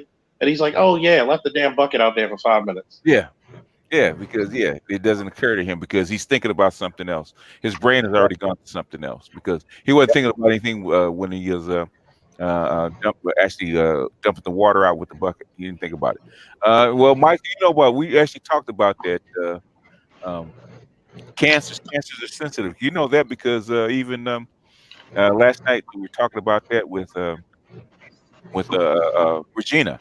Regina was saying that she was married because Regina's a Leo. and she was married to a Cancer man, right? That's a Cancer sign, right? And I said, that's a bad mix. And she said, yeah, with his sensitive ass. I said, oh shit. Oh, yeah. I said that is a bad mix. I said, yeah. I said that's a bad mix. I said, with his sensitive ass. I said, see that right there. Yeah, I heard. We were talking about that. Yeah, well, I saw y'all talking about that last night. But it's like, but see, that's some of the same stuff. My wife does, man. She always tries to critique men and shit, but she always tries to put men in a weak ass position. You know what I mean? It's like, you can't, you can't handle this, you can't do that. But you know what? No matter how much pressure you apply to her, she is not going to give unless you damn near take her to the point of getting choked the shit out of her, and that's crazy. You shouldn't even have to do that. It's like, so it's like you cannot. You might as well just say fuck it. You might just say fuck it, because it's like I'm gonna have to kill you, or I can just say fuck it. I mean, that's the way it is. Every argument is to the point of somebody having to be broken. It's like you got to take her by the neck and mash her face into the shit for her to realize that it's shit, man. I mean, it's ridiculous, man. That's why. Aquarian women are the broad ideas without the logic connected to it. So they're not quite airheads, but they airheads. They are. Fuck that, they airheads of the motherfucker. Fuck that shit. You be nice about it, they fucking airheads, man. Right. Because if you get somebody that tells you, I just want everything to be happy, I don't want to have to deal with any problems, I'm like, what the fuck kind of life that is? I said, there's no world like that. That's an Aquarius. Yeah, I shouldn't have to deal with this shit. But at the same time, you watching a bunch of fucking reality TV show with people doing crazy shit, and it does not bother you at all. But if you see it in real life, then all of a sudden it's, oh God, this is overwhelming. Yeah, it's an Aquarian. Yeah, and I think it's more. I think a male is more acceptable because there's logic to kind of ground them. When it's a woman, unless she really does some kind of work on herself, it can be annoying. You have to have the right. Yes, she has to have the right guy.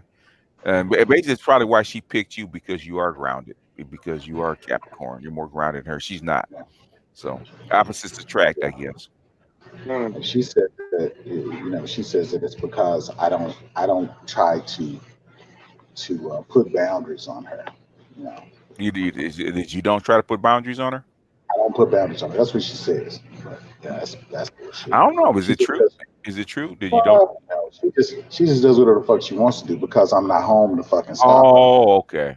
You know what I'm saying? Okay.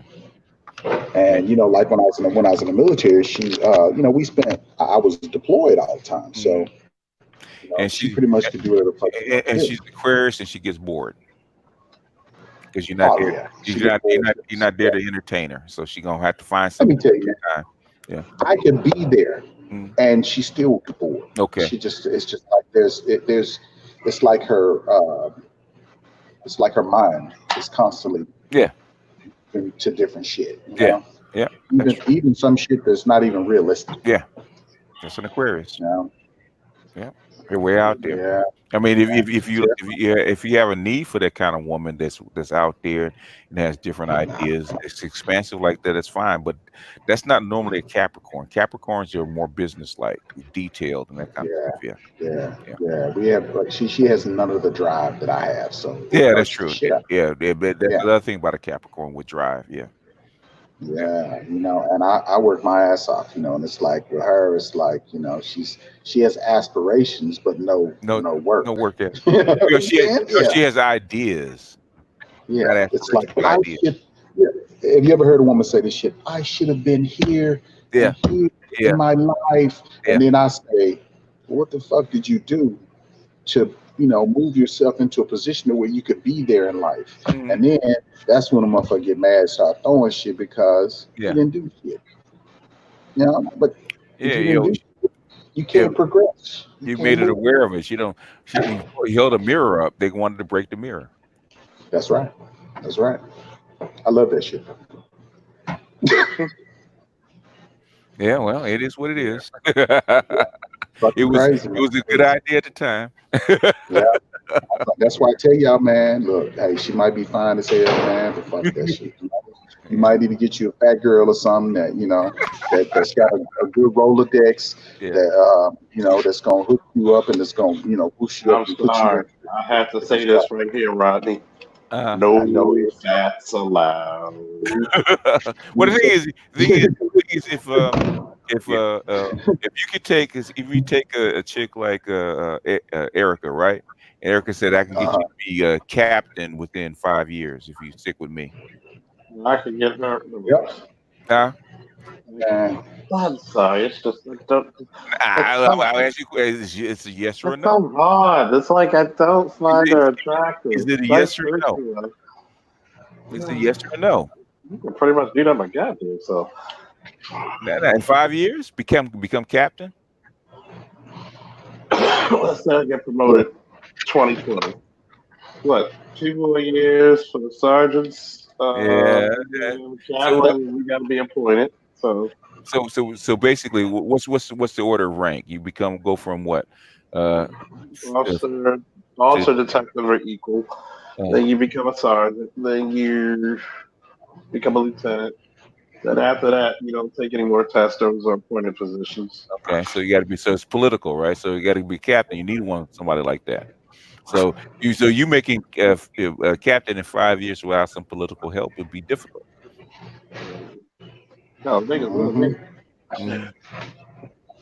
Well, I'm gonna tell you, and this is what I tell all the time, man. You gotta, if you're gonna be married to a chick, you gotta, she gotta be part of a team. You gotta be able to be a part of something greater than yourself that you aspire to make, great. You know what I'm saying?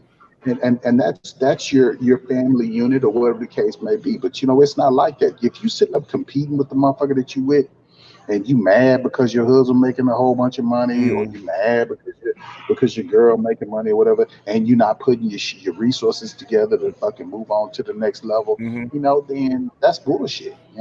That's bullshit. And that's the part that we were talking about earlier, where you say that basically, what is in it for us, when we get married? Because if you're not my partner, if you don't give a shit about when I'm hungry, and look, you can shit test a woman too. You can say, okay, hey, I'm at work and shit, I forgot to bring my motherfucking lunch, man.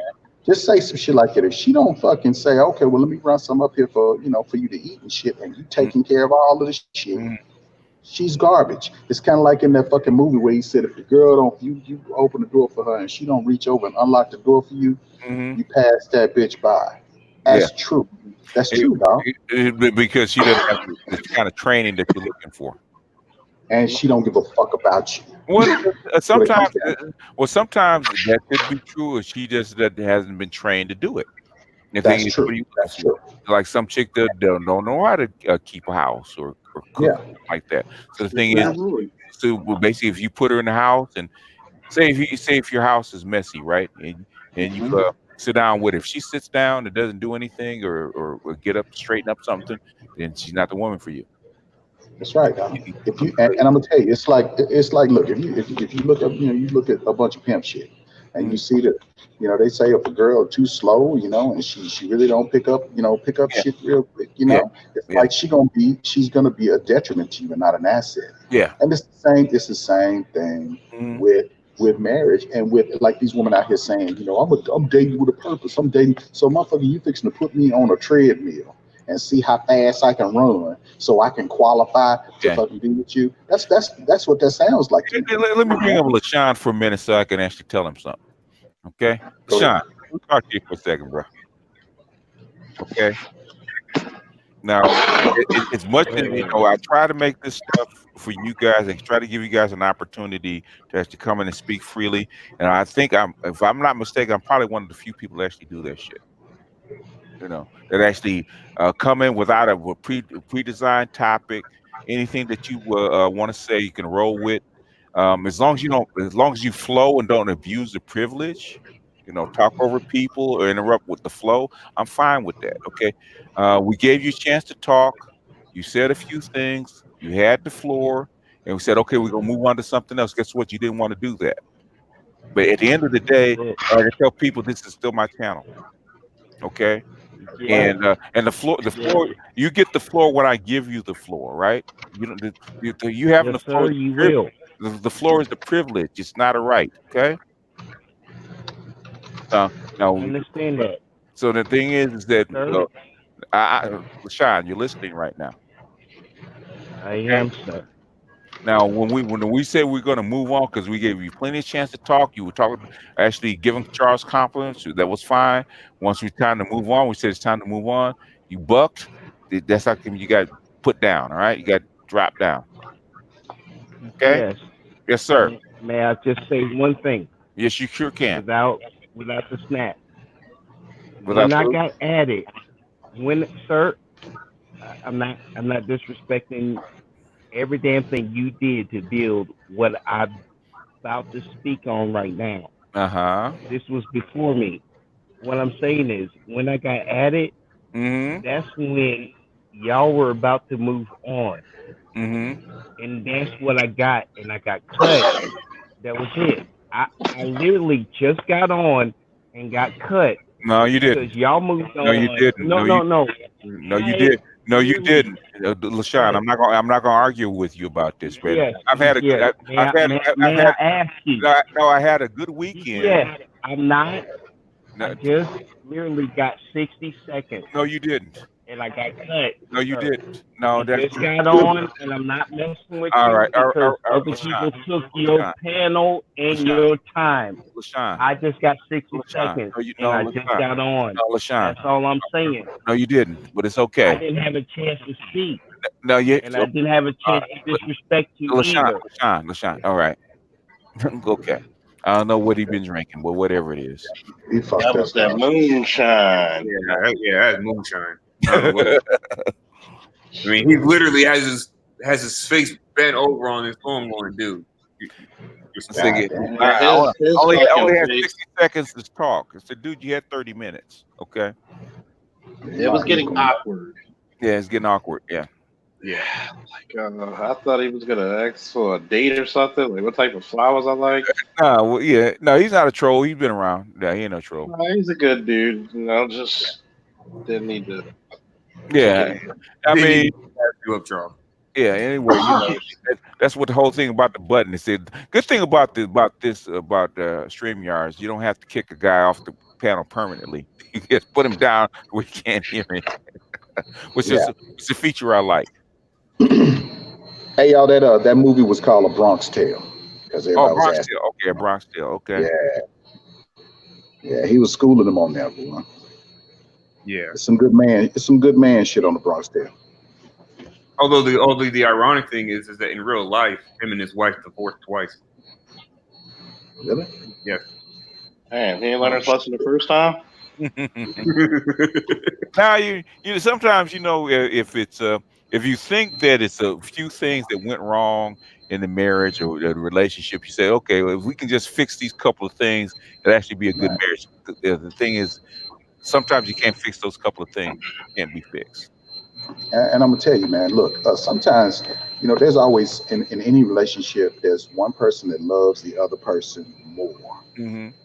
And the one who loves the most is the one that gets abused, man. Because they will allow that person to do all kinds of shit, skip all over them. I'll give you another prime example. Shit, a mother and a son. That son could be fucked up beyond repair, and she will take all kinds of shit. She will fucking say, "Oh, he can be redeemed. That motherfucker could be Hitler," and she'll be like, "He's my baby." And it's just no. Your son is a vampire. He eating people and shit. He's my son, though. I'm telling you. Yeah. That's why I always tell people, because I learned this myself. You have to have your standards already ready in advance. Okay. That's right. Because and when they cross that line, you have to be ready to pull that plug. Sometimes even if you don't pull that plug, you actually know, okay, they crossed that line. I'm not supposed to allow it to go on. Thing is, if you don't set your boundaries, your standards ahead of time, then you don't know where they're at. So they keep going further and further and further past it. By the time you actually get pissed off, it's too late. Like they've actually abused you, so you have to have it ready ahead of time. That's why you should quit fucking with Gator before he sell the TV. You know what I'm saying? Before he smoked the TV, you gotta fucking cut him off. They smoking crack. I think that might be a deal breaker. Maybe. I got a friggin' emergency. Y'all drop me down for a minute. All right. Uh-oh. Man, he got to go handle. Yeah, I heard the alarm going off. I said, "Uh-oh." I never sounded that drunk ever. Yeah, I heard that going off. I didn't know what it was, but yeah. Yeah, I dated a lot of nurses, and I used to talk to them at work. When you hear that, it was never good. Okay. Yeah. You know, like I hate all of my. I sit there and laugh because all of my children, mother, all of them in the medical field. All of them. How do you say this to my LaShawn, when you go back and review the tape, you can find out you were on for way more than first. You said 60 seconds, and you said 3 minutes. Come on, man. Go back and you actually rewind it. Go back and review the tape. See how long you're actually on. Don't believe me? Go find out for yourself. You don't lie. You don't lie. Yeah. No, I got something to say on that. You said talking to a girlfriend that was up here on the panel and asking him, but she dates something like that. I hate to say something, man. To me, who's that? Erica? Because I done dealt with a lot. Yeah, you talking about Erica? She seems a little bit fake. Yeah. Who, Erica? Mm-hmm. No, she's a real deal. No, she's real. No, I'm not saying she's real on that, but she's got that. This is the thing. I've dated a lot of women. I've made a lot of mistakes, and I sense that what I sense from her, she reminds me of one of those ones where she has that side in her. Like I said, all of them do. She has that side in her. April Mason or Erica? Which one? Who you talking about? The one that was on the panel. Oh, April. Oh, Erica. I hate to say something. You couldn't tell. If you couldn't tell, April was so full of shit. I don't know. I haven't seen women like that many a times. I'm just gonna tell you just like this is women don't understand this, and they're not gonna probably take it. If you can get to 40 years old or whatever like that, and you get that old, and ain't nobody and people ain't beating down at your deck to be married, that means already every time that you found somebody that was close. I think she's been married. I think she's been married twice.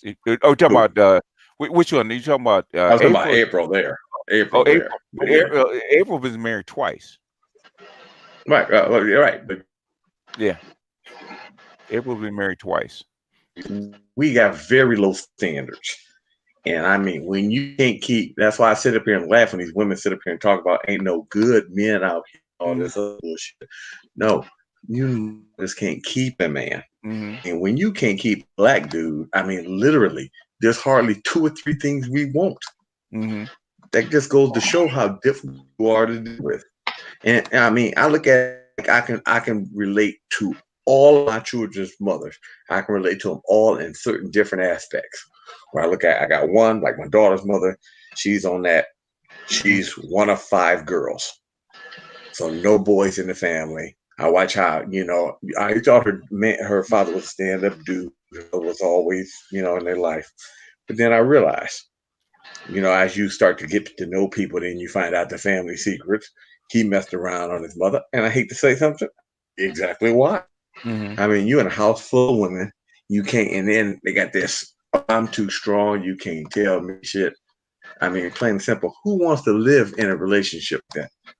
Yeah, I mean, it's not beneficial for men at all. Like, I'm going to start making my videos, and I'm just going to tell them in my videos, I'm going to tell men, under no circumstances, especially these young men, under no circumstances do you do anything for a woman, period. Mm-hmm. And I hate to say it like that, but I'm just going to tell them this is the thing, that they've been preaching to the women for the whole time, put themselves first and get their shit first. That's exactly what I'm going to tell the men. Put yourself first, get your shit first. Mm-hmm. Because the only thing that they can do is provide you with some ass, which you can get any damn where, because they try to make it seem like you ain't worth nothing. So if the woman don't think that what you try to do, in the bed ain't worth nothing to her, then you don't need her anyway. Mm-hmm.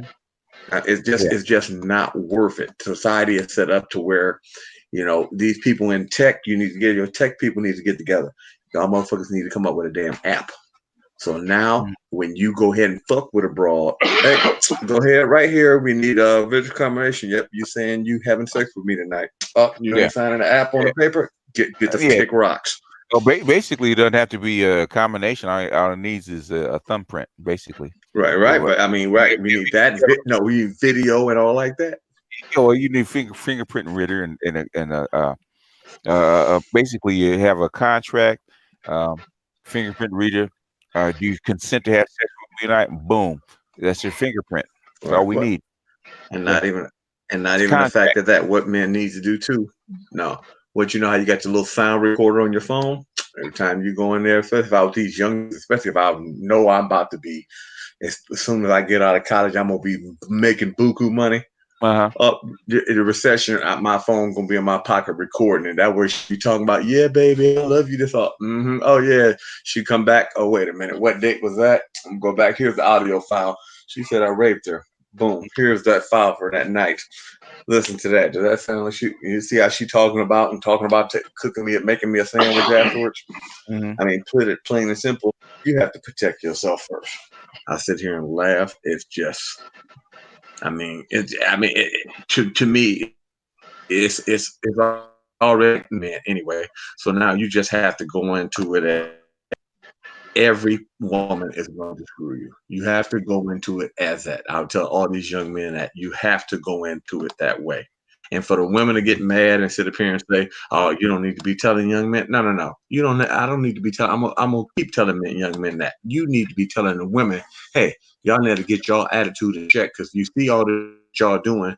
Now the men are taking these precautions here because of your cause. The effect that they have now taken is they don't trust us for shit." Yeah, well, John, why are you still here, man? I gave you 2 shots at it, man. Come on, you had your say. We cut it short. That's all it is. But go ahead, man. But why you say Erica is actually false? What makes you say that? She reminded me of my daughter's mother. Okay. Real nice, calm theme like that. But just giving one of the things is, like I said, maybe because I done made so many mistakes. Like I said, my channel gonna be talking about. I'm gonna tell everybody all the mistakes I made so they don't make them. Okay. She's one of those ones where come out everything, but you can tell it's in there too.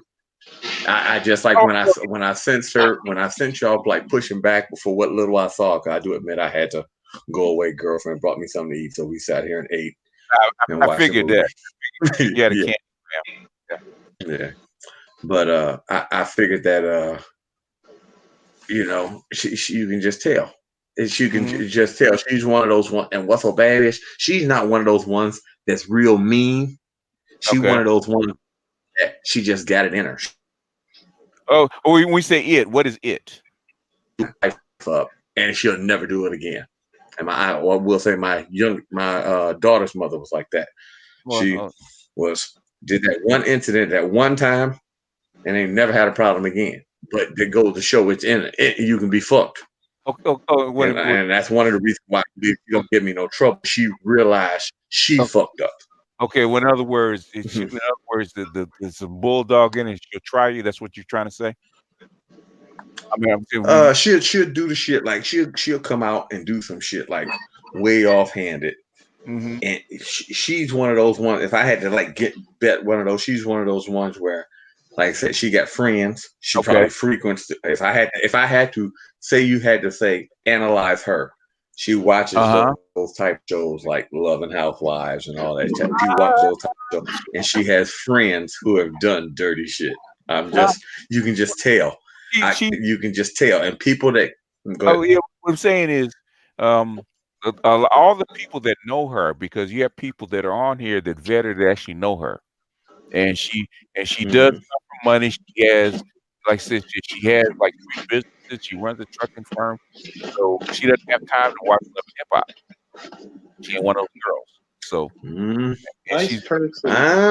I'm just saying I sense it in there. You can just tell. Like I said, sometimes just give an example.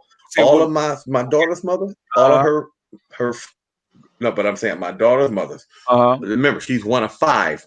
Okay. All of them have degrees, and I'm not talking about these women ain't making 50, 60,000. They making almost 100. So Okay. these are, all of them are like that. Mm-hmm. But like when I sit up here and say, not one of them can hold a man. Not one of them. Okay. And now, do you think about these are women with their own homes and all like that, but not one of them can keep a dude. And I ain't even gonna lie. Like, say you got 5 daughters, BGS, and not one of your daughters married, let alone to that, and got kids. All of them got multiple kids. Wouldn't you feel like you did something wrong? No, personally, no. Except I would. as far as me, as I said, I picked the wrong mama for him. Yeah, I would say that. The thing is that, but what I'm saying is that in this environment, with all the stuff that's around, marriage rates are gonna be low anyway. So no, I wouldn't. There's choices that they make because they could have made different choices. My oldest daughter, first of all, she could. Like I said, y'all seen my oldest daughter. She could have been married years ago if she really wanted to be. But the thing is, you got to know who her mama is. In fact, the father, what was that last part? The father of the child wanted to marry her. He spent a lot of money on her just so that she would marry him, and she still didn't. But that's pretty girl problems. Pretty girl problems, all motherfucker boy. And she got pretty girl problem. Like I was talking to her today, because she had the short hair, and her mom did her eyelashes, stuff like that. So she looked like a model, and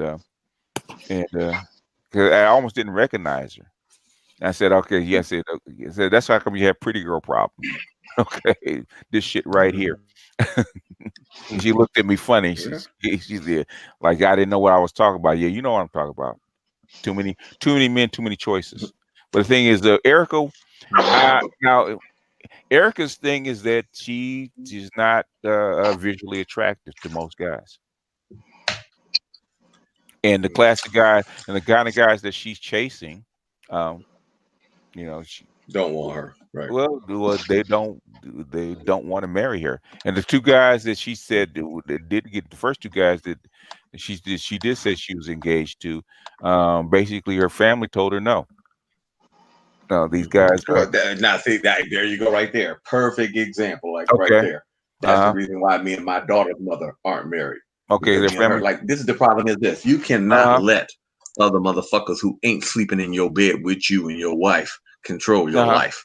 And that's another thing that a lot of women do.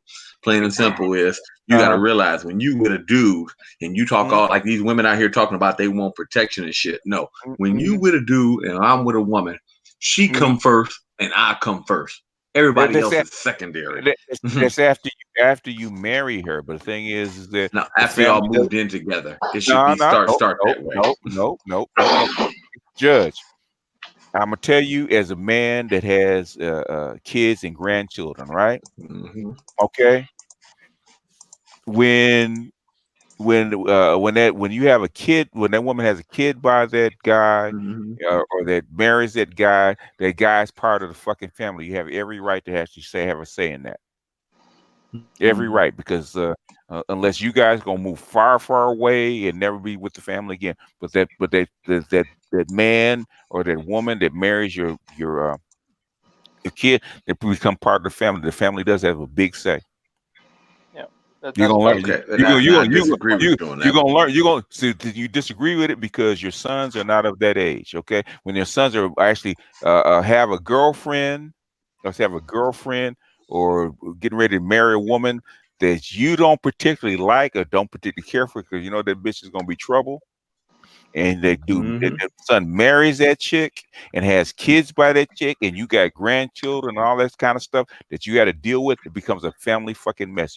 You have a say in that shit. I will say that because I know it, because I've experienced it right now. But BGS, I have a say in that. But technically, when it all boils down, I'm not the one.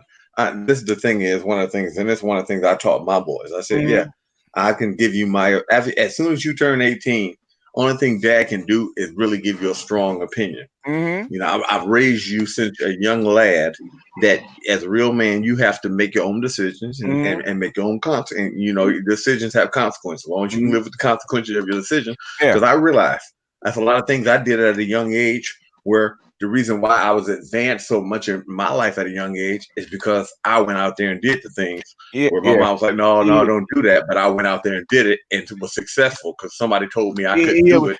And I'm like, oh, I can. You say that, but as a man that's living through this shit right now, guess who's gonna catch the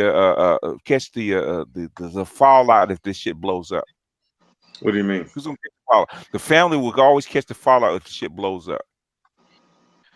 That's your program, not program, but you are accustomed to this type of upbringing, right?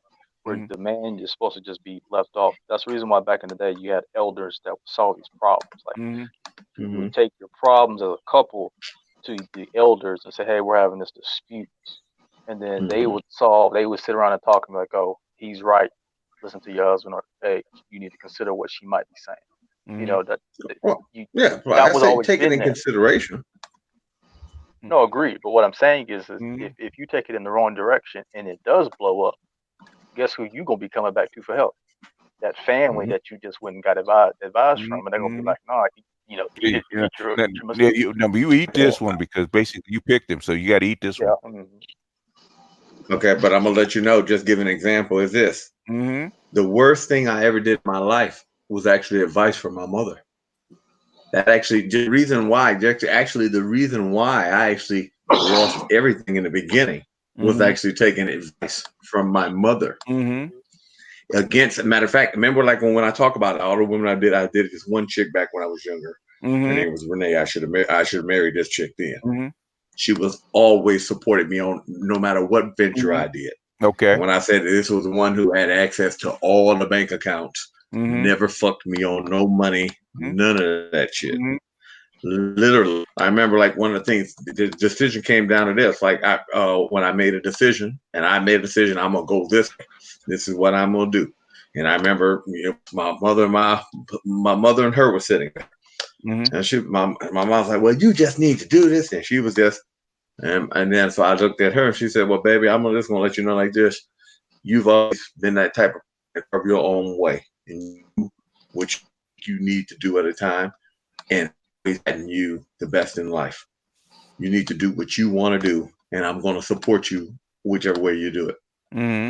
My mother hit the roof after that. Come to find out, that ended up, I went and did that. That ended up being the worst decision in my life. Basically, just give an example. I'm supposed to be making well mid six figures easily. Like literally people in my field, my friend do same thing, 6 months older than me, same field, all like this.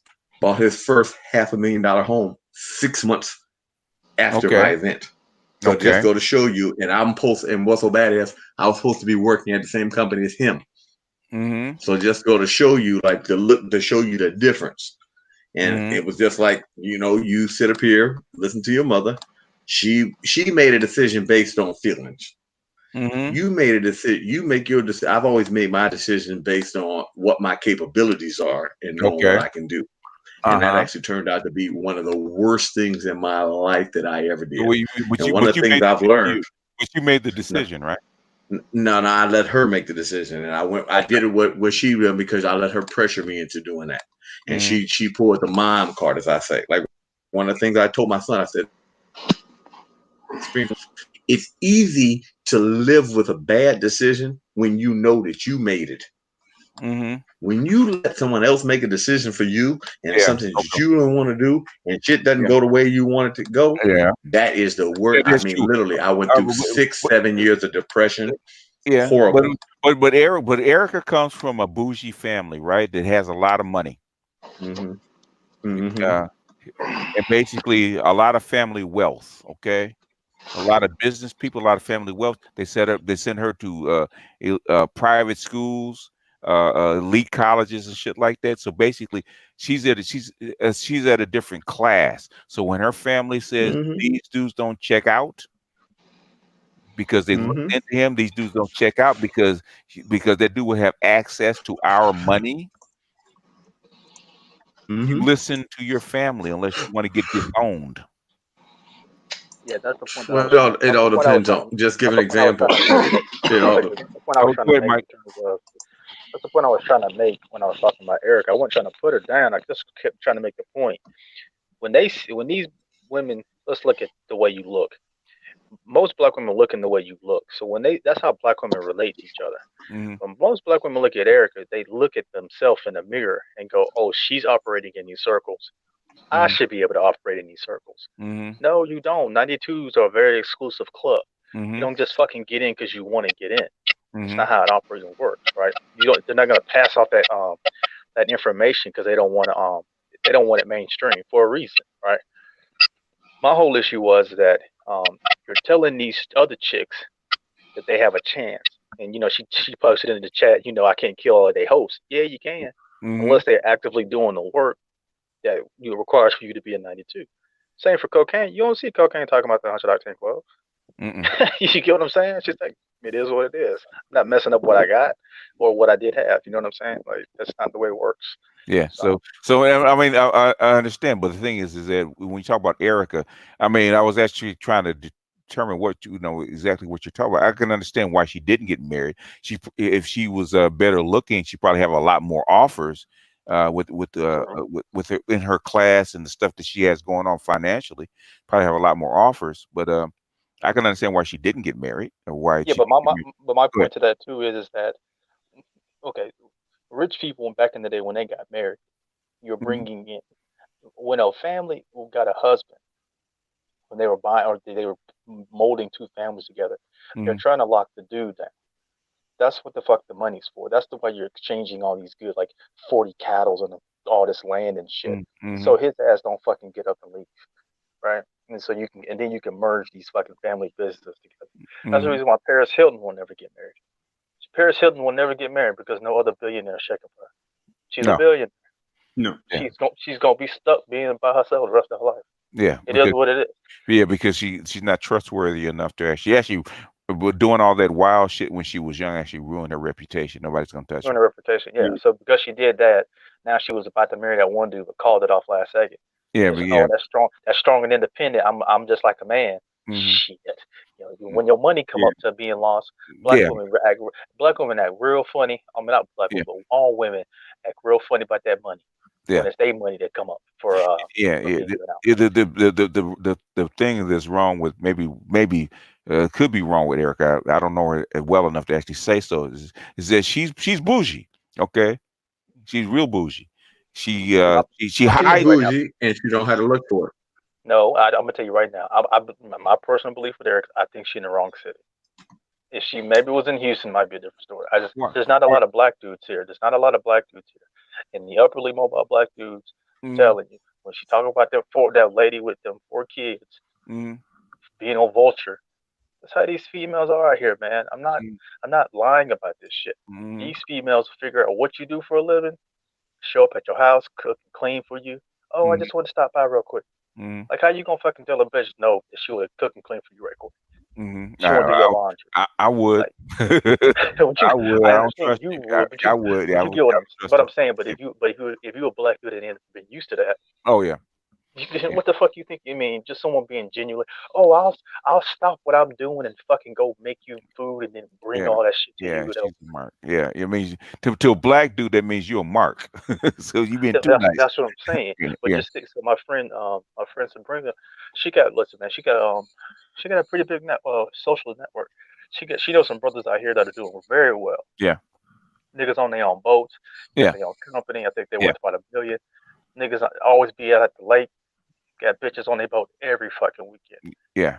They bad bitches, and she's like, I don't blame them because it's there for them to take. Yeah. Well, normally with a chick, there's normally a chick on YouTube that I don't particularly know well. I would say I would give you more credence to what you're saying, Judge. But the thing is, there's too many guys on YouTube that content creators actually know her personally. Edwards one, O'Shea knows her. Obsidian knows her. Basically, there's a lot of other guys that know her and have checked her out and vetted her. So that's what I'm saying. Now, I believe that what I do believe is that the kind of guys that the offer she was getting are not up to the quality that she thinks that she deserves. That's probably the biggest reason. She get it all, not the ones that she wants. Yeah, that's the reason when she was saying about dudes over here still getting married. That Austin is a very simp town. Like they're very blue pilled over here. So yeah, these dudes are getting married, but the group that's getting married is like white dudes marrying white girls, white dudes marrying Hispanic girls, and vice versa. You get what I'm saying? If you ask about, and I'm not saying her 4 friends, even her 4 black friends that got married, 2 of them married, I think she said Asian. So like that whole big, black love thing, that shit's not happening over here. I'm not saying you don't see couples like that, but if you see a black dude, 6 foot, good looking dude, got his shit together, with a black woman, she's a bad bitch. Don't get me wrong. I've seen a couple couples over here like that. These sisters be bad, but they know what they got to do to keep that guy. You know what I'm saying? That's my only thing. Is they was giving them hope. She was giving them hope, and they don't know what she knows, and I know that she knows more, and she's not willing to give that up. So, okay, I got a question for you, BGF. Now you say, like you said, right? These men may not have been on that caliber. I know exactly where that is. Like I said, I live in a middle class neighborhood. I'm like the middle class neighborhood. Now there's a neighborhood like literally within a half a mile of me, the next neighboring city, where our houses may be about 200,000. I do admit we do got some $1 million homes here, but there are a lot more expensive homes, say in the next area, to where they got bougie high. I've dated women there. I remember especially back when I was younger. And this is when I had as I said, I had the dope boy car and all like this. And I remember sometimes when the parents would meet me. And at first it was like, dude, like, well, it's not a bad area he live in, but it's not as bougie as where we stay. But then, after they met me and after, I remember even one of the parents even asked, you need all these forms of communication devices, thinking that maybe I didn't do what the type of work that I said. And I remember them asking questions. One of the things is that you should already know, if you're going to sit up here and tell your daughter, who may not be a 7, 8, 9, 10 in looks, to only go for a top tier dude, 9 times out of 10, she's probably going to be alone. Okay. I mean, especially. I mean, so I understand what you said. But one of the things as an adult, you need to make your own decisions, and if you know that, hey, there's certain precautions you got to take, otherwise you're gonna be the one at 56 years old alone. Well, that's true. And I mean, if you want to buck against the family, then you will be doing that on your own volition, because people with money don't play. Okay. I know people with money don't play. You do get cut off. If you will get cut off, if you're willing to get cut off for love, then you could have married anybody that you want. But that's not the route. But here's the question: if you already doing what you're supposed to doing, if you supposedly, don't you say she owns her own business and doing all like that? She does now. Who gives a shit if you get her? She does now, but back then, she's 30 years old. She owns her own business. She does now, but back in her 20s, she probably didn't. Just give an example. I mean, what's the difference from men doing the same thing? I mean, I just give an example. I cut me and my mom, we cut off probably, I was about 19 and a half. I remember the reason why. Did you grow up bougie? Did you grow to exclusive schools and that stuff like that? Is your mom like that? No, I didn't go to exclusive school, but she was just. In other words, are you in that bougie class, that bourgeois class? No, I'm not bougie. No, I'm not. Well, then, she is. Okay, they have different rules. Okay, because I know cats, I know people, women and men that are in that bourgeois class, and basically, if the parents don't approve, you can still elope and marry the chick if you want to, or marry the guy if you want to. But guess what? You're gonna get cut off. Most people at that stage aren't willing to get cut off from the family wealth like that. You broke up there. I couldn't hear you. I said maybe me. Yeah, it's probably you. Most people aren't willing to actually get stripped from the family wealth like that. They're not. So I don't know. Maybe because I was always one that created my own wealth. So yeah, you know, I'm like one of those ones. I don't like to ask nobody for nothing. Well, I'm one of those type of people. I like to do it at home. So well, if you're that kind of a person, then no, you don't have to listen to your parents. You do what you want to do because you're creating your own wealth and you want to take your own shot. Right. But the thing is that a lot of people aren't. At that station, I've heard that too many times. Yes, daddy has to approve. Yes, mommy has to approve. Because that's where you were raised. Everybody else does it. You're gonna do exactly the same thing that they do. When she said that they found some chinks in that guy's armor, he wasn't what he's supposed to be up to the standard that they would approve of. They said no. She could have bucked. She didn't. And she's not upset about it. She may not be upset that she may not say that. Ask yourself in 10 years, you realize. Well, she's willing to roll it. Basically, if she's got business and stuff like that, if she really wants to be married, she'll buy a dude. Okay. Yeah, definitely. She's not shooting, which is easy. She's not shooting for the. Which is easy to do. She's trying to get a dude in her class and in a particular class, and it's an uphill battle. So. The other two dudes are obviously below her station, which is going to be difficult. Yeah. I just find it funny. How could you get to almost marriage and not decide? You haven't decided. I just figure if you got engaged, that means you were dating this person for a long time. You really knew what the. Sometimes yes, sometimes no. What is a long time? You gonna let?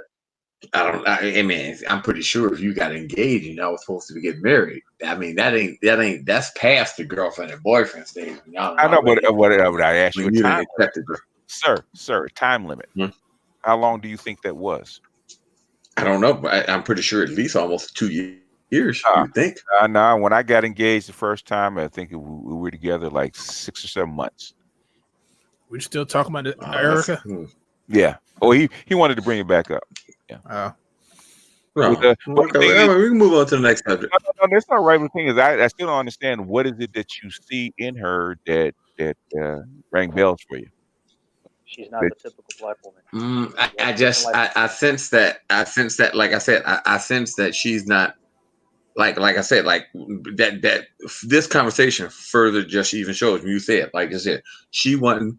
If you the one making your own calls and everything else, she wasn't strong enough to stand on her own 2 feet. If she wanted to marry that dude, whatever, and all like this is, you realize, well, hey, my people say that this money right here, but I don't give a damn because I'm about to be this business owner here, and I'm just better than that. Sometimes sometimes you cannot let other people choose your life. It's easy when the problem with letting other people make decisions for your life is that it's constant. Think about it. The consequences for other people making decisions for your life is not fun. But it's easy when you don't come from money, and it's also easier because if you look at it yourself, you are a man. She's a woman. She wants to be in that social status. You don't care. Even men that come from money don't basically get approval from the family, especially if they're like don't let her in.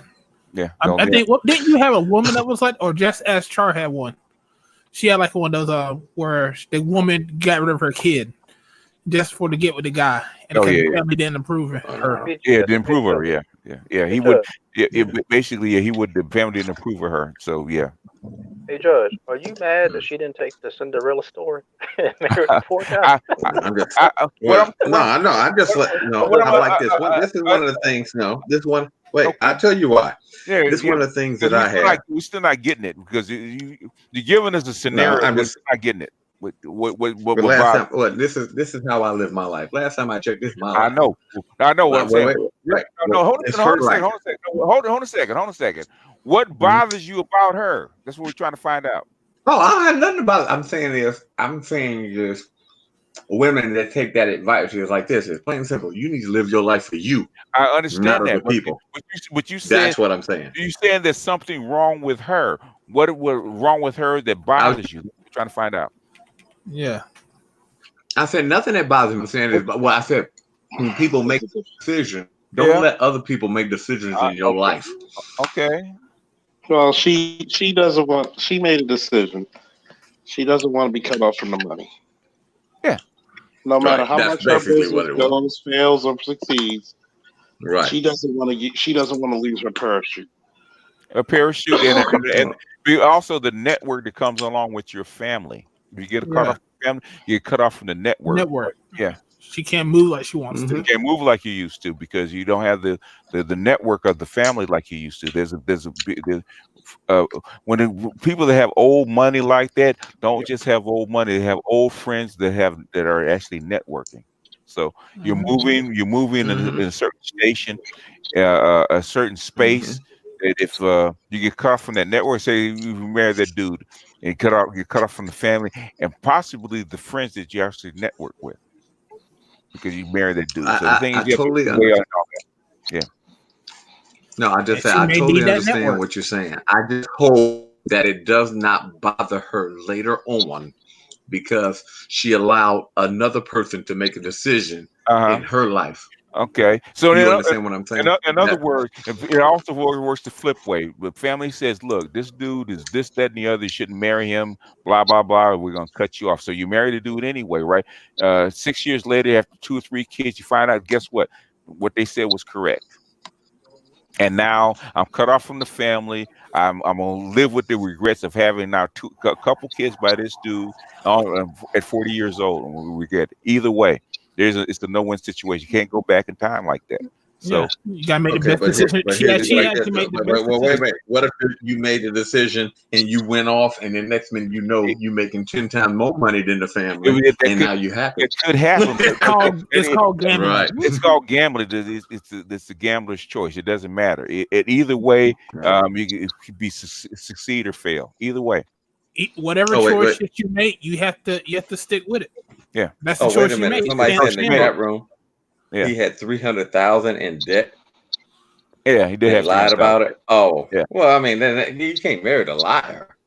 Oh well, I thought you said she was married 3 times. No, she got engaged 3 times. No, I said April Mason got engaged. April Mason was married twice. Erica wasn't. Okay. Erica was, you don't marry the liar. Okay. She gave an explanation why she didn't marry. You can't marry the liar. She gave a complete explanation. Yeah, maybe I didn't hear that. Well, you didn't hear that part. She actually explained. Yeah. No, you can't. I mean, people, they come into there lying. It's just what it is. You come in there too. You got to look at you got to look at their past relationship and their track record. If they known for lying or scheming, something like that. Yeah. No, you can't marry them. I mean, come on now. She could have, and then what? No, she can't. But the liar is a big difference because she made the best decision. She didn't know that till the family investigated and said that he was a no-go. Family looked out for her best interest. And she said the other one was not similar, but the thing is there was something wrong in his background. So they actually investigated, found something wrong in his background. She made a decision.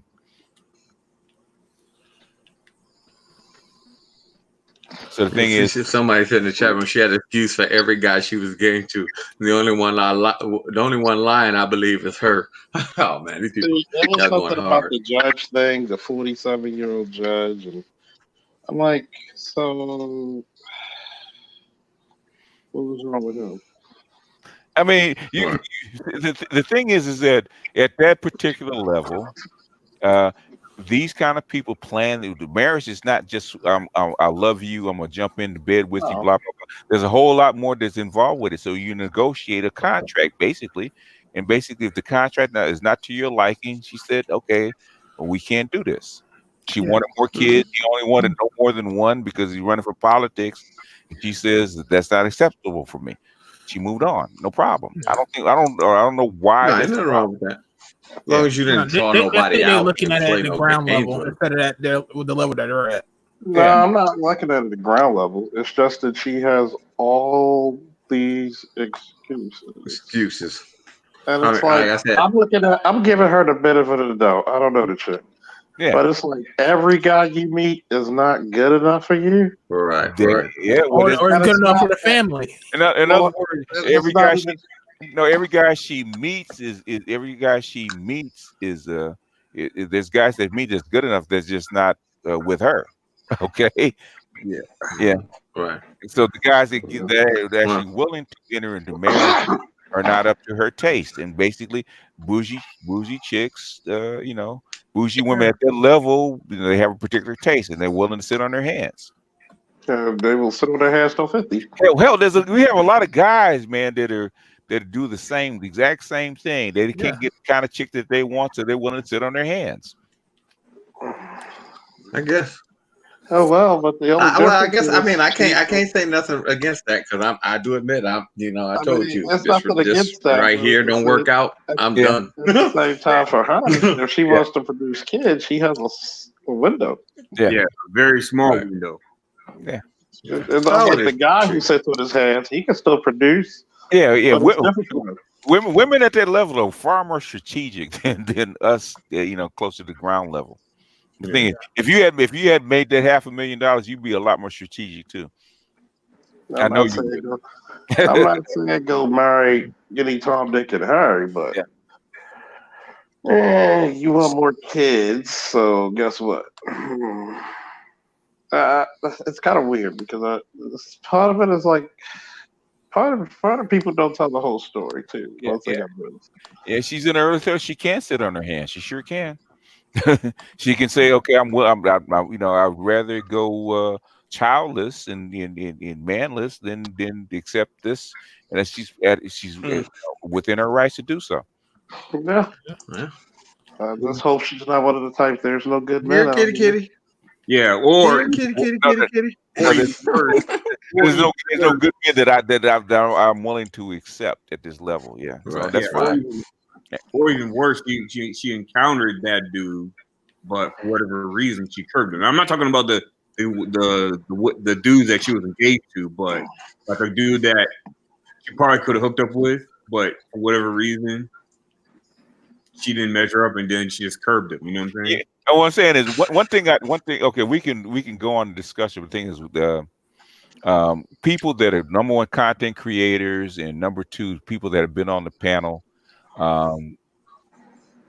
If they've been on the panel, we can discuss her a little bit, but going in on her when she's not here to defend herself, I don't think that's fair. It's like it's funny because I hear a lot of her story, not just with her, it's just recurring. Yeah. That's what makes it so interesting. I don't think it's because people are trying to go in on her. I just think it's because people hear that recurring story, like, okay, what's good for you? What are you looking for? There's not enough people in it. There is not enough people, especially black people, not enough people, period, in that particular class. There just isn't. There's more women than men. And basically, if you didn't hit the genetic lottery, then you're gonna get looked over. So the guys that she's looking for are far and few in between. She can get dates, but not for guys in that particular class that she's looking for. But what I say is like using her sisters, all these high earning women, right? And just give an example. All of them have dated.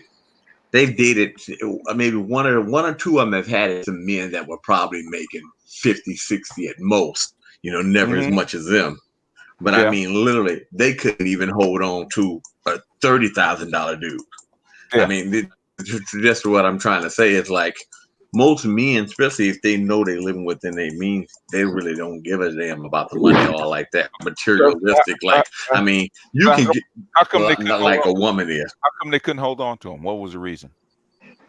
Shit, from what I've seen, I hate to say something. I think that a lot of times women don't really understand that men are kind of different. We are like, if we start dating a woman and we like her, as soon as you start showing us a way to but wait a minute, you ain't marriage material. We ain't gonna break up with you, but we'll just keep you around to do everything else. And when you finally catch us, that's really what men do. You had a child by her. You had a child by her. How come she's not marriage material? Oh well, I was gonna marry her. basically, just give an example.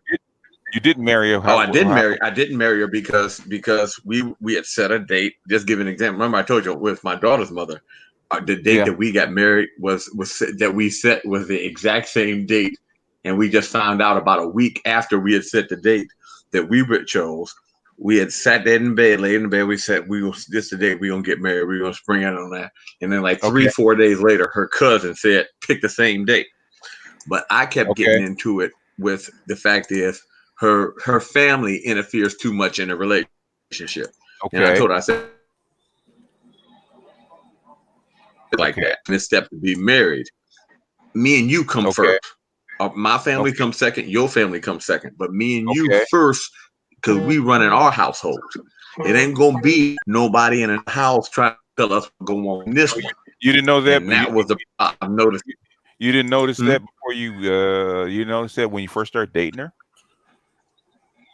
It was I hate to say it was never at first that is because I watched other sisters get into her mother and dad's ass when they had stepped up.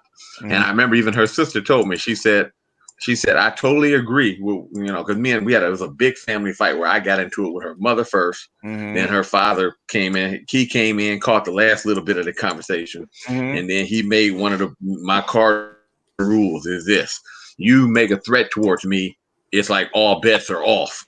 Like we can't be friends again unless we throw the hands. Okay. And that's exactly, he made a comment and I told him, I said, look, dude, you don't say no shit like that to me, man, because I take that as a threat. He said, nigga, I don't give a fuck what you. I was like, oh, you know what? I said, baby, let's get the fuck up out of this man's house before I end up catching a case right here, because I will beat this nigga's ass. You don't sit, and that's when her other sister jumped up. No, Dad, it ain't him. It's Mom. Mom is tripping. It's like, so she just, and then like her sister even told me later, she said, you forgot which one of us you were dating. And where, Mom, she's always had control over that sister. So other sister was telling her, look, Mom, put your ass in your place. He ignored the red flag. Yes, he did, Crimson Cure. Yeah, I did. I ignored it. I must, but then I realized it afterwards. And I told her we couldn't go no further. Yeah. And we broke up that day. So I told her, I said, you don't understand something. If I'm gonna marry you, I need to know that you have my back unconditionally. It don't mean shit. Different people are raised different ways. Okay, that's what you want, but I see families that's not the case. You married the whole family. Hey, Judge. Hey, Yeah. Judge. So how good was that pussy to make you ignore them red flags? No, I hate to say I left that actually that day. I told her, I said, you gonna make a decision. Either you gonna, because her mother had made there were red flags before that day. There was red flags before. Scale of 1 to 10, I ain't gonna lie, but probably she was probably about a 6. It was doable. It wasn't. I'm not gonna lie. It wasn't my youngest son. And she had a fat ass too. That I do admit, I probably drank so much bath water during that relationship. I was a damn fool. I was then. That was my only issue. Like I said, it keeps coming back around to. I think the issue is I have no beef with Erica and her lifestyle, how she's brought up. I have no beef with a salute to her. I get the Octane status in the series. I get the status part. She's playing the game correctly. I get it. I'm not knocking her. The only issue is when you come on YouTube and say your piece, these females, which is like the 90% of them, think they are you and think that they get to operate and move like you do. And what Charles and them are saying is what you're doing is giving these black females who are already delusional, they get to do what you do. You'll get wifed up and married and say, see, girl, I did it, you can do it. Like, I'm like, no, like a full girl, this girl on YouTube right now. I don't know, somebody called her out in terms of she was giving out sugar baby game. Okay. And so one lady called her out, was like, look, you pretty. Stop telling these ugly bitches they can do what you do. Oh, that's true. Can do this shit what you do. It's not possible. So you had some of these older women kind of coming at her, but they were telling her the truth. Like, you're in a different class, you're in a different circle. Yeah. You can't get no normal 85, 87, 89, even a wannabe 92 to even fucking be in that circle. If you don't have the looks, you ain't ready to play that game, all that kind of shit, man. Yeah. You know? So. Yeah. I understand, but I don't even know what the issue was with Erica was. I really don't. No, my issue was this. It's like, let's say you got a brother. Let's say you got brothers like Deacon, right? Mm-hmm. Most, like he says before, most sisters would overlook that nigga. Mm-hmm. When it's just a normal dude standing right in front of you. He ain't got no nice fancy car. Mm-hmm. He makes 6 figures a year. But he ain't got no big ass house. The nigga's an entrepreneur. Mm-hmm. He ain't finished what he's supposed to do. Come find me when you done. When he's finished, do you actually think these white women and Hispanic women gonna allow you to fucking just take this dude off the market? Like, they're not giving that nigga back. Right. Yeah. That's not fucking shit. So the issue is that she's not teaching these women seeing potential in the guy. Is that what the problem is? No, I'm not saying that she's not. No, hold on a second. That's not her responsibility, and that's not what she. That is not what I'm saying. What I'm saying is put a caveat in the beginning that I am a 92 octane woman who was brought up and raised this way. Yeah. Then these sisters can tell you can say whatever you want to, right? Because at the end of the day, it's just like saying, here's the crazy part, right? About the 92 octane, the octane series, from the male's perspective. Yeah. A man can be an 85, an 87, or an 89. He can be average as fuck. Mm-hmm. He have big ambitions, take his ass off to college, get a college degree, fucking save his money up, start his own company, and then fucking go up in social status. Right. The only way you can move up in social status is with a man. A man could do it solo. It might take him longer, but eventually a man can move up and then just go, fuck it. If I gotta marry somebody, I can go get this homemaker, right? Or I can go get this basic setup. And that's just gonna move me up even more in social status. Right. Women try to do the exact same process. No. And they're not able to do that. You can't. Oprah would never go any higher than what she already is. Yeah. What she should have done was marry Stedman, built that nigga up, but she would have been the one that's behind him and pushed him into the second round. Then she could have had all the influence and success she wanted to. She's not going to be any higher than that. I'm just saying, in terms of her husband. She still wouldn't be 100 octane because she can't pull a group of men like that. No. What I'm saying is with her net worth though, Stedman be her face man. She could have made him be the somewhat representative. You get what I'm saying? She would be she'd be like the wife of Jesse Williams. Yeah, basically. Yeah. I mean, 100 octane is 100 octane is 100 octane. But the thing is that there's, according to the Octane series, okay, you have to have the qualifications to pull a certain kind of guy. So that's the only level that you had that youth and beauty will actually make a difference. All the other ones, basically, looks don't really enter into it. Right. Now, inside your group, like inside Erica's group, there's better men, there's better and worse men that you can actually pull. Like the judge, if the judge was like in his 35 or maybe even 40 with no kids, he wouldn't even be talking to Erica. It'd be actually a younger woman. Yeah. Because you don't have any kids, he wouldn't talk to her unless she can. But the thing is, you look at Barack and Michelle. Now, on the face of it, Michelle got him in the right city though, in terms of, and they was DC. My problem is. One said Michelle Obama in Chicago had the right connections. True. That's true. Other than that, she wouldn't have got a Barack Obama. True. Like I said, that's the reason why when you said, "Oh, girl, Neon Eyes had a tough time getting a boyfriend out in Austin," I'm like, who?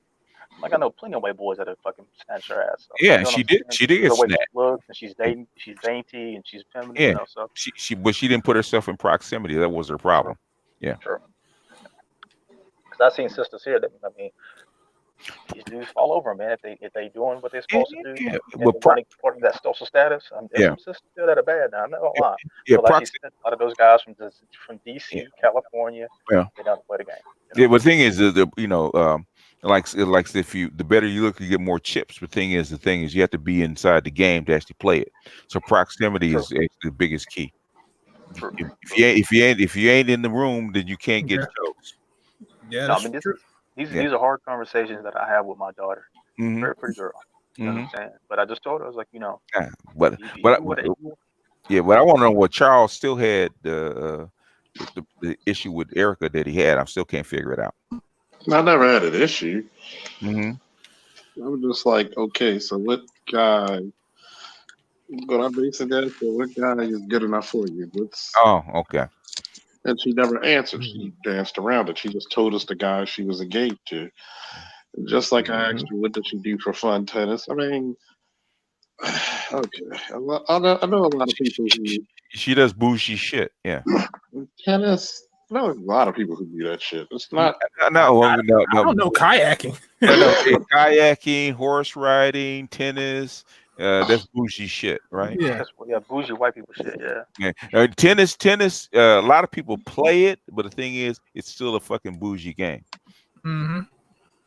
Just like, like golf. A lot of people play golf. That's golf, a bougie game. That's a bougie game. And some people play at the municipal range, like my father does, and some people play at the exclusive country club. Yeah. Right. Yeah, if you go to country club too, a lot of people do that for, especially if they're talking business, the business venture. That's what they tell everybody. If you're into business and you want to mingle with some people, the best game to play is golf. Golf, and basically rich plenty of time. Rich people play tennis. They still do. Mm-hmm. That's like when you get into tennis, you get to mingle with what? Rich people. That's the reason why you even say, like, they always talk about brothers, but brothers be promiscuous and they be cheap. I'm like, nigga, the sex industry is not a multi-billion-dollar industry because of niggas. No, it's not. Trust me, every demographic of man be cheap. Trust me. It says y'all keep believing that bullshit if you want to. I says, but like BGS says, his wife is a 7. Mm-hmm. I met one guy here. He sold a fintech company for $100 million. His wife was a fucking 6, 7. Mm-hmm. I promise you, his fucking side piece has to get to you. Yeah, she knows it, but she didn't say it. She knows. But that's what I'm saying, which is she knows that. Mm-hmm. Eric knows what she got to do to be a 92 or 100 octane. Yeah. Majority of black women, are you ready to be white swap? Just like what's his name for the Seattle Seahawks? Oh yeah, for Russell Wilson. Yeah. Yeah, Russell Wilson. Mm-hmm. I know he probably even Sierra. He may be having her do that shit now. I'm just saying. She might. He might, but he's trying to get into the gym. He's trying to clean up his image. He's trying to clean up his image, so he might not be doing that now. No. I agree with you. What I'm saying is at a certain point, Sierra know the business. Don't ever fucking think you coming up in this realm, getting monogamy or getting all this goofy, this fantasy shit. You know what I'm saying? That's the part that just makes me laugh. It is what it is. Accept it. From what I'm hearing, before Russell Wilson even stepped to her, she was already vetted. That's what I'm hearing. Okay, then she knows what it is. Then she knows what it is. Yeah, so she was she had to be introduced to Russell Wilson. Okay. Yeah, that's what I was going to say. Because there's no way in the world that she would have got access to that kind of guy. Somebody introduced her. That's like and Future was pissed because he knew he couldn't compete. I can't compete with that. Yeah. Yeah. That's like we still banging IG chicks and getting them pregnant. Yeah. He just got another one pregnant like a week ago. Yeah. And what I'm saying, if Future was all that, then he wouldn't be banging no IG chicks getting them pregnant. They'd be actually further up on the scale. No, exactly. Future's main problem is that nigga got some money, he made it, he got comfortable. As opposed to like other niggas like 50 Cent who make their money, or who's my man out of Houston, Texas, who invested in Lyft. He's a rapper back in the 90s. Yeah. But he took his money, went to the tech industry, and fucking became $100 millionaire. Like Chameleonaire. Chameleonaire. Those are the type of niggas that got like ambition to do some more shit. Like that's what Future was supposed to do.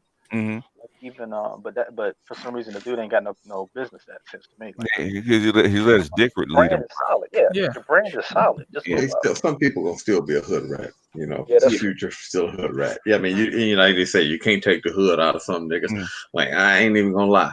Some niggas like that, like, you know, we got a couple of YouTubers when I sit up here and laugh, you know, when they talk about they the Pookie and Ray Rays and they like that. Them niggas, you just got to lead them where the fuck they're. Yeah. Oh God. I just laughed. I'm saying, leave them where the fuck they are. Yeah. I mean, especially you can't act right. You can't act right. You got a few Right. right. That's future. Yeah. Right. That future will remind me of a couple of them. You know. That's the And reason most niggas call Jay-Z. That's the reason most niggas call Jay-Z a sellout. I mean, to a certain extent, I get that dude trying to go be a billionaire, man. You just can't have certain niggas around you, dog. Like that's just the way you operate. Yeah. I'm just being serious. Like it's business. It's not personal. Everything that Jay-Z's done, I just sit back and laugh because everybody's like, "Oh, he's a traitor. He's selling out." I'm like, no, nigga, that's just a business move. Yeah, well, he That's the wasn't same sell shit. out when he was selling drugs on the fucking street. Are you kidding me? Exactly. That's what I thought he was a sellout. But you look at dudes like Omarion. Nigga, that's a 48 laws of power move. Nigga, I'm gonna smile. I'm gonna do an interview right before this bitch. The Lord is helping me ease my pain. You know, everybody was saying, I wish I could be like Omarion. That nigga said, fuck both y'all. I'm going on tour without you. Like that's a power move, man. Shit. That nigga don't need. That nigga didn't need nobody. Yeah. He don't want to go back. Yeah, he don't want to go back to the Marcy Project. No. Him up back there. No, doesn't want to go back there. No, he doesn't. No, I don't even see the big deal about it. Like, okay, bye. Yeah. You know why? He probably said when he was a little kid, if I make more money, I'm out of here. I'm never coming back. Like it's funny when I hear the shit about Omarion and all that other bullshit. Why do you guys keep ragging on Russell Wilson? He didn't do nothing to y'all. Jesus. No, we're not ragging on it. I'm not ragging on it because he married Sierra. This has been like going on almost 5 years. Y'all still ragging on Russell Wilson about marrying Sierra. They're supposed to. What I'm saying, I'm not ragging on Russell Wilson. I'm talking about in the chat. No. Yeah, what I'm saying is what Russell Wilson did was a business move. I get what he did. That's not. I mean, I don't knock him for it. I've done the same shit. Clean up my image. Go get a fucking single mom and rescue her ass off the street. Fuck yeah, I go do that shit. Basically, what I say about 100 Octane, the most important the aspect of 100 Octane is what? Her Rolodex. Her Rolodex. She brings a market that he doesn't have. Even Donovan Sharp said the same thing. He did.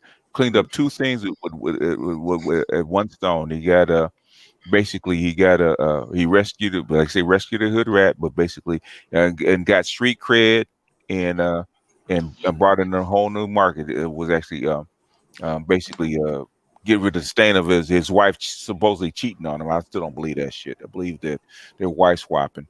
Divorced her and basically moved up in status. And brought in marketing on top of that. Yeah, well, think about it from Steph Curry's position. I'm just my wife is right. I need to listen and pay attention more to my wife. And niggas went crazy, and I'm like, nigga, this is a business move, man. Niggas trying to make money. Regardless of what we say about Future, okay. Let's say Future was a bum. No, he wasn't. No, I mean, see now that's the small thinking mindset. Yeah. Like what the fuck does he what characteristics of a bum does he have? Because this is where you get the jealous nigga syndrome, okay? Yeah. It was funny. I was on Max's channel with this one woman said, you're a non-select man. Okay. And I had to explain to her. A guy like me wouldn't piss on a woman like you. That's how much of a visible person that you are. If anything, if you saw me and I didn't even talk to you, you'd be trying to get my attention. Like, look, chick, you got more chins than the Chinese phone book. I wouldn't even look at you. But back to the person. What makes him a bum? Does he make more money than the average guy?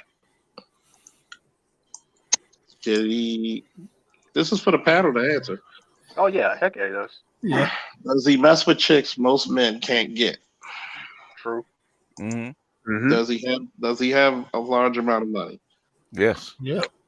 So what makes him a bum? Yeah. Because they think he's a thug and they don't like him because he looks like the guys that used to give those niggas swirlies. I understand.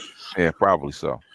Yeah, like I said before, I have no beef with Future. I guess my only issue, if I did have one with him, was the dude had a solid brand 2-3 years ago. Like, I mean, a real strong brand. Where he should have just done the damn he should have done with the damn Ice Cube move and move into some damn cute TV kitty show or too cute kitty movie. Just fucking wreck that fucking money in because everybody was bumping his shit. I mean, I get he already had a brand, but look at Ice Cube. That nigga's already looking at owning networks and shit like that, man. You dudes are thinking big time, man. He could have been a part of that. I'm not saying he still can't, but I just felt like maybe 3-5 years ago, Future, man, that dude was all over the internet, all over the radio, all over TV. Yeah, but but your past has you by short hairs. If you get all of a sudden you get the money, you get pussy and stuff like that, you start going nuts. Destroyed a lot of dudes like that. Athletes, singers, performers, all kind of dudes. Yeah, you let your dick get the best of you. Oh, yeah, I got a family friend here. Her brother was a big time prospect. Dude was good. I think he ended up playing. When he played with one of the guys, with the quarterback from Clemson, and he has some prospects to go play too. Pro Bowl. Yeah. And that nigga got 5 kids now. He's out of the league. Yeah, and I was like, what? His mama said that's what kept my son out of his shot at the league. Pussy. Yeah. So I told her, I said, I said, what happened? She's like, he was a good kid. He was active. He was, stubborn, but he did what he wanted to. And she's like, all these bitches just hit him. Wait a minute.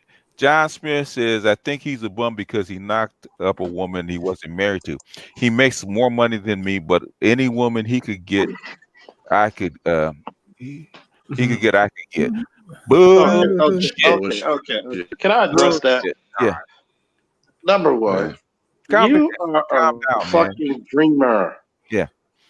Can you get Sierra? Can you? Can you? He can't even get in the room with Sierra. Matter of fact, I'm not even looking at the chat. Does this dude even have a picture? Oh, hold a second. No, he don't have a picture. Look. I'll actually put it up there. I'm sorry, 6'3", fit 215 pounds. I don't care if you an athlete or you be an athlete. Doesn't matter. One thing I learned about men and women. Yeah. Can you hear me? Yeah. One thing I've learned about the behavior of men and women that I always catch them on all these panels. If you really are that handsome and that good looking, you can't keep a motherfucker for showing their picture. Thank you.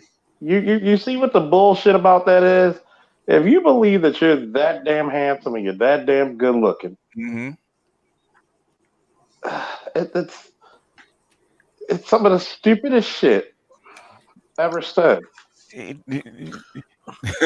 you're that good looking, you would always think about it. If you're a good looking woman, especially if you're running live shows, you would damn sure turn your camera on a lot.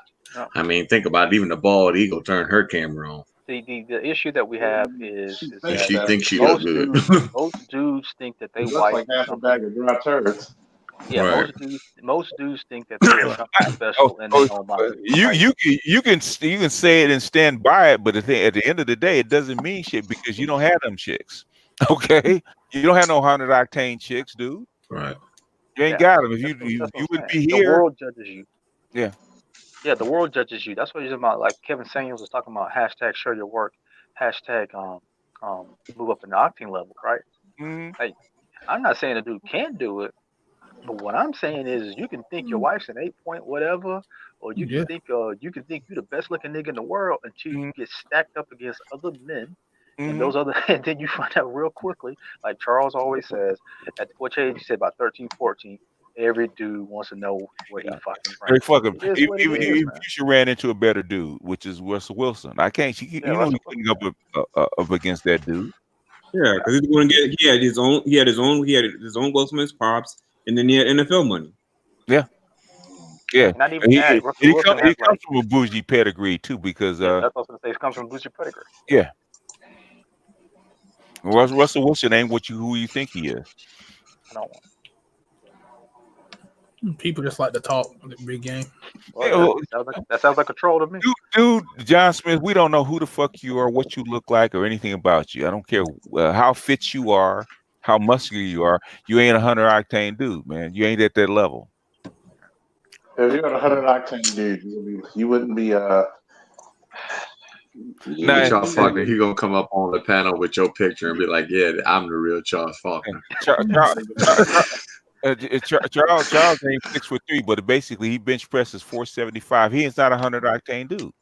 Okay, it don't mean that has nothing to do with anything. I can go in the hood, and I don't have the connections. I find there's a lot of 85 octane dudes that are 6'3" and 250 pounds and getting bitches, but they're not getting no Sierras either.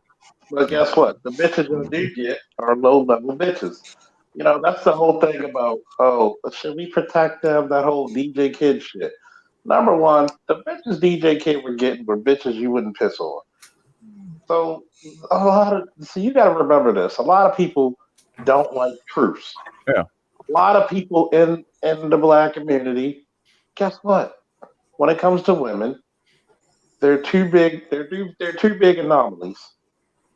The ultra ugly and the ultra pretty. Yeah. A lot of them are average. So are the dudes. Right.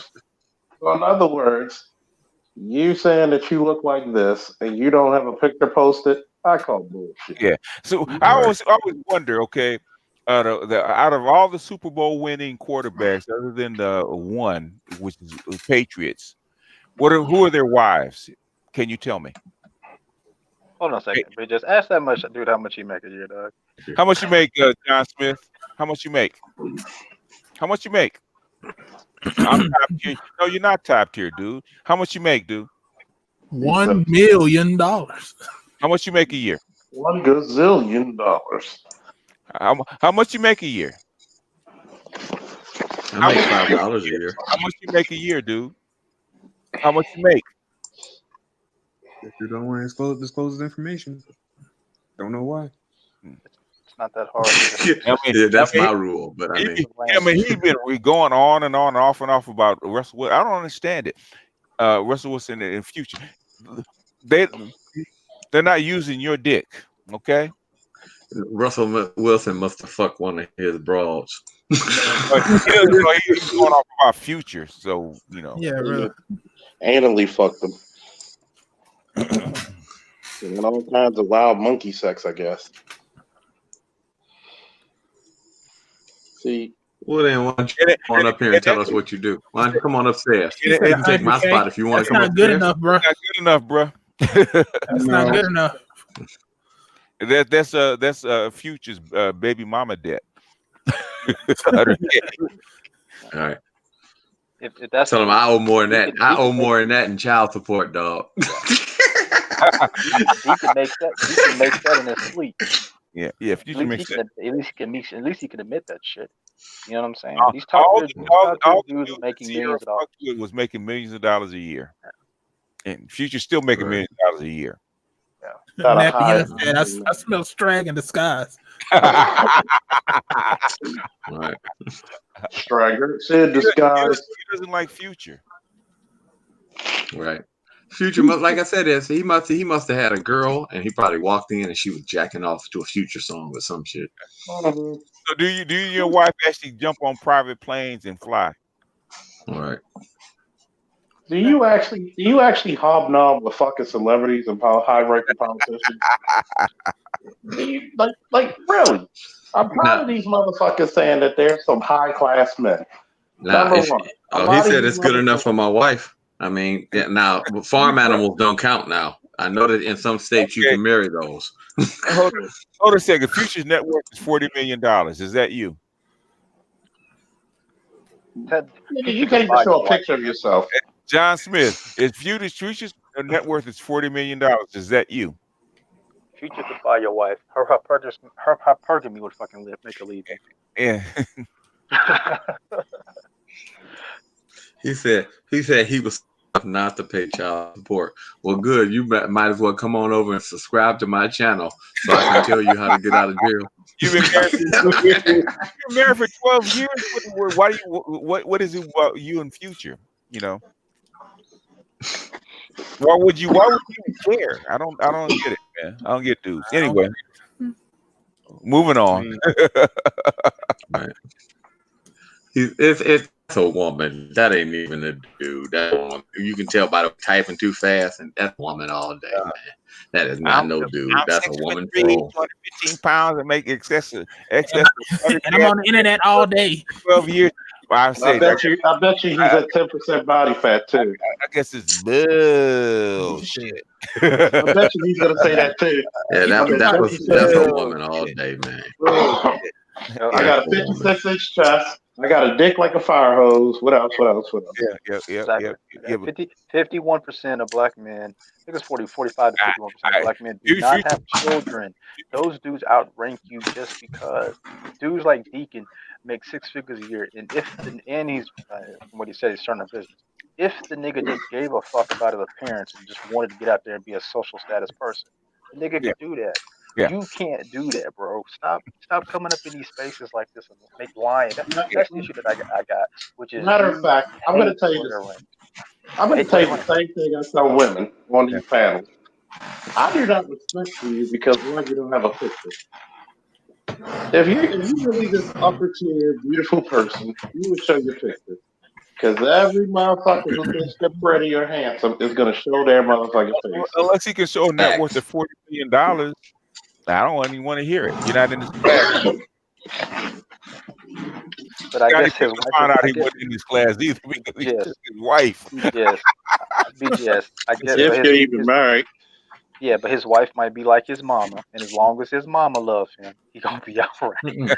He married to a farm animal, and some of them states you're allowed to marry animals. John Smith, give it a rest, man. Give it a rest. Yeah. He can come up if he wants to. Ain't even think about it. That's a girl all day. You can tell by the typing. It's too quick.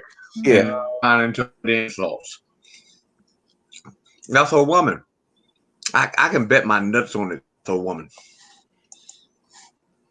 And as many times as I done let them motherfuckers get me in trouble with all this child support. I don't bet them often. I can bet my nuts on it. That's a woman.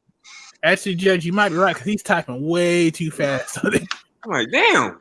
No, the thing is, that's what I said. It's a woman. It's not. We're not complaining that you don't like Future. We don't care about that. But the thing is, you've been typing that shit over and over and over again while we care about it. It's a woman all day. Think about typing too fast. He can have my spot. Responding every fucking. That's a woman all day. Dudes don't do that shit. Unless, I do say, let's say a flamer. That's what I call them. Flamer. That's the term we got to do that. I'm a woman all day. Bring them on up here. Save yourself, black woman. Take care of your kids. You won't have to worry about child support. That's true. No, basically, don't have babies by strags. You won't have to worry about child support. Or don't be sharing dicks, and then you won't have to worry about 80% of y'all having children, while the rest of 50% of black men don't have children. Don't trust black women in their womb, okay? Exactly. It's funny to me when they make this statement as if the CDC doesn't collect your DNA and they can't do a DNA test on these and see that mostly women sharing dicks. Get the fuck out of here, man. Yeah. Anyway, moving on. Like you said, John Smith ain't even my name. I know that baby go to show. Yeah. Only a broad will hide. Only a broad or weak ass nigga would hide behind a fake name. Give it a rest, man. Give it a rest, man. Oh, Judge. All I gotta tell him is all skeet, motherfuckers. All skeet, goddamn. See, I'm tired of these motherfuckers who's supposed to be men, even though that sounds like a woman. Try to argue like a man, but you expose yourself even further. You don't have to type. It is a woman. The link is right there. You could jump on and actually say it verbally if you got something to say. Yeah, ain't nobody know your voice. That motherfucker ain't. I said that motherfucker ain't. I bet you $10 he ain't getting up on the pound. Nah. Save yourself, black woman. I didn't fuck all those women, so I'm not taking care of somebody. I know a bitch nigga when they typing. Yeah. I bet you your fans are somebody who only had 10 bodies in their life when they're past 40. You'll figure it out later. I know a bitch nigga when they're typing. I see him all the time. Guys, this fucking Gettysburg addresses and shit in the fucking chat. Mm-hmm. I don't know why. No, Judge Dre is wait. Judge Dre is not my name. I mean, the people on YouTube actually know my name because the first 2.5 years I used my real name. Mm-hmm. But so just give an example. My name is Andre. So just to let you know, dude. Everybody knows my name. I don't have to hide behind anything I said, John. John Smith, you got two choices. Let me go ahead. Let me go ahead and put you in the corner because you're not listening to me. All right. You don't listen, you get put in the corner. Well, BGS, you know, this is the only time he can come in here and be a man. His wife don't let him do shit at home. Let him go and have some. Okay, guess what? So tell your wife to give you back your dick. Tell her to unlock the fucking lockbox. Open up the closet. Nah, it's not his dick, it's his balls. That's what your testosterone Are we kicking trolls right now? We kicking trolls? Yeah. All right, go ahead. Go for it. Just to let him know, my name isn't Charles Faulkner. He'll be back. I put him on time. I put him in the corner for you. Actually, the street stracketeers. I like that. Somebody said street stracketeers. Yeah. That's the thing that must be some of those Baltimore strags, man. That's the thing that kills me about the Cleveland Straggalactics. Yeah. Yeah. So what Mike? They got breath like a rhino and a body like a rhino. He's getting ready to come up. Okay. Oh shit. Oh shit! It's gonna be a breath like a. I bet you the women he like got breath like a wino and bodies like a rhino. BGS, he That's what he was talking about. You have your spot. All right. Yeah, hang on a second. Just drop me down. Yeah, good. All right. You Huh? You don't want to be. We're trying. You don't want a piece of. You don't want a piece of this thing. I'll take it. I mean, we might need your defibrillator, Rodney, after we done with him. Clear. I'm on standby. All right, man. We might need you to, like Rodney, hit him with the paddle. He's having device right now. He got problems, huh? Yeah, he's having device problems right now. Hey, it's normal for men your age. And bring Mike back. Like Rodney, hit him with the paddles, Rodney. Till he gets it together. Till he gets it together. He'll get it together in a minute. Oh man, no, that's what he said. Tell him to turn his camera on. Yeah, John Smith. Go out and come back in, man. Because tell him turn his camera on and everything. Talking about he married. Show his. How come these dudes want to show up like toward the end of the goddamn show, man? Because I had to sneak downstairs in the basement to talk to other real men. My wife can't get aroused. Because my wife, she controlled the internet. and then on top of that, if my wife is a real man, she might get aroused again. Yeah. John Smith, Smythe, drop off and come back in, man. Get the link again. Because you're not getting. Yeah, I sucked the cream pie out of the future. Only black men need to stop having all these babies. Somebody's got to do some fucking. I don't know about him. He'll get it. He got a real thing against Future, man. Future must have been all up in his girl. Yeah, it must be. I mean, balls deep. I mean, that motherfucker had 1 foot on her head while he was hitting from the back. Nah. She was coming home making him suck the cream pies out of her. That's dirty. Now if that don't make him get up here. No, nothing else will. What happened was he was in the closet whacking off while Future was giving his wife the best 30 minutes of her life. Oh my god. Y'all. You're like, why can't I do it like that? He was like, okay, Future, but as long as I can watch. he was peeping through the keyhole. Oh yeah, that's so fun. I bet you that motherfucker. I bet you that motherfucker. Like, yeah, baby. Nah, she was like, yeah, baby, you can be on cleanup duty. I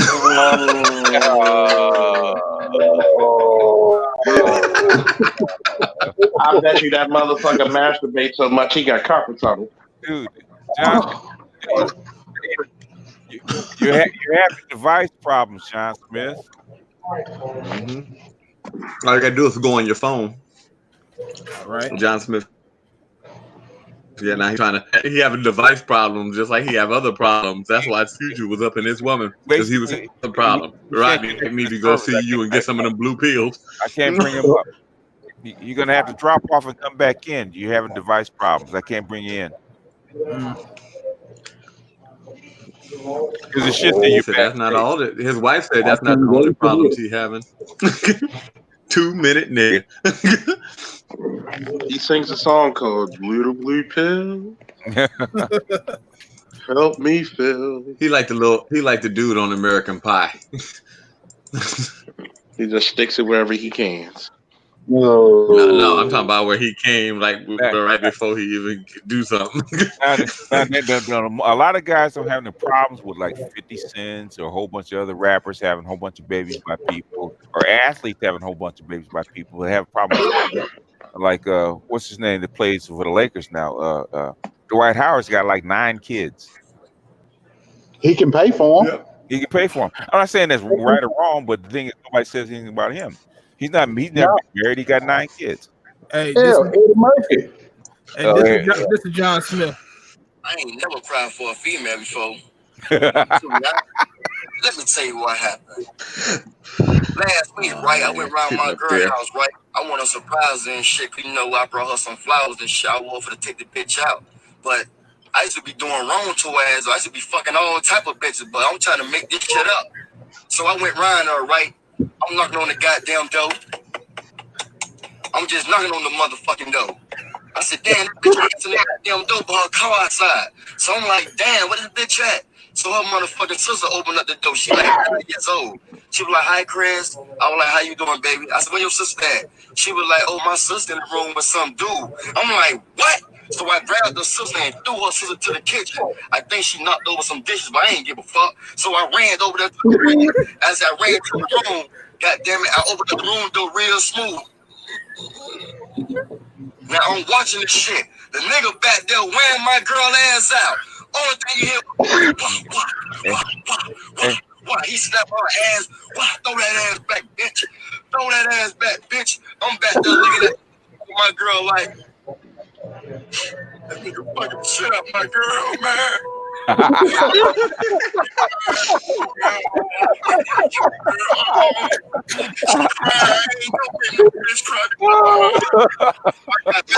said, bitch.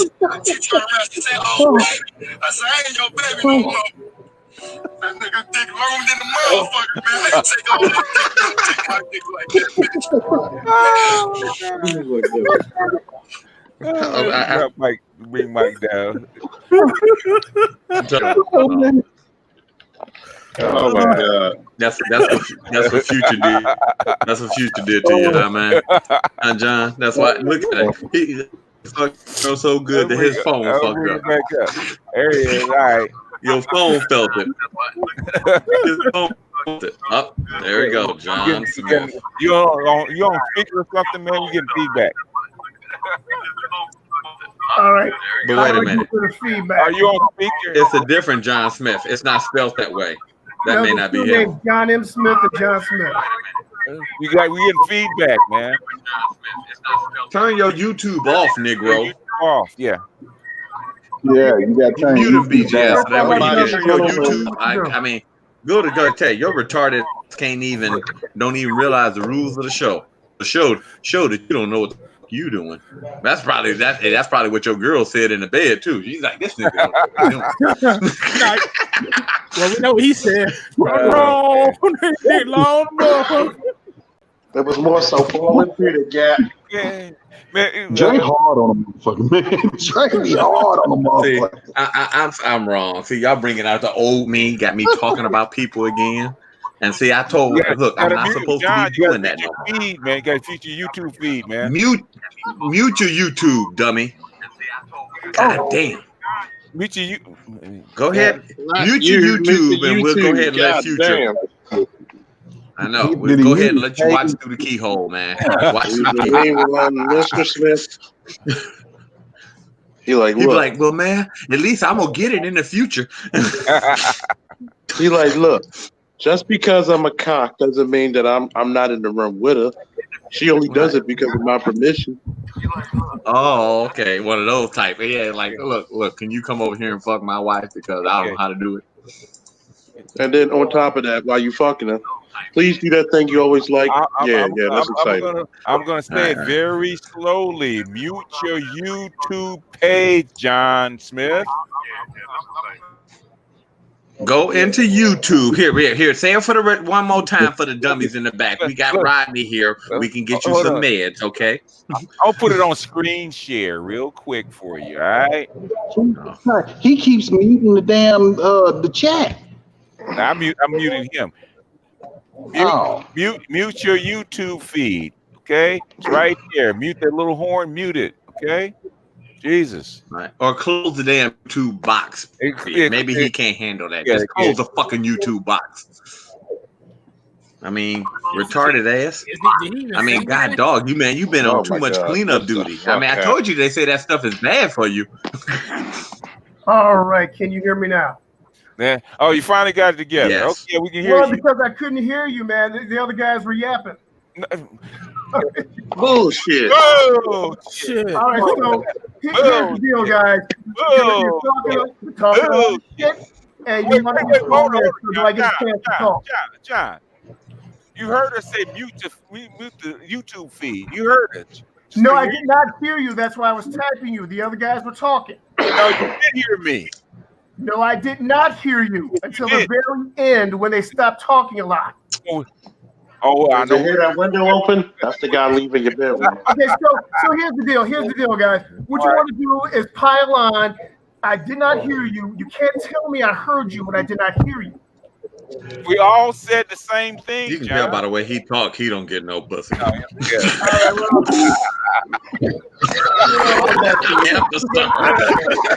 bet you that motherfucker like one of the. I bet you he's like one of the fellas. Sorry, man. I'm sorry. You're like, damn, man. I mean, then he want to know. You can tell he one of them married men that don't get no ass. Pussy. Who's that? My mortal enemy. My girl even woke up laughing at that joke. She woke up and rolled over after that. She said, "Nah, that's cool." She said, "You can tell he don't get no pussy."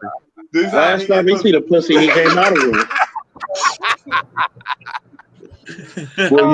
Oh, cockhold ass motherfucker. No, I bet you. Like, do you have a do you stoop down or do you have a chair in the closet? Which one? How do you make it comfortable? Do you have a stool? What do you? Is it like comfortable? I don't know. I don't do that shit. Do you? Is it multiple choice? I don't know.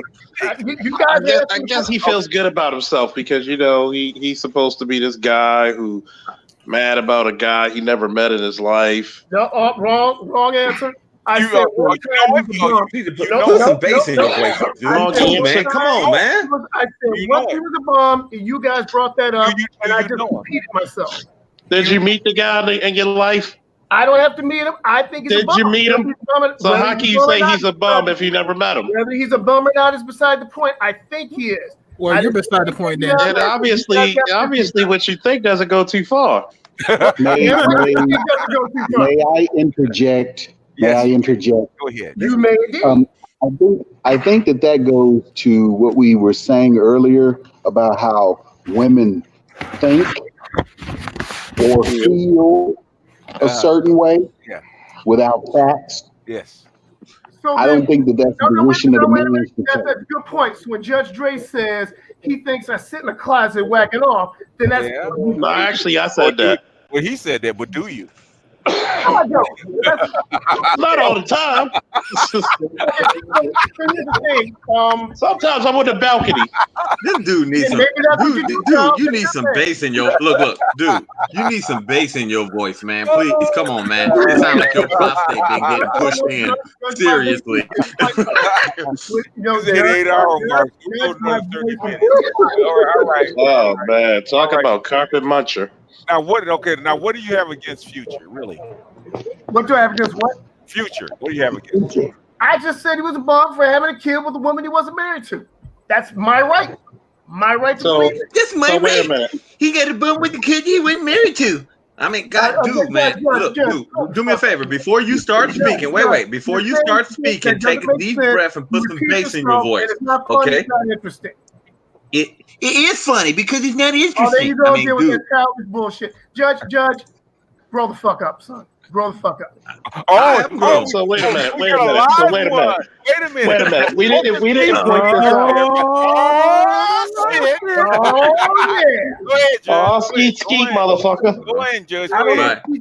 No, I don't want to hurt his feelings, man. He just mad because he was on cleanup duty for Future, dude. I mean, come on, dude. Come on, dog. Maybe you were. It sound like Rodney done took you in the back room and then been checking your prostate all day, Negro. Why you talking about my prostate, man? Because that's what you sound, nigga. Put some bass in your voice. Put some bass in your Oh my goodness! He started out as a tight end. Now he's a wide receiver. Put some bass in your voice. He's trying to go. Judge, you have no bass in your voice, and you're telling other people to put bass in their voice. What the fuck sense does that make? Put some bass voice, man. Please, man. You need to put some bass in your voice. Oh God. Okay. Listen how you sound, dude. Listen. I'm gonna let you know like this. You had a live. Unfortunately, my track record show. Wait, John. I'm gonna let you know. My track record shows I get pussy. Actually, I probably got too much. That's the reason why I got the problems that I had in life. I'm gonna let you know that. What does that mean? Hold on a second. What I want to know before we go into that, you said that you can get the same kind of women that Future gets. Yes, I could. Really? No. Hold on a second. How do you figure that? Show me a type of woman you done had. Show a picture. Wait, hold on. Question, can I answer without Judge jumping in? Well, goddamn it, answer the motherfucking question. I can't answer it. You guys keep interrupting. Wait a minute, hold on a second. Answer the goddamn question. I'll answer the question when I'm allowed to. Answer the goddamn question. Basically, you've been Charles and Judge can allow me to answer the question. You answer the goddamn question. Now we don't need all that. What do you think I can do to get these women? We don't need all that. Answer there we go. Just go ahead and answer it, dude. I'm trying. Right. So, what I'm saying Please. Yo, put your bra back on and just answer the question. Well, when you put yours on, I will. So anyway, when matter of fact, I'll take your wife's off again. I don't think the dude's even black, but that's okay. Go ahead. I'm trying to answer the question, and you guys keep jumping in. But it's not fair because I got a little dick and it's pathetic. Yeah, all right. Let him answer the question, y'all. All right, I'm gonna mute him. Answer the question. All right, now answer the question. I unmuted you. Go ahead and answer the question. I see that now. You unmute. What I mean by that is I can get good-looking woman. I can certainly get good-looking woman with kids, which I chose not to do. That's what I mean by I can get women like this. No, basically, can you get the type of women that he can get? Because Sierra didn't have kids when he first met her, did he? I don't know about that. All I know is I don't know about how many kids did Sierra have? I'm not going to get into all that. How many kids did Sierra have? When I was single 12 years ago, I could get a good-looking woman, and I believe, whether it's true or not, my wife is better looking than her. This is what you believe. Let's see. Yes. I believe I can fly. You believe. No, you know you don't. Well, no, I do believe it. I just can't tell you what's beautiful to you. Let's see. Hold a second. Hey, what?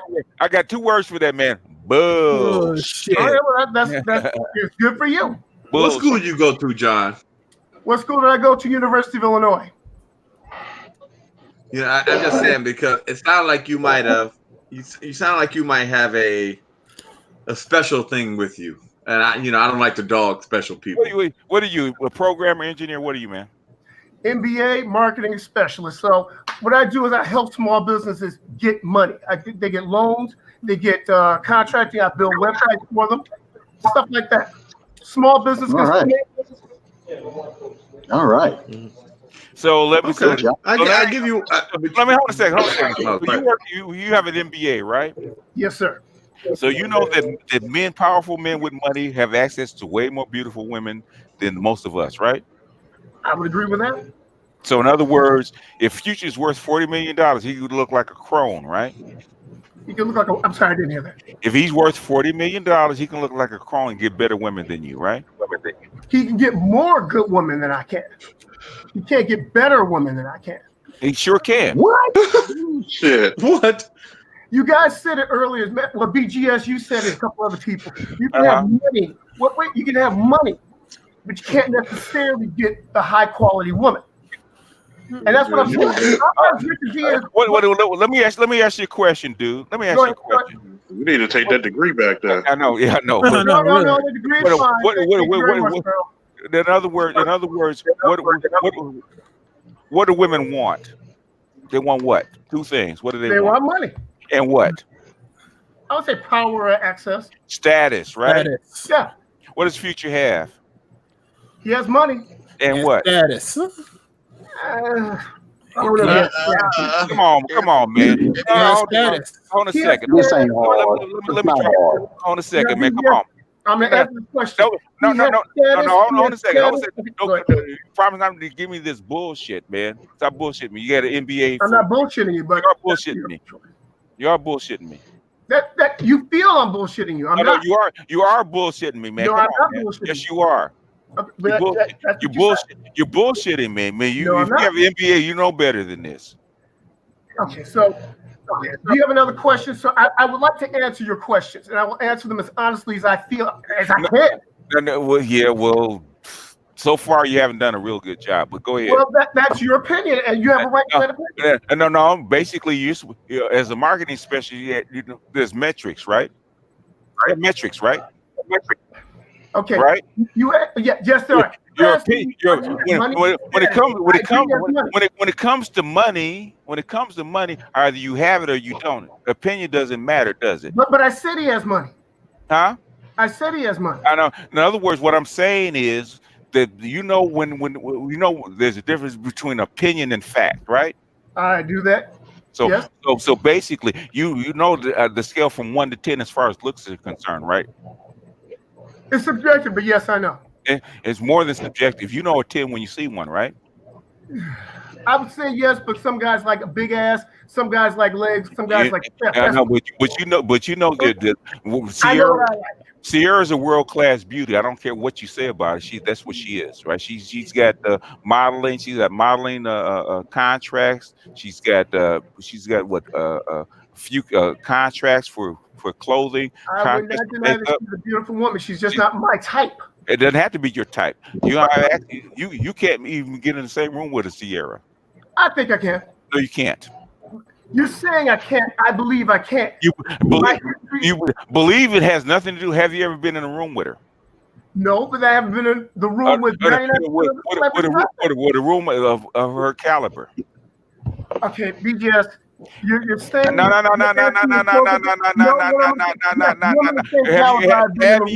you ever been in a room with? Yes, I have. Yes, I have. Who? I'm not going to name any names, but I'll say bullshit. No. Bullshit. Okay, what I'm not going to do is you're bullshit. BGS, will you let me talk without saying bullshit? Will you let me do that? If you stop dancing around the fact, I'll let you talk. No, I'm not dancing around the fact when I'm doing this. Basically, who of her caliber have you been in a room with? Do you mean looks or status? Status and looks. Looks, plenty of women I've dated. No, bullshit. I can't say I've been in the room with a woman, her status. Well, thank you. You can't because you can't get in the room with her status. I have, and that's what I was talking about from jump. Because you asked about looks on a scale of 0 to 10, did you not? Yes. Okay, so I said looks. I emphasized looks from the beginning. What woman that approximates the 9 or the 10 that you've been with? I say 80% of the women I dated. No. What star or famous person? But see, now you're saying status. No. Listen to me carefully, okay? Listen to me carefully. All right. Normally, a woman that's beautiful resembles another woman that's famous. Okay? Which one have you dated? The best woman that you have dated, who did you resemble? Well, I'm gonna say my wife because it's the easiest thing. Who does she resemble? I'm trying to tell you. I'm trying to come up with a Chinese woman who looks like her. I mean, I would just say you married a Chinese woman. You failed already. that's what you believe. How did I? No, please define that. How did I fail? In other words, basically, if you married a Chinese woman, that means you in the Chinese culture, right? Not necessarily. No. Really? That's an odd question. So forgive me. Really. So what? Like, let's say Lucy Liu's a Chinese woman. My wife is better than Lucy Liu because Lucy Liu's eyes seem a little too close for my taste, but she's a pretty woman. So it's kind of odd. I know, man. He's bullshitting. You're saying bullshit.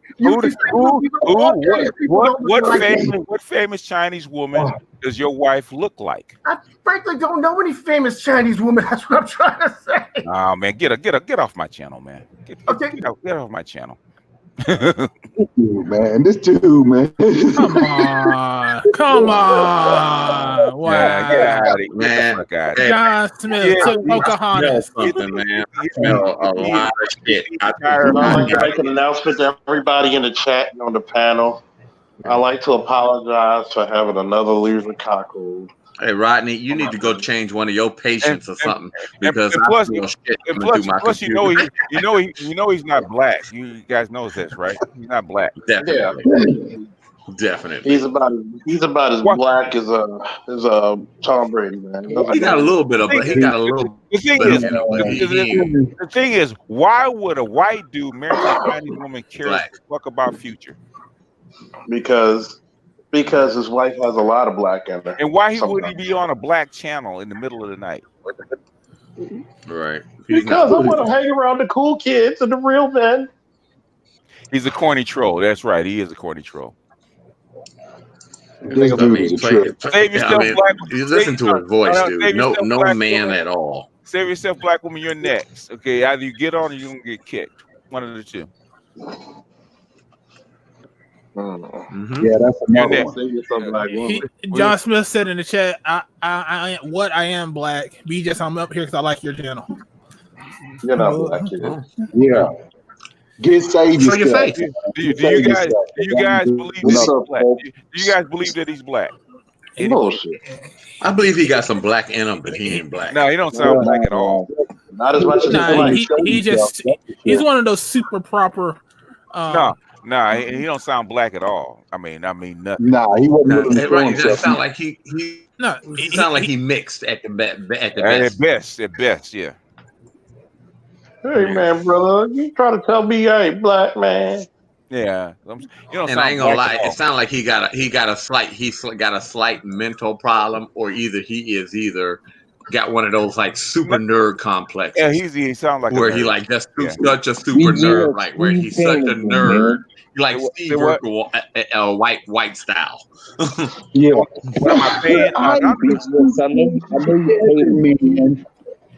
Nah, I thought it would be fun, man. We're getting close to the end of the night anyway. Yeah. Yeah. She's not attractive because her eyes are too close together, man. You know what he sounds like? He sounds like my old teacher. Someone like, I like them Asian chicken wings. You're like, what? And what's so bad? You can tell if he's married, he is getting played by his woman. That woman is just eating. I mean, playing some. He probably working 12 hours a day, and somebody else is. She's probably coming over there tagging that shit. Stop talking about that mail order bride. Mail order bride, like literally. I mean, no offense, you got the pool boy over there banging his shit off, and then he wonder why it don't taste right when he get home. I got a question for his wife. Does she have a little black in her? Does she work tough? Hey, Charles, Amazon dropped the damn big ass box off. There she was in the box. What I'm saying is, every man that's married or has a girlfriend can actually compare his wife or a woman to somebody that he knows that's famous. Right. Everyone. And you say, "Well, I don't know. I can't think of what." Well, come on, man. Come on, man. All right. I said this. He sounded like he got a little bit of black in him. I done heard men like that sound like that. They like real super nerdy. I don't know, they can't get a woman unless they paying for them. I don't know. No, for real. Women like I've seen dudes like that in school. Real super nerdy. Like when I was going to school for computering, they're real super nerdy. And the only time they got women is when they the week out because they was doing their homework or taking their money. It's just really what it was. He'll be red pill in no time. Right. Maybe never. I mean, like, literally. Give me a few more years. You're telling me that women actually take advantage of men? Yeah. Get the fuck out of here. I mean, basically, you and Future don't even compete in the same arena. I'm talking about he's a bum. Yeah. Yeah. And he was going in. Yeah, really. Yeah, he really. Like I said, I don't like Future, but plain and simple, I just feel that he's a fucking bum, man. I feel in my heart, man. Dude. I mean, you don't know. Because if he was like me, he would just come home. home and give her the whole check. Let her buy what she wants. Well, you can say that, but that is just your opinion.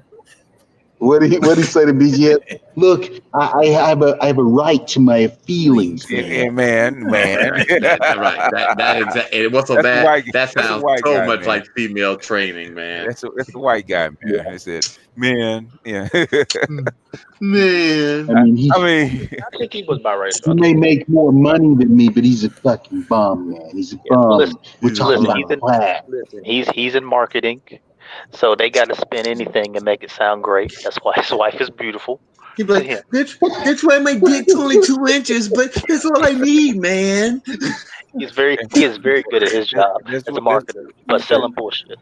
Yeah, you try to bullshit me by, I want to say it's him in the heart. Man, come on, man. Stop. And then who was it? You said Lucy Liu, and he said her eyes were too close together. Yeah, first taste. Yeah, even though she's beautiful. Man, you crazy as hell. I'll take Lucy Liu in a minute. Yeah, with those legs, yeah. Boy. Now you're trying to say, why are you talking about me? That's kind of gay or whatever. We're clowning. We're clowning you. Yeah. You heard his feelings, Judge. You should know better than. What I'm saying is, don't be mad because I only got 2 inches, man, and Future has 3. That's not a black dude. Even a black dude would have better snaps than that, man. Unless you've just been around. Right, definitely. Yeah. Now, BGS, yes, I am, but so are you.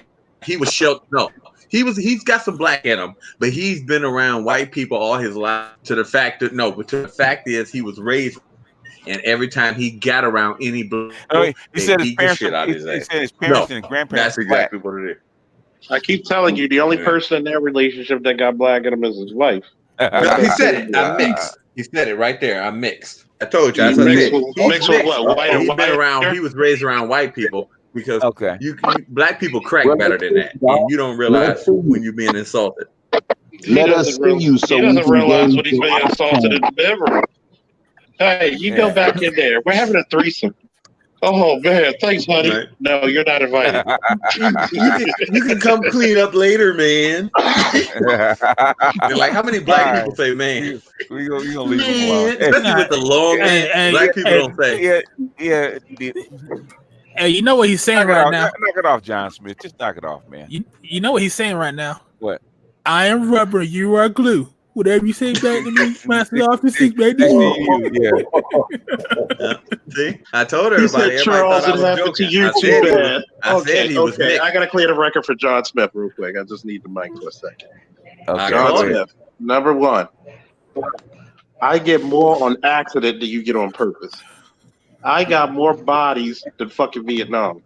Okay. We're gonna pretend that you didn't say that, but just in case if you were any like 100th of the man that I am, it'll be this, Batman. Why do you have to sneak around your own goddamn house to talk on the goddamn mic? It'll be this again. Why is it that your wife always stays at home never calls you during the day. You know why? Because she's getting fucked by a guy like me, long dick style. I mean, all kinds of. I mean, she's riding around like it's like the bull riding championships on that fucking country show. I mean, oh God, she And probably he's got more from dick slapped in her Baltimore face and getting than more pussy than you. I could go to Cleveland and probably get more pussy than you. Them chicks got facial hair. Oh God. But anyway, we want to just let He you said know. he's from Baltimore and get more pussy than you. You Who, know me? that's bad. I mean, not if he's from Cleveland, because them chicks got like facial hair and shit. Shit. I can tell one Cleveland bitch not about to have your chinny chin chin. Shit. All right. He said, Man, he it said look he like get more Stable women Kid, than huh? you in Baltimore, John. I know you're not gonna let him go out like that, man. Because you could always go to Cleveland, man. The price of pussy goes down like gas in the wintertime. He said his wife looks better than Lucy Liu. I said, yeah, right. Let's see. I just hate to do that to you. This is how black people say, man. They're like, I hate it to you, man. Where when you've been around white people, they say man with that long man, like man. That's how you can tell who you've been around. Black people say man like just straight. Yeah. Where when you've been around a lot of white people, because I went to like I said, when I was younger, I went to a mostly all white school when I was younger. That's why I got into a lot of fights. And that's how they say it like that. And I went to all white schools from the 4th grade to like my first year in college, man. So I've been around them. And don't they talk like that? They say that long man, don't they? Basically, he's a white nerd. Okay. Right. He's a black person. He like matter of fact, you ever see the movie? If he's the a show, black This person, Is Us. if he's a black person, I'd be shocked. Personally, no, he's mixed. He's you ever see the show This Is Us? He's Raymond. You ever see This Is Us? He's Raymond. That's Raymond. He's Raymond at best. You know how Raymond, when he was raised by all white people, went to all white school, he was on it. Raymond. You ever see the show This Is Us? That's Raymond all day. Where his like jokes is bad, like you know what I mean. Rodney, we don't need to see his wife. Yeah. All we need to do is the 2 questions that Tom Likas do. What's the first 2 questions that Tom Likas asks his females when they call in? What's that? How tall are you, and how much do you weigh? How much do you weigh? That's all he got to answer. His wife weigh. He said he's 6'3" and 215. If he's 215, that means his wife is hefty too. If he's 6'3" and 215, see what he said, John, just correct. Went to all white school and a white undergrad. See, that's what I said. I've been around. No offense, John. I ain't trying to put you out like that, but just don't act hard. I've been around enough people like you in my life. I ain't got no problem with you because of how you are. But I'm like, dude, don't try to be something you're not. That's all it is. I mean, that's it. That's how you are. I mean, just be yourself. Yeah, you're not. People won't fuck with you that way. You're not in futures class. The thing is, if you come, basically, if you gonna make a claim, you got to come with receipts. You ain't got no receipts. That means you just another troll on the internet, man. So you're not even dressing like Kevin Samuels. Think about it, dog. They done roasted me plenty of times on these shows because I say I like big women. But that's what I like. Oh my God. Right. Refrigerator Perry. Be yourself. See, we got to understand something about dude, man. That's too small for me. 5'3", 115. Well, we sorry. You like the pro wrestler size.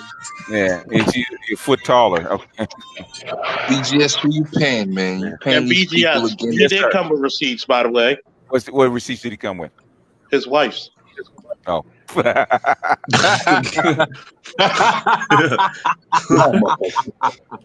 I asked him, who famous were you in the room with? You know, I'm not talking about a hotel room, in a room with, like at an event, something like that.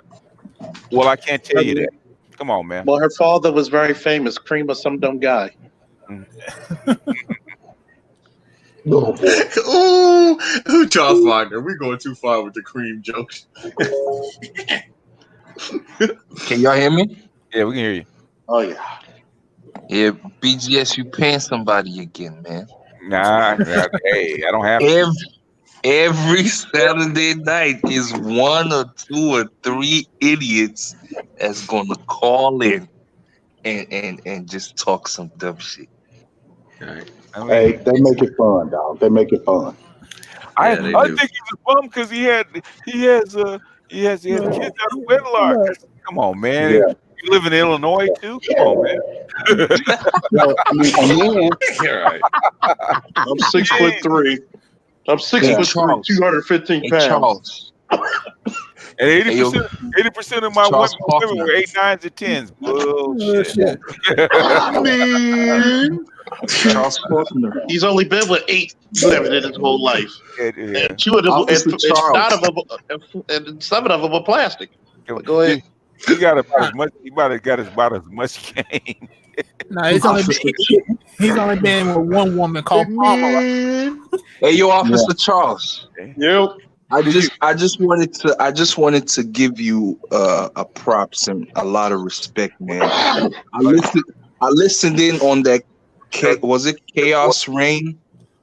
Call. Yeah. And I think it was man, Max or Chaos. Max. Okay. It was Chaos. Okay. I think. And you really held your own, and the fact that you kept your composure is out of this world, man. I don't know what them niggas was talking about that was calling in, but I think it was on. Oh, that might have been one of the first ones because the later ones I lose all fucking. I go in on those motherfuckers, especially that old ass crazy lady. What is it with you, man? You want to fight all night? What is it with you, John? Oh God! What is it with you, man? You been want to fight all night? Well, hey, Jon Snow, what do you want, man? Oh my God! I've never seen a guy whose dick's so small he pisses on his balls. Talking about my dick, man. That's not good. That's all you got? That's not good. Well, we know who's not talking about your dick. It's called your wife.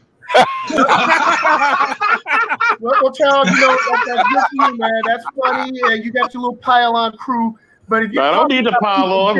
Everybody else can just hold back. I can just pick shots at you, motherfucker. Hold on a second. Hold on a second. Oh, I don't need a pile on crew. Hold on a second. I will victimize you in 1 fucking second. Hold on a second. You think you can? You fucking incel motherfucker. All right, then now you and him. You and him. Go ahead. Well, I don't have to. Go ahead. Try to say something, you fucking incel. I just said it. I'm not incel. Maybe you are. I'm not. I got a wife. I get my pussy. I know you are. What am I? Shut the fuck up. No, I will not. You ain't got no pussy. You got to pay for that pussy, motherfucker. You probably just up there in the fucking car window, jerking off in the fucking Walmart fucking parking lot, looking at old fucking soccer moms or some shit. Are you projecting, Charles? Nasty motherfucker. Oh, come on, man. Come on. Oh, my projecting. Are you one of them participation trophies? Did your mother let you go outside? Nope. Did you have a big wheel with the helmet on and shit? Maybe you did. Yo, what the fuck? Like, yo, nobody cares about your fucking mail order bride, yo. Nobody could care about it. If you're supposed to be the 6'3", 215-pound athletic guy, and you got to buy a wife, that means you uglier than sin, you fucker. Where did I say I bought a wife? We know you bought a wife. You don't know that. You're saying that to make jokes and to be funny. Because we see the papers in your head, motherfucker. That's why. You don't know shit. Okay, we're okay that you got Miss Saigon, okay? You don't know shit. Oh, is that all you got, man? John, that's all you got. All these guys, I'm buying a wife. Sorry, John. What? Basically, you're supposed to snap back. Okay, you're defending yourself. Is that all you have? I don't like to defend myself against a stupid ass statement like I bought a wife. What's the comeback? That you need a stress card, nigga? You need a hug? You need a hug? You need a hug? I don't need a hug, do you? You need a hug? Right, tell the teacher, motherfucker. All right. Now stop pissing on your balls, little dick bitch. Fuck you. John, we're going to move on, man. All right? All right, leave him alone. That's what his wife said, too. John, leave him alone. Oh, my goodness. Man. Oh, my goodness. You see how he got in his feelings, man? Yeah, well, leave him alone, feelings? He was about to stop crying. They said that's all like that nigga was about to stop crying. All right, leave him alone. And by the way, Smooth and Drake, I wasn't even trying. I know you weren't. Hey man, I'm this. Look, we're gonna have to send him out to Rodney over there and get him some medication over there for his depression after that work. Yeah. Judge, I'm sorry. He's one of the little dick motherfuckers whose navel is hugging at his dick. That's all he is. Okay, all right. Yo, Charles, you struck a nerve and took him back to his childhood, man. I hope he don't get it. Yeah. I hope he don't load up the clip and do the Lord's work. He types better than he talks. Let's put it that way. Yeah. He's what? He types better than he talks. I know. The only reason he got on the football team because his mother was banging all the coaches. That's it. Oh shit. Anyway, y'all. She did a Forrest Gump. Anyway, y'all, we at that time. So closing thoughts, man. We had our trolls and we had our fun. And why we gotta take the shoe off? I know. Come on, man. You're talking about me, Come on. Hey, did you hear him, man? He said, Charles, some chick must have hurt you. Hey, did y'all hear the way how he said nigga? I said what? You hear the way how he said nigga? How you say nigger? Yeah. Oh my God. Oh, wait a minute. You're an engineer who's 6'3", supposedly a mixed guy, 215 pounds athletic, and you had to buy your nigga like. God damn. And then you had to say nigga. And he married to a dirty bitch. Matter of fact, it's not even a dirty foot bitch. It's one of the bundle feet dirty foot bitches. Good job, John. Good job. Here's your participation trophy. He said he has an MBA. That's what he says. Oh, I'm sorry. You're an MBA. Like who the fuck cares, man? I know motherfuckers he's who not are a fucking MBA, man. Guess what? I know motherfuckers who are 5'2" who could fuck better bitches than you. Yeah. Matter of fact, you social fucking loser. When you looking at a motherfucker like me who could walk wherever the fuck he wants, he doesn't have to go overseas to get a bride. Nor do I gotta get some ugly looking Asian chick to get that. I get the chicks that you dreamt about. You know why? I abuse and use them. I can tell a bitch, get the fuck out of my house. You're begging her, you're paying them. You know what you do? You're just paying the Ubers for her to come back over here and get her back broken again. All right. And he pays for a family to live over there. All right. Closing thoughts. John's the type of nigga who pay child support for kids that ain't his. All right. Anybody else? Up here. Hey, dude, you can pay for mine. I mean, I can get me down under 100. Come on now, we need to bring him back on up here. I just tell him. Now I want to get ready to close out, man. Ain't no bringing back up here. I'm saying, come on, man, you better help me out. I mean, I just need you to pay a little bit on it, man. We thank you for participating. Let's put it that way. I think John is just so bold to talk to us because the best thing he's ever done for his wife is buy some sandals. Oh my God! You know it's so sad. Don't talk about the man's wife, man. Leave her out of this. She ain't hearing that. You know it's so sad. Man, that's what she said. Everybody can get it. Everybody can get it. That's what he said. Oh man, I'm happy to donate some testosterone to John. These people come from Mary. Look, they probably the internet is a weird place. It's a weird place. How do these people find us, man? they probably over there at the mother. That's because you paying them, BGS. Yeah, I stay through the trick, BGS. You paying these niggas? I'm telling you, you gotta be paying them. Where do these people come from, man? I think I might have to agree with Smooth, man, because these niggas is coming late. Matter of fact, tell John to go over to Cynthia G's channel and get some testosterone and facial hair from her. Yeah, go to April Mason's because she be that guy that sleeps in her house. Yeah, matter of fact, John was one of the dudes who was chased around April Mason. No.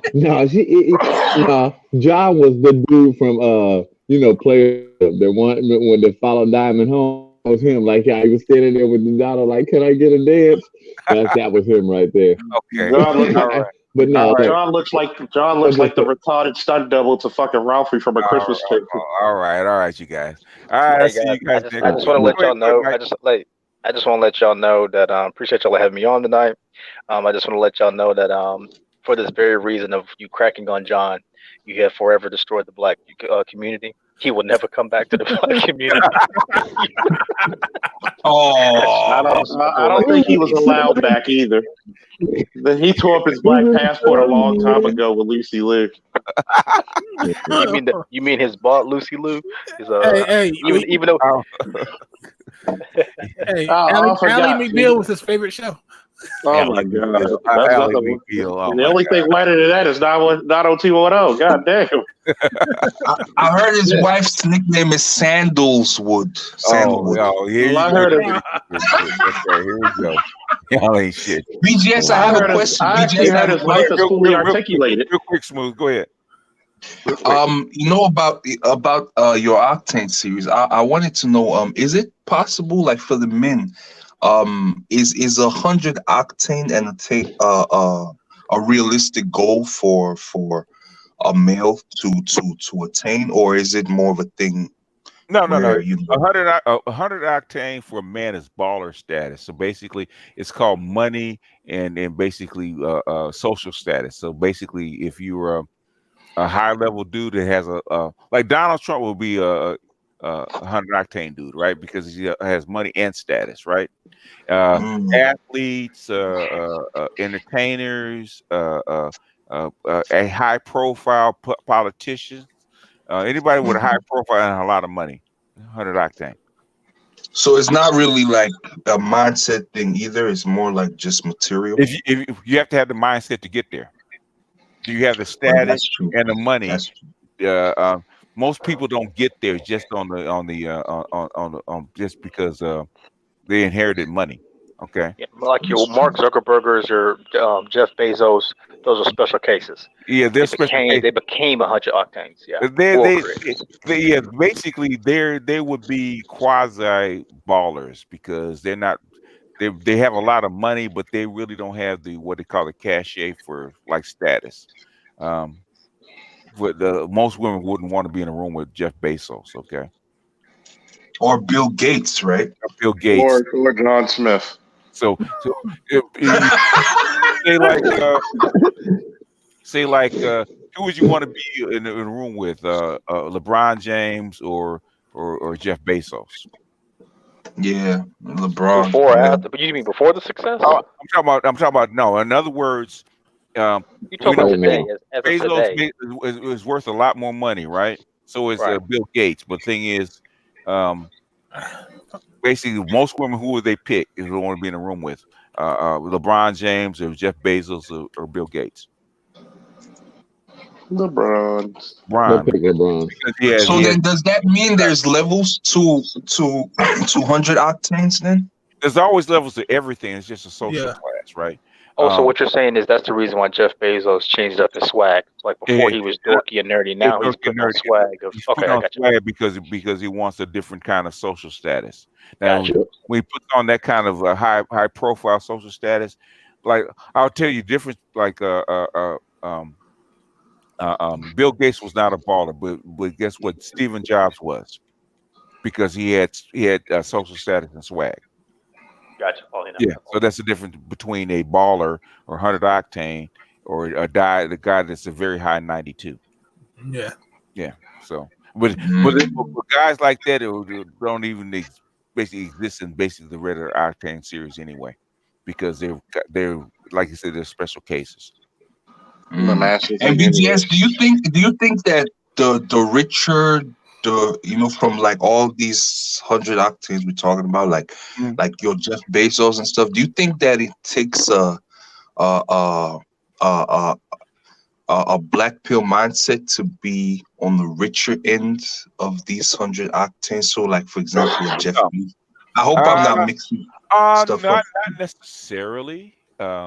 If you can make your money, still keep eventually we in business at that level, you're gonna have to develop a black pill mindset. To get to the $1 billion level, you got to be kind of ruthless.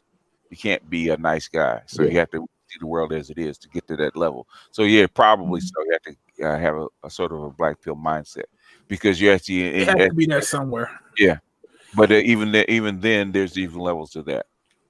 BJS, you think you could? Do you think you could teach niggas to become black pill? Like real talk. You can teach it, whether you have to have the mindset for it. Yeah, and you gotta. I'm saying you, BGS. I'm speaking you, particularly you. Smooth. Hold on a second. Smooth. Hold on a second. You got niggas coming in here thinking that they wife is better looking than you. What you say? Be better than Lucy Liu, man. Matter of fact, the thing is, I can guarantee that John Smith will not let his wife near future. John Smith would let his wife near. Yeah, man. John Smith would let his wife near the delivery boy. Because Future would say, "Come on, baby, get in my Bentley. And we're gonna take this private jet off to the Caymans or something like that." You can't top that shit. Matter of fact. What's your 100K job? And basically, an Asian woman will turn quicker than a black woman will for money. Yes, she does. Exactly. Matter of fact, I'll tell you this one, BGS. I found out his wife. She's very articulated. You know. Oh, she's articulated. You're wrong. Oh, articulated. Which one is it, man? She's both. Oh, she's both. Okay. Hi, John. You turned me on. You do so good at turning me on. Wait a minute, series. What's that? Her? Hi, John. Me so horny, John. Matter of fact, she's actually voice activated. She's so obedient and submissive. In 5 blocks, your baby daddy's house. hey, you be like vibrate mode. Exactly. These dudes don't realize. John probably be getting that sex doll. John probably get that sex doll to talk dirty to him. Talk dirty to me, girl. Your sock drawer is sticky. Say hi, John. Me so horny. She'd be like, tell me I'm big. Tell me I'm big, baby. You are not big enough. No, baby, tell me I'm big. You are average U.S. American size. Brother. Are you even in yet? So, brother, too blue. I'm not a grande. Anyway, that's enough. All right, I like it in black size. Oh, God. She said, I knew you were mixed, but I didn't know that you didn't have that on there. All right. Damn, your dick is not big enough. Please insert penis here. I'm already in. Please insert penis here. I swallowed bigger rice. Oh, God. All right. Then they'll be like, suggestion, grow some balls. And stop pissing on them. Testosterone low. Why is he giving all these white boy answers, man? Are you sure he's black? He giving white boy answers. He's been raised around only white people. I told you that. He said it. He said that he was mixed. He can say anything on the internet, Judge. Yeah, no. No, but I mean, he said he was mixed, right? You can tell he got a little bit of black in him. I can tell. I've seen them nerdy type people before. No, he did. He got a little black in him because when Charles a little black in him, but he only been around white people. Yeah, when Charles said that he bought his wife, that nigga got emotional quick. Yeah, so he did. That's what he bought us some sandals. That's what I'm saying. He bought us some sandals, and he was able to take a hand in marriage. He brought her into the United States. You know what I'm saying? All right, John, I want you to cam up and show me your arm. Show me your arm, man. Put your arm on cam. You had to put your face. Okay, put your arm on cam. Put your hand on, like a hand or something. Put your hands on the big your hip. Yeah. Put your hand on cam. All right. Okay. I can bet you. I can tell he's mixed. That's how he talk. He talk. He's like one of them super nerd light skinned mixing dudes. Some black like lighter than my son. You gotta be around more black dudes, man. He around white boys too long. Yeah. Even white boys got better snaps than him. You know, no, he that's showed why his I arm. said Sierra's not his type. No, he showed his arm. He's not used to be black. He showed his arm. Okay. You going to work? You going to make some money? Kinfolk ain't kinfolk. All right, you guys. All right. Woo! All right. All right, BTS. All right, BTS. See you next time. Next time. Next time, Gadget. Next time. Next year we say. Hey, this is John's wife. This is John's wife. In order to continue, please deactivate bitch mode. Please insert penis here. I'm already in. Yeah, all right. Turning off now. All right. After deactivating bitch mode, insert here. Damn, that's the first man to turn off a woman and an android. God damn. 5. BGS in this goddamn stream. Oh my God! Welcome back to Faulkner Industries, where if you can't get her wet,